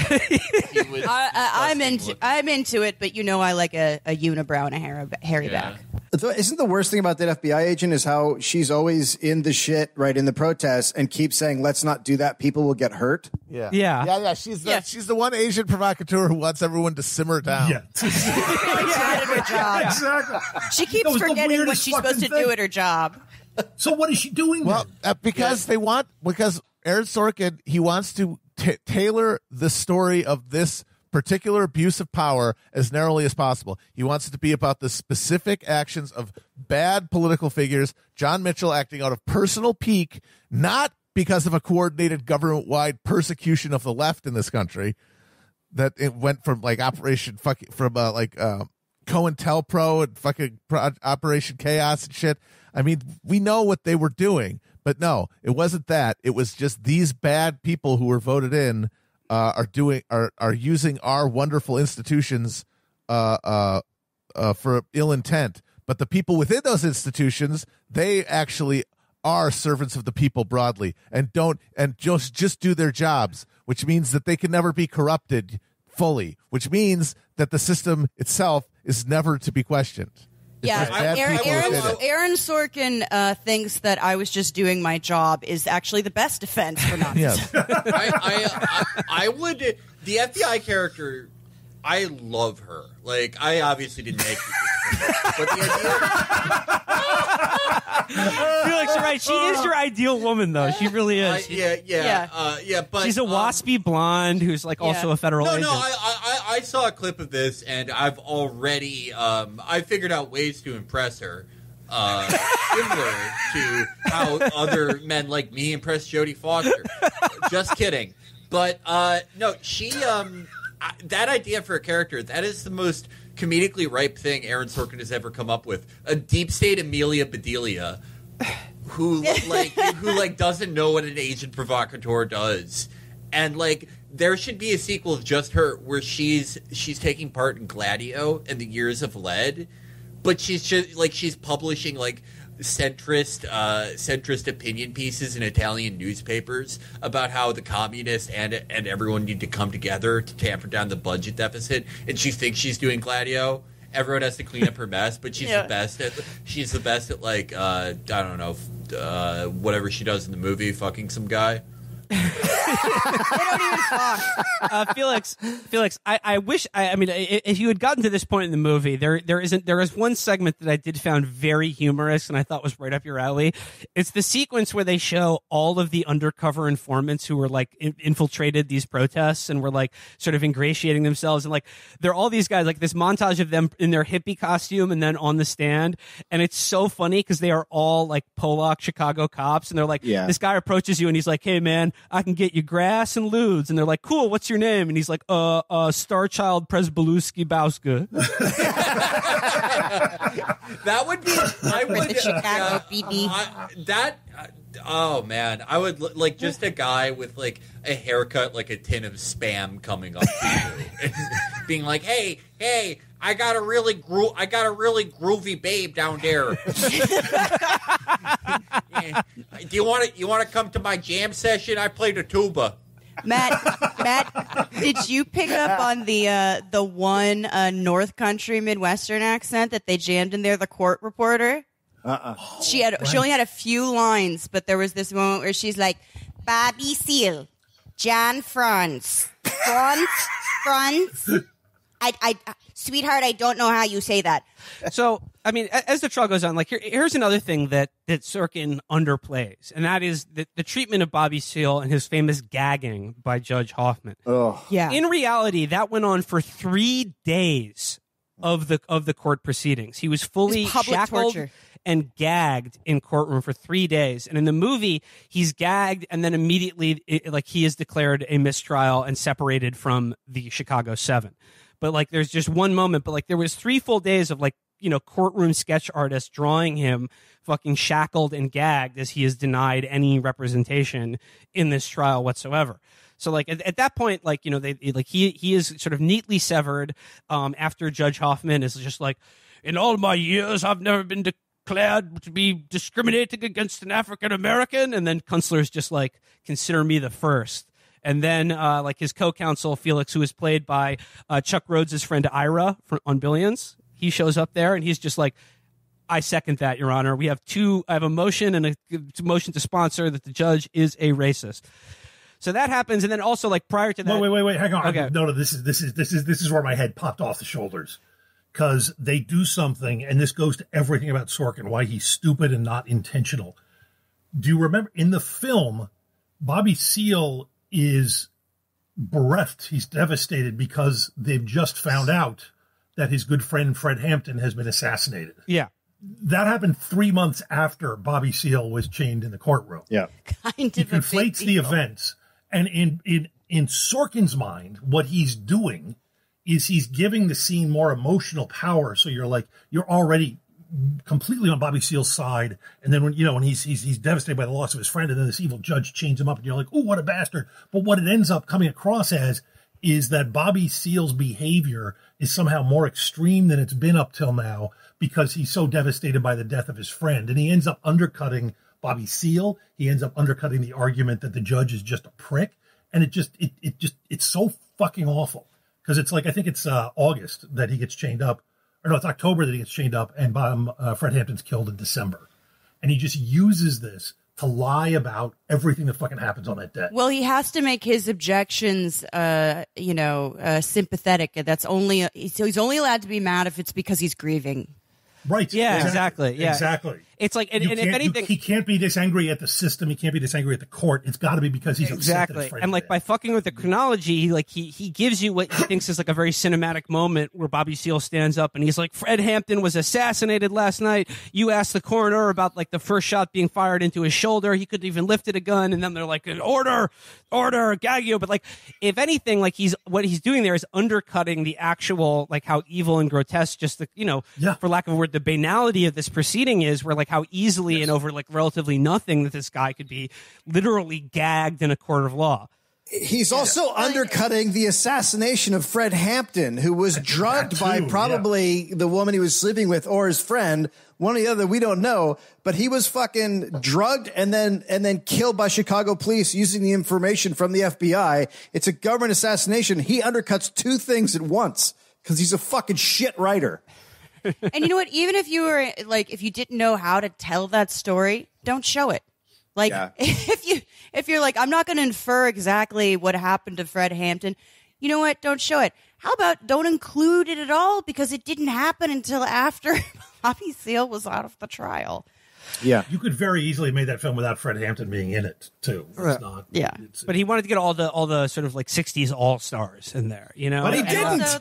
We'll get to that. But he didn't. Yeah, he could have had Joan Baez. All right, so okay, there's going to be Joan Baez, Groucho Marx. Okay, so Country Joe Fish. It was great because he just kept saying, "Yes, my name is Country." That's right. So. Okay, there's another big thing where the Ramsey Clark issue comes back with a vengeance, and then like Kunstler's like big like aha moment is when he realizes that like, oh my God, the outgoing attorney general maybe has some relevant testimony as to this case. And then he hello Mueller, right? This is Mueller, right? yeah, That's exactly. all he's doing and then, here. And, you know, like, and the fact that Sorkin makes like the lion of like the LBJ administration like a big savior in this movie is just like you're right. That is like kind of a Mueller thing, because let's be honest. I mean, LBJ started the fucking Vietnam War. I don't like his attorney general was so much fucking better than John Mitchell, and then it shows up in the guise of course God, Michael Keaton. You know, he's doing the Keaton thing. You know, it's always a pleasure. They go to interview him, and like the Nixon Justice Department guys are there, and it's leading to this moment where he's just like, "Yeah, I wanted them in the room so that I can tell you I'm testifying in your case." And they're like, but sir, it's illegal. And then he's like, then arrest me or get the fuck out of my house. You know, it's like a very good, like, you know, big stirring moment. And then they let Ramsey Clark testify voir dire without the jury, and then basically strike it from the record. But what he testifies to is that his Justice Department looked into this and declined to prosecute any of them because they found that the Chicago police started the riot. Which is an a very important detail when people talk about the Chicago riots. This was a police riot. All of the violence was instigated by the Chicago Police Department. And there is one scene where like they show like the shit really going down. It's brief, but I think to his credit, Sorkin does show just how brutal and nasty these police officers were. Like, you know, hitting women with batons, just like really savage violence. Hold on, but wait, he has to use rape in the middle of a protest to make a point about how crazy things are. I mean, that the shit he did with the protest was just equally insane. Really weird. Yeah. And he does include an attempted rape. That's a tell. He does include an there's some frat boys try to do an attempted rape of this like hippie woman who's waving an American flag. And again, like many of the things in this movie, I don't know how historically accurate that. Yeah, a public rape in the middle of a riot, which seemed, I don't know. I'm talking about most rapists like to rape when there's 100 people running around them. Crowd. Yeah. They have performer personalities. But he needs to raise the stakes because in Sorkin's mind, what the cops are doing isn't that bad. You're right. So if you throw the rape in now, it's bad. The situation on the hill where the cops surround the statue of the horse soldier, whatever that guy is, you know what happened? The opposite. It's things like this. I don't understand what the fuck he's doing. The kids ran up and took the hill, and then the cops came and said, "Get off the statue." And then there was a whole standoff, and they ended up going up and beating people and pulling them down. And just by switching that little thing, he changes the power dynamic of what's happening. And there's no reason for it. I mean, I was just thinking like Hunter S. Thompson was famously at the Chicago conventions and saw it all go down. And in his written accounts of it, he says that he saw in the course of one night 5 or 6 beatings of people by the Chicago Police Department that made anything he witnessed the Hells Angels do while writing that book pale in comparison. He said he saw like the most savage acts of violence that he's ever witnessed. And he said what the Chicago Police Department did, just beating people on the ground with their boots, with batons, with whatever was at their hands, made the Hells Angels look like basically the Boy Scouts. Like he said, like he had never seen the Hells Angels beat anyone as badly as the Chicago police did that night. And I think that's greatly missing from the movie. And I also think how this is a way he also, like the fact that the system is on trial for the protesters is completely lost. The first defendant for the defense was a guy who worked in a candy factory, and he happened to photograph the cops beating people while they were laying on the ground, and so he was the first witness, and he got fired from the next day from his job. And then the defense was like, okay, we clearly can't have actual witnesses on. And then they just went batshit with it. But it's stuff like that that's missing, that like the brutality of cops beating someone and then a guy doing the right thing and getting fired. Like that's just all gone from this story in Sorkin's world.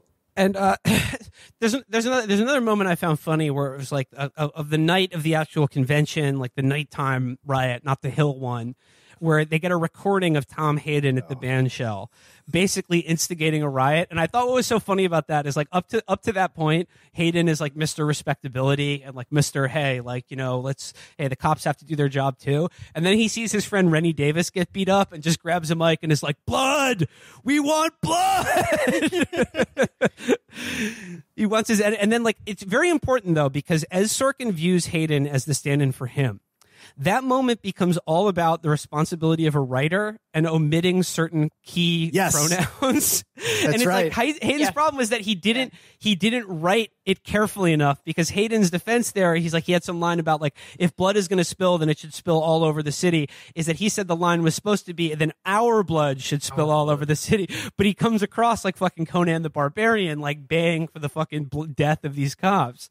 As Like, in Sorkin's mind, he was just before, like, you can't drop a single syllable of my dialogue, much less a word. Yeah. It would be like missing a note in a symphony. No, and like that moment there being such a key moment in the movie is like Sorkin being like, you know, what really matters is the real power in our society. It's writers.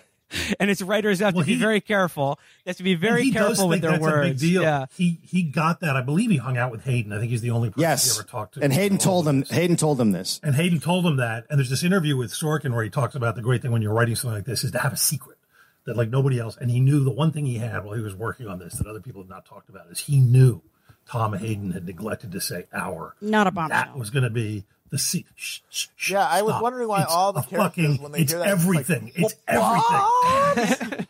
Oh my God! What is the deal? And it provided as though it was like they were living on a different universe. Yeah, and it provided crowd, if he had said our blood, as if the crowd would have gone, oh, okay. And it provided for the sake of Abby Hoffman telling Tom Hayden that I've always respected you, which is all Aaron Sorkin wants. It's all he wants. So all he wants. So like it's all leading to this climax. It's all leading to this climax of the movie that because they have an audio recording of Tom Hayden basically instigating a riot, he can't testify on their behalf. He was going to be their golden boy because he was the most like respectable, sort of common sense member of the group. And but because he wasn't in the trial. He wasn't. God, fuck. He just wasn't. He was getting yelled at for laying on the table and shit. Like, what the fuck? Yeah. Okay, wait a second. He wasn't like the square button up. He was a serious revolutionary. And also, there wasn't like this constant animosity between him and Abby Hoffman. Like, they disagreed on tactics and the way to approach the trial, but it wasn't this like, it wasn't daddy issues. It wasn't Sorkin's daddy issues. I gotta go back a little in time. There's one moment in this movie. I wonder if you guys clocked. It's when Hayden and Kunstler go to Ramsey Clark's house to interview him, and when they go inside, Ramsey Clark's African American lady, who is his like sort of like housekeeper, says to Tom Hayden, I read in the newspaper that you were the only one who stood for the judge after what he did to Bobby, which the movie shows him like they all decide, they pass a note in the court to say, don't stand for JH. And when he leaves the court, Tom Hayden sort of reflexively stands and like looks like he's the asshole. And I swear to God, I was so expecting in that moment of dialogue where Hayden goes, sorry, it was just a reflex. I was so expecting Sorkin to make the housekeeper say, you were right to do that. It's good to have respect for the law. It wasn't just him. It was also Florence. But go ahead. No, we just did an episode of The West Wing where Bartlett's talking to Lily Tomlin's character, and she had written something about how somebody should poison the president. And he's like, this is why I'm hiring you. And she goes, what? He says, yes, because you called me the president. You know, the only thing who that else am I trying to poison? The only thing that can make Sorkin come is watching the videotape of Clinton saying it depends on what the definition of is. But he loves respect. Yeah, he loves words. They make Hayden out to be way more, like as we said, way more of a square than he really was, and like way less radical than he was. Because I mean, like it gets this thing where like, okay, Hoffman is going to have to be the guy to testify rather than Hayden. And like sort of like the pre-climax of the movie is when Hoffman says to Hayden, what is it about me that you don't like? And he's like, I'm tired of answering that question. You know, I wish I didn't have to answer it. And he's like, there's no cameras here. It's just me and you. One time, what is it about me that you don't like? And then Tom Hayden's like, okay, have a sip of coffee and strap in, bucko, because I'm going to spit some epic fucking truth at you. And what he says is, you know, it's the Newsroom West Wing line of like, for the next 50 years, when anyone thinks about progressive politics, they're going to think about you smoking dope and like, you know, having sex and just being like a spoiled, petulant baby. And they're not going to think about, you know, justice or equality when they go to the fucking polling place, when they go to vote. And like, you know, you're going to hamstring us. And like that is Sorkin's like whole, like that's him like just putting his fucking like entire weight down on the audience, just being like, hey, I'm talking to you here, talking to you dum-dums watching Netflix right now. All you millennials out there, this is for you.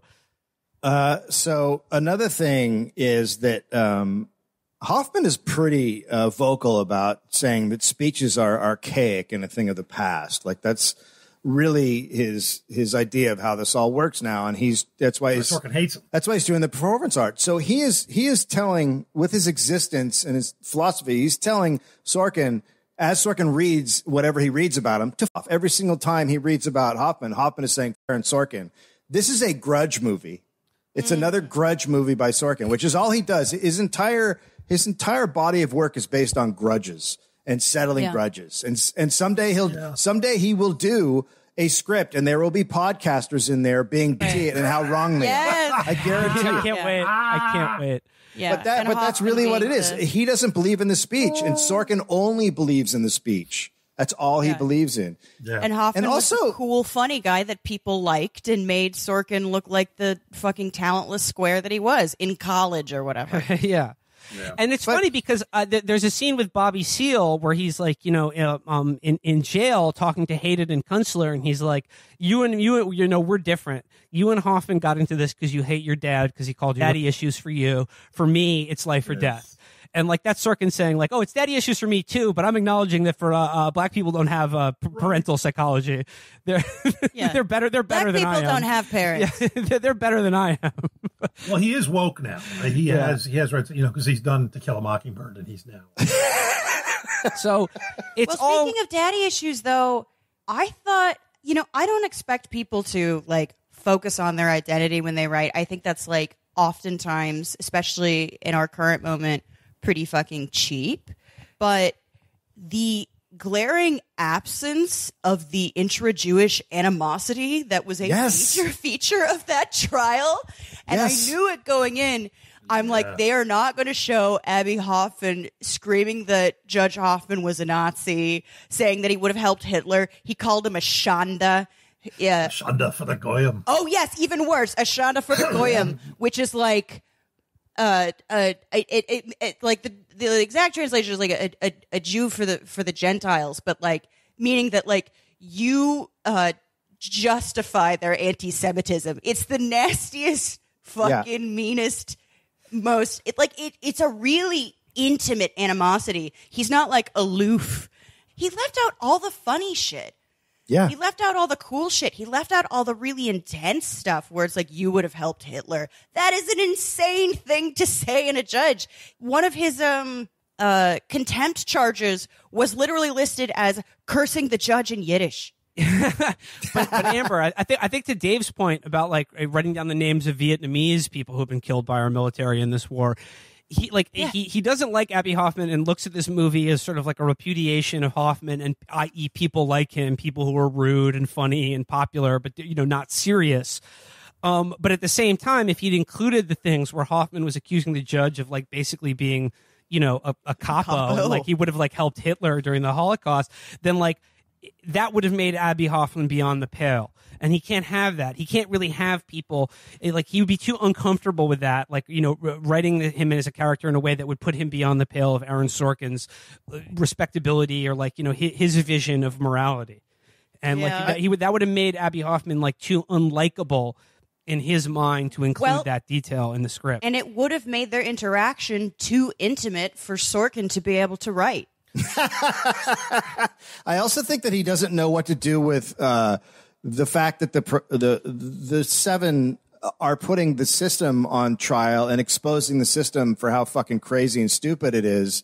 And so he doesn't know what to do with it. If a character calls the judge Hitler, well, that just frazzles his mind because nothing happened. The judge just went, well, you're in contempt. And then they were like, okay, Hitler. Like it just kept going on. And so in his mind, he doesn't know what to do with that because no, that's our system. That's our courtroom.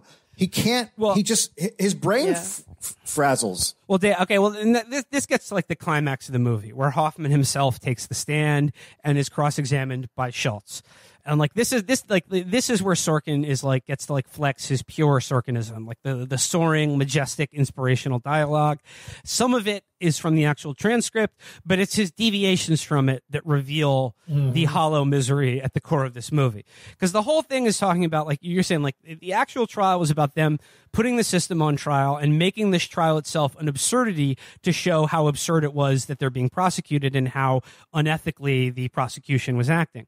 So when it really comes down to it, what does Abbie Hoffman say on the stand to defend himself? This is the worst. He says the institutions of American democracy are wonderful things. They're just currently populated by some very terrible people. After showing you for the previous 2 hours that our American institutions are awful, miserable, evil things that can like crush you like a fucking bug if they, no matter what fucking legal precedent or evidence or any of that shit, it would seem to suggest that our legal system is pretty much shit. But then no, he's got to bring it back at the last moment. And then like Schultz says to him, how would you peacefully overthrow your government? And Hoffman says, we do it every 4 years. He just says, voting is a peaceful revolution. At the convention because they were going to nominate a guy who was in favor of continuing the Vietnam War to run against another guy who was in favor of continuing the Vietnam War. I don't get your point. And at the end of the day, it didn't even matter because there's an electoral college. So, like, it's all irrelevant anyway. Yeah. Does that go to how incurious he is about these actual people? Or is he just impervious to allowing thoughts from other ideologies into his fucking skull? No, this is that fucking liberal that we all know, that you all deal with constantly, who begins every fucking argument with you like, look, man, I'm as progressive as you are. Yeah. So, I mean, like, and that sums it up. And then it gets to like the climax, like the moment in which my brain completely checked out of this movie is at sentencing.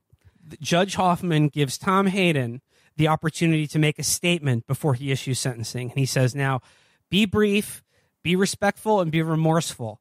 And I will show, I'll take that in consideration during sentencing. Wait, you missed something, by the way. Okay, can I just say you missed a huge movement in this film? Dellinger. Oh, punching a guy? Oh, right. Yeah. Dellinger, for people who don't know, Dellinger's a socialist. He is a pretty badass pacifist. He went to jail in World War II for not fighting in the war. He is a fucking to the bone pacifist. And in the courtroom, he gets so mad that he punches a bailiff. Yeah. It's even better than getting your rocks off with a girl or riding a motorcycle. It's the But craziest. also, they made him into such a Pollyanna. He was not a Pollyanna. He was just like, I'm not going to war. I'm going to jail instead of going to war. He was cool and tough. Although I will say, I think World War II was justified. Just going out there. That's fair. That's fair. You started a whole thing online, but whatever. People are going to flip out. But he just undermined everything. His person is. his essential core of pacifism by being like, they pushed him too far and he just cold cocked one of the bailiffs. Like, no, it would be like Aaron Sorkin making a movie about Malcolm X and showing him sitting there eating pork. No, it's good, man. It's really good. You got to try these ribs, man. Falling off the bone.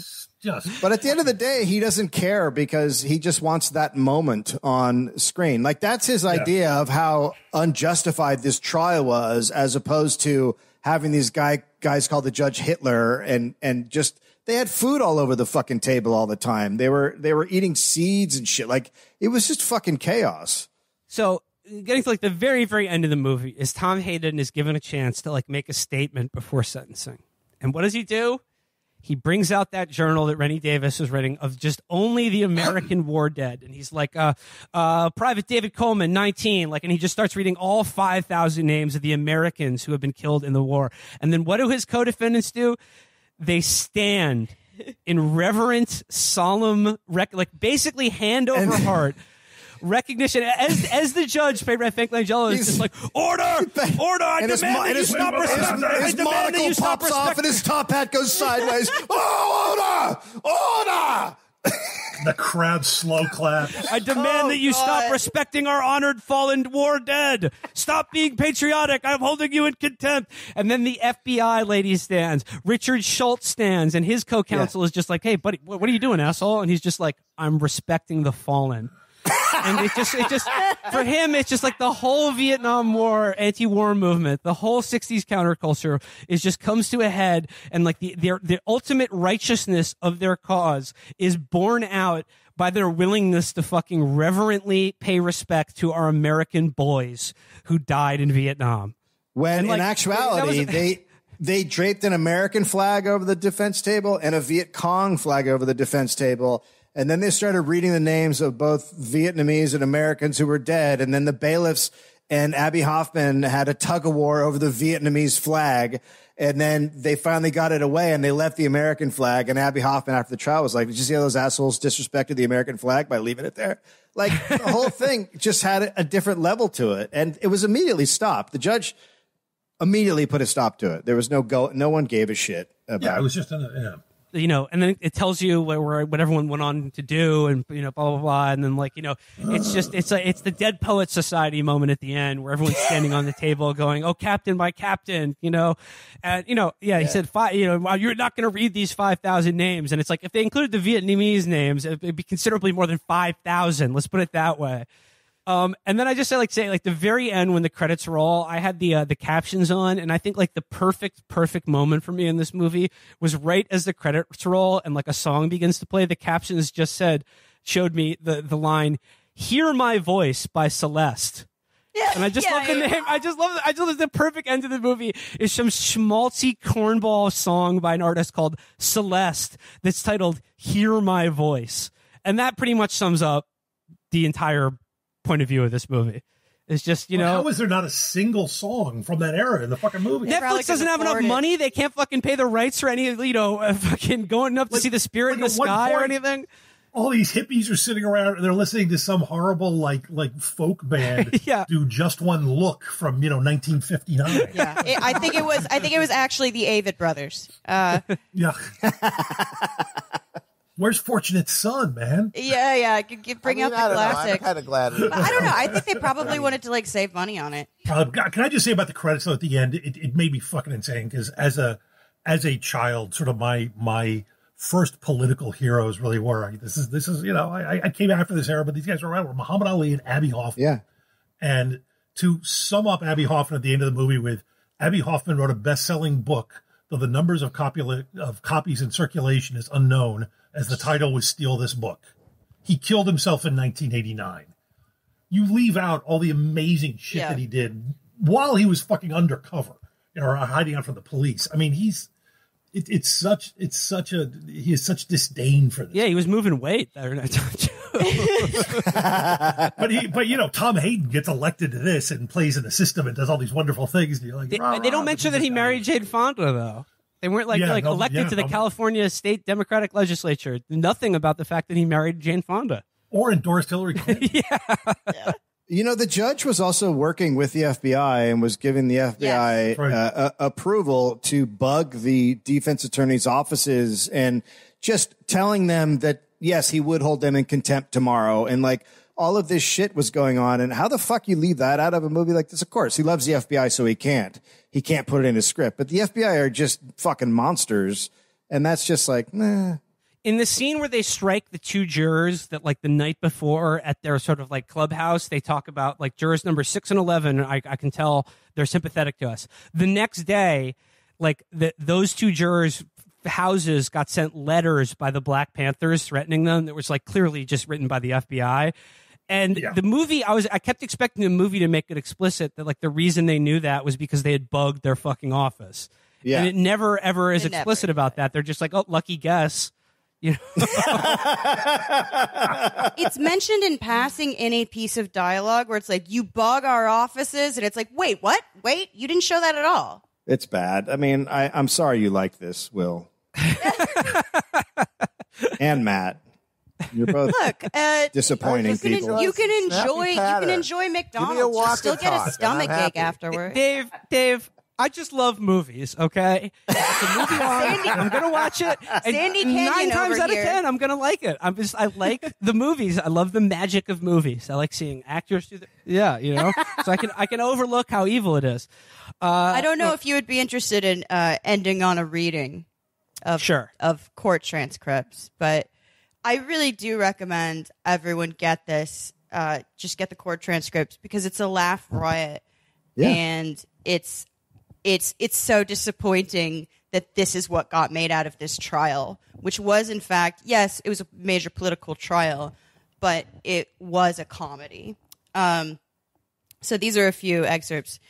Mr. Hoffman, this is Abby. The court is the judge. Mr. Hoffman, your idea is justice is the only obscenity in the room. You stank voden. Shanda for the goyim, huh? Obviously, it was a provocation. That's why this has gone on here today, because you threatened him with cutting off his freedom of speech he gave in Milwaukee. The court, Mr. Marshall, will you ask defendant Hoffman to... Mr. Hoffman, this ain't the Standard Club. The Marshal, Mr. Hoffman. Mr. Hoffman, tell him to stick it up his bowling ball. How's your war stock doing, Julie? Let's see here. Mr. Hoffman, you put Dellinger in jail because you have lost faith in the jury system. I hear you people haven't lost a case before a jury in 24 tries. Only the Crebiosin people got away. By the way, Crebiosin was a marketed cancer drug that they later found out was just mineral oil. And the pharmaceutical company did not get convicted by Hoffman. We're going to go away, too. That's why you're throwing us in the jail this way. Mr. Hoffman, the judge in Nazi Germany ordered sterilization. Why don't you do that, Judge Hoffman? The court. Mr. Marshall, will you have Mr. Hoffman to remain quiet, please? Order him to remain quiet. Mr. Hoffman, order us. You got to cut our tongues out to order us, Julie. You railroaded Seal so he wouldn't get a jury trial either. 4 years for contempt without a jury trial. The Marshal, Mr. Hoffman, will you shut up? Mr. Hoffman, no, I won't shut up. I ain't an automaton like you. I don't want to be a tyrant. I don't care for the tyrannical system. Best friend blacks ever had, huh? How many blacks are in Drake Towers? How many in the Standard Club? How many own stock in Brunswick Corporation? The court. Mr. Marshall, please have that man refrain from using these epithets, which were left out. Mr. Rubin, it's just descriptive. Just describing what I see. The Marshal, for the 6th time, shut up. Mr. Hoffman, epithet. The whole thing is like that from beginning to end. Obviously, they cut out the very dull proceedings part, but it's just them screaming, "You're a Nazi." I mean, Sorkin would go to the Caribbean and see a beautiful sunset and paint a picture of it, and it would just be gray. I mean, that's all he fucking does. He just grays everything out. It'd be his feet. There there we go. That was the trial of the Chicago 7. Another sterling entry in our Aaron Sorkin Master's Work series. Before you sentence us, yes. Before you sentence us, Dave and I would like to read aloud the name of all the producers on the film. Oh my God! I highly recommend. Go to the movie's IMDb page and look. I can't believe how many producers there are on this movie. I've never seen this, but I would imagine this is because they were trying to make it for like 15 years, a decade at least. Yeah. So it's got to be why. Passed around a lot. Yeah. I've just never seen anything like this before, though. It's really just amazing. Yeah, it's like the Hadron Collider paper. So there we go. Once again, Josh Olson and Dave Anthony, thanks so much for joining us. Their podcast about Aaron Sorkin is The West Wing Thing. And The West Wing has just had a West Wing reunion, and you guys are, of course, doing a West Wing reunion special. When is that dropping? It's up now. Hell yeah. Go to Vimeo and look for the West Wing Thing reunion thing. And it also announces that we're starting a Patreon. Who's on that? Pretty much everybody I'm looking at right now pops up at one point or another. Felix and Amber were our main guests, and we went ballistic on the special.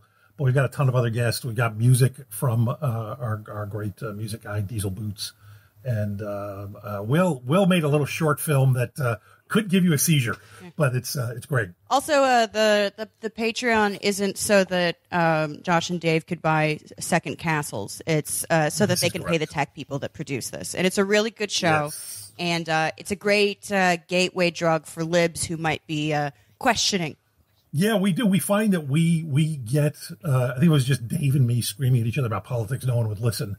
But we get all these people who are lured in because we're hate watching a beloved TV show. And if you want a wedge to separate a lib in your life from the Sorkin mindset, just point out the way he treats women in any of his TV shows. Yeah, that would be. We do a segment every week. That would be a good place to start. Tell them to listen to the West Wing thing.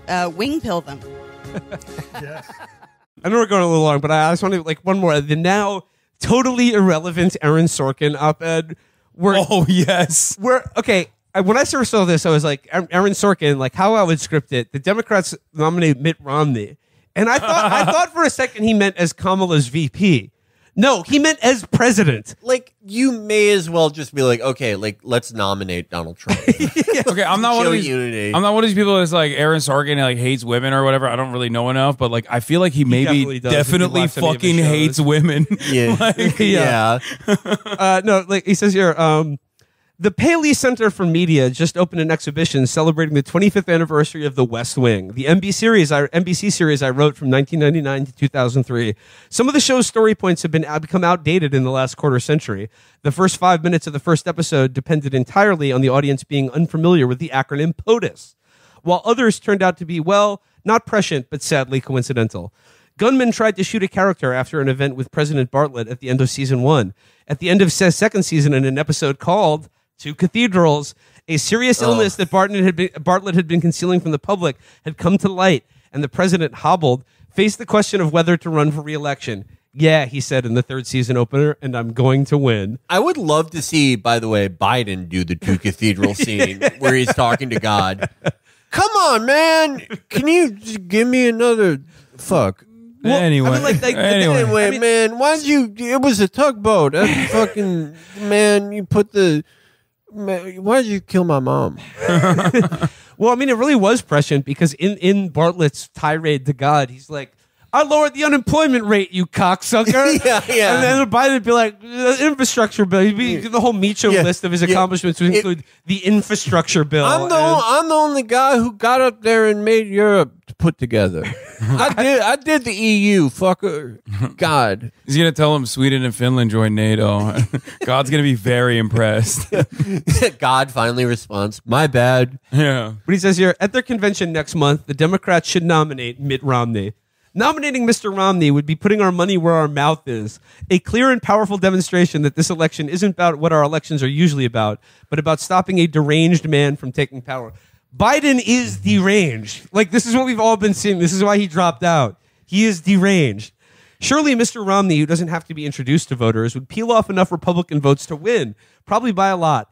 Why? Why do you think that? Why? I don't understand. They just like think that there's no other voters. Like the only people that you can target are people who are lifelong Republicans who have Hitlerian politics, living in the fucking suburbs. That like those are the only voters that matter. The people that read New York Times op-eds and watch MSNBC sometimes. The double haters would be turned into single haters, and the Nikki Haley voters would have somewhere to go.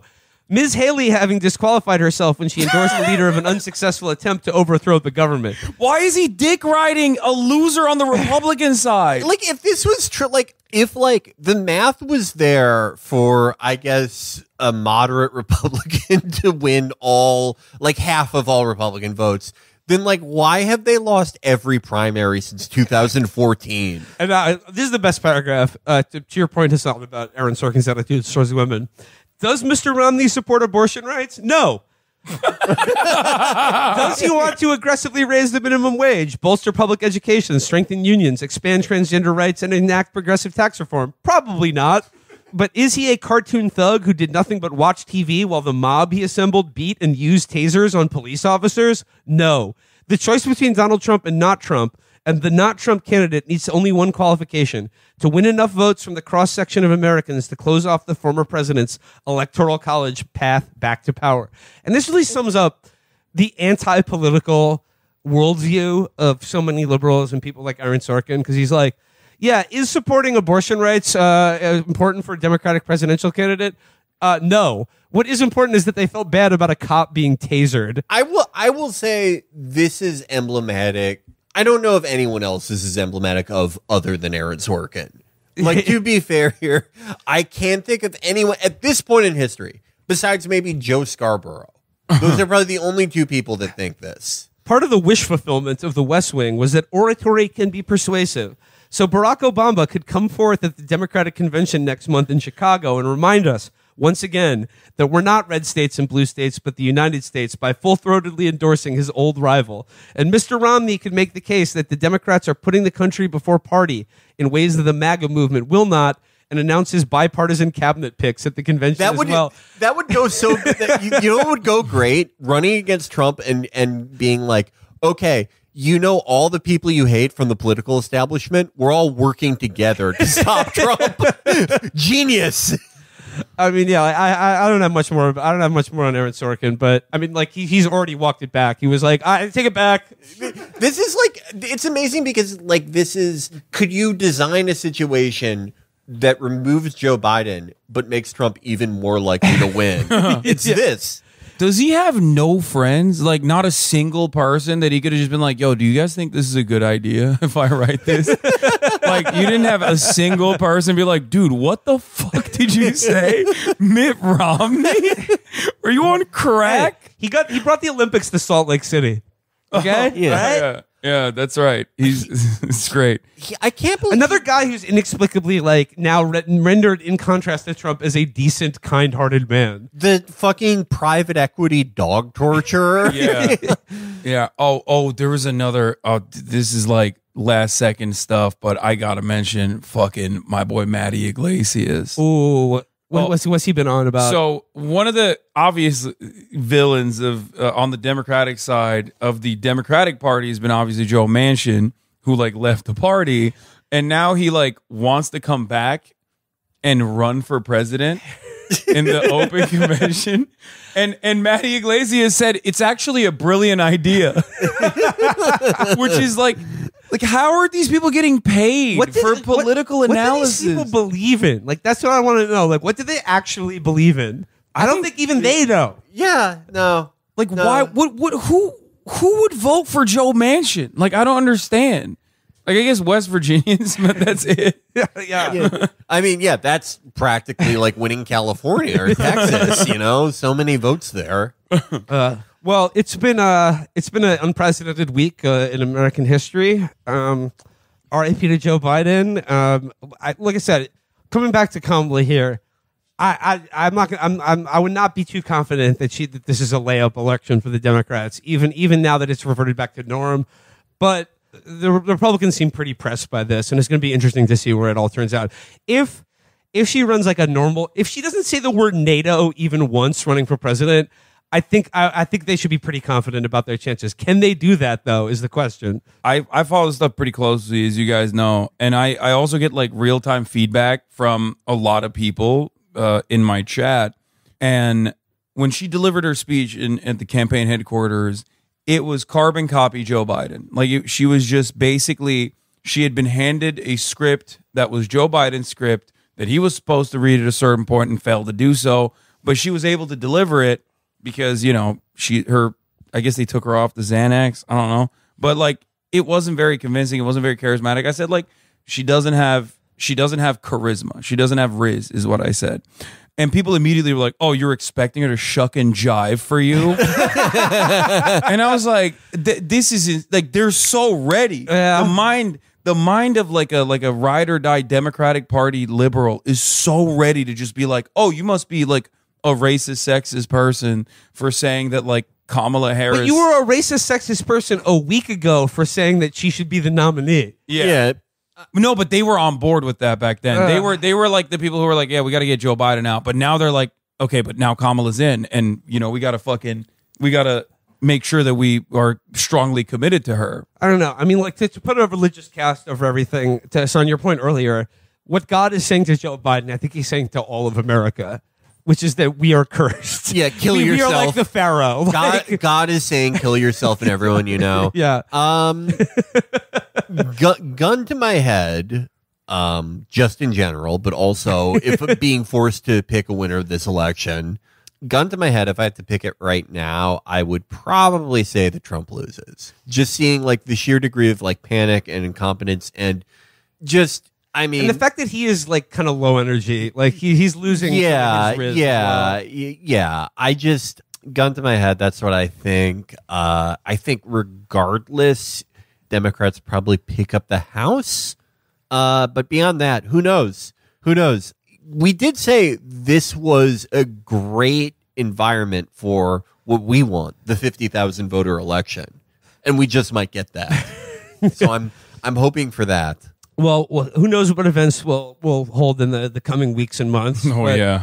We will be in Chicago. I mean, the show's already sold out, but I am, as I said, cannot be prouder to carry the banner of Biden or bust to Chicago, because if it ain't Biden, you ain't American, Jack. If you don't vote for Biden, if you don't write in Joe Biden, then you have betrayed democracy. Yeah. Write in Joe Biden and Frank Biden. Write in Frank Biden as his running just to be safe, just if he dies. Yeah, no, he's the closest thing we have to Joe right now. Yeah. But yeah, we will be going to Chicago. We will be using bewitching branches on the DNC to bring back Joe. I'll be there as well. All right. Well, Hasan, we'll look forward to seeing you in Chicago, and thanks for hosting us in the podcast stew, and thanks for making some time to talk.